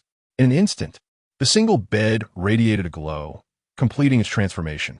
The previously standard coir and spring mattress was replaced with natural latex and zone springs. The pillows, blankets, and sheets were upgraded from coarse fabric to natural latex and silk, along with long staple cotton. Jitsong attempted to lie down for a moment and felt an entirely different sensation. It was gentle, comfortable, with a slight coolness. One gets what one pays for. Sleeping on such a bed evokes the image of having a maid soothingly attending to one's needs, while a butler in a tailcoat announces that dinner is served. He was quite fatigued today and, having indulged in the luxurious embrace of the bed for a while, found himself reluctant to rise. After lingering for over 10 minutes, he finally got up. Following the upgrades to the bed and sofa, the only remaining aspect of comfort within the vehicle was the interior decor. This element was of paramount importance, not only aesthetically pleasing, but also exceedingly practical. Chapter 57, A Frenzied Upgrade. Residing in a star-rated hotel, he cast his gaze across the entire compartment. Interior upgrade route. Level 1 interior. The living area and storage area have all undergone a rejuvenating enhancement, now possessing certain soundproofing and thermal insulation functions. The overall length of the vehicle increases by 0.5 meters, height by 0.2 meters, and width by 0.3 meters. Upgrade requirements: 50 gold coins, 50 parts, 50 leather, 1 superwood. This is the sole upgrade component capable of enlarging the vehicle's dimensions without advancing to a higher level. With all materials at hand, Jizong promptly initiated the upgrade. In the next moment, the entire RV radiated a gentle white light. The body of the vehicle seemed to grow, expanding proportionally. A minute later, the white light dissipated. The compartment had undergone a remarkable transformation. The once ordinary flooring of the living area was replaced with exquisite peach wood flooring, the glaze appearing both luminous and durable. The walls of the compartment were adorned with an additional layer of space gray coating, harmonizing beautifully with the floor, imparting an air of sophistication and elegance. The formerly glaring overhead lights were transformed into concealed lighting, casting a soft and ample glow throughout the compartment, far less harsh than before. With the increase in size, the overall space felt much more expansive, dispelling the previous slight sense of confinement and discomfort, thus fostering a more relaxed and comfortable atmosphere. Most importantly, he sensed a sudden tranquility within the compartment. The sounds of the outside world were nearly imperceptible. This was the soundproofing and thermal insulation afforded by the new coating. It seemed that, even if it were to be subjected to an explosion from a lava zombie, the temperature within the compartment would not rise swiftly. Indeed, this was truly worth it. Jizong marveled at the changes before him, increasingly enamored with his little abode. Yet, this was just the beginning. He turned his attention to Level 2, Interior Upgrade. Level 1 Upgrade Route. Level 2 Interior. Introduction of new amenities including a wine cabinet, bar, and a 52-inch 8K resolution television. Further enhancement of soundproofing and thermal insulation. Overall length increases by 0.5 meters, height by 0.2 meters, and width by 0.3 meters. Upgrade requirements: 70 gold coins, 70 parts, 70 leather, 1 level 1 chip, 2 superwoods. Incredible. The refrigerator, color television, and large sofa have finally been gathered. Moreover, the dimensions can still be augmented. Jizong felt a surge of joy in his heart. Although the cost was slightly higher, it was still acceptable. He purchased a level 1 chip and continued to click for the upgrade. Another flash of white light enveloped the space. After 2 consecutive expansions, the compartment had become remarkably spacious. Even the front driver's seat had grown larger. With the introduction of the wine cabinet, bar, and large television, the layout of the compartment had also undergone some changes, becoming more harmonious and rational. Surveying his surroundings, Jizong nodded in satisfaction. It certainly bore a resemblance to a star-rated hotel. He settled into the genuine leather sofa, crossed his legs, and called out to turn on the television. The 52-inch television in front of him sprang to life without any advertisements or the need to download an application for internet connectivity. It displayed an exceedingly simple yet functional interface, complete with categories for television dramas, films, and variety shows, among others. To his astonishment, it even offered access to novels and short dramas, which was utterly outrageous. He attempted to search for some of the popular cinematic works from his past life, and to his amazement, nearly all of them were available, presented in the highest definition without any buffering delays. An idea suddenly struck Ji-Tsong, prompting him to search for some unspeakable content. To his surprise, it was indeed there. What more could he say? This television alone was worth 70 gold coins. Nevertheless, Ji-Tsong resolutely turned off the television, for he still had important matters to attend to. He was not one to indulge excessively in pleasure. He then glanced at the details of the third-level interior. Full vehicle interior. Level 2, upgrade path. Level 3 interior. Unlock new components for secondary vehicles. Unlock new components for sentry robots. Enhanced soundproofing and insulation capabilities. Overall vehicle length 1 meter. Height 0. For meters, width 0. 6 meters. Upgrade requirements. Gold X 300. Parts X 300. Leather X 300. Level 2 chip X1. Superwood X5. Temporarily unable to upgrade. Requires advancement to Level 3 vehicles. Ji-Tsong was momentarily taken aback. He hadn't anticipated that the Level 2 interior had already reached its peak, seemingly synchronized with the vehicle's stage. The implication that a Level 3 vehicle could accommodate secondary vehicles was astounding. Such functionality would prove immensely beneficial. Given the passive ability of Moon's Blood, he inevitably needed to focus on melee combat in the future. Relying solely on a motorhome for travel would undoubtedly prove cumbersome, while moving on foot was both exhausting and slow. The addition of secondary vehicles would simplify matters considerably. Moreover, the sentry robots sounded formidable. He was curious about their combat capabilities. Ji-Tsong was filled with anticipation. After upgrading the entire vehicle's interior, his overall level ascended to 31.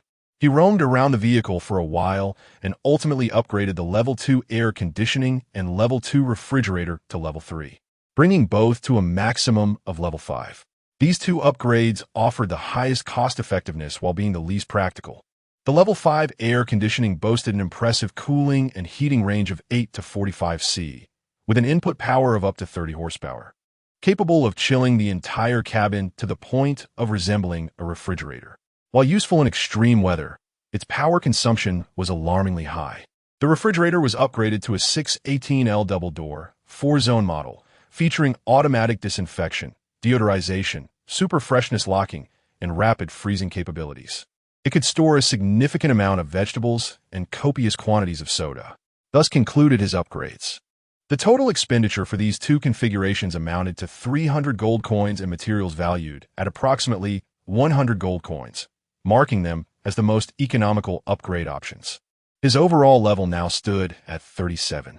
He pondered how to make up the remaining 13 levels as his head began to ache.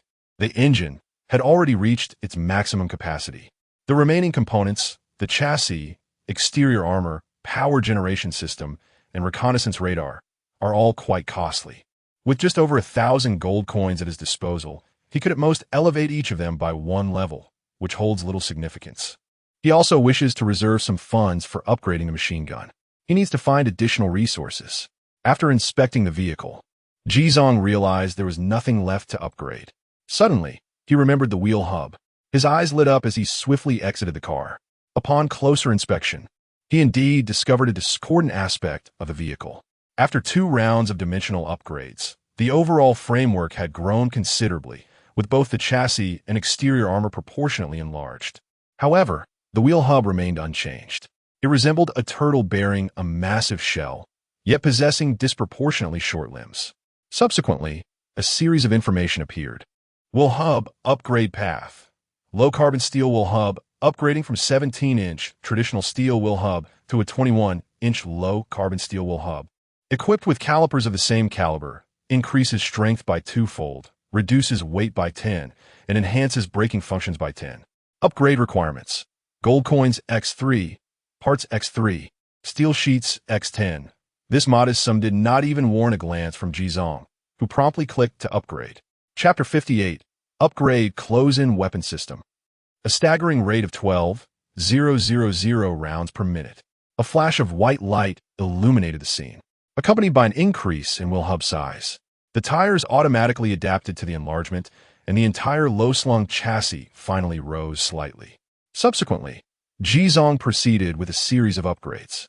From the first level, low-carbon steel hub, he advanced to the second level, cast hub, then to the third level, forged hub, followed by the fourth level, machine hub, and ultimately to the fifth level, full carbon fiber hub. He achieved the maximum enhancement. The total expenditure amounted to 270 gold coins, 270 parts, 800 steel sheets, and 1 alloy. Upon reaching the highest level, the 4 hubs had attained an extravagant size of 45 inches, adorned with a multifaceted matte black coating and a set of striking red carbon ceramic brake calipers, exuding the essence of a top-tier luxury vehicle. There was a remarkable enhancement in strength, weight, and braking performance. Although a slight excess in performance was evident, the level itself justified the investment, rendering the purchase remarkably worthwhile. After circling the vehicle, Jizong finally spotted the last unlocked modification option, headlights. However, given the presence of autonomous driving, the function of headlights seemed rather trivial. He spent a few gold coins on materials and casually acquired a high-power LED headlight to activate this upgrade. With this completed, all feasible upgrades have been executed. His total level had now ascended to 43. The next phase would be a critical battle. Jizong glanced at his backpack. After accounting for the expenses incurred in purchasing various materials, he was left with just over 1,000 gold coins. He focused on the machine gun turret atop the vehicle, where 2 upgrade paths were revealed. Upgrade Path 1, Close-In Weapon System.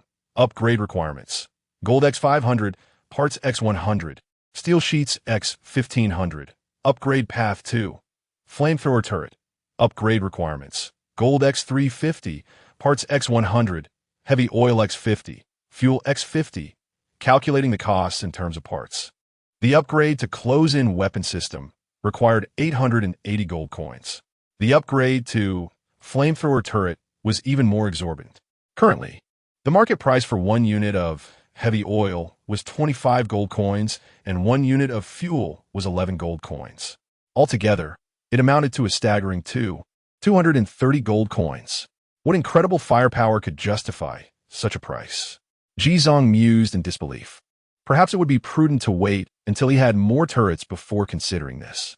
In terms of practicality and cost-effectiveness, Close-In Weapon System was undoubtedly the sole choice at present. He had sufficient gold and parts for the upgrade, but his supply of steel sheets had been depleted. Thus, he spent 300 gold coins to purchase 500 steel sheets from the market before finally clicking to upgrade. The machine gun atop the vehicle rapidly grew and solidified amidst the white light. When all brilliance faded, a pure black-coated close-in weapon system emerged atop the vehicle. This formidable apparatus boasted 7 barrels of 20mm caliber. Each barrel extended to 2 meters in length, secured by a metallic mesh, and the rotating base was impressively large, resembling a miniature fortress. At the moment the turret upgrade was completed, the entire vehicle sank slightly, a testament to its considerable weight. Close Defense Cannon, Level 3, Type, Defensive Turret Evaluation. Its power surpasses any handheld firearm, boasting an astonishing maximum firing rate of 12,000 rounds per minute. Equipped with a 7-barrel, 20mm caliber ammunition, capable of effortlessly obliterating any life form beneath the level of a supermonster. This is truly formidable.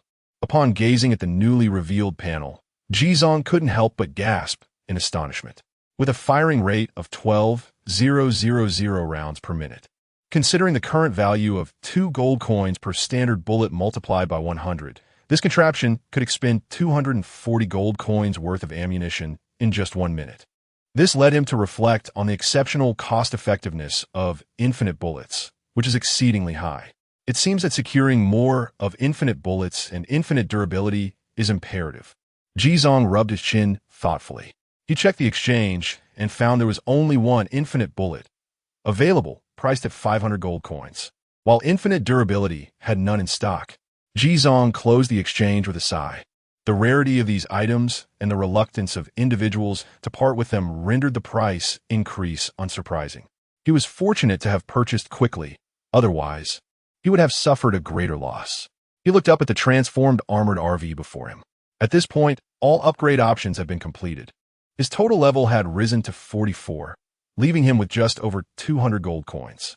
He intended to distribute the remaining 6 levels among power generator, enemy radar, and other components, alongside the materials required for vehicle advancement. The gold coin deficit was estimated to be between 4,000 and 7,000. Whether he could advance to a Tier 3 vehicle before the zombie tide would depend on tomorrow. It was now 1 a.m. The heat had dissipated, replaced by the gentle coolness of the late night. Jizong yawned and leisurely returned to the RV. At this moment, Danzai had finished his bowl of milk and discovered that the house had suddenly become more spacious and beautiful, which excited him immensely. He dashed about clumsily, leaving a trail of milk stains in his wake. Jizong silently observed the chaotic antics of the creature. This little dragon had come into his life. Could he please refrain from running about like a 4-legged lizard? One misstep, and he might accidentally step on him. Jizong caught him and gave him a stern glare, which made Danzai behave a bit more. He had actually grown a little. Feeling the increased weight in his hands, Jizong was quite surprised. The growth rate was astonishingly rapid. He pried open Danzai's mouth to inspect, noticing that his baby teeth had already emerged, indicating he would soon be able to eat meat. If he could eat meat, that would simplify matters. Fresh meat was quite accessible in the plains, as wild animals could be easily hunted. Previously, without cooking facilities, he had not bothered to collect them. By the way, Danzai, why can't you fly? As a dragon. What is with crawling on the ground? Jizong shook him playfully. The little egg, perplexed by the concept of flying, gazed up at its owner with those clear, innocent eyes. Just like this. Jizong stood up, lifted the creature high, and then released it, exclaiming fly. Without the support of his palm, the egg plummeted directly to the ground, emitting a startled cry upon impact. After a rather hard fall, the egg angrily got back on its feet, nipped at its owner's pant leg in a gesture of retaliation, and then, like a swift little lizard, darted beneath the bed. Jizong paid no further mind. It was still too young to be taught, and he decided it best to wait until it grew a little more. He yawned again, feeling a wave of fatigue wash over him. The camper was a bit of a mess, but he had no intention of tidying up. Instead, he adjusted the air conditioning to a comfortable temperature, turned off all the lights, and nestled into the cozy embrace of his blankets. He had initially planned to delve into the study of the C-Class Super Limit Gem, but exhaustion weighed heavily upon him, leaving it for tomorrow. With his eyes closed, Jizong slipped into a deep slumber. Chapter 59. The first appearance of the sea-level instance. Goblin Nest. The following morning, the gentle rays of the rising sun spilled through the window, caressing the serene visage of Jizong as he lay asleep. Suddenly, he felt a tug at his collar. Jizong opened his drowsy eyes to find Eggy perched atop him. Upon noticing his master had awakened, Eggy eagerly leaped off the bed, clutching a milk bowl, eyes wide with anticipation. It was already 8 o'clock. Jizong stretched languidly, feeling entirely at ease and revitalized, having replenished the energy expended the previous day. All right, time to rise. He descended from the bed and prepared a generous bowl of food for Eggy. However, before the feast commenced, he picked up Eggy, stretching it from head to tail for a quick measurement. Goodness, it had nearly reached 50 centimeters in length. Just yesterday, it had barely measured 20 centimeters at birth, and now it had grown so much in a single day. Well then, enjoy your meal. After placing Eggy down, Jizong freshened up and prepared himself a sumptuous breakfast, then opened the chat channel to begin his meal. Thank heaven, the weather was finally back to normal today. Sigh, last night had been a brutal affair. 500 people nearly failed to hold their ground, and the thought still made him tremble. Fortunately, the zombies had gradually retreated towards the end. Otherwise, it would have been catastrophic. Everyone should seize the last opportunity to develop their strength. Tomorrow marks the arrival of the undead horde. If we do not bolster our combat capabilities now, we may not even know how we perish. The Killing God Guild is recruiting skilled individuals for collaboration.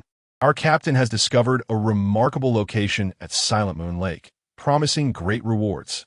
We require water affinity talents, and there is no limit on numbers. Interested parties, please message me. The Battlefield Alliance is continually seeking members. If you wish to survive the undead wave, the entry fee is 10 gold coins. Those needing complete team mergers can negotiate separately, and we welcome all skilled individuals to join, with multiple leadership positions available.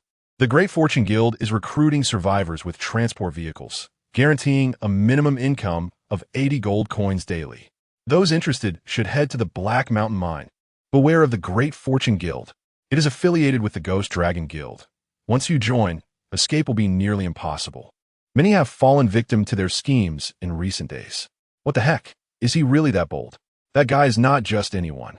He is the vice captain of the 7th team of the Mountain and Sea Alliance. No wonder. I was just wondering who would dare to expose such insider information. The people from the Ghost Dragon Guild truly are ruthless. The mine can yield dozens of explosive stories in a single day. Their reputation has long been tarnished. Hence, they created the Great Fortune Guild as a smokescreen. Enough said, or my captain will surely scold me for being too talkative. Damn it. The disabled members of the Mountain and Sea Alliance are always looking for trouble, aren't they? They better not cross paths with me in a mine. I will take down anyone I encounter. Damn. And to those making reckless comments on the public screen, let me remind you, spreading rumors about the Ghost Dragon Guild comes with a cost. Remember to keep your wits about you when you venture outside. It seems the conflict between these two major guilds is becoming increasingly intense. Watching the verbal battle unfold on the public screen, Jeet Song sighed with a click of his tongue. However, he chose not to delve too deeply into the matter. After indulging in a moment of enjoying some melon, he began to organize his overflowing private message inbox. Over the past few days, several hundred messages had accumulated, and he scarcely had the time to peruse them in detail. The vast majority consisted of various requests for purchases, assistance, and recruitment. With their relevance long expired, they bore little significance. Additionally, there were a few messages from individuals claiming to possess valuable items they wished to sell him. Upon inspection, however, he found them to be nothing more than outdated trinkets of no interest to him. Ji Tsong swiftly skimmed through these messages, and upon confirming that there were no important communications he had overlooked, he promptly cleared away the clutter of junk messages with a single click. Just then, he received a private message from a friend. The sender was Zhao Xiaolong, the leader of the small convoy he had rescued on the high ground during the second night. Zhao Xiaolong. Master Ji, do you remember me? I have something you might find intriguing. Would you care to listen? Ji Tsong, what is the matter? Zhao Xiaolong. Well, our commander purchased a dungeon quest scroll from one of the members last night. You must not have heard of this yet. It was obtained from the Nightlight treasure box and is sure to captivate your attention. Please hold on a moment. Upon seeing the words Dungeon Quest Scroll, Jitsong's eyes instantly sparkled with excitement. How could he not have heard of it? One of the S-rank options in yesterday's selection was the Prison Dragon Marsh, and he never anticipated that someone had actually procured it. Soon, Zhao Xiaolong shared the details of the quest scroll. Goblin Nest, quest scroll, dungeon level, see admission fee, 5 tickets, send an invitation ticket to any survivor. Upon acceptance, they gain entry to the dungeon and can participate in the quest together. Recommended ticket price, 20 gold coins ticket. Rating, this quest scroll pertains to a novice-level dungeon. Suitable for survivors who have successfully passed the first round of survival challenges and possess formidable strength. Ensure all preparations are made before attempting the dungeon. Failure in the quest will pose a significant risk of death for survivors. Friendly reminder, personal vehicles cannot enter the dungeon. Upon reading this information, Jitsong raised an eyebrow. A sea-level novice dungeon, yet designed for those who have already survived the onslaught of the undead and possess considerable strength. The standards for novices seem rather elevated. Nevertheless, such an opportunity was undoubtedly not to be missed. Jitsong promptly replied, I am indeed interested. What are the next steps? Zhao Xiaolong. Well, Master Ji, please do not take offense, but our commander would like to interview you first. Would you be able to come to Twilight Canyon? Zhao Xiaolong. Rest assured, you must have heard of our commander's reputation. This matter is entirely reliable. The interview is merely a precaution to ensure safety. Jitsong. That works. Please send me the coordinates. Zhao Xiaolong quickly sent the coordinates for Twilight Canyon. Jitsong wasted no time and drove straight there. Along the way, he gathered more details from Zhao Xiaolong. In this instance, the 5 slots for the have been partially filled, with 2 confirmed participants, Li Jiangguo, the leader of the Shanghai Alliance, and Gu Qingyu, the captain of the Alliance's 3rd Brigade. The remaining officers within the group either lack the requisite strength or possess the capability but are too apprehensive to take risks. Consequently, the 3 vacant slots must be filled through external recruitment. However, due to the sensitive nature of this matter, Li Jiangguo convened a meeting with all the captains and officials, urging them to recommend suitable candidates. The criteria included a commendable reputation, upright character, and formidable personal strength. Zhao Xiaolong recalled Ji Zong and recommended him to Li Jiangguo, leading to the current situation. Zhao Xiaolong has proven to be quite adept at navigating such matters. Ji Zong smiled. Should this endeavor proceed smoothly, he would not hesitate to offer Zhao Xiaolong some form of gratitude. He now finds himself equipped with considerable strength, yet lacking opportunities for, and unexpectedly, such a splendid opportunity has presented itself. A sea level awaits, and one wonders what circumstances lie within. Chapter 60. Eagle Eye Limitless Awakening. Arrival at Twilight Canyon. There remains over 100 kilometers to reach Twilight Canyon. Shortly after setting off, the dashboard displayed a warning. Fuel critical. Jitsong purchased 3 units of fuel, which raised the travel range from 98 kilometers to 338 kilometers. Following last night's significant upgrade, the dimensions and load capacity of the RV had increased considerably, resulting in a proportional rise in fuel consumption. Currently, a single unit of fuel could only extend the range by 80 kilometers. Fortunately, fuel prices had dropped significantly today, returning to a normal rate of 7 gold coins. Otherwise, it would have been quite challenging. Activating the autopilot, Jitsong allowed the vehicle to navigate on its own. He then proceeded to the rear storage area, retrieving a C-grade limit-breaking gem, excitement glimmering in his eyes. He hadn't had the opportunity to use it last night, and today seemed like the perfect time to experiment. As he focused on the gem, a line of usage instructions appeared before him. Warning, talents that have undergone limit-breaking awakening will be permanently fixed in the talent tree and cannot be removed or changed. Please consider carefully. Permanently fixed. Jitsong hesitated. Comparing the 2 C-grade talents, Basic Body Technique is nearly suitable for all melee scenarios, enhancing speed, agility, reaction time, evasion, and stealth. It is a highly versatile talent, beneficial even to the unskilled. It bears no apparent drawbacks.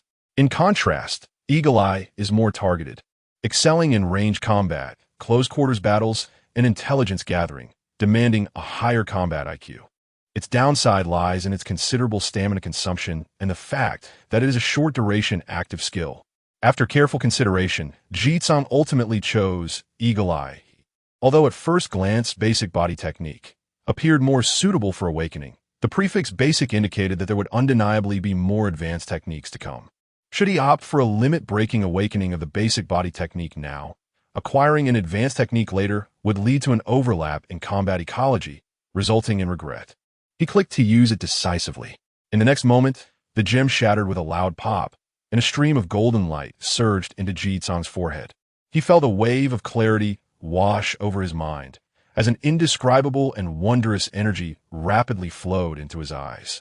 If the previous Eagle Eye was akin to wearing an external pair of glasses, now it felt as if it were an innate part of him, fully integrated with his physical being. Ding! Talent Eagle Eye Limitless Awakening successful. Accompanied by the mechanical notification sound, a brand new talent panel emerged. Talent Eagle Eye Level, C-grade, Limitless Awakening, Skill Pierce. By concentrating attention on his eyes, he can activate the Pierce skill, enhancing regular vision 10-fold, dynamic vision 15-fold, and improving visual concealment, making it more difficult for high-level enemies to detect him. The skill will continuously consume stamina while in use. Skill 2, Penetrate, passive under normal circumstances. Your keen eyes will more readily discern the vulnerabilities of your adversaries. Evaluation. Beneath the gaze of your sharp, hawk-like vision, even the most flawless combat form of the enemy will appear clumsy and rife with flaws. Upon reviewing the details of the talent, Ji Zong felt quite satisfied. Excellent. A significant enhancement of active skills. Compared to before awakening, both regular vision and dynamic vision have increased fivefold. Moreover, a passive skill, Penetrate, has been added. Though its description is succinct, it embodies a profound simplicity. This skill can exert influence in higher-level battles, seemingly unremarkable, yet possessing an exceptionally high potential. Ji Zong opened the observation window. Outside lay a vast expanse of plains, with verdant grass stretching to the horizon under a warm sun. Focusing intently on his eyes, he activated Eagle Eye. In the next moment, the scenery ahead became extraordinarily vivid and clear, as if a high-speed, wide-angle camera had been affixed to his vision, allowing him to see even the delicate wings of crickets leaping upon the grass. Splendid. Ji Zong felt a surge of joy as he settled into the soft, comfortable sofa, grabbed a bottle of ice-cold cola, turned on the television, and began to relish the brief moments of leisure during his journey. At 10 in the morning, Ji Zong finally arrived at the fabled Twilight Canyon. This region featured rolling terrain where forests and streams intertwined, flourishing with vibrant flora. Ahead loomed two towering mountains, stretching towards the sky, their central fissure resembling a massive sword cleaving through the earth, revealing a smooth fracture line. These mountains were overwhelmingly large and high. Ji Zong could see their grand silhouettes from afar, shrouded in mist, making it difficult to ascertain their true enormity. Nestled between these mountains lay Twilight Canyon. Although referred to as a canyon, it bore little difference from a small plain, characterized by its expansive terrain and complete ecosystem. Furthermore, the outpost of the Mountain Sea Alliance was situated only on the periphery, while the inner depths remained cloaked in dense forests and fog, rendering exploration difficult for the time being. Upon reaching the Mountain Sea Alliance camp, Ji Zong discovered that it had now welcomed nearly 8,000 members. While the majority were ordinary, low-tier survivors, the collective strength amassed from such numbers was indeed formidable. As Ji Zhang's RV approached the entrance of the camp, it was halted by vigilant guards who requested to see his pass. Ji Zong sent a message to Zhao Xiaolong. Shortly thereafter, Zhao Xiaolong appeared to escort him, drawing the attention of numerous onlookers, all of whom were astonished by the RV's extravagant design. Wow, is this an upgraded freight truck? Why is it so massive? And does it really have a heavy machine gun on top? No, this machine gun is a bit outrageous. With such a large caliber, it could be considered artillery, right? Who is this formidable figure? Brother Xiaolong, can you tell us who is aboard this vehicle? Brothers, please make way. This esteemed guest has been invited here by Brother Jiang Wo. Zhao Xiaolong took the lead, his countenance grave and his posture considerably more erect. In truth, he was the most exhilarated among them, though he concealed his emotions. He had not anticipated that, in just a few short days, Ji Zong had ascended to such formidable heights. This second-tier vehicle, who could fathom how many levels it had risen? And that formidable machine gun turret atop the vehicle was a sight he had never encountered before. Even the higher-ups in the regiment did not possess such an apparatus. Zhao Xiaolong, once a peripheral figure easily overlooked among the regiment's many officers, now stood proud and vindicated. Do you see that prominent individual behind me? We are acquainted. Chapter 61. Reunion with the Motorcycle Girl, the formation of the quintet. Following Zhao Xiaolong, they swiftly arrived at the parking lot of Twilight Canyon. A multitude of vehicles lay parked, appearing somewhat rudimentary and ordinary. However, Ji Zong was pleasantly surprised to discover that the Shanghai Alliance had already commenced the construction of a foundational civilization. In the open area before the parking lot, many seasoned survivors busied themselves. Women were responsible for cooking and performing intricate tasks, while men were constructing the simplest of shelters from wood, in addition to smelting steel and refining crude oil. According to Zhao Xiaolong, over half of the members of the Shanghai Alliance had begun to forsake sleeping in their vehicles, opting instead for wooden houses. Although the living conditions remained rather poor, there was certainly an improvement over sleeping in a car. As Ji Zong surveyed the bustling scene, it was evident why so many were eager to align themselves with the Shanghai Alliance. Their governance was indeed commendable. After properly parking the vehicle, Zhao Xiaolong led Ji Zong to a large tent in the center of the camp, where he encountered the legendary Li Jiangguo, clad in a camouflage vest and tactical gear. With a composed and reliable square face, he exuded the aura of a capable soldier. Brother Jiang Wo, this is Ji Zong, Zhao Xiaolong promptly introduced. "Hello, Ji Tsang. I am Li Jiangguo," he said, rising to shake Ji Tsang's hand. Ji Tsang smiled and nodded. "I have long admired your reputation. I trust that Xiaolong has briefed you on the specifics. As this is our first attempt at this particular mission, we aim to ensure safety as much as possible. I have heard from my subordinates that your vehicle is of a high caliber, which certainly reflects your strength. However, since vehicles cannot enter the instance, I need to assess your individual capabilities," Li Jiangguo stated earnestly. Since morning, he had interviewed over 10 individuals, admitting only 2. The others, despite being renowned experts, fell just short of qualifying for the 5-member team. He hoped Ji Tsang would not disappoint him, as too much time had already been squandered, and they needed to expedite the process. Ji Tsang stroked his chin thoughtfully. "As for weapons, I possess a Barrett and an RPG, both with ample ammunition. My close combat skills are also commendable. Taking down elite monsters poses no significant challenge." "Excellent," Li Jiangguo exclaimed, clapping his hands in delight. He was thrilled. 2 of the most practical special weapons, both fully equipped with ammunition. There was nothing more to discuss. Ji Tsang was immediately approved. "Everything is in order. I will now take you to meet the other teammates," Li Jiangguo announced, rising at once. The 2 exited the tent, traversing the tent area until they reached a fire pit designated for rest. Here, a dedicated team roasted meat and pressed fruit juice around the clock for the frontline operatives. However, at this early hour, few were present, save for 2 women and a man seated on wooden stumps, who were the remaining 3 teammates for this expedition. "Allow me to introduce our final member of the quintet, Ji Tsang," Li Jiangguo proclaimed. As they raised their heads, the trio turned their attention toward Ji Tsang. "This is our captain of the Shanghai Alliance, Gu Qingyu." Li Jiangguo gestured towards a mature woman in her 30s. Her delicate facial features and elegantly coiled ebony hair added a touch of youthful charm, a quality somewhat at odds with her tactical attire. She smiled and nodded at Ji Tsang in acknowledgement. "This individual is Hida, a top-tier expert ranked 4th within the Kamikaze Corps." Li Jiangguo then pointed to another man, who bore a somewhat haughty countenance. However, this man's demeanor was markedly cold. The rank of 4th in the Kamikaze Corps instilled in Hida an overwhelming confidence in his abilities, rendering him indifferent to the addition of another teammate. His sole concern was when the operation would commence. He nodded expressionlessly at Ji Tsang and promptly inquired, "Leader Li, when do we depart?" "Immediately," Li Jiangguo replied with a warm smile, gesturing towards the final member, a young girl. "This last individual comes highly recommended by Captain Gu, and like you, she is also a formidable lone wolf." But before Li Jiangguo could finish his sentence, both parties spoke in unison. "It's you?" Ji Tsang, initially uncertain, recalled upon hearing the term lone wolf that this was indeed the motorcycle girl he had traded with once before. What was her name again? Frost, perhaps? Li Jiangguo appeared slightly taken aback. "Do you know each other?" Ji Tsang responded, "We do."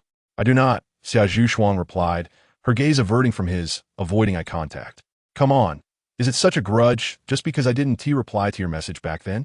Clearing his throat, Li Jiangguo, sensing an awkward tension between the 2, coughed lightly a couple of times to ease the atmosphere. "In any case, these are all the members of our temporary team. I trust you all will work harmoniously together and become reliable, back-to-back comrades." With that, he proceeded to distribute the dungeon tickets. Li Jiangguo was quite straightforward, charging each person only the cost price of 20 gold coins. Given the current circumstances, the value of a dungeon ticket was self-evident. 20 gold coins were practically a gift. Moreover, as the pivotal organizer, Li Jiangguo was indeed generous. Upon clicking the trade, Ji Tsang found the ticket information before him. Dungeon ticket, level, see location, Dongdo Mountain range, click to open coordinates, objective, eliminate all goblins time limit. 5 hours, countdown begins upon entry, score ranking, none upon clearing the dungeon. All rewards will be distributed automatically according to score ranking, with exceptions for special items. Friendly reminder, if the dungeon exceeds the time limit, no rewards will be granted, and teleportation will not be available. Escape must be accomplished by manual means. As Ji Tsang scrutinized the details on the ticket, he became pensive. The subtle nuances contained therein warranted careful consideration, yet the specifics would only be revealed upon entering the dungeon. Li Jianguo clapped his hands and said, "All right, everyone. Board your vehicles and gather at the camp entrance, ready for departure." A few minutes later, a rumble of vehicles echoed outside the camp as the five-member team officially assembled. Jizong gazed through the car window at the other vehicles. Li Jianguo's ride was the most eye-catching, an exceedingly rare tank vehicle, which had been the pinnacle of the region since the very first day. It was thanks to this tank that Li Jianguo could muster such a formidable team in such a short span of time. In contrast, Gu Qingyu's vehicle was an unremarkable sedan, rather ordinary. Xia Zhuxuang's vehicle, which Jizong had seen before, was a large motorcycle, seemingly unchanged since their last encounter, indicating that she had not prioritized resources for her vehicle. Hida, on the other hand, drove an armored off-road vehicle, complete with a light machine gun mounted on the roof, giving it an intimidating appearance. However, when the others caught sight of Jizong's vehicle, they were utterly taken aback. While they could comprehend the armored RV, that thing on the roof, was it a close-in weapon system? Chapter 62. Among us, one is the strongest. Yet I shall not speak. Just moments ago, he just sat with an air of pretentiousness, nonchalantly resting his elbow on the car window while smoking. He fancied himself the second in command of the team, having maneuvered his way to the rear of Li Jianguo's tank, basking in the envious glances of numerous survivors at the camp entrance. The sensation of subtly showcasing his prowess before new teammates was particularly gratifying. This indulgence persisted until the arrival of Ji Zhang's armored RV. He gazed at the extravagantly designed, closed-defense cannon mounted on the vehicle, momentarily struck into silence, before pressing a button. With a mechanical whir, the petite, charming light machine gun atop the off-road vehicle slowly retracted into the interior. The scene startled not only Hida, but even Li Jianguo. He understood that Ji Zhang's vehicle was of superior grade, but he was taken aback by the sheer extent of its capabilities. A closed defense cannon of such caliber was almost akin to a cheat. His tank produced a shell every 25 seconds, with a minimum caliber of 85 millimeters, which, in certain respects, rendered its firepower inferior to that of the 7-barrel 20 millimeters closed defense cannon. The rapid ascent of a lone wolf to such extraordinary heights was indeed remarkable. One could not help but wonder whether the ammunition for Ji Zhang's cannon was auto-generated by the vehicle or required personal procurement, as well as the interval for reloading. However, like talents, such information was personal and confidential, and Li Jianguo, despite his overwhelming curiosity, refrained from inquiring directly. Once the team had assembled, they set forth towards their destination in grand procession. Following the five-member squad were a dozen or so escort vehicles, led personally by Captain. These belonged to the Mountain Sea Alliance S-Guard unit, tasked with safeguarding the entire area around the dungeon's teleportation point until their return. After a little over an hour, the convoy finally reached its target location. This area was a majestic mountain range, not far from the Black Mountain or Vein, teeming with life and grandeur. Jizong had donned tactical gear, with a Barrett and RPG slung across his back, the Moon's Blood holstered on his left hip, and a Desert Eagle nestled within his right side pistol pouch. He had initially intended to carry the TRG-22, but, upon reflection, opted instead for the AK-47. The durability of the TRG-22 was nearly depleted, and he preferred to reserve it for more strategic encounters. Conversely, the AK was a cost-effective option, easily disposable once its ammunition was exhausted. Before departing, he prepared 2 large bowls of food for Eggy to prevent it from causing mischief due to hunger. The 5 of them disembarked from their vehicles, fully equipped and ready for action. Li Jianguo, with a serious demeanor, announced, "I shall now declare everyone's combat roles. First, I will assume the position of Vanguard. Gu Qingyu will serve as support. Peter will take on the role of close combat guerrilla. Xia Zhuxuang will fulfill both defensive and offensive duties. Jizong will be our long-range damage dealer. If there are no objections, we shall confirm this arrangement." Upon completion of his declaration, the others acquiesced. Only Jizong raised his hand. "I can also handle close combat. Merely focusing on long range seems insufficient. I wish to utilize the Moon's Blood for monster hunting to enhance my attributes." Li Jianguo and the others were momentarily taken aback, only then realizing that Jizong had a long knife sheathed at his waist, which prompted laughter among them. "Rest assured, Jizong, both Hida and I possess formidable close combat skills. Your sole responsibility is to provide remote support. When the conversation turned to melee combat, he'd have found himself in familiar territory, a confident smirk gracing his lips as he unconsciously exuded an aura of strength. It was evident to him that Ji Tsong had foolishly invested all his resources into his vehicle. Alas, no matter how impressive that vehicle may be, it could not accompany them into the dungeon. Meanwhile, Xia Zhuchuang maintained her usual aloof demeanor, her gaze lingering on the moon's blood weapon at Ji Tsong's side, revealing her curiosity about it. With all plans finalized, Li Jianguo instructed, "All right, everyone, prepare yourselves."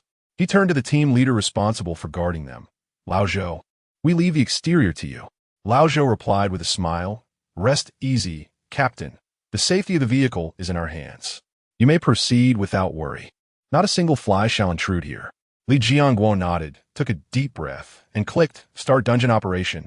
In an instant, a teleportation array, shimmering with runic light, appeared beneath the feet of all ticket holders. A white radiance surged forth from the array, enveloping them in a mysterious energy as they were physically transported. In the blink of an eye, the five found themselves in the depths of the Donga Mountains. Steadying themselves, they cautiously surveyed their surroundings. They stood in a dense forest, with numerous white animal bones littering the ground, alongside remnants of dismembered limbs and scattered entrails. The air was thick with the stench of blood, decay, and the foul odor of goblin remains, creating an overwhelmingly noxious atmosphere that wrinkled their brows in distaste. Just as they prepared to advance, a mechanical, synthesized voice echoed in their minds. Ding! Detected survivors with power exceeding dungeon standards. Shall Abyss Mode be activated? Team vote. Activate 0 votes. Do not activate 0 votes. Note: in Abyss Mode, the difficulty of the dungeon is doubled, and rewards are also doubled. Upon seeing this new prompt, everyone was momentarily stunned. He'd have burst into laughter. It seems the sea-level dungeon is just like this. Our current strength has already surpassed the limits. Let's unleash chaos. Initially intending to boast about his own prowess, he tactfully added our to consider the feelings of others. However, at that moment, the thoughts of the others were quite similar. Li Jianguo mused, "It appears I am too strong." Xia Zhuchuang reflected, "It seems I am too strong." Ji Tsong thought, "Among us, there is one who is the strongest, but I shall remain silent." Gu Qingyu remarked, "It seems they are too strong." Everyone, what are your thoughts? Shall we activate the high difficulty? Li Jianguo inquired. In truth, each of them already had an answer in their hearts. Entering the dungeon was a rare opportunity, and who would wish to miss the chance for double rewards? In any case, Huda's instant selection was activated. Alongside him, Jizong also opted for the immediate choice. What a jest! This was akin to receiving double the monetary reward for nothing. How could one possibly refuse? Subsequently, Xia Zhuchuang and Li Jianguo also decided to proceed with the activation. Ultimately, only the conservative Gu Qingyu remained. She initially intended to persuade everyone to reconsider, but upon witnessing the current circumstances, she reluctantly followed suit. The unanimous decision was reached. In the next moment, the notification signaling the commencement of the operation finally appeared. Ding! C-Class Dungeon, Goblin Nest, Abyss Mode, Operation activated. Countdown for 59. 59, let us go. With a sweeping gesture, Li Jianguo led the group as they officially delved into the foreboding thicket strewn with bones. Creak! Creak! The sound of brittle bones cracking beneath their feet sent shivers down their spines. Before long, they heard a cacophony of monstrous cries echoing from the distance ahead. They had arrived. Cautiously, the group approached the edge, parting the underbrush. The sight that greeted them sent an immediate chill through their veins. Chapter 63. Xia Zhuchuang, stay behind me, Xia Zhuchuang instructed. Before them lay a vast basin, filled with heaps of various skeletal remains. Sinister green-skinned creatures meandered amidst the dilapidated wooden shanties, which formed a semicircle around the grotesque scene. At the center of the basin lay the corpse of a colossal beast. Measuring several dozen meters in length, its skin stripped away, revealing blood and sinew. A throng of goblins reveled in a gruesome feast, some brandishing segments of intestines in celebration, while others fought over the beast's eyes, and a few even engaged in a bizarre mating ritual, emitting strange cries. The scene unfolded like a grotesque and nauseating banquet of monsters, evoking a visceral discomfort merely by observation. Goblin Evaluation. an evil species residing deep within the eastern ancient mountain range. Adept with tools and weapons, they revel in pack hunting. Goblins harbor an intense hatred towards humans and elves, believing these two races have usurped their divine gifts.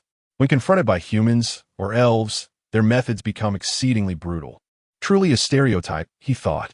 Are goblins not typically diminutive? Why are these creatures so large? Jitsong observed that each goblin possessed human-like dimensions. Their robust physiques adorned with bulging muscles, and nearly all were capable of wielding weapons. His gaze shifted to several, even larger specimens among them. Giant goblin level, elite monster evaluation. Certain goblins, after consuming mysterious fruits from the forest, transcend their growth limitations, becoming colossal and immensely powerful special variants. Engaging a giant goblin in direct confrontation must be avoided, as their iron-like hands and fangs can easily rend one apart. Jitsong estimated the numbers. There were likely thousands of goblins in this basin, with dozens classified as elite monsters. Guhowever, was this truly the extent of their challenge? It seemed rather simplistic. Prepare your weapons and armor. We are about to engage in battle. Li Jianguo's expression darkened. As the current top-tier warriors, they could indeed handle these creatures with relative ease, especially with their vehicles. Yet, as the team leader, he felt the weight of responsibility in this squad-based operation, akin to a decisive extermination mission. Quickly, each member retrieved their armor and weapons from their bags. Li Jianguo wielded a broad-bladed sword in his right hand and a shield in his left, clad in armor that rendered him a formidable tank. He'd adorned a suit of silvery light armor, brandishing twin daggers, declaring that firearms were toys for children. A true man wielded blades. Guqingyu exhibited the most remarkable appearance, encased in heavy combat armor, even thicker than Li Jianguo's. Yet she bore no weapon, opting instead for two massive shields. What are you so afraid of? Who brings two shields to a fight? Feeling slightly embarrassed under their scrutiny, Guqingyu remarked, "Well, I'm the support." The other members of the team displayed little outward change, with only Jitsong and Xia Zhuchuang standing out amidst the preparations. Most of Ji Zhang's weapons could not be stowed away in a backpack. They were essentially strapped to his body. He was clad in a cicada-winged armor, rendering any additional gear unnecessary. Xia Zhuchuang, on the other hand, had donned her black tactical suit well before their arrival, a style reminiscent of Ji Zhang's attire. However, unlike Ji Zhang's inexpensive gear procured from the trading post, her tactical suit boasted both defensive and agility-enhancing attributes, making it a rare and valuable piece of armor. Guqingyu, form a combat formation with me, and do not stray too far apart, Li Jianguo commanded. Jizong, you are responsible for eliminating the elite monsters from a distance. Xia Zhuchuang, ensure Ji Zhang's safety throughout and create an optimal environment for him to unleash his attacks. The young woman crossed her arms, slightly lifting her delicate chin as she addressed Jizong. You stay behind me. Her tone conveyed the essence of an older sister guarding her younger sibling. As she spoke, a subtle tremor rippled through the air, and two diamond-shaped blades shot forth from her waist, hovering silently beside her, gleaming with lethal brilliance. Jizong raised an eyebrow, impressed. Remarkable. Is that a telekinetic talent? He exclaimed with a hearty laugh. All right, Jizong. We shall make a resounding first strike against this horde of beasts. Li Jianguo plunged his shield and blade into the ground, his robust hands retrieving 4 grenades from his belt. He tore off the safety pins with his teeth and hurled them forcefully into the basin ahead. Simultaneously, Jizong removed an RPG from his back, aiming it at the most densely packed group of goblins, and decisively pulled the trigger. With a whoosh, the rocket ignited, propelling forward with swift ferocity. The goblins, reveling in their chaotic revelry, only turned their gaze towards the approaching projectile at the last moment, collectively stunned. Boom! Bang! Bang! Bang! The explosive force of the rocket and grenades instantly obliterated dozens of goblins, sending limbs and gore scattering in all directions. Successfully killed a goblin. Gold 1, double in abyss mode. Successfully killed a goblin. Gold 1, double in abyss mode. Successfully killed a goblin. Gold 1, double in abyss mode. As the notifications of numerous kills flashed before him, Jizong felt a surge of exhilaration. Incredible. These ordinary goblins are actually worth 0.5 gold each. Now they're doubling to 1 gold. He mused. There must be at least 1,000 of them here. Just defeating the small fry could yield a tidy profit. At that moment, The entire goblin encampment was thrown into chaos due to the sudden ambush. A cacophony of enraged screeches erupted, echoing with furious intensity as the goblins turned towards the source of the rocket fire. Upon spotting the human figures, the goblins seemed to go berserk, their eyes gleaming with bloodlust as they charged forward, wielding stone axes and crudely forged curved blades. Roar, chatter, thunderous rumbling. Thousands of goblins surged forth, causing the very ground to tremble. Gu Qingyu, Li Jiangguo bellowed. In the next moment, Gu Qingyu's eyes sharpened, a luminous glint flickering within her pupils. A notification appeared before the group. Acquired the Tree Spirit Protection, C grade, buff. Strength and defense have been augmented.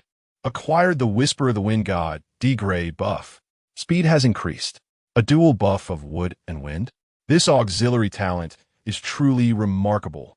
Jizong felt his body become lighter, with both strength and speed experiencing a notable enhancement, as a faint glow of energy enveloped his form, an indication of the bolstered defense. The battle commenced. Li Jiangguo bellowed, charging forth. As he sprinted, his muscles suddenly swelled, propelling him to an impressive height of 2 meters. With immense power gripping the hilt of his weapon, he executed a sweeping strike, cleaving through several goblins in his path. Behind him, Hida could no longer contain himself, leaping forth with dual daggers in hand, moving with remarkable speed. As the fourth member of the kamikaze squad, he possessed a golden affinity. The dual daggers in his grasp shimmered with golden light, significantly enhancing his attack power and area of effect. As he plunged into the throng of goblins, as if slicing through vegetables, Jizong, unfazed by the prospect of claiming the lesser foe's heads, launched another rocket, swiftly transitioning to his Barrett rifle, targeting a colossal goblin. Boom! The armor-piercing round erupted forth, obliterating the giant goblin's head. Successfully killed a giant goblin, elite monster. Gold 4. Goblin Tusk 1. Without delay, he swiftly cycled the bolt, firing a second and third shot. Boom. Boom. Boom. A series of enemy kill notifications cascaded before him as those massive forms continued to fall one after another.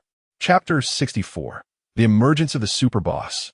Venomous Goblin. As Jizong had meticulously hunted nearly 10 elite monsters, the formidable goblin army surged forth, approaching the high ground.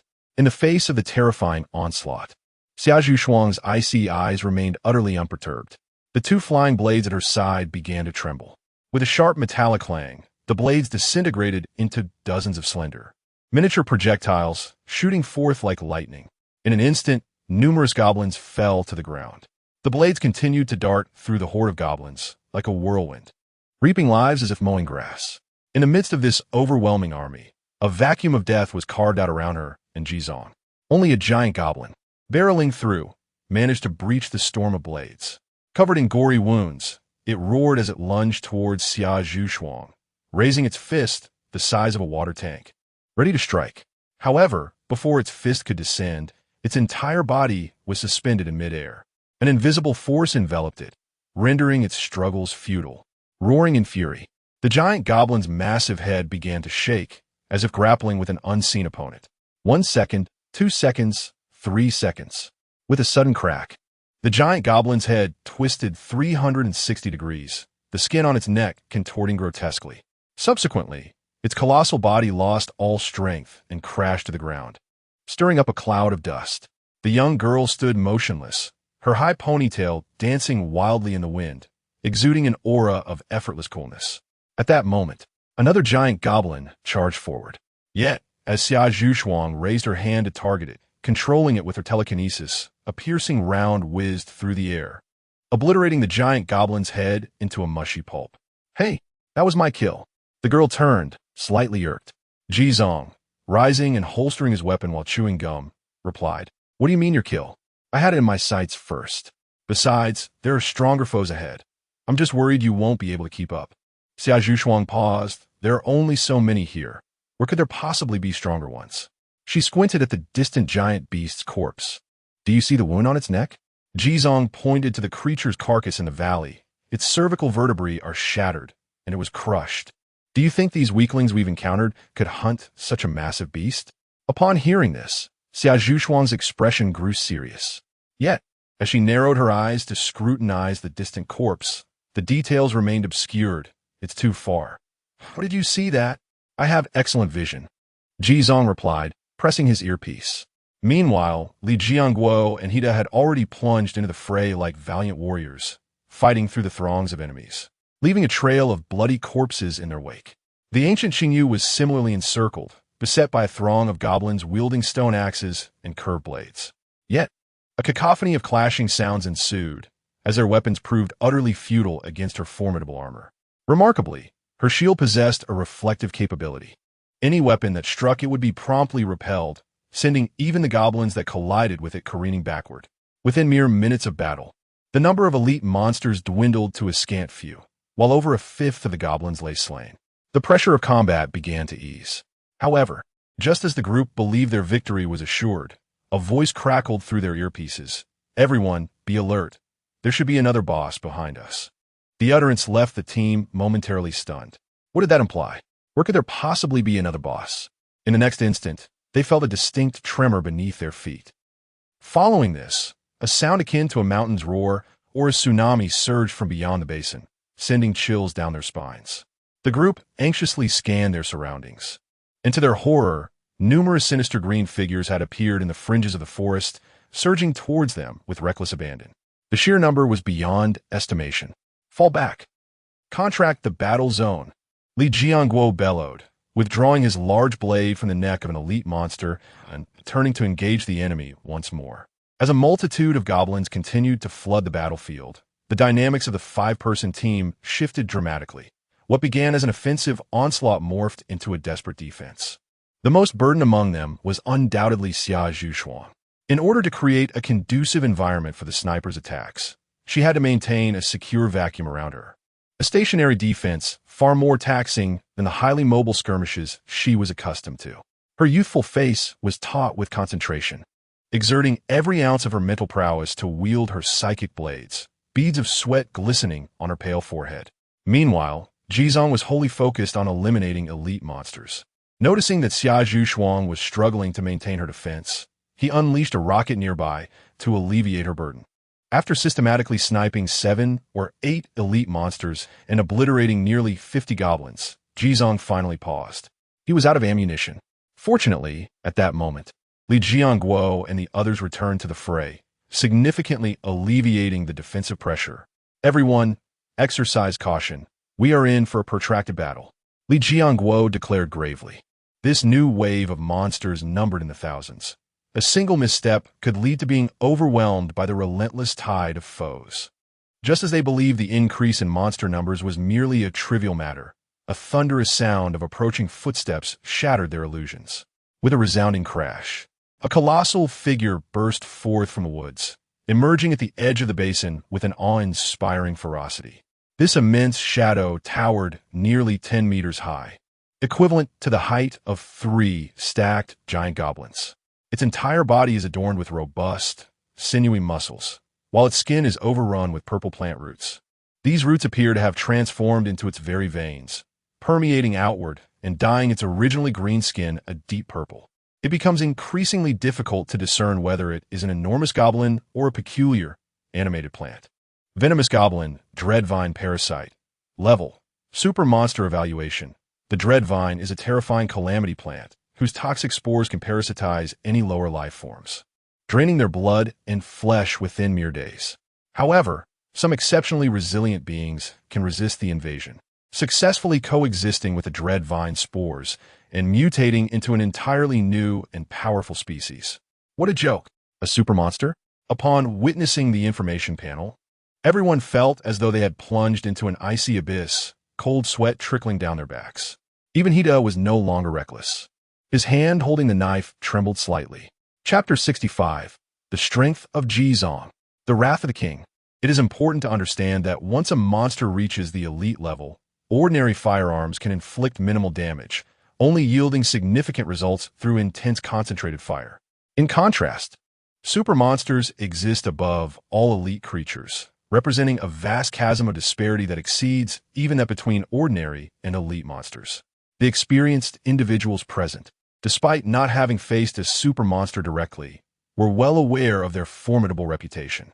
Thus far, Survivors who encountered super monsters faced one of two fates: successful escape or complete annihilation. Even large-scale exploration efforts involving hundreds of participants have not yielded a single record of super monster kills in this area. As the monstrous figures continued to pour into the basin, the expressions of the group grew increasingly grim. It was evident that they were on the brink of peril.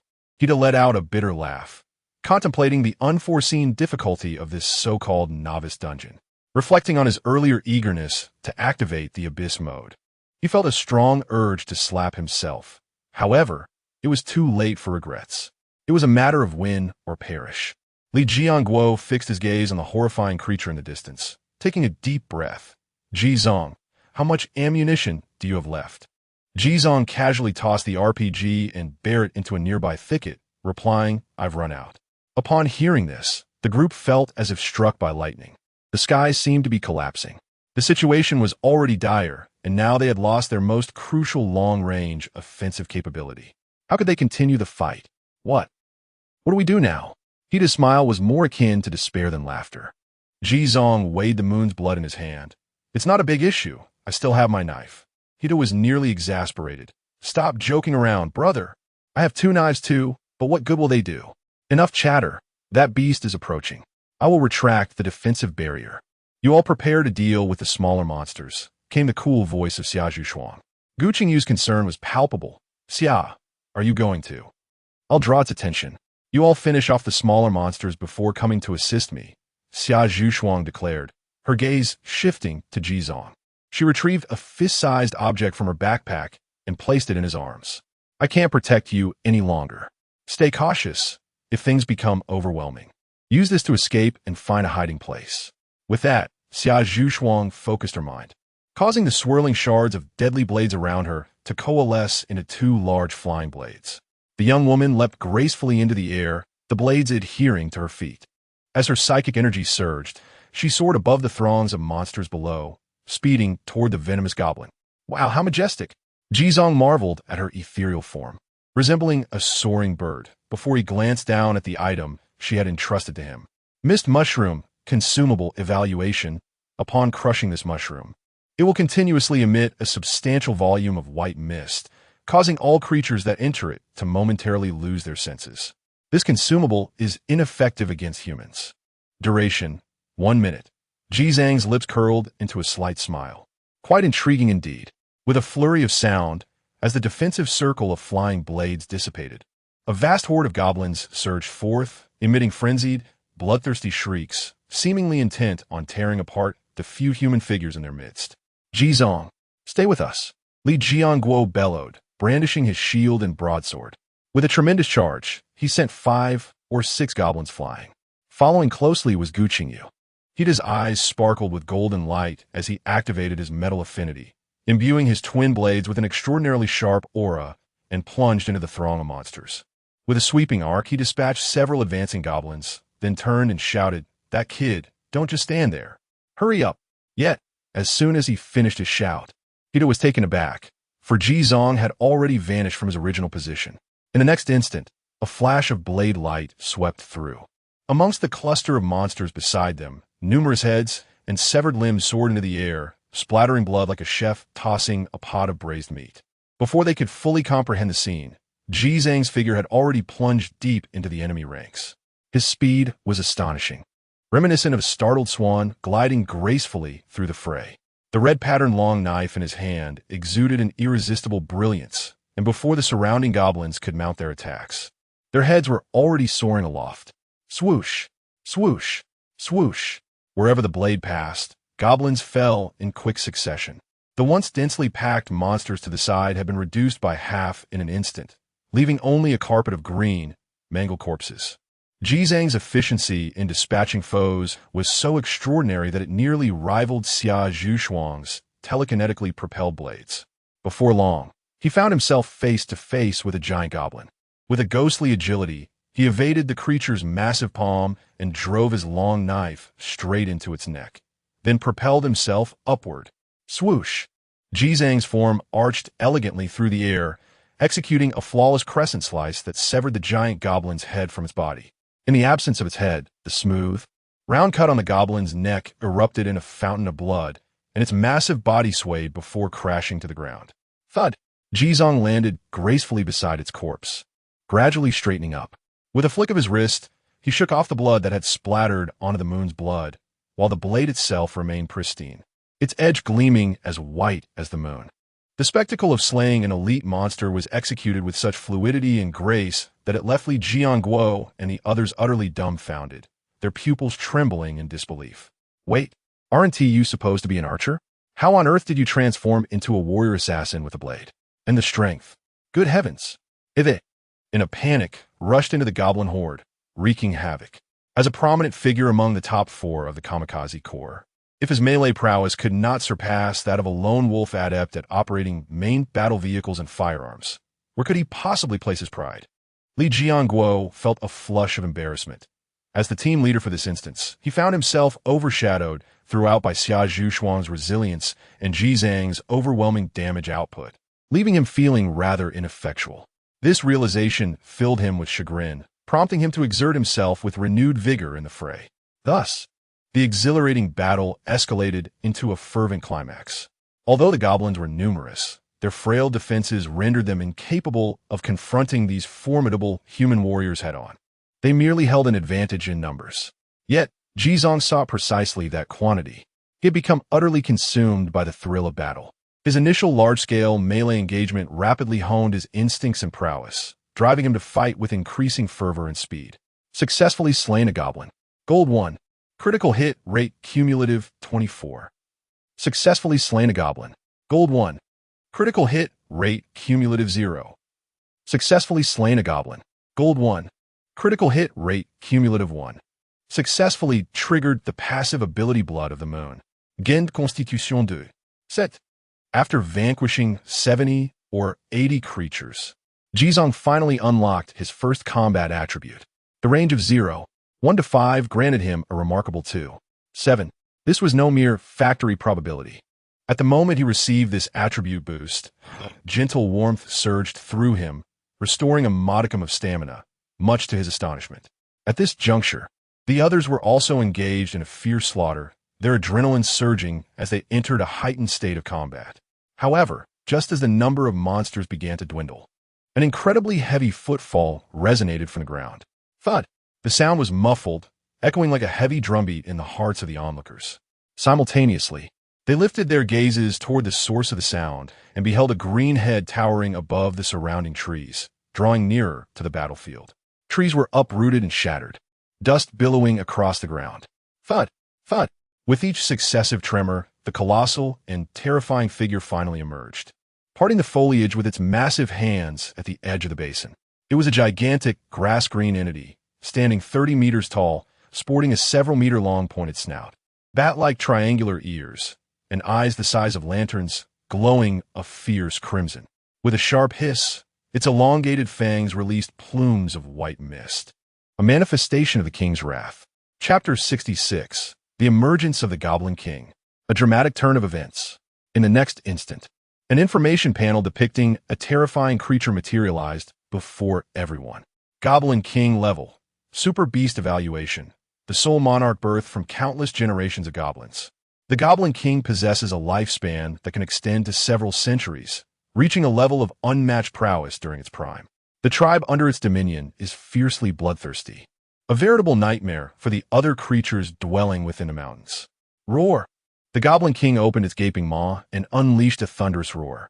The reverberating sound waves spread throughout the entire basin. Upon hearing their king's command, all goblins were instantly engulfed in a fervent frenzy, brandishing their weapons and shrieking wildly. The morale of the goblins surged dramatically as they charged towards the few human figures with increased speed and frenzied aggression. The grotesque silhouettes from all directions seemed poised to overwhelm Li Jianguo and his companions. How is this possible?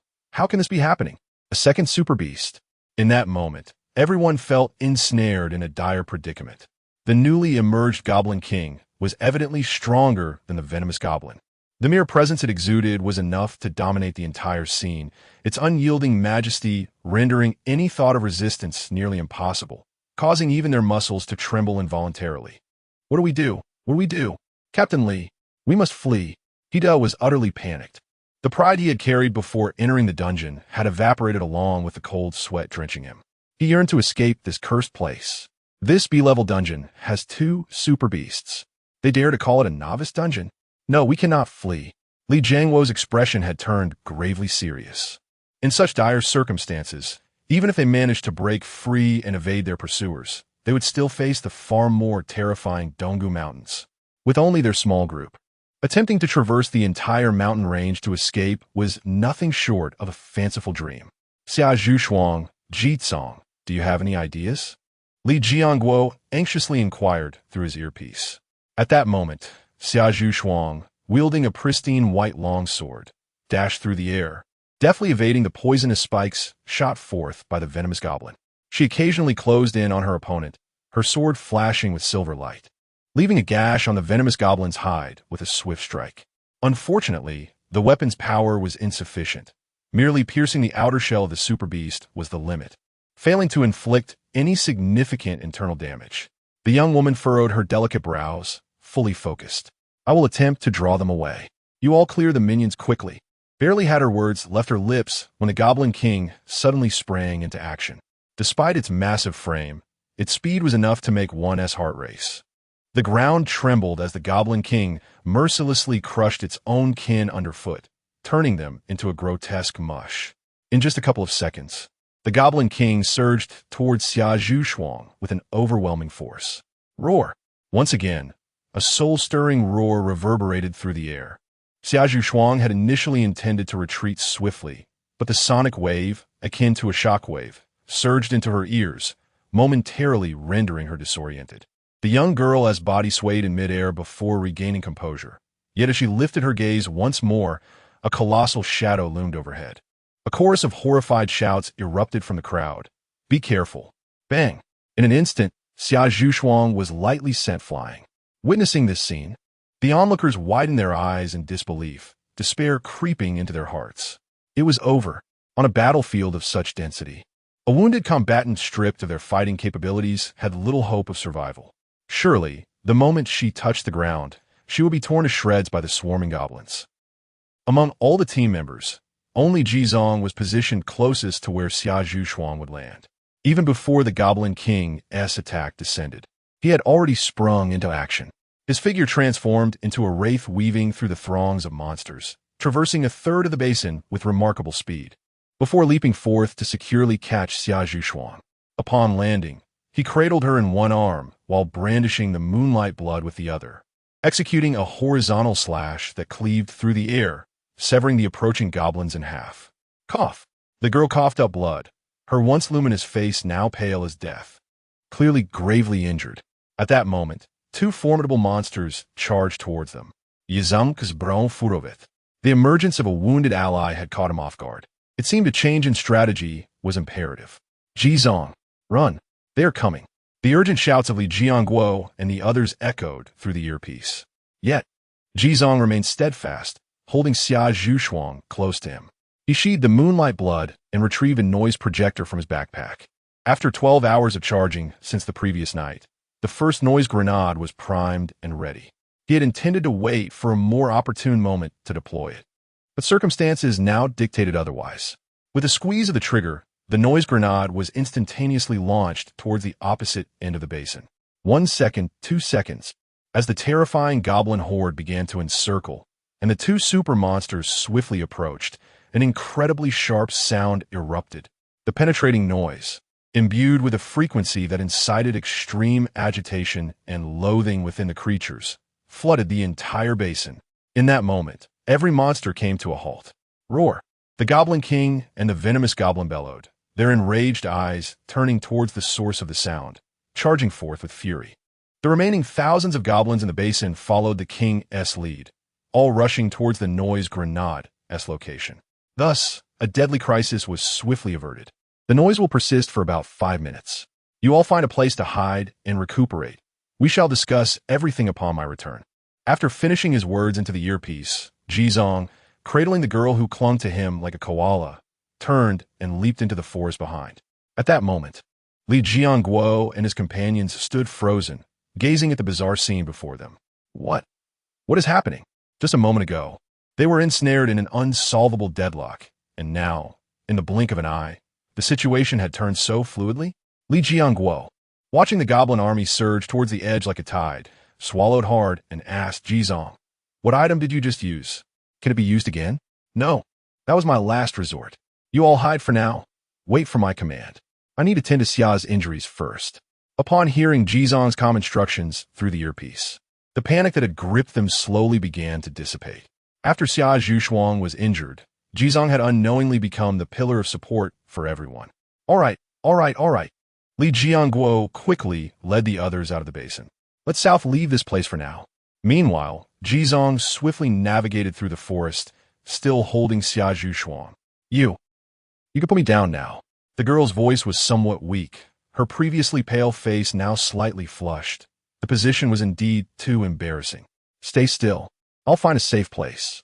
Jizong activated his eagle eye, scanning the surroundings until he finally spotted a relatively secluded cave devoid of any signs of life.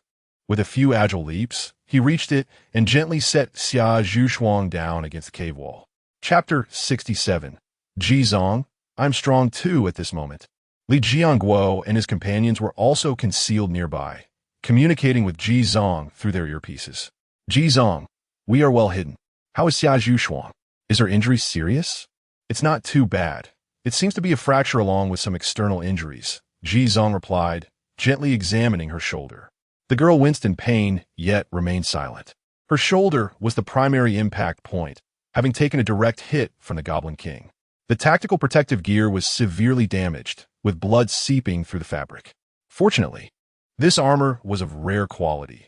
Had it been ordinary or even of fine quality, that blow could have easily claimed her life. "Ji, brother Ji," his voice rang out, now completely convinced by Ji Zhang's displayed prowess. His tone was filled with respect and a hint of excitement as he inquired, "That gadget of yours is incredible. I saw it circling around the source of the noise, completely ignoring us. Isn't this the perfect opportunity for us to clear out the goblins?" Li Jiangguo nodded in agreement. "I share his sentiment. We still have plenty of firearms in our backpacks. Why not seize this chance to eliminate some of them?" However, Jizong firmly declined. Taking down 100 ordinary goblins would be futile. The real threat lies with those two super monsters. The sound grenades attract only a limited amount of hatred from high-level creatures. If we provoke their relentless pursuit now, we won't even have a moment to catch our breath. It would be wiser to rest and consume some energy-restoring food. All right, let us take a break then. Call us if you have any plans. By the way, do you have a first aid kit on your side? I have one. I'll trade with you. Guching U.S. voice chimed in on the channel, initiating a trade with Jizong. On the other side, upon receiving the first aid kit, Jizong promptly extracted it from his backpack and placed it on the ground, opening it. This first aid kit was indeed a rare resource, containing a variety of emergency life-saving devices, hemostatic bandages, and healing powders, all well-stocked. I don't need this, I can manage. Xia Zhuxuang protested, appearing somewhat reluctant to receive treatment. You can endure a snake bite, yet you're bleeding profusely. If you don't tend to this now, you might not survive the next moment. Hurry, Jizong insisted, attempting to peel back a corner of her tactical suit to address the wound. But an awkward situation arose. The tactical suit was one piece. Jizong hesitated. Do you want to do it yourself, or shall I? The girl resigned herself, closing her eyes in silence. Jizong cleared his throat, maintaining a serious demeanor as he unfastened the buttons and unzipped the zipper. Although Jizong was no longer the timid Xiao Chunnan, the scene still momentarily distracted him. This is a bit overwhelming. Why shouldn't he look? Hurry up. Xia Zhuxuang turned her head away, her ears flushed with embarrassment. Having her body seen by the opposite sex for the first time, even under such unavoidable circumstances, left her feeling exposed and wishing to find a crevice to hide in. Jizong remarked, "It's nothing. I used to be a surgeon. Having seen numerous patients, I perceive no distinction between genders. To us, they're all akin to slabs of pork, indistinguishable." Though being likened to pork irked her somewhat, it alleviated her shyness, lessening her psychological burden. Subsequently, Jizong meticulously disinfected her wound with iodine, applied a specially formulated healing powder, and then wrapped it with bandages, layer upon layer. One must commend the efficacy of the emergency kit produced by the system. After applying the ointment, the bleeding ceased almost instantaneously. Upon reviewing the detailed information about the healing powder, he discovered it could even gradually mend fractures and internal injuries, a veritable miracle remedy. However, pain was inevitable. As he sprinkled the powder, tears welled in the corners of the young girl's eyes. Yet her naturally composed and resilient demeanor compelled her to bite her lip, stifling her tears from flowing in front of him.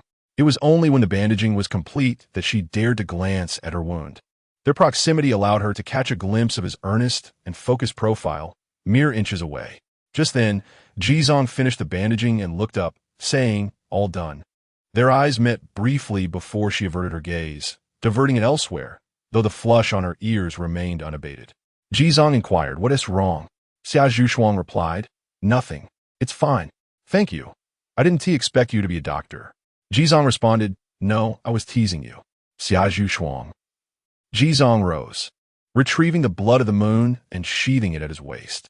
"All right, you should refrain from joining the fray and rest here. I will handle things with Captain Li and the others." After speaking, he returned the mist mushroom she had given him, turning to leave. "Wait, I can still help. What do you intend to do?" Xia Zhuchuang quickly called after him, rising to follow. Those were two formidable beasts. She couldn't fathom how Jizong planned to break the deadlock. How to do it? Simply take the knife and slay the monsters. Am I to bite them? Jizong chuckled. "I'm quite strong as well." Hearing those seemingly familiar words, Xia Zhuchuang pursed her lips slightly. Recalling how he pretended not to know her in Twilight Valley, he truly held grudges. "Regardless, I will join you. My wow no longer pains me." "Are you certain? If something goes awry, I want to have the capacity to protect you. Do not underestimate me. I possess several of these mist mushrooms, and I am quite adept at escape. What happened earlier was merely an accident." "Very well, then make sure to fly higher later." Thus, the two proceeded through the forest, slowly approaching the direction of the basin. As they walked, Jizong leisurely consumed a few energy bars and downed 2 bottles of functional drinks in one go. At that moment, several minutes had elapsed since the noise grenade was deployed. From their position, they could hear the commotion emanating from the basin, evidently indicating that the goblins were scouring for human traces. Xia Zhuchuang whispered, "Must we move so slowly? Moving too quickly is not feasible." "I cannot exert myself vigorously at this time," Jizong replied calmly. He was gathering his strength. Xia Zhuchuang also sensed the shift in Jizang's aura. Her gaze fixed upon him in a daze. Suddenly, a crackling arc of lightning manifested around him, only to dissipate swiftly. Following that, a second and a third arc of lightning emerged in succession.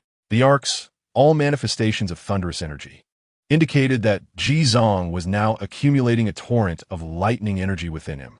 The energy required this time far surpassed that needed for his previous technique, Thunder Veil. Meanwhile, the commotion in the distance intensified dramatically.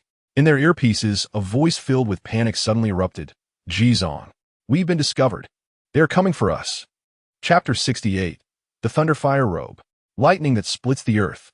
The earpiece was overwhelmed with a cacophony of chaotic sounds, indicating that a fierce battle had commenced on the other side. Jizong's expression grew somber. "What is the situation over there? Can you escape?" Li Jiangguo replied hurriedly. "The ones that have discovered us are merely small goblins. It's not a significant problem. However, those 2 super monsters are approaching." Jizong instructed. "You must circumvent back to the basin. Just hold them off for 5 minutes, and I will handle the rest." "What do you plan to do, Ji? If it's too perilous, we can utilize Xia's mist mushroom to escape the instance. It might give us a glimmer of hope." Li Jiangguo felt an overwhelming anxiety. Drenched in sweat, just moments ago, he had harbored a flicker of hope for clearing the instance. Yet, with the imminent approach of the super monsters, particularly the oppressive aura of the Goblin King enveloping their vicinity, that hope was utterly extinguished. He sensed an almost insurmountable, overwhelming pressure. The Goblin King, a pinnacle super monster, existed on an entirely different plane compared to them, mere humans who had survived only a few days. Jizong's ammunition had long been depleted, and the formidable general, Xia Zhuchuang, had already sustained injuries and retreated. How could they possibly contend with such foes relying solely on their melee prowess? He trembled as he inquired, "Ji Ge, are you truly confident?" Jitsong's voice was heavy. I do not know. I have never faced a super monster, but we must try. You must hold for 5 minutes and lead them to the basin. Li Jianguo gazed at the colossal shadow that had shattered through the woods, gritting his teeth resolutely. All right. I will risk my life to buy those 5 minutes. Yu, Eve. You two go ahead. Clear the enemies behind me. Do not get surrounded. I will draw their ire. With that, Li Jianguo cast aside his large blade, his veins bulging, muscles swelling, and his stature seemed to rise even further. Huh. He let out a battle roar, his aura surging, raising his shield high and bringing it down with tremendous force. Boom! The ground shook violently, sending a shockwave that propelled several goblins nearby into the air. The commotion drew the attention of all the monsters in the vicinity towards him. Faced with such intense murderous intent directed at him, Li Jianguo felt an unprecedented weight of pressure. He hoisted his shield and turned to flee. Come on, you beasts! Li Jianguo deliberately slowed his pace, refraining from a sustained sprint, allowing Hida and Gu Qingyu to create a buffer zone behind him. Once the monsters closed in, he unleashed his speed and dashed away from the terrifying onslaught. Thus, the three of them navigated through the forest, pursued by a throng of monsters, their lives hanging by a thread, extracting every ounce of potential as top survivalists. They employed various items and tactics, slaying several hundred lesser monsters along the way. 1 minute, 2 minutes, 3 minutes, go! As the clock approached the 4-minute mark, Li Jianguo, battered and bruised with shattered armor, let out a thunderous roar. The three individuals, nearly at the brink of exhaustion, abruptly turned and dashed towards the basin. Meanwhile, on the other side, Ji Tsong continued his steady pace, accumulating power.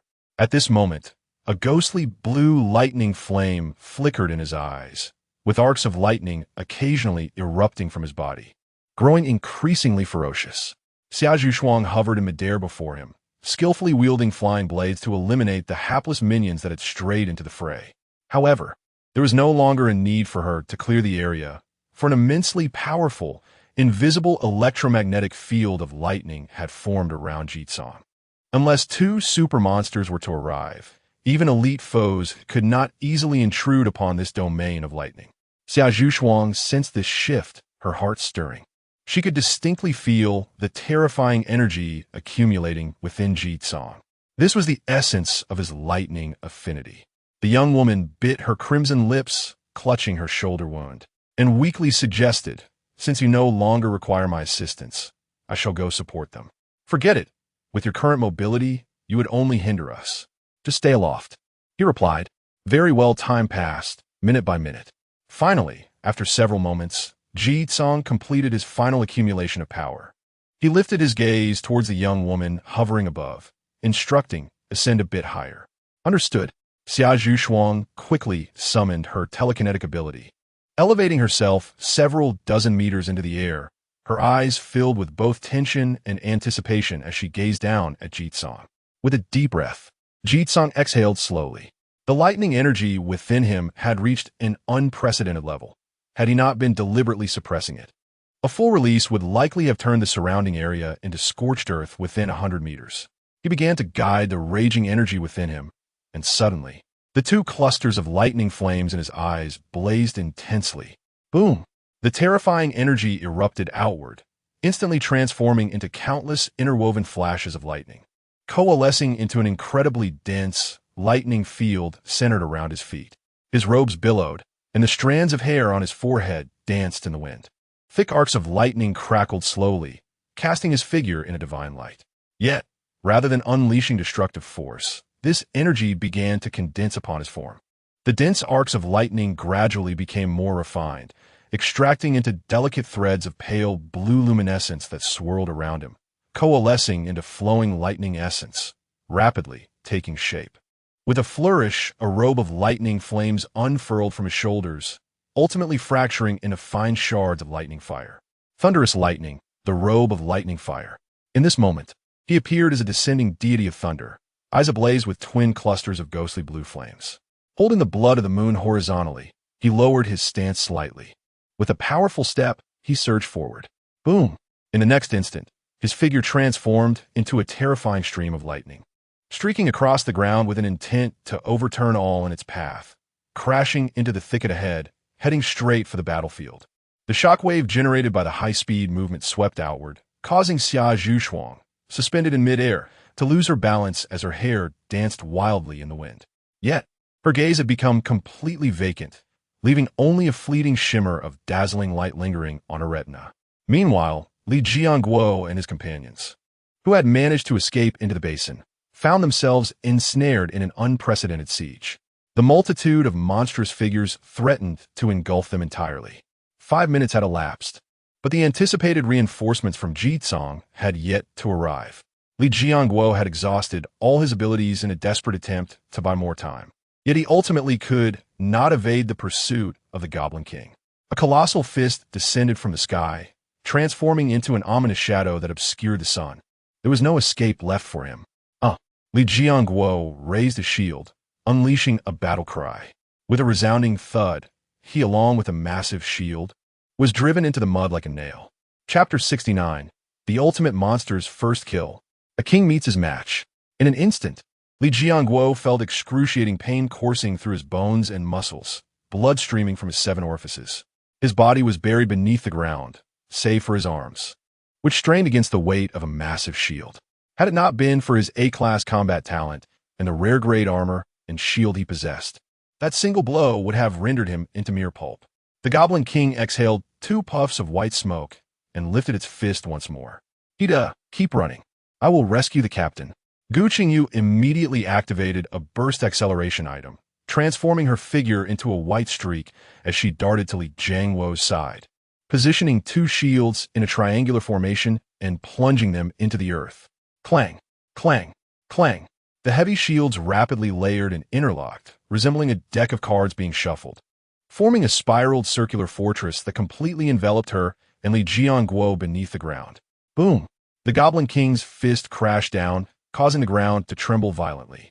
The shield withstood the immense pressure, its durability plummeting by 5, yet the rebounding force sent the Goblin King staggering back a step. Roar! The Goblin King let out an enraged howl, continuing to rain blows upon the shield. Boom! Another bone-chilling impact echoed. Inside the shield, Gu Qingyu anxiously called out, "Captain, are you all right?" Li Jianguo spat blood and muttered, "I'm fine. I can hold on." Gu Qingyu pressed her earpiece. "Ji Zong, we're trapped. We can only hold out for 1 more minute at most." Boom! Another terrifying crash reverberated, yet no response came through the earpiece. Meanwhile, outside, he'd faced unprecedented pressure. Besides the Goblin King, every monster in the vicinity had turned its gaze upon him. He'd emitted a piercing scream as he sprinted for his life. His dual blades glimmered with golden light as he slashed wildly without looking, while a horde of goblins, giant goblins, and a formidable supermonster, the Venomous Goblin, pursued him with frenzied intent. Roar! The Venomous Goblin unleashed a roar, spewing toxic thorns that swept across the ground like a machine gun aimed at the fleeing figure of the human. Simultaneously, the purple vines and roots on its body cascaded to the ground, extending and twisting as if releasing an army of endless, venomous serpents to ensnare Hida. Hida focused solely on hacking away at the incoming thorns, completely oblivious to the creeping vines beneath his feet. By the time he cleared a wave of thorns, it was far too late to escape. The dense roots, like predators, surged forth with alarming speed, tightly binding Hida, constricting him and lifting him slowly into the air. A cacophony of bone-chilling creaks filled the air as Hida was gripped by terror, his voice rising in a desperate scream. Fortunately, the Venomous Goblin did not entertain the thought of wringing him dry. The vines gradually loosened their grip, only to ensnare his limbs, stretching him into a large cross. The horrific silhouette drew nearer, and Head's voice nearly escaped him in terror. It was at this moment that an invisible magnetic field seemingly materialized from the earth. The sparse hairs on the goblins' bodies stood on end. Suddenly, a deep blue lightning bolt surged forth from the dense forest, accompanied by thick arcs of electricity akin to a furious dragon, tearing through the ranks of goblins and creating a vast breach as it swiftly approached the Venomous Goblin from the side. At this point, the Venomous Goblin had opened its gaping maw, sharp teeth glistening with drool, its dark red throat resembling an abyss that devoured life as it prepared to swallow Head whole. "Jige, save me!" Head's face turned pale as he summoned his last vestige of strength to scream. In an instant, a figure charged upwards, surrounded by thunder. The ground erupted in a ripple of lightning, instantly obliterating dozens of goblins in the vicinity. 10 meters, 20 meters, 50 meters.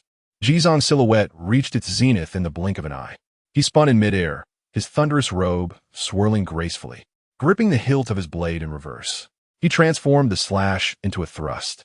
The next moment, his entire being erupted with energy, and an immense surge of lightning exploded from him.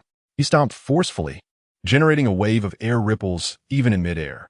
His figure became a dazzling flash of lightning, akin to a thunderbolt descending from the heavens, traversing the distance from sky to ground, and ferociously striking the venomous goblin's skull. The tip of the lightning-imbued blade, empowered by an overwhelmingly terrifying force, pierced through the goblin's vine-like skin and shattered its skull. The blade, over a meter long, plunged entirely into its head, and with a downward thrust of the hilt, the immense inertia broke its spine, driving its head violently into the ground. A thunderous roar echoed as lightning raged, the earth cracked, and clouds of dust and debris erupted. The booming thunder reverberated throughout the valley, and the entire world seemed to fall silent. The vines that had ensnared Head's limbs withered rapidly, deprived of their energy source. He fell to the ground with a thud, his pale face reflecting the disorientation of having survived a catastrophe, overwhelmed by fear. I'm alive. Head's parched, cracked lips trembled as he gazed blankly at the colossal shadow emerging from the swirling dust. It was the body of the venomous goblin, now fallen. A gust of wind swept through, dispersing the dust, revealing a young figure clad in remnants of a fiery thunder robe. The figure slowly straightened, withdrawing the blood-red blade from the goblin's head. It was him. He had arrived. Head's lips quivered, and he let out a sob, tears blurring his vision. Brother, grandfather, Ida, shall henceforth be your loyal servant. Simultaneously, before Jizong, the notification of his triumph in slaying an enemy appeared. Successfully defeated a deadly poison goblin super creature. Gold 100. Magic vine spores 2. Double rewards in abyss mode. Congratulations on achieving the first kill in the super creature zone. Additional reward, gold 1000. Double rewards in abyss mode. At the moment Jizong beheld this information, a flicker of surprise danced in his eyes. He had not anticipated that even the forging materials and first kill rewards would be doubled. 1,000 gold. Moreover, the standard reward for defeating a super creature was 50 gold, equivalent to that of 25 elite monsters, and this poison goblin indeed matched such prowess. Jizong surveyed the entire battlefield, his gaze ultimately locking onto the distant goblin king, their eyes meeting across the expanse. In the exchange of their glances, an inexorable thirst for battle and murderous intent surged forth, manifesting in that very moment. Chapter 70. Is this something a human can accomplish? Jizong's gaze darkened, and he attempted to press down on his earpiece to inquire about the whereabouts of the others. However, he was met with emptiness and a rush of speed. He had inadvertently dislodged the earpiece. Where were they? Jizong turned to ask. He just scrambled to his feet, exclaiming, Brother G, they are by the Goblin King. Captain Li and Sister Gu are hiding in that iron shell. They are still alive. Leave first. I have drawn the boss's aggro. Yitzumk instructed. All right. He'd have picked up the dual daggers from the ground and hastily fled towards the edge, preparing to circle around to lead Jiang Wo's location. At this moment, not only the Goblin King, but nearly all the ordinary and elite monsters fixed their scarlet eyes upon the singular figure in the center of the basin. The Goblin King inhaled deeply, his chest swelling, then opened his massive maw to unleash a fearsome roar. Roar! The terrifying sound wave coalesced into a tangible force, manifesting as a cylindrical shockwave that stripped away a layer of earth as it barreled toward Jizong. Swish! Jizong's figure darted away like lightning. In the next instant, the corpse of the venomous goblin beneath him was sent flying by the sound wave, showcasing the sheer might of the attack. After unleashing this assault, the Goblin King charged forward with a terrifying momentum. Roar! The goblins in the basin, as if summoned by a command, surged forth, frantically rushing towards the human figure crackling with lightning. At this moment, the length of Jizong's Thunderfire robe had diminished by a third, a consequence of his recent battle with the venomous goblin. He surveyed the surrounding grotesque creatures and then focused on the looming, terrifying shadow advancing towards him, his expression growing solemn. In truth, he was uncertain whether his remaining thunder energy would suffice to vanquish the Goblin King in one fell swoop. Nevertheless, he needed to clear away these minions first. Meanwhile, he'd have finally reached the edge of the basin. The monsters were converging towards Ji Tsong, and a considerable space had opened up ahead, offering little resistance to their advance. Captain Li, Sister Gu, run! He'd have shouted frantically into the earpiece. Eve, what is the situation outside? Has Ji Tsong arrived? Gu Qingyu, still shaken, pressed her hand against her chest. She and Li Jiangguo had heard the commotion outside, the terrifying thunderclaps striking fear into their hearts, nearly convincing them that their defensive shield would shatter. But now, the Goblin King had seemingly ceased its assault. Moreover, it appeared to be retreating. Brother Ji is here. He just defeated the venomous goblin. The Goblin King is heading towards him. Ito exclaimed with immense excitement. What? Upon hearing this, Gu Qingyu and Li Jiangguo, who was impaled in the ground, widened their eyes in unison, waves of astonishment crashing within them. Had a super monster already been vanquished? How is that even possible? Gu Qingyu swallowed hard, summoning her courage to withdraw the dual shield barricade. Clang, clang, clang. The surroundings instantaneously brightened and expanded, revealing that indeed no monsters were present.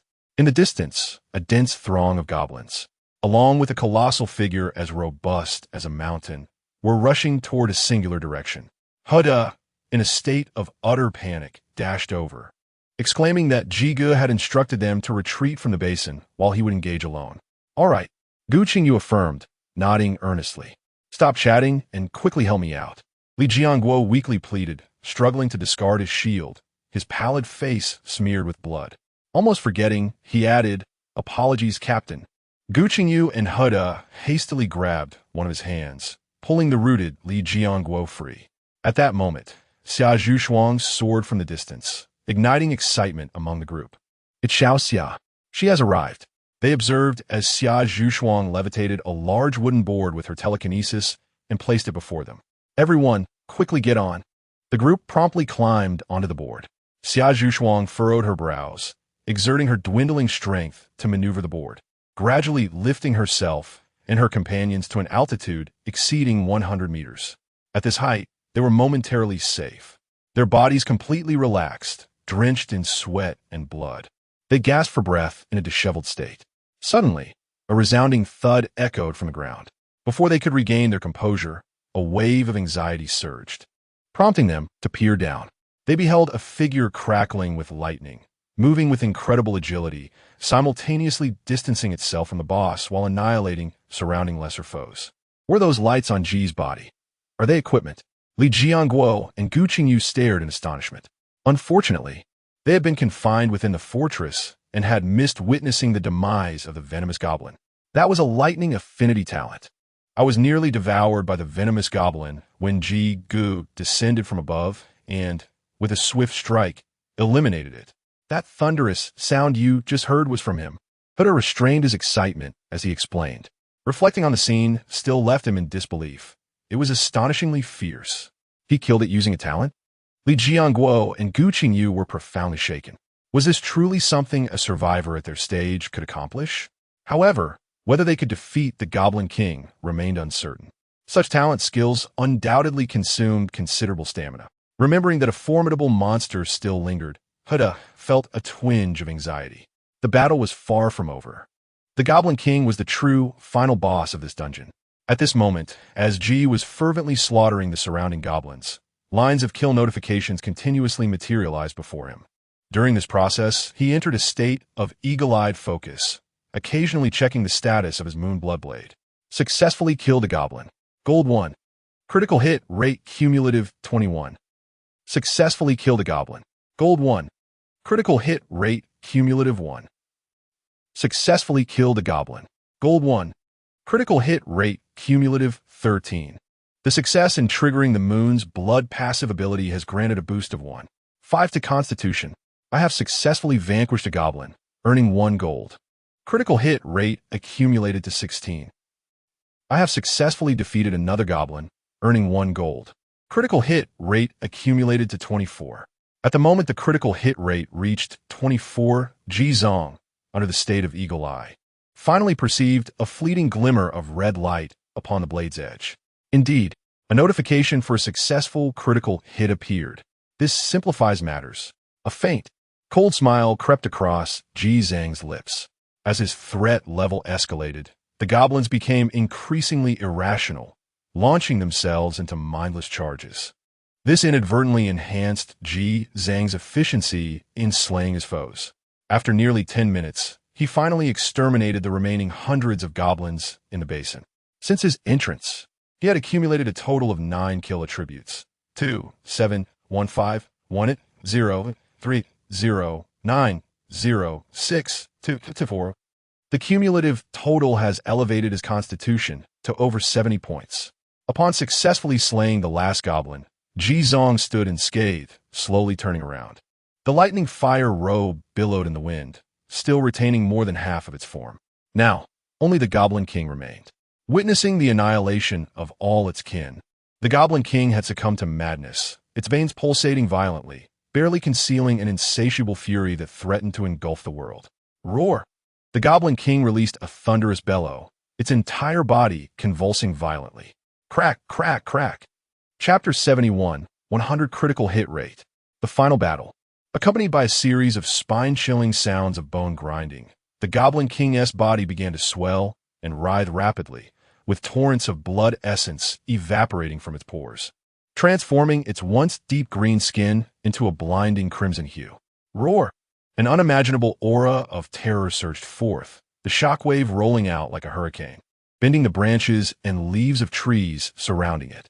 Sand and gravel flew, dust billowed.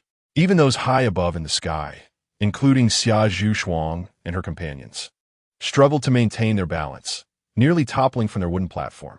Goodness, it can still grow stronger? The group gazed in horror at the colossal crimson figure on the ground, which had nearly doubled in size. The Goblin King, already a fearsome entity among super monsters, was now entering a second phase. Is this something humans can confront? Captain Lee, your novice dungeon truly is absurdly amateurish. He'd have forced a strained smile onto his rigid face. This caliber of boss is labeled as C-rank novice dungeon. What about the subsequent B rank, A rank, or even S rank? Initially, everyone thought that after surviving the first wave of undead, they might usher in a semblance of calm. Yet, witnessing the current state of affairs, it was evident that the ensuing challenges would be of hellish proportions. Boom! At this moment, the Goblin King surged forth with ferocity. The ground beneath it shattered like a spider-esque web, its massive form, towering like a building, lunged towards Ji Zong with a speed that was both eerie and terrifying. Watch out! The group in the sky shouted in alarm. Swish! Thunder's shadow darted through the sea of deep crimson mist, evading to the other side. However, the Goblin King's eyes, resembling blood lanterns, had already locked onto his figure, preemptively predicting Ji Zong's evasion path. A colossal fist swung down towards him. The shadow of the immense fist transformed into an overwhelming pressure, seemingly intent on reducing the diminutive human to mere dust. In a critical moment, Thunder's shadow once again darted away. Boom! The ground erupted in a high plume of earth. The Goblin King's massive, gnarled arm bore a lightning-infused gash. Puffed. The wound burst open, and a deluge of blood sprayed forth in an arc roar. The Goblin King let out a furious howl of pain, launching into a more frenzied assault on the flickering human figure. Boom! Boom! Boom! The scale of this battle had far exceeded the expectations of Li Jianguo and his companions. Even with a divine perspective activated, their naked eyes struggled to keep pace with the speed of the combatants.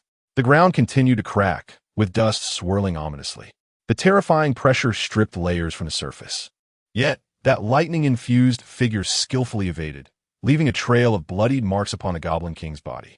Despite this, the hearts of the onlookers gradually began to race with trepidation. They are all seasoned veterans with ample combat experience, capable of discerning the overarching trajectory of the battle. It may appear that Ji Zong currently possesses the upper hand, yet it is evident that the wounds he inflicted upon the Goblin King are becoming increasingly superficial. Moreover, the Goblin King's massive physique renders mere breaches of skin and flesh insufficient to inflict any substantial harm. especially considering Jizong is operating under a state of rapid consumption of his innate abilities. Prolonged entanglement in such a fierce struggle will only lead to swift exhaustion, dramatically escalating the risks of evasion. Ultimately, he might meet a fate similar to that of Xia Zhuchuang, who narrowly evaded a grievous blow from the beast, or worse, succumbed to it entirely. What to do? What to do? Huda trembled with anxiety, crouched at the edge of the wooden platform, his gaze fixated on the unfolding battle. We can only watch now, Li Jiangguo rasped. This group of wounded soldiers could offer no assistance. Furthermore, in a confrontation of this magnitude, even at their peak condition, they would be unable to intervene. They barely managed to contend with a mere venomous goblin, let alone the second-stage Goblin King, whose power disparity was insurmountable. Li Jiangguo turned to Xia Zhuchuang. Xia, do you still have any strength left? In case. Xia Zhuchuang's delicate face was etched with seriousness as she nodded. Do not worry, I can. She had been conserving her energy, preparing for the possibility that Jizong might indeed falter, though the ultimate outcome would be a failed dungeon raid, necessitating a treacherous escape from the Donggu mountain range. It was far preferable to incurring losses here. At this moment, the battle intensified. Amidst the anxious gazes of the onlookers, Jizong's extraordinary speed was evidently diminishing. Several times, he narrowly evaded the Goblin King's fists, almost being struck. This left everyone as hearts in their throats. In the next instant, as Jizong darted away to create distance, the Goblin King surged forward, fists clenched, and brought them crashing down upon him. The distance between them closed rapidly, with a colossal offensive descending like a tidal wave. However, this time, Jizong's reaction was alarmingly delayed. This is bad. Quickly evade. The crowd shouted in panic. Boom! The earth fractured, and waves of soil erupted. All this transpired within a mere half a second, yet it felt to the onlookers as if an eternity had passed. They stared, stunned, at the scene unfolding before them. The familiar silhouette of lightning did not re-emerge in a blaze of brilliance. He had been utterly engulfed by the overwhelming tide of blood and sand. How could this be possible? Xia Zhuchuang's fingertips trembled slightly as her frantic gaze searched through the swirling dust and chaos. There was nothing. Completely nothing could be seen. Huda swallowed hard in disbelief, feeling all hope shatter in that moment. Was Jizong dead? Meanwhile, Xia Zhuchuang had risen from the wooden platform, poised to leap into the fray. Yet, just before she could take flight, a hand gripped her tightly. Xia, do not act recklessly. There is something amiss with the Goblin King. Guqingyu spoke with urgency. Upon hearing these words, the crowd suddenly regained their senses. Below, the Goblin King still exuded an overwhelming aura of murderous intent, its vigilant and bloodthirsty gaze scanning the surroundings. A gust of wind swept through, dispersing the dust. In a vast pit of earth, there was not a trace of humanity to be found. He had vanished entirely, not reduced to pulp, nor buried in the ground, but simply evaporated into thin air. At this moment, suspended hundreds of meters above the ground, Jizong released his phasing state and began to descend in free fall. With a deep breath, he closed his eyes and exhaled slowly. The final strike he dealt to the Goblin King had successfully stacked to trigger its probability, and a faint red glow appeared on the blade. The critical hit probability for the next strike stood at 100. His tattered thunder robe, now less than half intact, fluttered wildly in the wind. Gradually, it dissolved inch by inch, merging into his being. 70 meters from the ground, 60 meters, 50 meters. The remnants of the thunder robe completely dissipated. Jizong opened his eyes midair. The blazing lightning flames erupted from his pupils, surging like a furnace igniting at his forehead. Chapter 72, Settlement of Rewards Ranking. Acquisition of the Golden Treasure Chest. Meanwhile, upon the blood-red blade of the moon's blood, a layer of dark blue radiance, forged from countless bolts of thunderous energy, shimmered.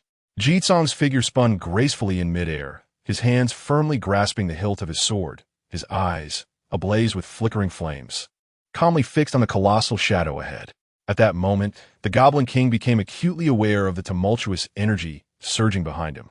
With a gaze filled with unbridled fury, he turned to confront it. Roar! He unleashed a deafening roar, his bloodlust erupting with unprecedented force, charging toward the human figure as if intent on obliterating everything in the path of his wrath. Look over there. Quickly. He pointed excitedly at the figure plummeting from the distance, trembling with exhilaration. He is still alive. Jitsong is still alive. Witnessing this scene, the minds of those present nearly crashed. Their thoughts struggled to keep pace with the chaotic battlefield. They could hardly fathom how Jitsong, who had just been struck, could suddenly return from the sky. Yet, as they observed Jitsong suspended in the air, sword in hand, an instinctive thought surged within them. The decisive moment of victory or defeat was approaching. No, it had already arrived. Jitsong's figure slightly bent in midair, gathering power. If he were on the ground, this position would signify a preparatory stance for a sprinting strike, yet he was airborne, devoid of any leverage. The terrifying offensive of the Goblin King loomed ominously close. At that instant, the world seemed to slow down. Beneath Jitsong's feet, two terrifying arcs of lightning erupted. These were the remnants of energy he had harnessed during a brief moment of phasing, now unleashed beneath him as two bolts of thunder flash. Boom! The two bolts detonated. The ferocious force of thunder reverberated through the air, creating countless ripples, their immense kinetic energy propelling Jitsong to his utmost speed. Simultaneously, the full power of the Thunderfire robe converged upon this final, fleeting strike. Jitsong transformed into a bolt of lightning, slicing through the air to pierce the Goblin King's rear. Countless thick arcs of lightning tore along the path of his strike, ultimately coalescing into a brilliant lightning pillar that cleaved the sky. It seemed as though the world had pressed the mute button at that moment. 1 second, 2 seconds. In the wake of the blinding radiance, a thunderous roar reverberated through the heavens and earth, erupting with an earth-shattering boom. Boom! The breathtaking flash of lightning flickered past. A vast hollow appeared in the Goblin King's neck and a large portion of his chest. His enormous head was thrown high into the air. At that moment, the king's hot blood spilled across his territory. His massive form retained the posture of an advancing attack, yet had lost all capacity for movement. The only thing still in motion was the pulsating arcs of lightning coursing across his body. Bang! With a resounding crash, the lifeless form of the Goblin King collapsed to the ground, raising a cloud of dust. On the other side, the figure of a human also descended from the air. Jitsong had nearly exhausted all his strength upon landing. He could not steady himself and rolled several times before finally coming to a halt against a large clod of earth. He lay sprawled on the ground, gazing up at the sky, reluctant to move even a muscle. As his gaze dimmed, all the symbols of thunder that adorned him dissipated in that moment, and his body returned to its normal state. Slowly, he turned his head to look at the Goblin King's corpse, which resembled a small hill. Before him appeared the notification of his recent triumph. Successfully slain a Goblin King, Super Boss. Goal 100. King's Blood I2. Doubled in Abyss mode. To his astonishment, he had received materials as well. In the next instant, a notification chimed in Jitsong's mind. He had initially thought it was the completion summary of the dungeon, but his expression soon turned to one of shock. Ding! Congratulations! You have acquired a new title, Goblin Slayer. Goblin Slayer. Rare title, attributes. Constitution 30, Spirit 10 special attribute, Blood Rage. In a level playing field duel. Fully enters combat state. Can activate Blood Rage. Doubling all attributes until the battle concludes. Additional gold bonus for kills. 30, cumulative.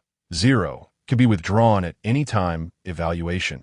The Terminator of Sin and Filth. Obtain upon the first kill of a Goblin King in the dungeon.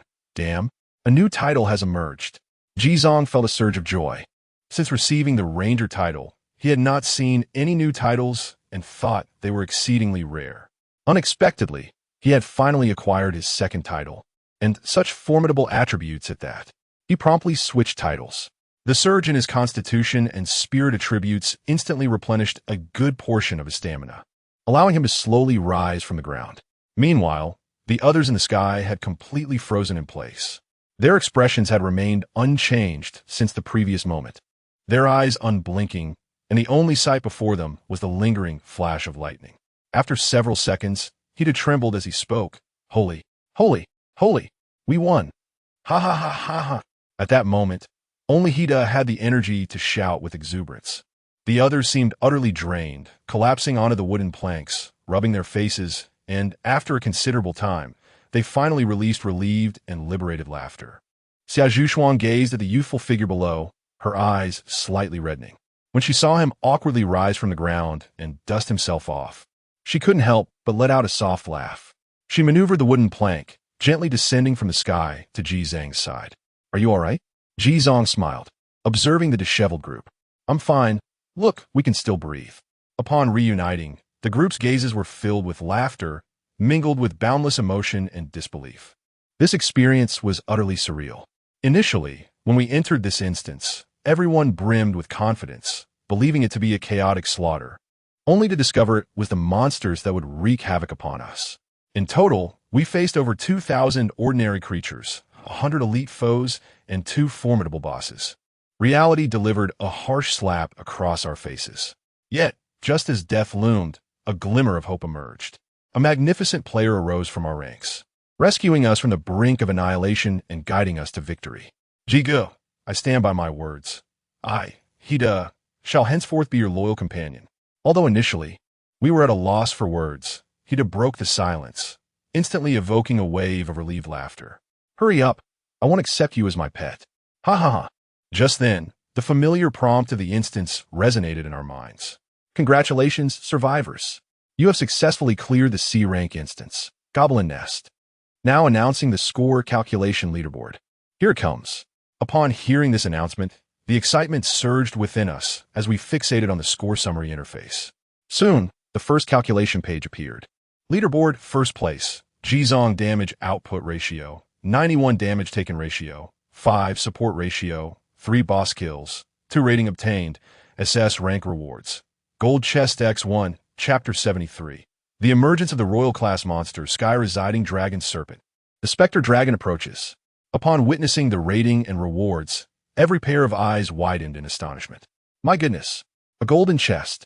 This was the first time they had encountered such a prestigious treasure, eliciting an almost palpable envy among the crowd, their mouths watering at the sight. This was indeed a golden chest. For the majority of survivors, merely finding a wooden chest could bring them immense joy, while obtaining a black iron chest would elevate their status significantly within their community. As for the higher tiers, the difficulty of acquisition ascended steeply. It required not only extraordinary luck, but also the strength and courage to claim such treasures. The few present were considered elite survivors. Yet they had only managed to glean information regarding the whereabouts of silver chests through their intelligence networks, lacking the confidence to seize them. The guardians of chests at this level were simply beyond their capabilities. If silver chests were already so formidable, one could only imagine the challenges posed by a golden chest, something they had scarcely even heard of. None anticipated that the rewards for completing this dungeon would be so bountiful. However, such an SS level rating was not attainable by just anyone. A glance at the output percentage section revealed the following. Normal monsters killed, 1. 226 elite monsters killed, 98 bosses killed. 2 such extraordinary achievements undoubtedly warranted the title of MVP, making it entirely justifiable for Ji Zhang to receive this reward. Yet, the unveiling of the golden chest ignited a fervent anticipation among the others regarding their own ratings and rewards. Hida rubbed his hands together. Lost in a moment of fantasy, I don't ask for a golden chest. A silver chest would suffice. The group shot him a glance of disbelief. Subsequently, the second-place winner was announced. Second place, Xiaozhu Shuang, output percentage, 6 taking damage percentage, 11 support percentage, 32 bosses killed, 0 rating, a settlement reward, silver chest X1, as anticipated. The second place went to Xiaozhu Shuang. An A rating, paired with a silver chest as a reward, was commendable indeed. This further underscored the value of the golden chest. It is worth noting that there exists a considerable gap between the A and SS ratings, with an S rating in between. The next announcements revealed the third and fourth places, Gu Qingyu and Li Jiangguo. One excelled in damage absorption and support, while the other showcased high output and damage absorption. Both received a B rating, with a reward of bronze chess X2. Finally, Hida, with his unremarkable statistics, obtained a C rating and a reward of bronze chest X1. What the hell? Am I the only one with a C rating? Upon viewing his settlement page, Hida could no longer maintain his composure. As a member of the top 4 in the kamikaze group, receiving such a rating left him feeling quite vulnerable. Had he known, he would have endured a few more hits to increase his damage absorption and perhaps secured a B rating. Settlement complete. All rewards have been distributed to the survivors' backpacks. Time remaining in the dungeon, 3:21:44. Survivors may choose to explore freely until the countdown concludes, or exit the dungeon immediately. A prompt echoed in their minds, signaling the end. Glancing at one another, smiles broke out among the group. Though their battle experience had been brief, it was fraught with peril, and the rewards surpassed their expectations. Before this encounter, they were merely acquaintances. Now, they had forged bonds as comrades in arms. And regardless of where they might reunite in the future, this shared memory would endure. Li Jianguo chuckled. What do you all think? Should we explore a bit more? I still have energy. It's up to you. Damn it. I'm the only C rank here. Huh.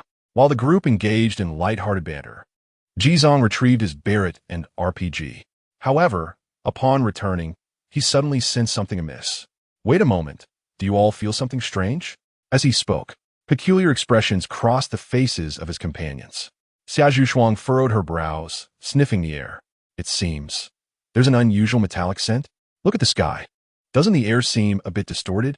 He pointed above, where a translucent, oily membrane appeared to swirl, gradually creeping toward them.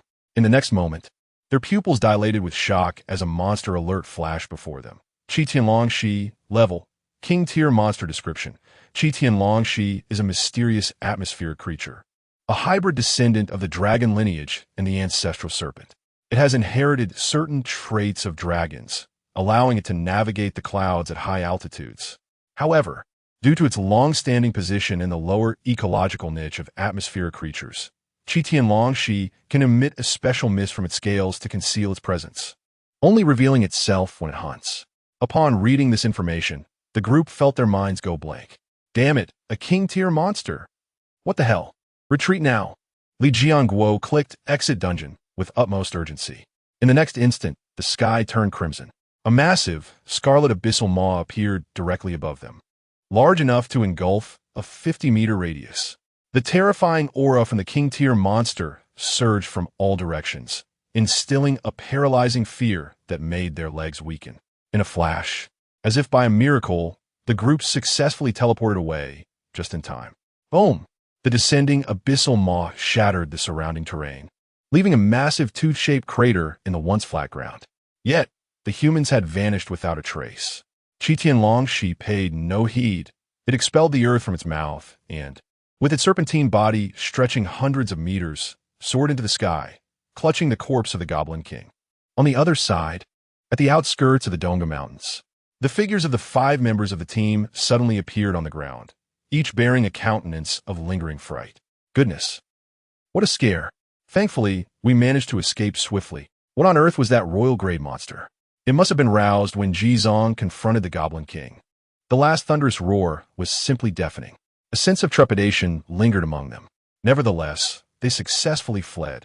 Had they delayed even a second longer, they would have surely ended up as mere refuse of that dragon serpent.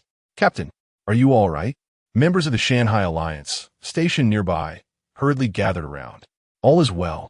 Li Jianguo waved his hand dismissively as he rose from the ground. Yet, at that very moment, a sudden tightening in his chest compelled him to glance towards the distance. Just as he turned his head, a bullet from an unknown sniper whizzed past his brow, striking the armored vehicle of Jizong with a resounding thud. Fresh crimson blood trickled down from the corner of Li Jianguo's eye. There's a sniper. Chaos erupted anew as the unexpected assault sent the crowd into a frenzy. Following the first shot, a torrent of bullets rained down from a nearby dense thicket, relentlessly pouring towards them. Get in the vehicle. Jizong's expression sharpened as he shouted, swiftly turning to dash into his armored vehicle. The others, amidst the turmoil, scrambled to board their own transports. Fortunately, everyone was equipped with armor. As long as they avoided headshots, sustaining a few bullets would pose little issue. Bang, bang, bang, bang, bang. The bullets pattered down like rain upon their vehicles, erupting in showers of sparks. In the next moment, from the surrounding concealed terrain, a multitude of dark vehicles thundered forth to encircle them. There were indeed over 100. Leading the charge was a heavily armed giant pickup truck, notorious across the plains. Instantly recognizable, its sole master was none other than the vice president of the Ghost Dragon Society, Lai Tianxing. Chapter 74, The Vehicle Battle. The Terror of Closed Defense Artillery. Is the Ghost Dragon Society's members. Everyone, flee from this place. Damn, how did those brutes discover our presence here? The airways of the numerous vehicles in the arena were filled with frantic cries. Remain calm. They are targeting me.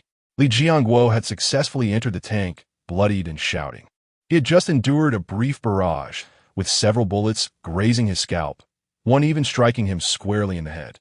Fortunately, his innate combat prowess and extraordinary bone density allowed him to withstand the impact.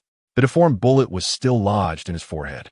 Activating the tank, Li Jiangguo fired directly at the dense cluster of vehicles, instantly obliterating a jeep at the forefront. The enemy's barrage intensified, becoming increasingly frenzied. Two rockets, launched from different angles, struck Li Jiangguo's tank, severely damaging the exterior armor and tracks. Commander, our durability won't hold much longer. Damn it, let us fight back. The enemy's ferocity caught everyone off guard. They had no preparations and lacked cover, making retaliation exceedingly difficult, leaving them to endure the assault passively. Meanwhile, within a massive pickup truck, a man exuding a sinister aura wore a smirk reminiscent of a cat playing with its prey as he issued commands through a loudspeaker. Teams 1 and 2, concentrate fire on Li Jiangguo. Teams 3 and 4, eliminate those stragglers. The captain on the channel responded, Vice President. It seems the kamikaze Corps Hida is also inside. Should we take him out as well? What nonsense is this kamikaze Corps? They're nothing. I have stated. Leave no one behind. And that RV, it's an eyesore. After we dispose of Li Jiangguo, blow it to smithereens. Damn, it's bigger than I am. Truly courting death. Lai Tianxing scoffed. Li Jiangguo, at long last, you have fallen into my grasp. The Ghost Dragon Society's plan to eliminate Li Jiangguo had been in the works for quite some time. Earlier that morning, they had learned through various channels that Li Jiangguo was recruiting skilled individuals for a dungeon raid, though the exact time and place remained unknown. By sheer coincidence, the vehicles of the Mountain Sea Alliance had been stationed at the periphery of the Donggu Mountain Range for an extended period, where they were discovered by members of the Ghost Dragon Society. President Zhang Dongjie immediately commanded Vice President Lai Tianxing to lead the operation personally. This time, the Ghost Dragon Society mobilized hundreds of vehicles and elite personnel. An hour prior, their convoy had already concealed itself within the surrounding terrain, awaiting this very moment to launch a frenzied ambush. In truth, Lai Tianxing could have acted sooner and directly destroyed the vehicles. However, such a move would inevitably raise alarms. If the opposition were to catch wind of it, Li Jiangguo might take refuge in the dungeon and call for reinforcement from Twilight Canyon, rendering this opportunity futile. The mere act of demolishing the tank vehicles holds little significance. What the Ghost Dragon Society desires is the demise of Li Jiangguo. Once this obstinate nail is extracted, the alliance of mountain and sea will inevitably crumble. The Ghost Dragon Society can then seize the opportunity to engulf the bountiful Twilight Canyon. At that juncture, even the Battlefield Alliance will regard them with trepidation, and none shall dare to dictate terms to the Ghost Dragon Society. Vice President, they have commenced their counterattack, reported the captain in the channel. This meager firepower is inconsequential. Advance fully. Tighten the encirclement. Strike with ferocity. Lai Tianxing commanded coldly. He drove his pickup truck, leading the charge. Simultaneously, he pressed a button on the central console, and the front hood of the truck whirred into mechanical engagement, revealing a small turret that turned out to be a miniature grenade launcher. Bang! Bang! The grenades fired in rapid succession, arcing through the air and crashing into the formation of the Mountain and Sea Alliance, causing their vehicles to shudder violently. Captain, they're surrounding us. Damn the Ghost Dragon Society. They dare to attack my vehicle. Apart from Li Jiangguo, Hida and Gu Qingyu, along with the guarding captain, were equipped with weaponry. Yet their firepower paled in comparison. If this continued, annihilation would be inevitable. Everyone, charge with me and break through. We shall fight our way out. Li Jiangguo activated the damaged tank vehicle, leading the charge against the encirclement ahead. At that moment, Jizang's armored RV also sprang into action, albeit in the opposite direction, heading straight for Lai Tianxing's massive pickup truck. Not good. Jizang, come back. There are too many of them. Our ammunition and firepower are at a disadvantage. We cannot engage directly. The group cried out in panic, nearly driven to madness. Yet, Ji Zhang's RV continued its advance, the closed defense cannon atop remaining silent, refusing to fire. As the distance closed rapidly, the entire exterior of the RV bore the brunt of incoming fire, bullets sparking and exploding against its surface. This is relentless. Ji Zhang sat in the driver's seat, lighting a cigarette, his gaze dark as he surveyed the dozens of armed vehicles ahead. Exhausted, he longed for a tranquil spot to eat and rest, to indulge in the treasure of the golden box. Yet, he never anticipated this ambush. Targeting his vehicle? Was this not a blatant invitation to death? His closed defense cannon had yet to taste blood. He seized a megaphone, his voice chilling. Just follow my lead. I will deal with this rabble. What? The others questioned their hearing. Ji Zhang, do not act impulsively. Li Jianguo urgently interjected, attempting to dissuade him. He understood that while Ji Zhang's vehicle was formidable, the limitations in ammunition and reload speed could not be compensated merely by firepower. The disparity in numbers was monumental. Moreover, the contingent brought by Lai Tianqing was predominantly composed of combat vehicles, numbering in the hundreds. Vice President, that RV is charging towards us. What? Lai Tianqing lifted his gaze and was instantly engulfed in fury. Concentrate fire. All of you, concentrate fire. Eliminate him. In such circumstances, how dare he turn around and charge toward us? What audacity! If he wishes to play the hero, then I shall oblige him. Bang, bang, bang, bang. A torrent of bullets rained down, shredding the RV's tires to shreds. Fortunately, the RV was equipped with super-resistant tires.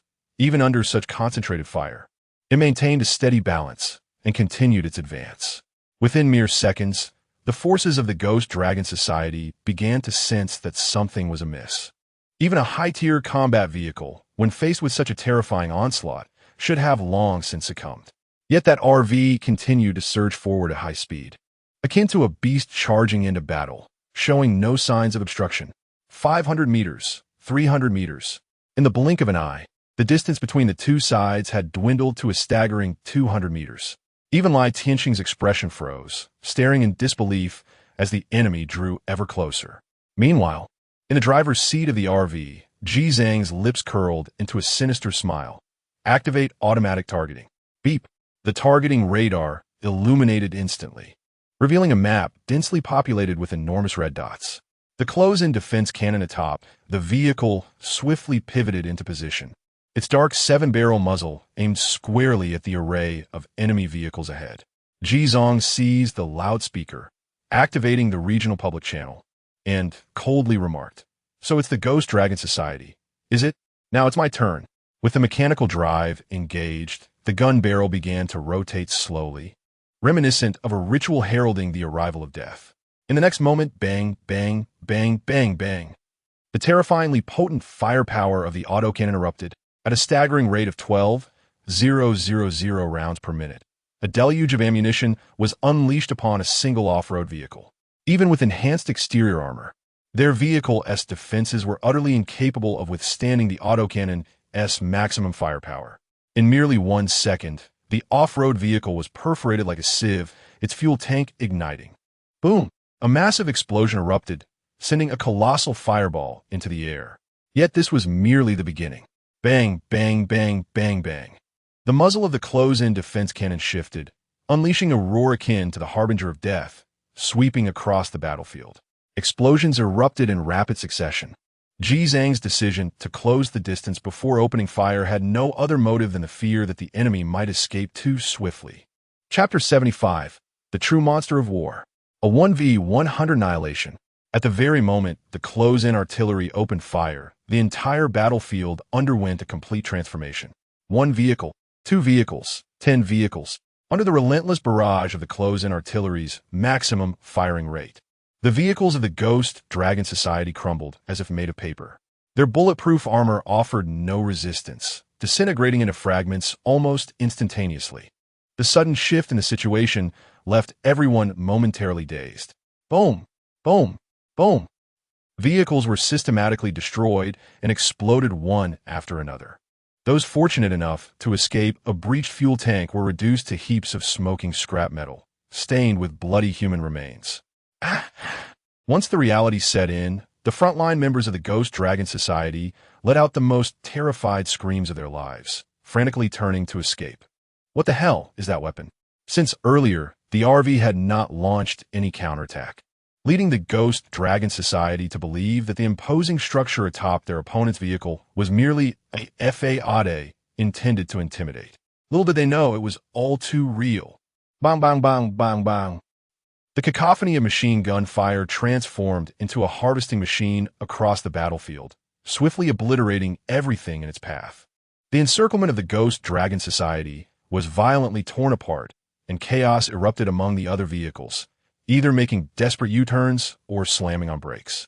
The airwaves were filled with frantic reports and exclamations. "Do not retreat. Whoever retreats, I will kill them." Lai Tianxing bellowed into the megaphone, his bloodshot eyes fixed intently on the armored RV advancing in the distance. Shock and fury coursed through him as he struggled to comprehend how such an extreme, heavy-duty vehicle had emerged from Li Jiangwo's team, particularly one equipped with the outrageous close-in artillery. Who was that person? Why had no intelligence been received regarding this? No, we cannot withstand their firepower. He has aimed at me. Quick help. Boom. The channel erupted into chaos. Concentrate fire. Focus fire on him. Use RPGs to blow him up. DLL need to reload soon. Everyone, hold your ground. Whoever dares to retreat, I will shoot. Lai Tianxing clenched his teeth, his voice low and furious. He then shifted into reverse. The massive pickup truck retreated against the tide of steel, swiftly distancing itself from the armored RV. At this moment, even the teams responsible for eliminating Li Jiangwo scrambled to retreat, joining the assault on the armored RV. The pressure on Li Jiangwo's side was instantly alleviated by more than half. The members of the Mountain and Sea Alliance, initially prepared for a life-and-death struggle, were left bewildered. "Captain, it seems this is no longer our concern." The voice of the guard captain trembled slightly. Through the bullet-riddled windows, they stared in stunned silence at Ji Zhang's armored RV, which was relentlessly pursuing the opposing fleet of vehicles.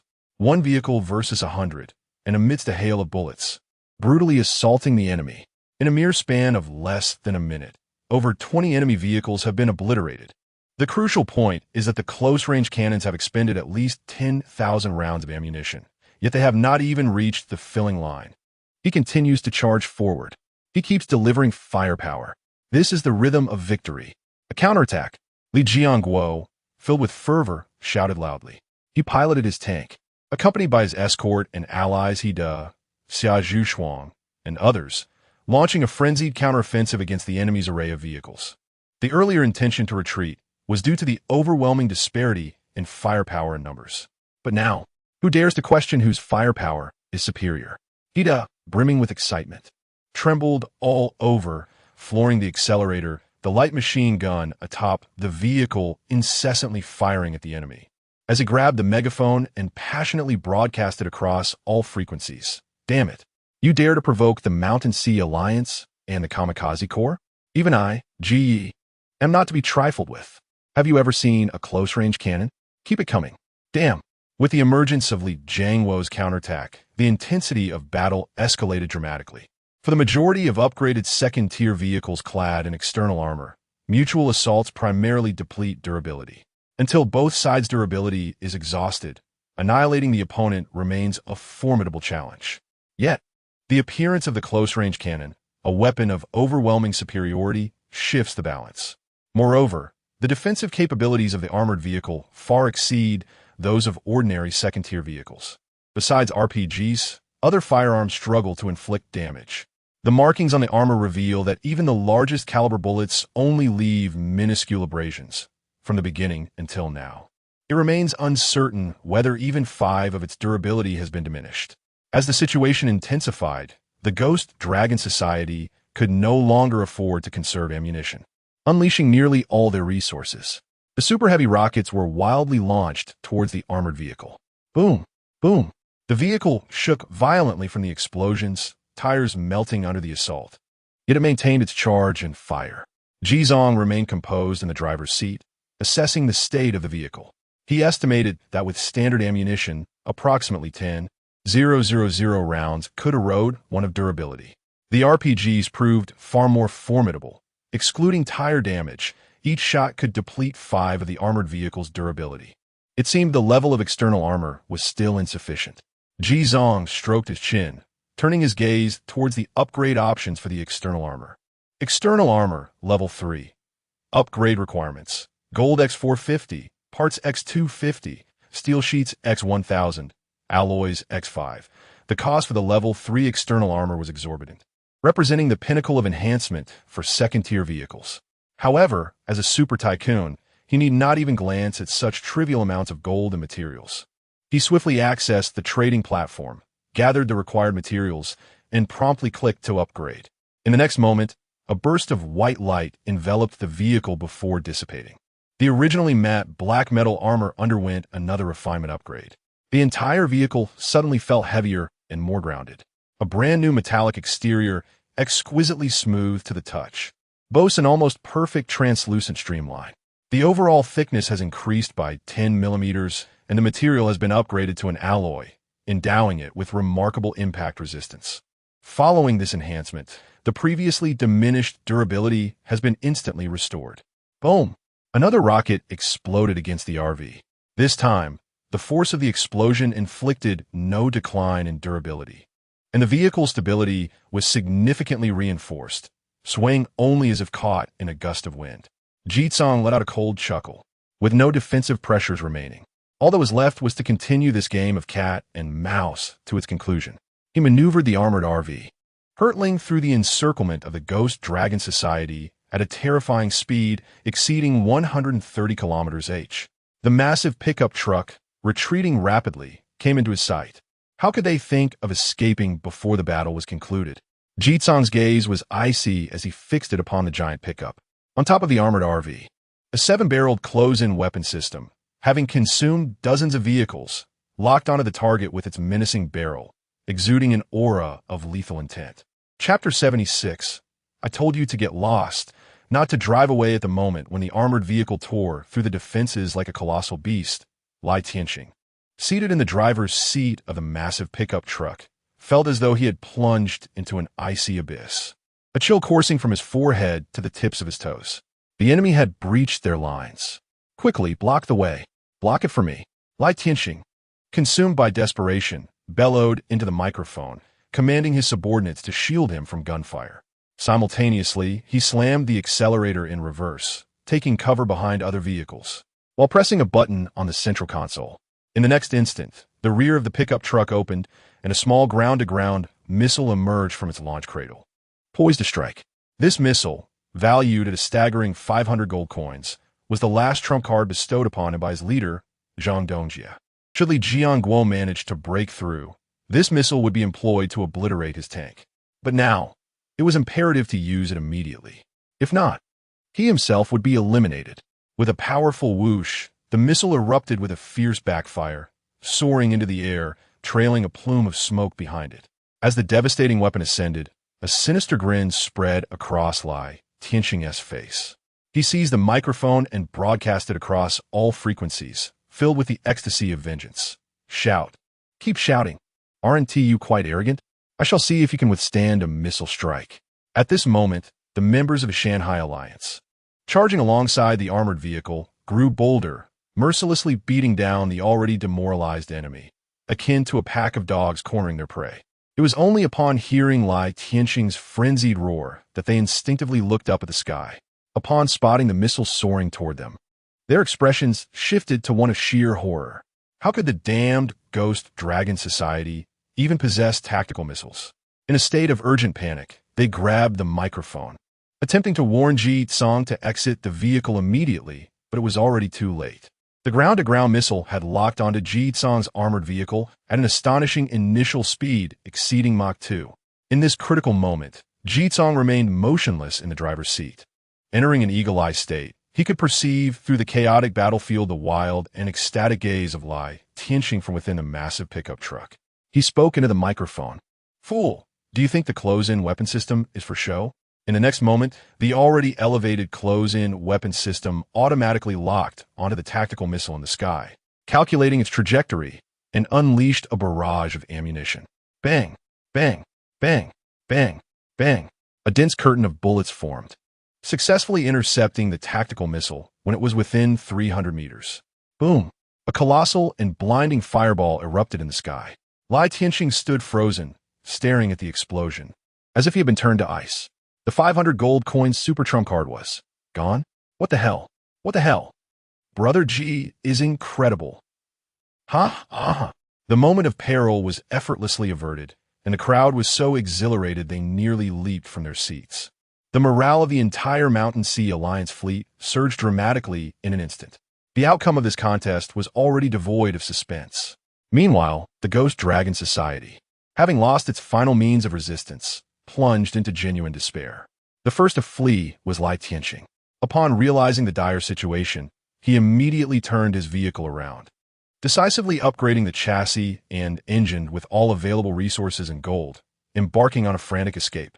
With the leader setting the example to flee, the remaining vehicles of the Ghost Dragon Society crumbled like a house of cards, transforming into a scattering of desperate fugitives. Jizong remained unperturbed, activating automatic targeting to let the close-range artillery engage the surrounding Ghost Dragon vehicles.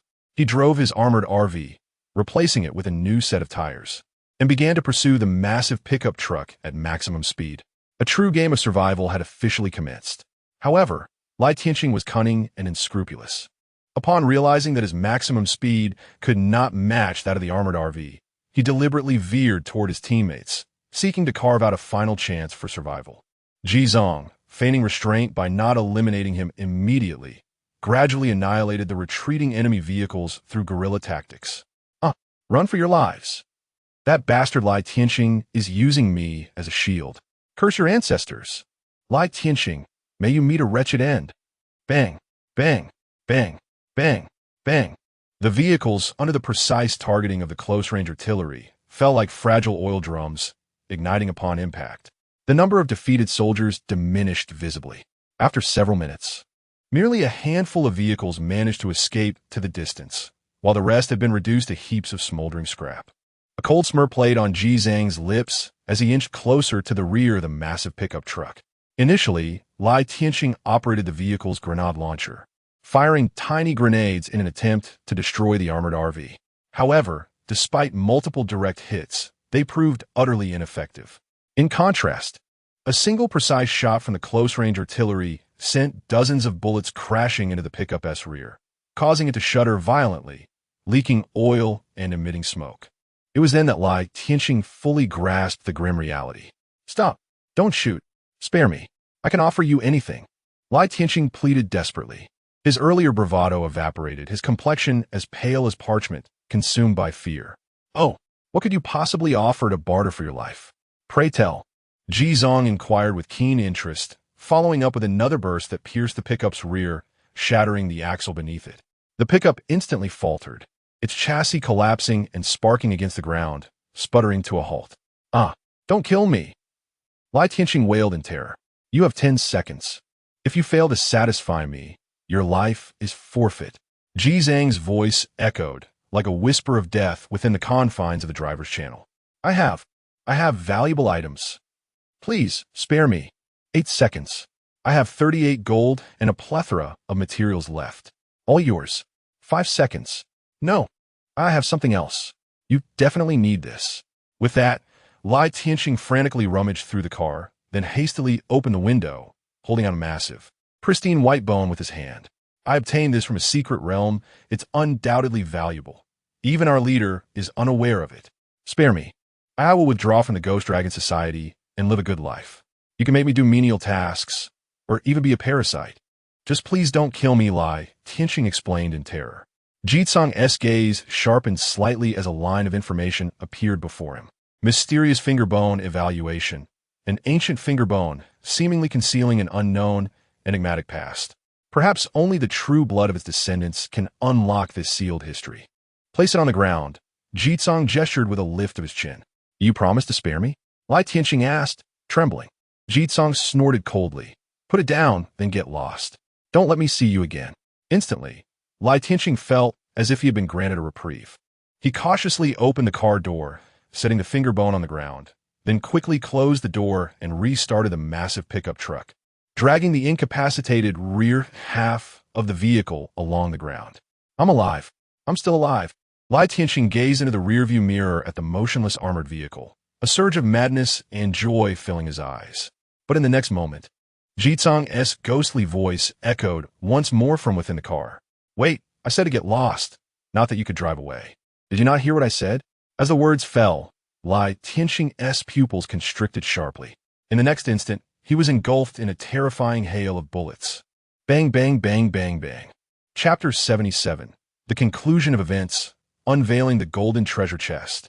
Under the relentless bombardment of the close-range artillery, the entire pickup truck disintegrated rapidly, erupting into a massive conflagration. Did you truly believe I wouldn't kill you?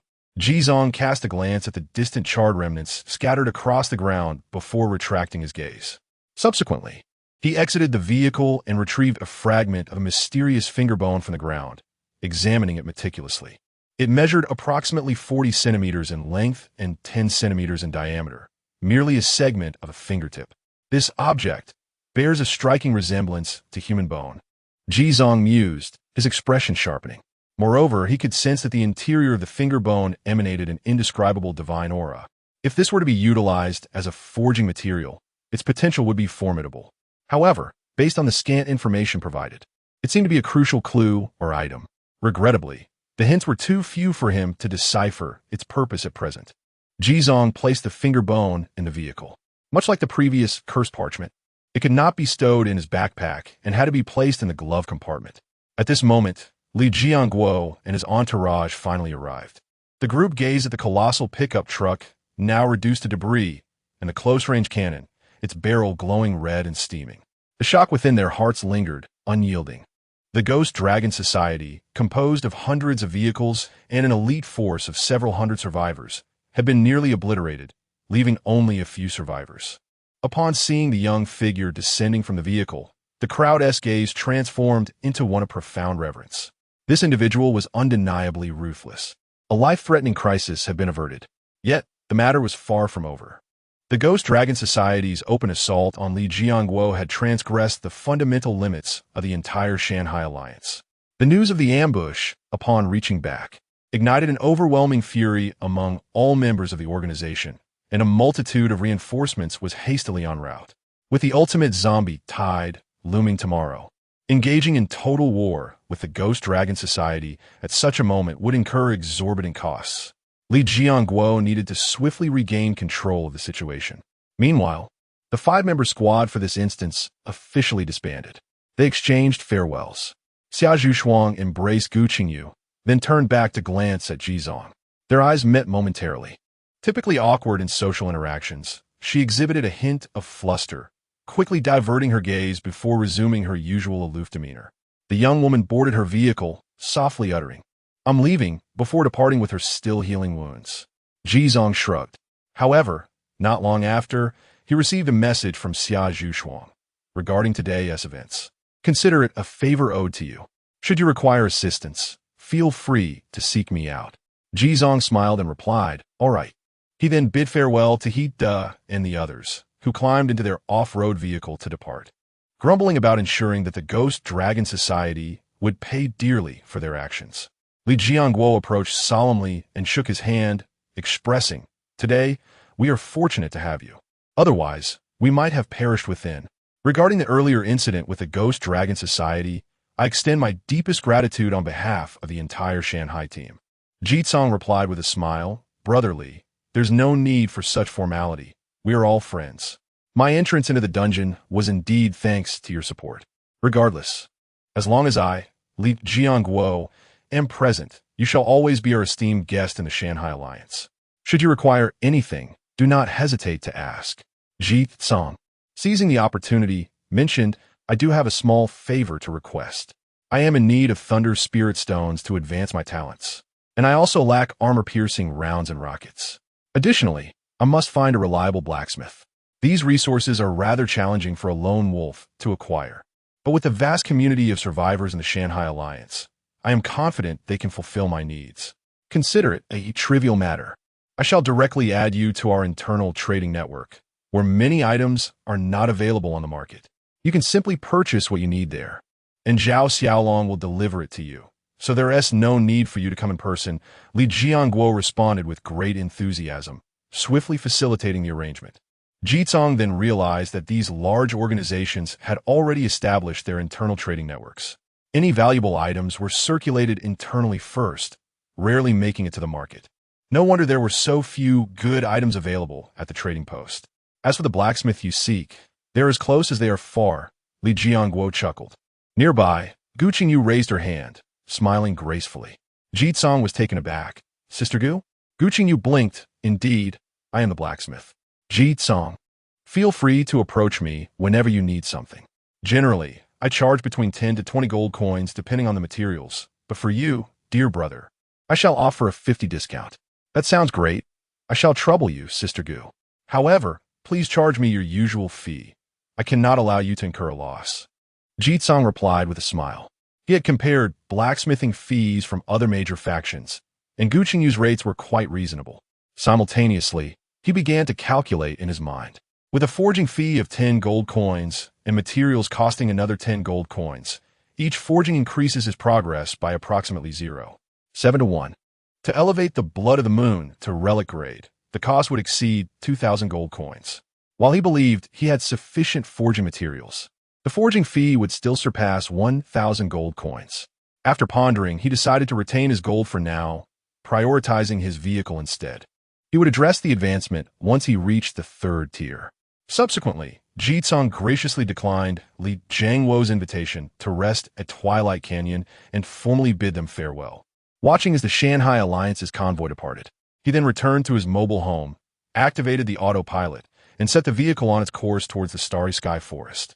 With a weary body, he trudged to the bathroom for a thorough cleansing, washing away the lingering sin of blood and gunpowder. After changing into a fresh set of clothes, he collapsed onto the soft sofa with a thud, finally allowing himself to relax completely. Exhausted, he exhaled deeply. It was already 11 in the morning. He had no intention of exploring today. Instead, he planned to retrieve his earnings from Chun Xiaowan later and then rest in preparation for the 6th night. He prepared a sumptuous lunch, and as he dined, he accessed the internal trading network that Li Jianguo had introduced him to. This exclusive network was evidently accessible only to large guilds, resembling a trading platform for minor accounts. All transactions were overseen by dedicated guild personnel, ensuring fairness and order in the dealings. Within this network, Jitsong discovered the presence of Thunder Spirit Stones. However, there were only 7 available, each priced at 20 gold coins. Given that the listed items were non-negotiable, he promptly purchased all of them. He also acquired 50 armor-piercing rounds and 10 rocket shells. These items would be collected and delivered by designated staff. For those not within Twilight Canyon, an additional delivery fee of 5 to 20 gold coins would apply. To him, this expense was inconsequential. What mattered most was time and efficiency. Once he had completed this task, Jitsong finished his lunch and proceeded to the living area, retrieving the golden treasure chest from his backpack. With a clatter, the resplendent chest materialized on the floor, its lustrous metallic sheen captivating his senses. A surge of intense anticipation welled up within Jitsong. Soon, he would unveil the grand treasure. Chapter 78. Astonishing Rewards. The legendary Ring of Sovereignty. With a heart brimming with excitement, Jitsong extended his hands and slowly opened the chest lid. Creak! A dazzling golden light surged forth from the crevice of the treasure chest, illuminating Jitsong's face. Before him lay a trove of resources and treasures. Acquired gold X1500, alloy X50, heavy oil X35, secret silver X10, acquired hot weapon modification, infinite durability X1, acquired pet egg Foxcat X1, acquired wheel of fate, vehicle modification part X1, acquired ring of sovereignty X1, legendary. Jitsong's eyes widened with astonishment. Incredible! The mere resources alone, comprising 1,500 gold and various rare materials, were sufficient to elevate a destitute survivor to a position of prominence. Additionally, he had obtained an item with infinite durability. Jitsong excitedly clenched his fist. The golden treasure chest was simply extraordinary, but the Pycedar assistance awaited him further on. He directed his gaze toward the 3 remaining significant items. Pet egg, Foxcat grade. Evaluation. The fox-cat lineage belongs to an ancient breed, possessing remnants of the bloodlines of both the nine-tailed fox and the chaotic cat demon. They are gentle and uncontentious by nature, residing on the outskirts of the mythical forest on the Bright Moon Plain. Blessed by deities in ages past, fox cats enjoy exceptionally long lifespans and possess formidable powers. However, following the demise of the elven race, the fox cat population lost vital protection and faced relentless hunting, leading to their current state of near extinction. Jitsong reached out and gently retrieved the orange-hued pet egg. A second pet egg. He scrutinized it with curious eyes. This item fell under the category of third-level trade restrictions, and while it could be sold before hatching, it was unlikely anyone could afford it now. This was an ancient breed, a hybrid descendant that, in comparison to pure blood dragons, was likely only 1 or 2 levels inferior. Becoming a parent again, he wondered if his home could accommodate them. Jitsong sighed in resignation. He turned to search for the whereabouts of the egg's companion. And after a prolonged search in the living area, he finally spotted it nestled in the corner beneath the bed, soundly asleep. It seemed to have hidden away, frightened by the earlier commotion, and inadvertently dozed off. Jitsong decided to leave it be. He took a few towels, fashioned a soft nest on the sofa, and placed the fox-cat pet egg atop it before proceeding to examine the second item. Wheel of Fate, vehicle modification part upon usage. It allows the expansion of a random empty slot on the vehicle into a Fate compass modification. Function: utilizing the Wheel of Fate grants a 70 chance to enhance any component of the vehicle by 1 level and a 30 chance to reduce any component by 1 level. Cooldown time: 2 days, maximum storage of 3 times. Evaluation: embrace the gifts of fate, whether they be benevolent or malevolent. Upon encountering this information, Jizong felt a sudden jolt of excitement. Goodness, the gambling component has emerged. Moreover, the stakes are rather formidable. The value of vehicle components is undoubtedly on the rise. In the later stages, acquiring even one will require considerable effort, but with this fate roulette, one can gamble for it directly. A 70 probability of winning. For someone like him, a fortunate one, does this not equate to a free upgrade in levels? Jizong burst into laughter. He clicked on the Fate Roulette and chose to place it on the wall beside the television. A wheel, resembling a ship's helm and measuring 0.5 meter in diameter, materialized on the wall. The surface of the wheel glimmered with white and black light, slowly merging and flowing, exuding an aura of mystery. However, Jizong had no intention of using it just yet. The value of this item would only increase with time. It could store up to 3 uses, so he decided to wait until it was fully charged. Subsequently, Ji Zhang's gaze fell upon the last item within the treasure chest, a black and gold ring. The intricate forging patterns in black and gold, coupled with its ancient, understated texture, emanated an undeniable regal presence amidst its modest appearance. Ring of Sovereignty level, relic evaluation, a relic of an ancient king, forged from the true bone of a monarch-level creature and tempered in blazing flames for 49 days. This ring, having withstood the ravages of time for millennia, still retains a trace of divinity. Only descendants of humanity can wield its formidable power. Exclusive skill: Majesty of the King. Passive: the wearer will gain the aura of the king, becoming immune to most illusions and phantoms, thereby mitigating the influence of enemy domains. Exclusive skill: Royal Authority. Upon activation, it unleashes a domain of sovereignty, imposing absolute suppression on target enemies, resulting in disarmament, incapacitation, and physical confinement. The effectiveness of this skill enhances with increased mental attributes. However, its impact is diminished against high-level foes, and the area of effect is reduced. Skill cooldown: 3 days. Resetting the cooldown costs 200 gold, with a possibility of multiple resets in 1 day, each subsequent reset costing double. The attributes: Ji Zhang's eyes sparkled as he retrieved the ring and slipped it onto his index finger. In an instant, he felt as though his spirit was intertwined with the relic. Before him, it was as if he pierced through endless epochs, witnessing ancient battlefields where billions of war cries coalesced into a tempest sweeping across the land. As countless powerful spirits clashed, composing a magnificent epic tapestry. The vision before him flickered momentarily, causing Jizong to feel slightly dazed, his heart stirred. Regaining his composure, he gently caressed the ring on his finger. It was hard to fathom the immense power of its original owner during their prime. At this juncture, All resources and items have been successfully acquired. The golden treasure chest transformed into a cascade of shimmering dust. Ji Zhang's attention shifted from the ring as he went to fetch a bottle of chilled beverage and some snacks. Relaxing against the sofa, he turned on the television and began to relish the rare leisure of the afternoon. Meanwhile, at the periphery of the Black Mountain mining area, within a heavily fortified encampment, Zhang Dongjie, upon concluding the report, struck the marble table before him with such ferocity that it shattered, his expression contorted into one of malevolence. "All of you are utterly useless," he bellowed. "You dare to tell me that 100 combat vehicles and 300 elite soldiers were annihilated by a single individual?" Before Zhang Dongjie's wrathful interrogation, the few subordinates who had managed to escape knelt trembling on the ground, not daring to utter a sound. Nearby, another vice president, Leah, lowered his head slightly and spoke, "President, we dispatch personnel to the site for reconnaissance, and the situation is largely as reported."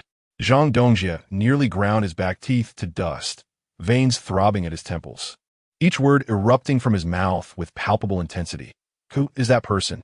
"It is Ji Tsang, the notorious lone wolf. He participated in Li Jiangwo's recent mission, and his vehicle's weaponry has been upgraded to an infinite ammunition close-range cannon. We must eliminate him at all costs." Zhang Dongjie's tone was colder than ever, imbued with an intense murderous intent. The combat strength of the Ghost Dragon Society had suffered a grievous loss, nearly 1/10 of its power. He had never anticipated that a lone wolf could ascend to such heights in such a brief span of time, and moreover, stand in opposition to the Ghost Dragon Society. Such a menace could not be permitted to persist. Leah interjected, "What the Mountain Sea Alliance?" Zhang Dongjie replied, "Wait for the 7th Knight's corpse tide. Seize the opportunity to ambush them and wipe them out entirely." "Understood." With that, Leah exited the tent, leaving behind 3 members who had returned from the brink, still kneeling in silence. One of them ventured to speak. "President, what shall we?" "Wang Kai," Zhang Dongjie called out a name. The next moment, an enormous canine head intruded into the tent. "Eat," he commanded tersely, before turning and departing. Chapter 79. Stirring the Major Forces. The Night of Underlying Currents. Meanwhile, Leah has arrived at another confidential command tent. As the most powerful vice president of the Ghost Dragon Society, Leah is responsible for nearly all affairs. Zhang Dongjie provides the overarching direction, while Leah implements the details, including financial and military matters. The reason behind Zhang Dongjie's unwavering trust in him is that Leah is his confidant. Soon, the tent assembled nearly all the senior members and elite forces of the Ghost Dragon Society. Those unable to attend in person participated via a chat channel. With a frigid gaze, Leah tapped his fingers on the table. The specifics should be clear to everyone. Hunter Team, your task is to ascertain the background of Ji Zhang. Once he departs from his vehicle, seize the opportunity to eliminate him from a distance. The latest deadline is by the 7th night. Upon hearing this, all senior members felt a profound shock. The Hunter Team is the most elite 7-member squad of the Ghost Dragon Society, comprising extraordinary talents, a long-range sniper with super distance capabilities and a Barrett rifle, and an exceptional archer with gold-based talents and superior tracking skills. This duo represents the pinnacle of ranged damage output. Additionally, they possess talents in aerial combat, shadow assassination, scent detection, and curse techniques. This is the true sharp blade of the Ghost Dragon Society, the strongest trump card aside from the president. Such a formidable lineup, tasked with assassinating a lone wolf under the condition that he has vacated his vehicle, is indeed a top-tier configuration. A woman leisurely trimmed her nails with a dagger and remarked, "Lee, it's merely a lone wolf. Does his slightly higher vehicle rank warrant our entire team's involvement?" Leah cast her a cold glance. "The president has issued a fatal order. This mission must succeed. Understand that Ji Zhang is now our mortal enemy. If we do not act preemptively when he strikes against us, who among you, aside from the president's heavily armored vehicle, can withstand the close-range artillery?" The 7-member team exchanged solemn glances. Understood. Leah continued, "Now, let me outline the operational plan for tomorrow night. Transport Department, dispatch a death squad of 30, all in ghost vehicles, to disperse within a 50-kilometer radius of Twilight Canyon. Once the undead tide erupts, activate vehicle invisibility throughout. employing sustained gunfire noise to lure all monsters towards Twilight Canyon. The transport minister appeared distressed. Lee, the distance is considerable. Each vehicle's one-way fuel consumption exceeds 80 gold coins, and the return journey. Leah interrupted. The expenses will be reimbursed by the finance department. As for the return, what do you think a death squad entails?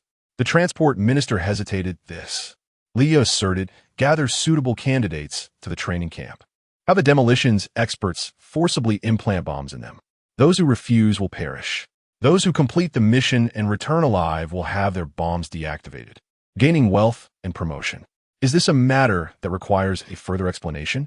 Cold sweat broke out on the transport minister's forehead. Yes, I understand. Leah's gaze shifted to another corner. Next, the combat department. Thus commenced the unfolding of the ambush incident in the Donggu mountain range. A significant uproar has erupted on the public screen of the regional channel. As various details continue to emerge, discussions have intensified. This marks the first time these two large organizations have truly crossed the line. Hundreds of armed vehicles ambushed and decapitated the opposing leader, an act both despicable and ruthless, leaving no room for mercy. Consequently, the public screen has been inundated with an overwhelming tide of curses, with many bystanders vehemently condemning the heinous actions of the Ghost Dragon Society and rallying in support of the Mountain Sea Alliance. However, what truly ignited the fervor surrounding this incident was the astonishing twist during the ambush. Is it true? Absolutely. A friend of mine is part of the Mountain Sea Alliance's guard, and he participated in the counterattack.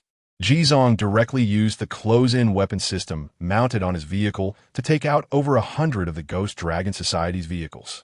Wow, is my G so formidable? Haven't you seen how it's been discussed on the public screen? The Ghost Dragon Society has not uttered a single word in response. Naval guns at the ready. Military tribunal. Unbelievable, they even deployed close-in weapons? Is Jizong operating a Tier 3 vehicle? I don't know, but it's rumored that the vehicle's level is extraordinarily high. He should be considered the top lone wolf in our region.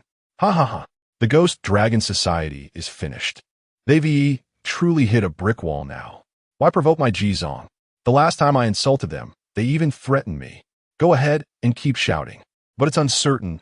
The Ghost Dragon Society's strength is terrifyingly profound. Zhang Dongjia has amassed untold ill-gotten wealth these days. If they truly aimed to strike against Jizong, his situation would be exceedingly perilous. Alas, the undercurrents are stirring. I sincerely hope these powerful factions do not engage in war. The tide of corpses is set to arrive tomorrow, and I dread to think of the outcome. At this moment, by the shores of the Silent Moon Lake, a middle-aged man sits atop a massive armored vehicle, casting his line into the lake. He is Yi Xingzhou, the leader of the Battlefield Alliance and the most powerful man in the entire Plain region. Boss, here is the complete intelligence summary regarding the Donggu Mountains. A poised woman stands beside Yi, slightly bowing. He remains unfazed. I understand.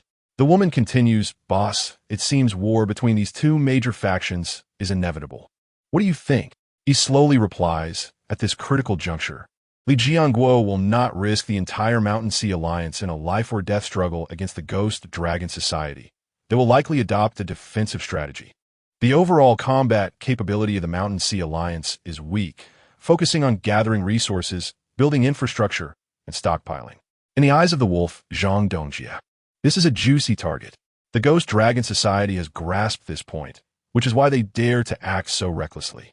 By no later than tomorrow evening, they will take a bite out of it. Then, should we prepare in advance? When the clam and the snipe grapple, the fisherman benefits. He abruptly raises his fishing rod, and a large crucian carp, over a meter long, is yanked from the water, landing on the vehicle's platform with a splash. Do you mean to say that we can merely observe the performance?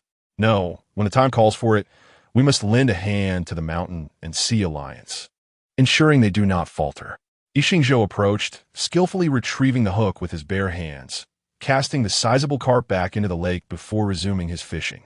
Additionally, you should gather further intelligence on Jizong. Yes, I understand.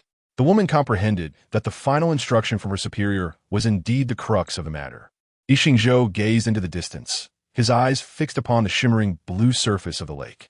He harbored ambitions to ascend to greatness. The corpse tide of the seventh night would undoubtedly unveil initial boss-level monsters, accompanied by unimaginable, high-value rewards capable of propelling a survivor's strength to unprecedented heights.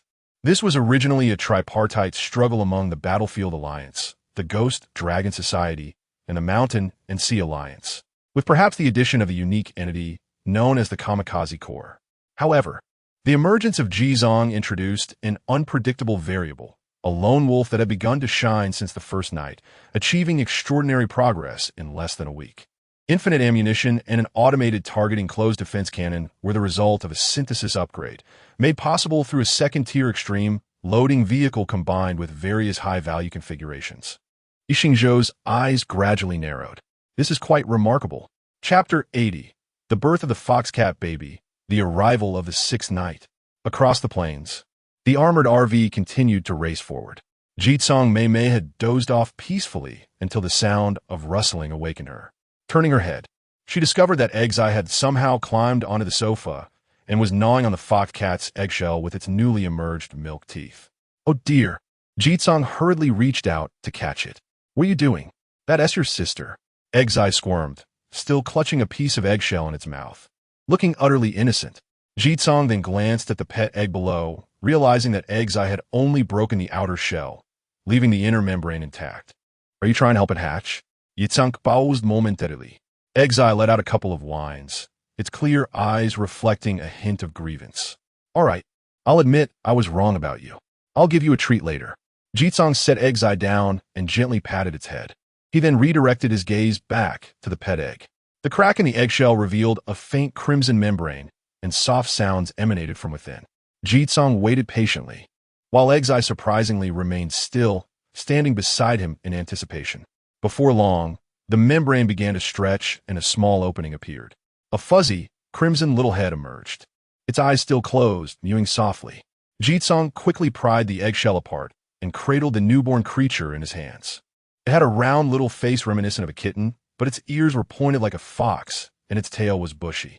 Its fur was a delightful mix of crimson and white, soft and silky to the touch. As it slowly opened its glistening eyes and mewed, Jitsong felt an overwhelming affection. Beside him, Eggseye spun in circles with excitement, leaning in to get a glimpse of the little foxcat baby, but Jitsong gently pushed it away with the back of his hand. Go play somewhere else. You smell terrible. Foxcat, mixed bloodline, ancient breed, level, elite creature, juvenile stage status, hungry master-servant relationship, none evaluation. The foxcat possesses an innate affinity for fire attributes. With quality resources during its growth, it can master the power of fire elements as an adult and has the potential for ancestral awakening. Important notice: you have successfully hatched a pet. You may choose 1.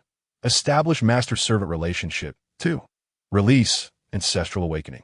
Could this bloodline evolve? Jitsong's eyes sparkled with excitement as he clicked to establish the master-servant relationship. From now on, you shall be called Hua Hua.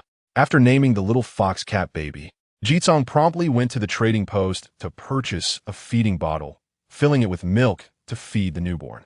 Eggseye stood by as a loyal attendant, drooling without causing a fuss.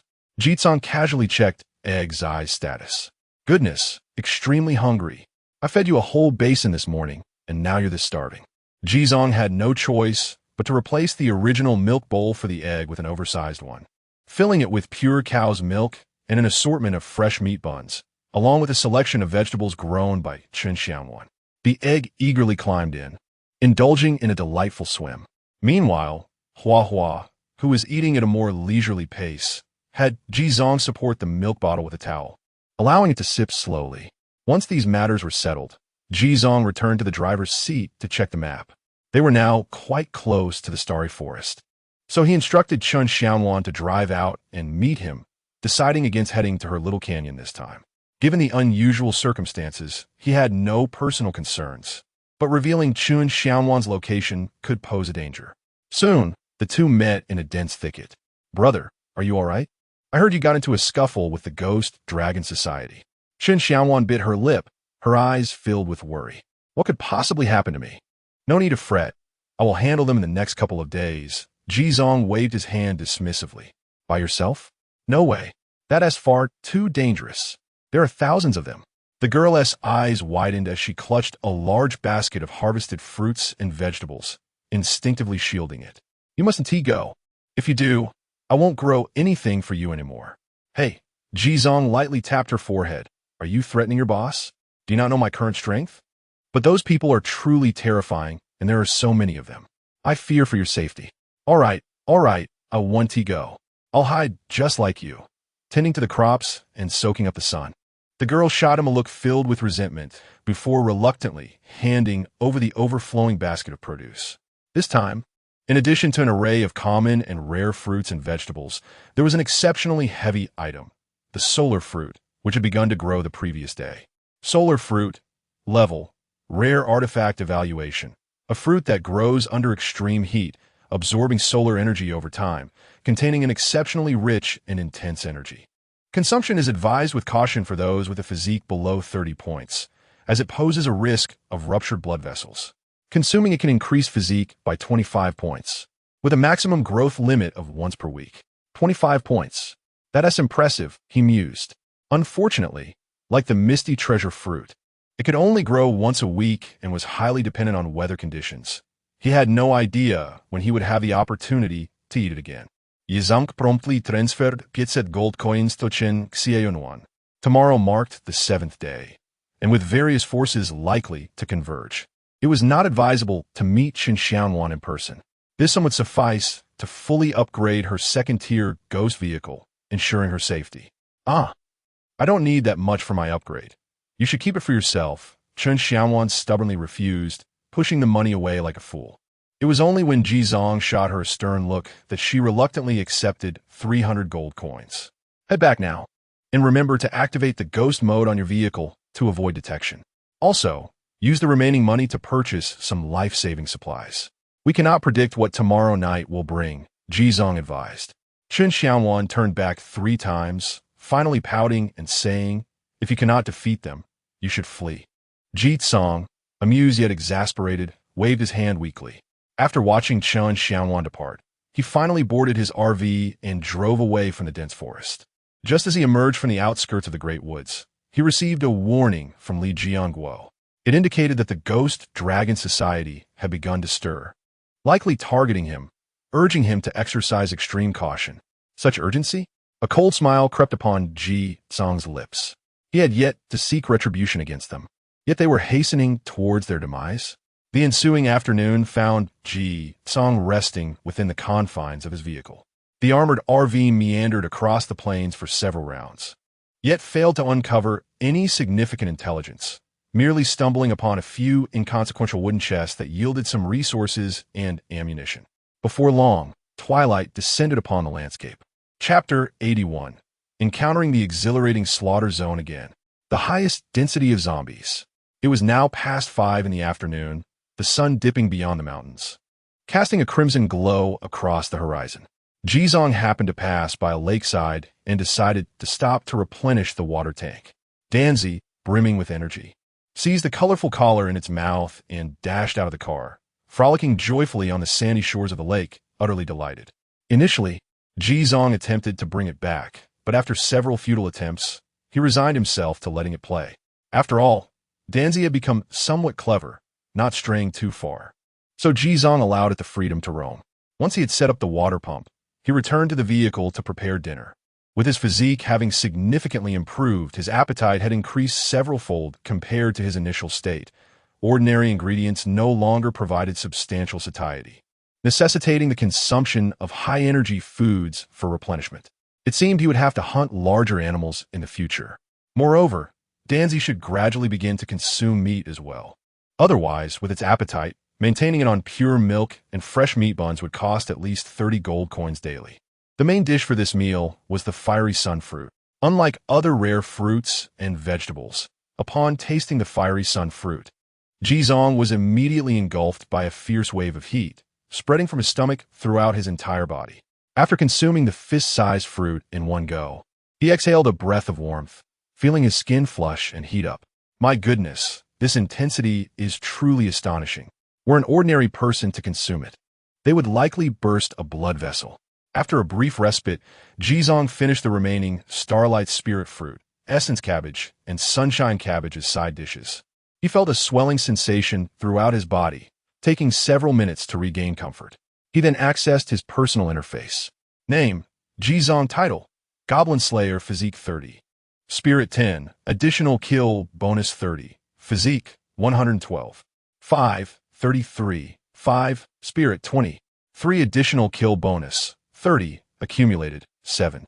5 gold coins. Withdrawable at any time. Bound vehicle. Armored RV. Level 45 modification. Talents. Daily Intelligence SSS level. Hidden. Unique. Thunderous Formlessness B level. Can grow. Eagle Eye C level. Exceeding Awakening Basic Agility C level. Gazing at the 3-digit physique value above, he felt a surge of excitement. Stepping outside, he clenched his fists, savoring the growth and transformation of his body.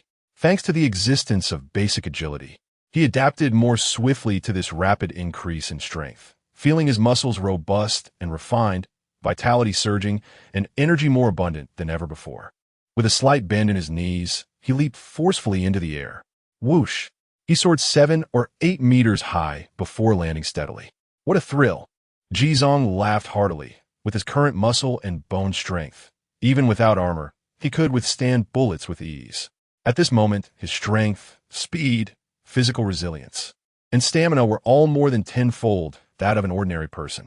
When all these elements are combined, the enhancement of combat prowess is not merely a tenfold increase. Rather, it escalates exponentially. After warming up briefly and releasing the residual heat from his meal, Jizong ushered the playful egg and flour back into the vehicle. With a few minutes to spare, he retrieved a piece of Thunder Spirit Stone from the armrest compartment and began to toy with it. By 3 o'clock in the afternoon, Zhao Xiaolong had already delivered 7 Thunder Spirit Stones along with ammunition dam. This object bears a resemblance to the Fire Spirit Stone, the sole distinction being the translucent crystal within, which pulsates with streaks of blue lightning energy. After more than 2 hours of study, Jizong grasped the essence of its utilization. It entails holding it in one's hand and gradually channeling one's vitality to stimulate the energy within, thereby slowly assimilating it into one's body.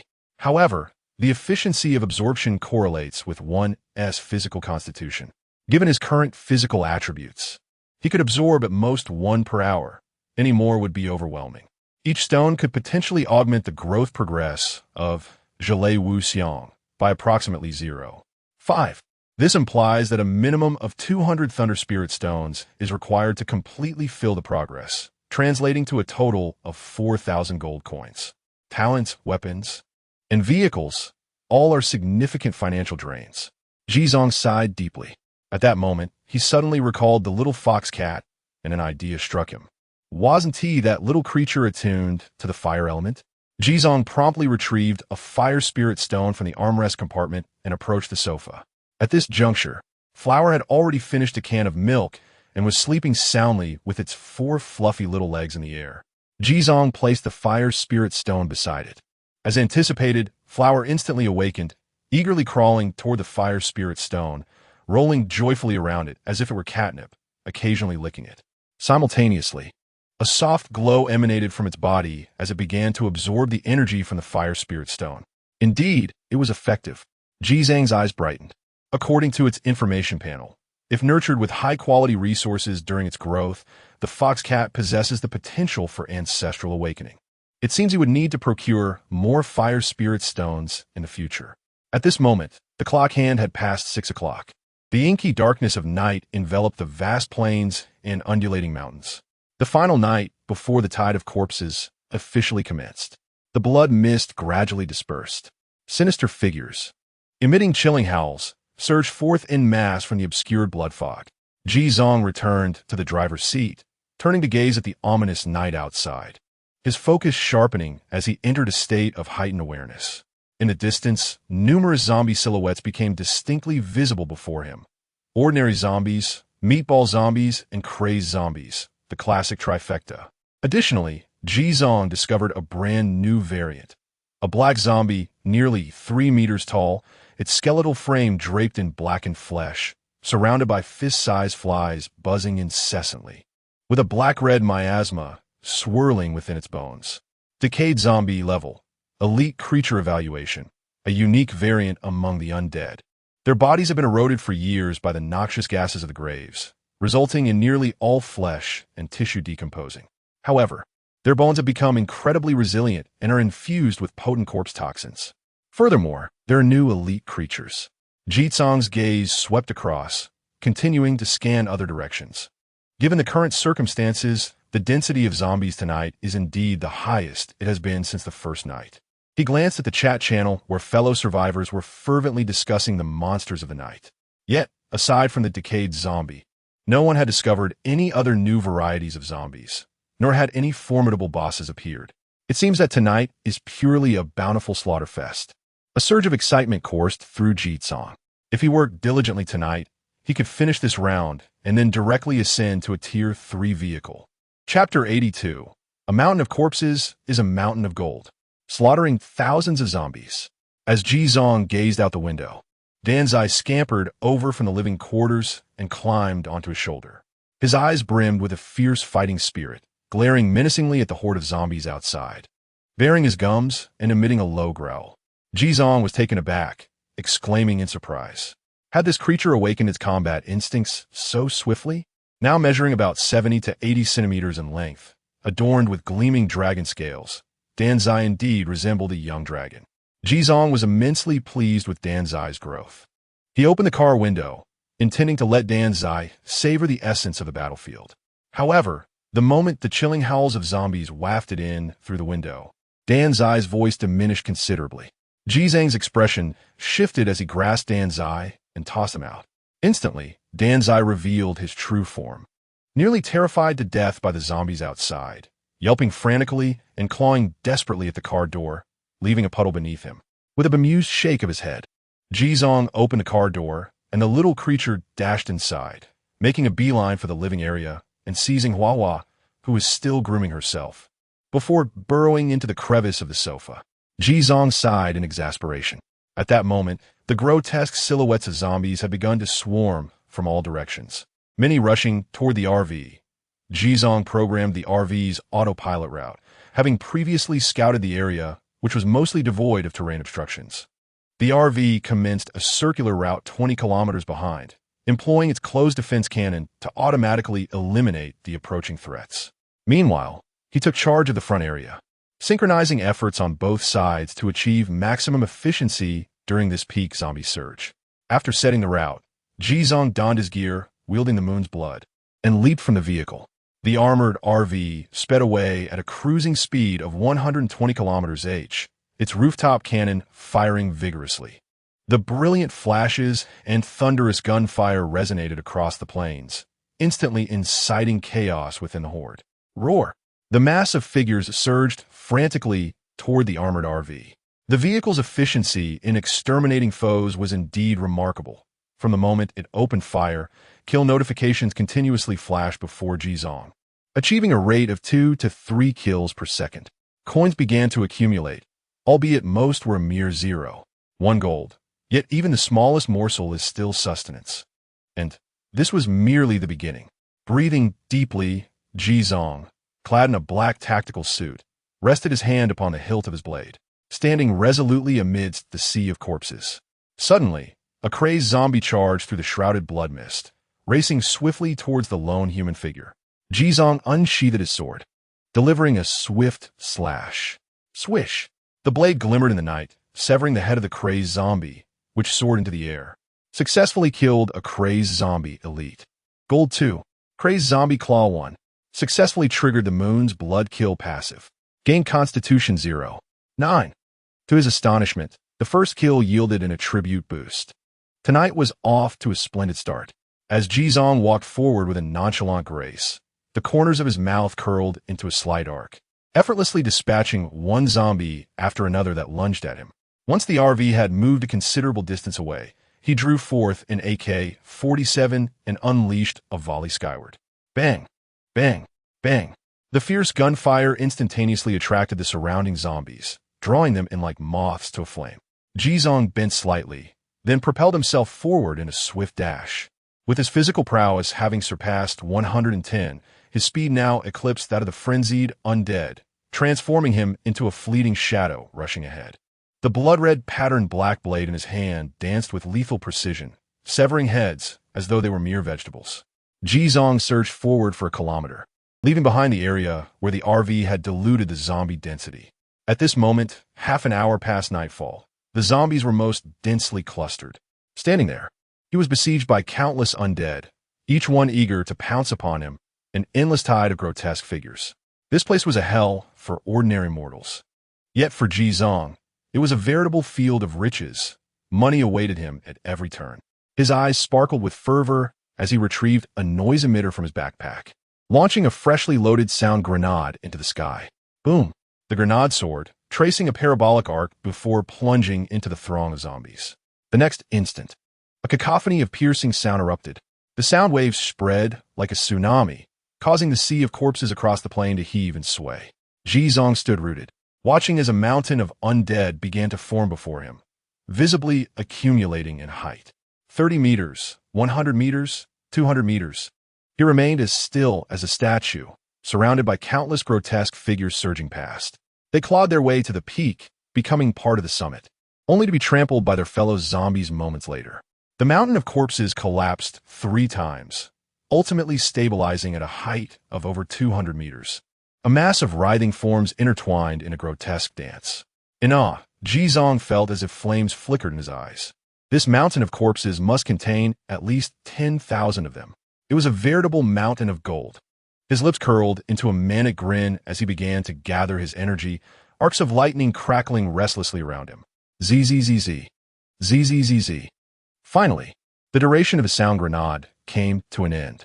Ji Zong crouched slightly, wielding his moon's blood blade horizontally.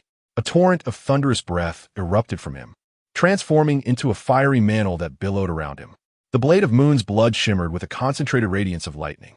In the next heartbeat, the ground beneath him shattered and collapsed. His figure became a dazzling streak of lightning, surging forth at an unimaginable speed, piercing through the mountain of corpses. Boom!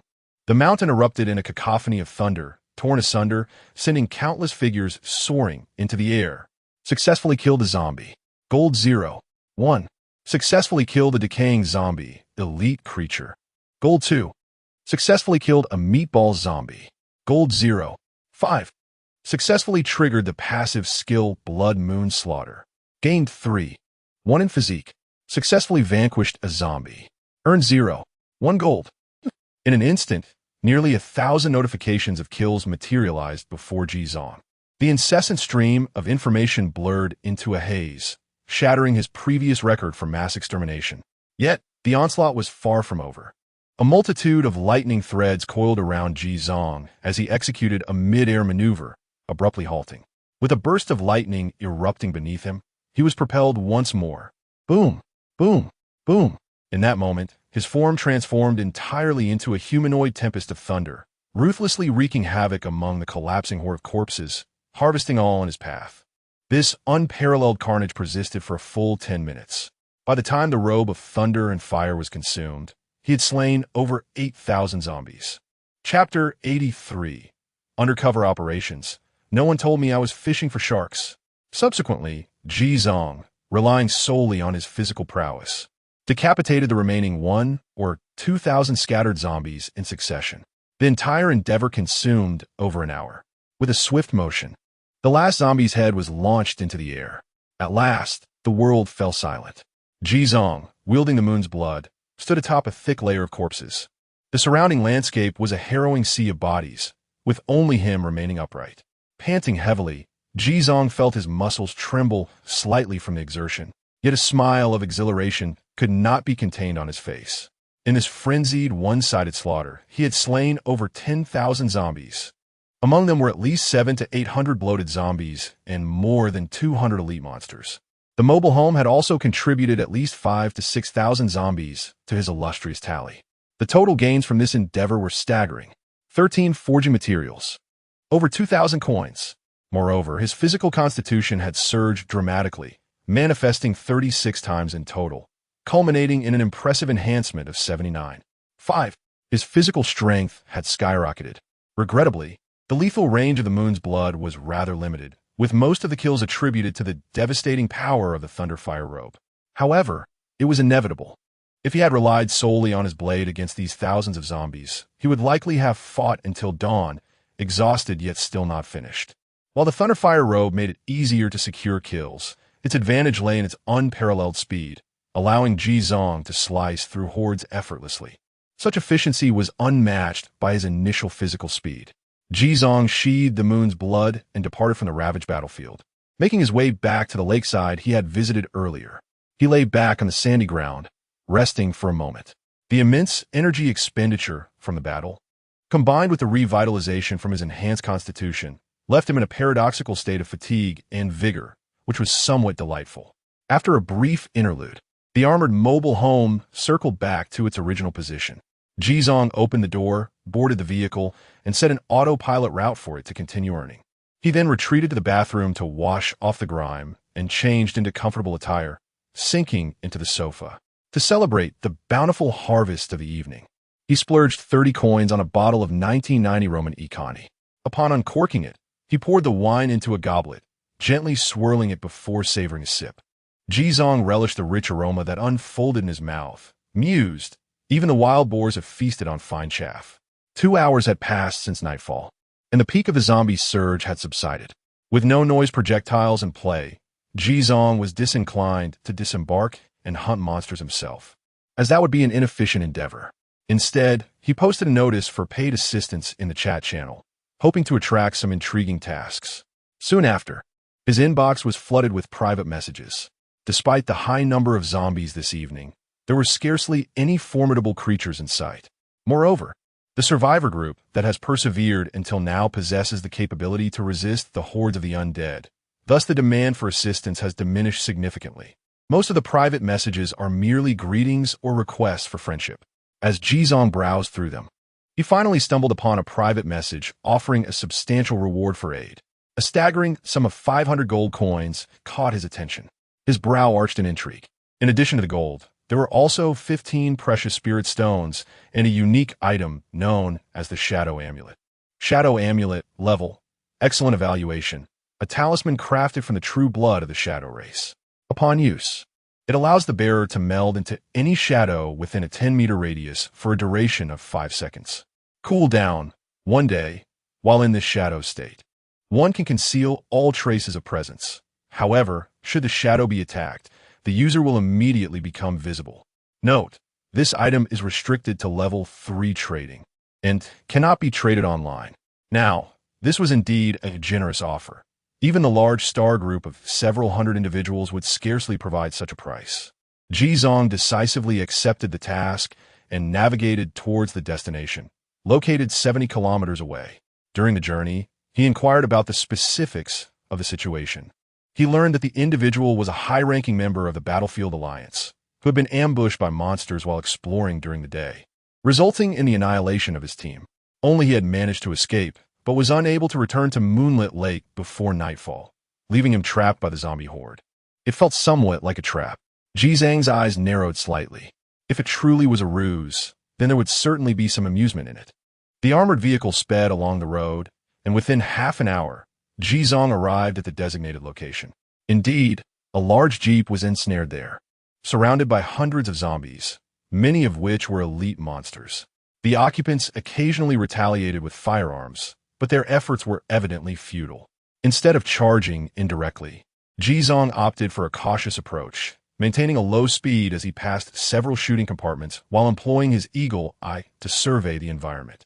With the enhancement of tenfold vision, no detail escaped his scrutiny. Soon, while inspecting the southeastern direction, he discovered a camouflaged Barrett rifle barrel concealed among the thicket. A smile tugged at the corners of his mouth.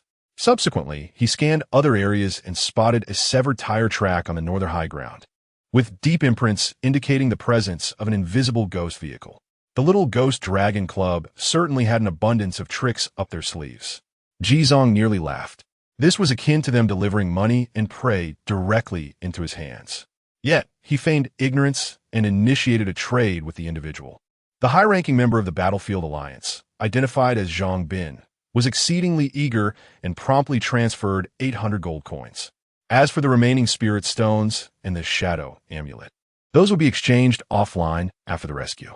What a generous offer. Ji Zhang's heart swelled with joy. This was undoubtedly a voluntary plea for assistance. These individuals, in their desperation to lure him out, were truly willing to part with their riches. Zhizong, unfazed, promptly unleashed a barrage from the close-range artillery, successfully drawing the horde of zombies towards him. Following this initial engagement, a rapid succession of gunfire ensued. For the close-range artillery, a mere few hundred zombies were insufficient to even fill the gaps. Within less than a minute, they were reduced to mere fragments. The crisis had been averted. As the door of the jeep swung open, a man emerged, his face alight with joy and relief. "Master G, I cannot thank you enough. Had you not rushed over last night, I would have been at a loss for what to do." Inside the vehicle, two figures, fully armed, concealed themselves in the dim recesses of the back seat. The leading woman pressed her earpiece, her voice a hoarse whisper. "Prepare to engage." Upon receiving the command, the three individuals in the ghost vehicle, along with the sniper concealed in the underbrush, were alight with lethal intent. The instant Zhizong stepped out of the vehicle, they would require no more than half a second to simultaneously present him with over 3 distinct methods of demise. This was the hunter group. On the plains, they never encountered any unforeseen complications when aiming to eliminate any solitary target. How absurd to employ a sledgehammer to crack a nut. Taking down such an inept fool, merely focused on upgrading his vehicle, is child's play for me, the sniper scoffed.